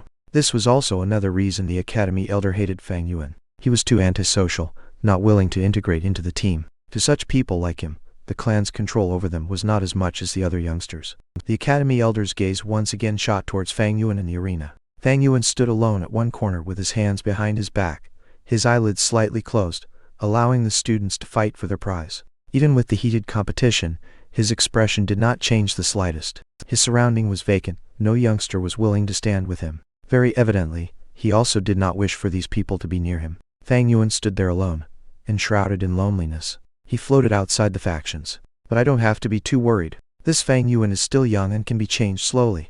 The academy elder's gaze shone, and he thought deeply. Next up will be the establishment of the class chairman and vice chairman. A year later, we will split into groups, creating team leaders and assistant leaders. Every academic year also has all sorts of honor and rewards, like the Small Red Flower Award, Blue Neckcloth Prize, and 5 Outstanding Student Prize. He wants to cultivate, so he needs resources, thus he has to compete for these positions and prizes. As time passes, with interaction among the students, he is bound to have kinship, friendship, and love as his restraints. I don't have to worry about him going beyond the clan's control.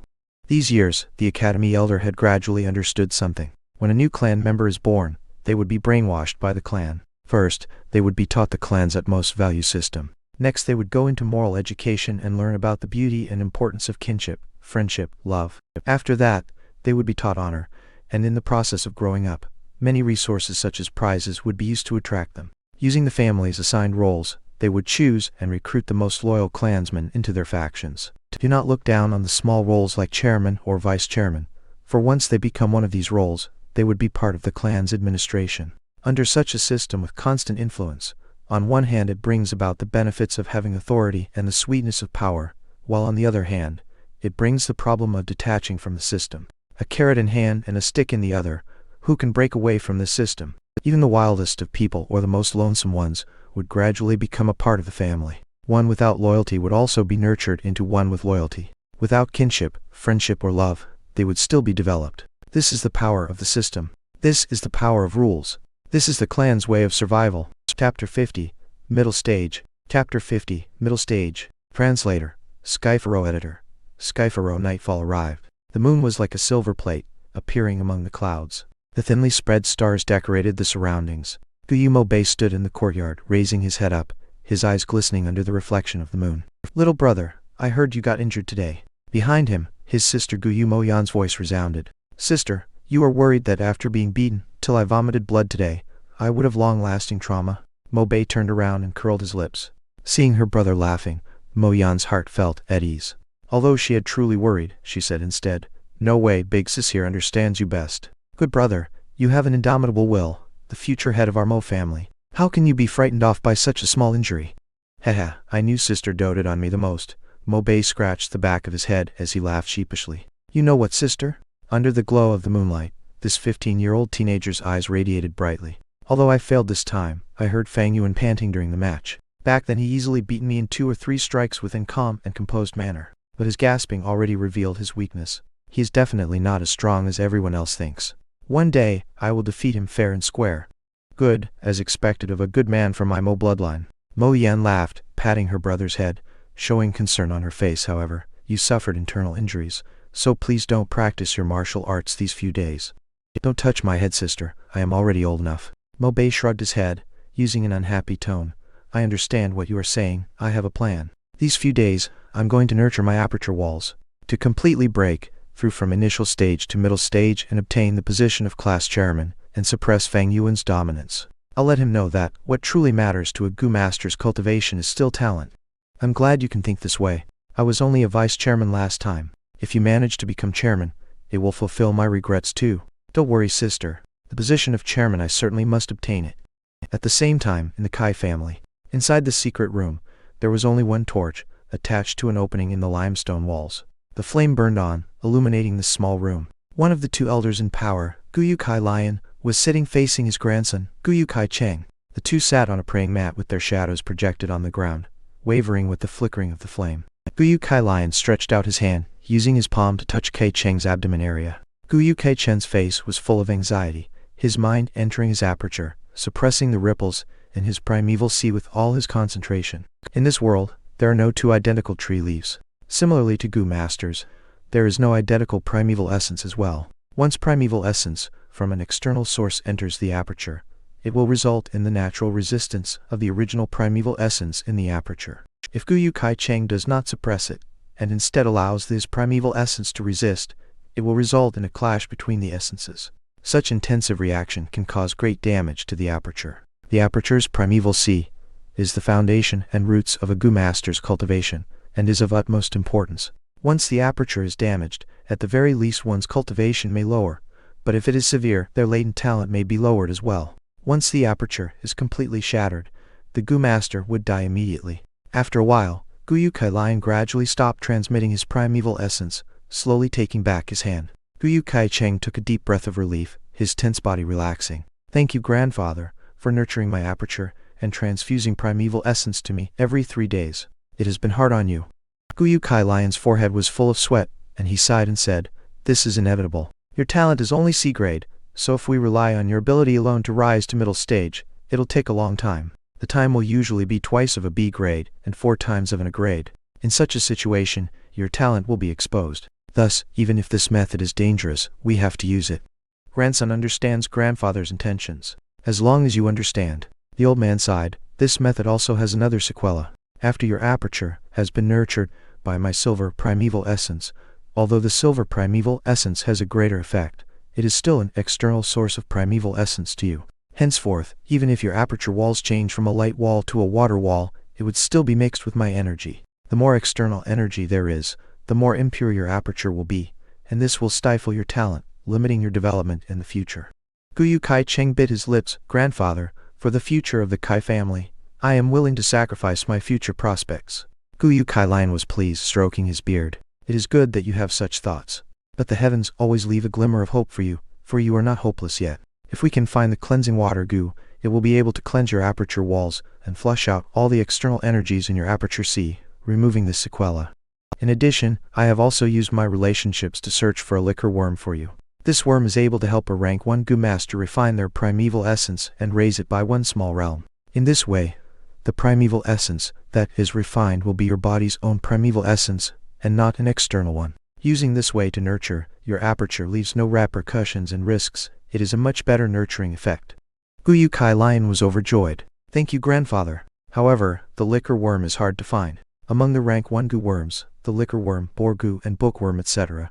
are all extremely rare Gu. Once they appear in the market, they would be snatched up immediately. Of course, there are also some Gu in this world that are rumored to change a Gu master's talent. But at this age, grandfather has never seen one, only hearing occasional rumors about them. The old man explained. The night winds blew in gently from the windows and into the room. Guyu Fengjiang sat on his bed with his eyes shut, holding a primeval stone in both hands. The green copper primeval sea was raging without any winds, the waves crashing towards the white aperture walls. He has a grade rank talent, and his primeval essence occupied 80% of the aperture. His natural rate of recovery was twice of Feng Yuan. With such godless advantage, he is already close to rank 1 middle stage. Phew. A while later, Guyu Fengjiang puffed out a breath of air and opened his eyes. The moon was bright and stars sparse outside the window, the bluish-green bamboo houses arranged in a line. A scene of peace and harmony. Time always flies when cultivating. In the blink of an eye, it is already late into the night. Fengjiang muttered softly. He slowly opened his hands, and 2 piles of rock powder fell onto the floor in front of his bed. After a primeval stone's essence had been fully retrieved, it would turn into a pile of powder. Looking at the powder pile, Fengjiang frowned. He took out his money bag. It was already close to empty. Opening it, he saw 3 primeval stones left inside. Feng Jiang would retrieve 3 pieces every 7 days from the academy as resources, but since Fang Yuan would snatch a piece from him, he only had 2 left every week. Uncle and aunt would also give him living expenses, but it was also 3 stones every 7 days. Just with these primeval stones, how is it enough? Fang Jiang was determined to surpass his brother Fang Yuan, thus he took the initiative to approach his uncle and aunt multiple times to beg for some primeval stones. After many times, his aunt would look for him to have a heart-to-heart chat, telling him about how poor the family was, and how they had cash flow difficulties, having no spare money left. Since then, Fang Jiang did not have the desire to continue asking. Father and mother are already doing all they can to support my cultivation. I cannot make things difficult for them and ask for more primeval stones. I only have 3 left. I can only be more thrifty. If I use 1 piece a day, I'll have enough for 3 days. I have a feeling that in 3 or 4 days, I will definitely advance to middle stage. The only thing is, what is Big Brother's progress now? Thinking so, Fang Jiang subconsciously looked towards 2 academy living quarters. I have a grade talent, while Big Brother only has C grade talent. His speed is definitely slower than me. Big Brother is not my match this time. Big Brother, I will let you know the true power of an A-grade talent. Thinking of this, Fang Jiang clenched his fists. Academy dormitory. Fang Yuan's door was shut tight. In the darkness, he was not asleep, but sitting on his bed. A Gu master's cultivation cannot replace sleep. Normally at this time, Fang Yuan would already have fallen asleep, but in cultivating earlier today, he already felt that he was just 1 step away from middle stage. I might as well not sleep tonight, I'll rush straight for middle stage. His eyes shone with determination. Soon after, he shut his eyes and his mind went into the aperture. 44% of green copper primeval C. Just a moment ago, they were all refined into pale green-colored middle stage primeval essence by the liquor worm. Rise. With a thought, the peaceful green copper primeval sea began to stir. The commotion got larger and larger, until waves were formed. Splash, splash, splash. The tides raced against each other, rushing towards the surrounding aperture walls. Like crashing on a reef, most of the primeval essence would break into emerald ripples and fuse back into the sea. A small amount of primeval essence was expended, turning into a small hint of invisible energy, penetrating into the white-colored light aperture wall. Rise again, Fang Yuan thought as the emerald ripples became larger in scale. The waves earlier were like rabbits and dogs, but now they were like troops of horses, marching towards the aperture walls. A horse-like dragon, the waves like the heavens. The primeval essence was expended quickly, and the water level fell sharply. Splash, splash, splash. The waves struck relentlessly, finally resulting in a change. The white-colored wall shook suddenly, the originally mild white color radiating an eye-piercing brilliance. Seeing the scene, Fang Yuan was overjoyed as he knew that the crucial part had arrived, and he quickly activated all of his primeval essence to rush at the walls. The white light grew brighter, the light rays distorted and tangling together, giving people a feeling of thickness. After more than 10 breaths, white strips of light bands appeared on the light wall, and the strips collided with each other like water flowing non-stop. In the process of collision, they continued to combine and merge, forming a white flowing light. Finally, the flowing light gathered into one piece and completely covered the light wall. The white light dimmed, and the original white light wall of the aperture was gone, replaced by a layer of spherical-shaped white water wall. The light wall's surface was smooth with no impurities. The water wall, however, was thicker than the light wall, the ripples of light flowing and flickering on it. The primeval sea regained its peace, the aperture still having 20% primeval essence left. I advanced to middle stage. Fang Yuan laughed heartily, opening his eyes. The bright sunlight creeped in through the openings in the curtains. Unknowingly, the night had passed, and it was already morning.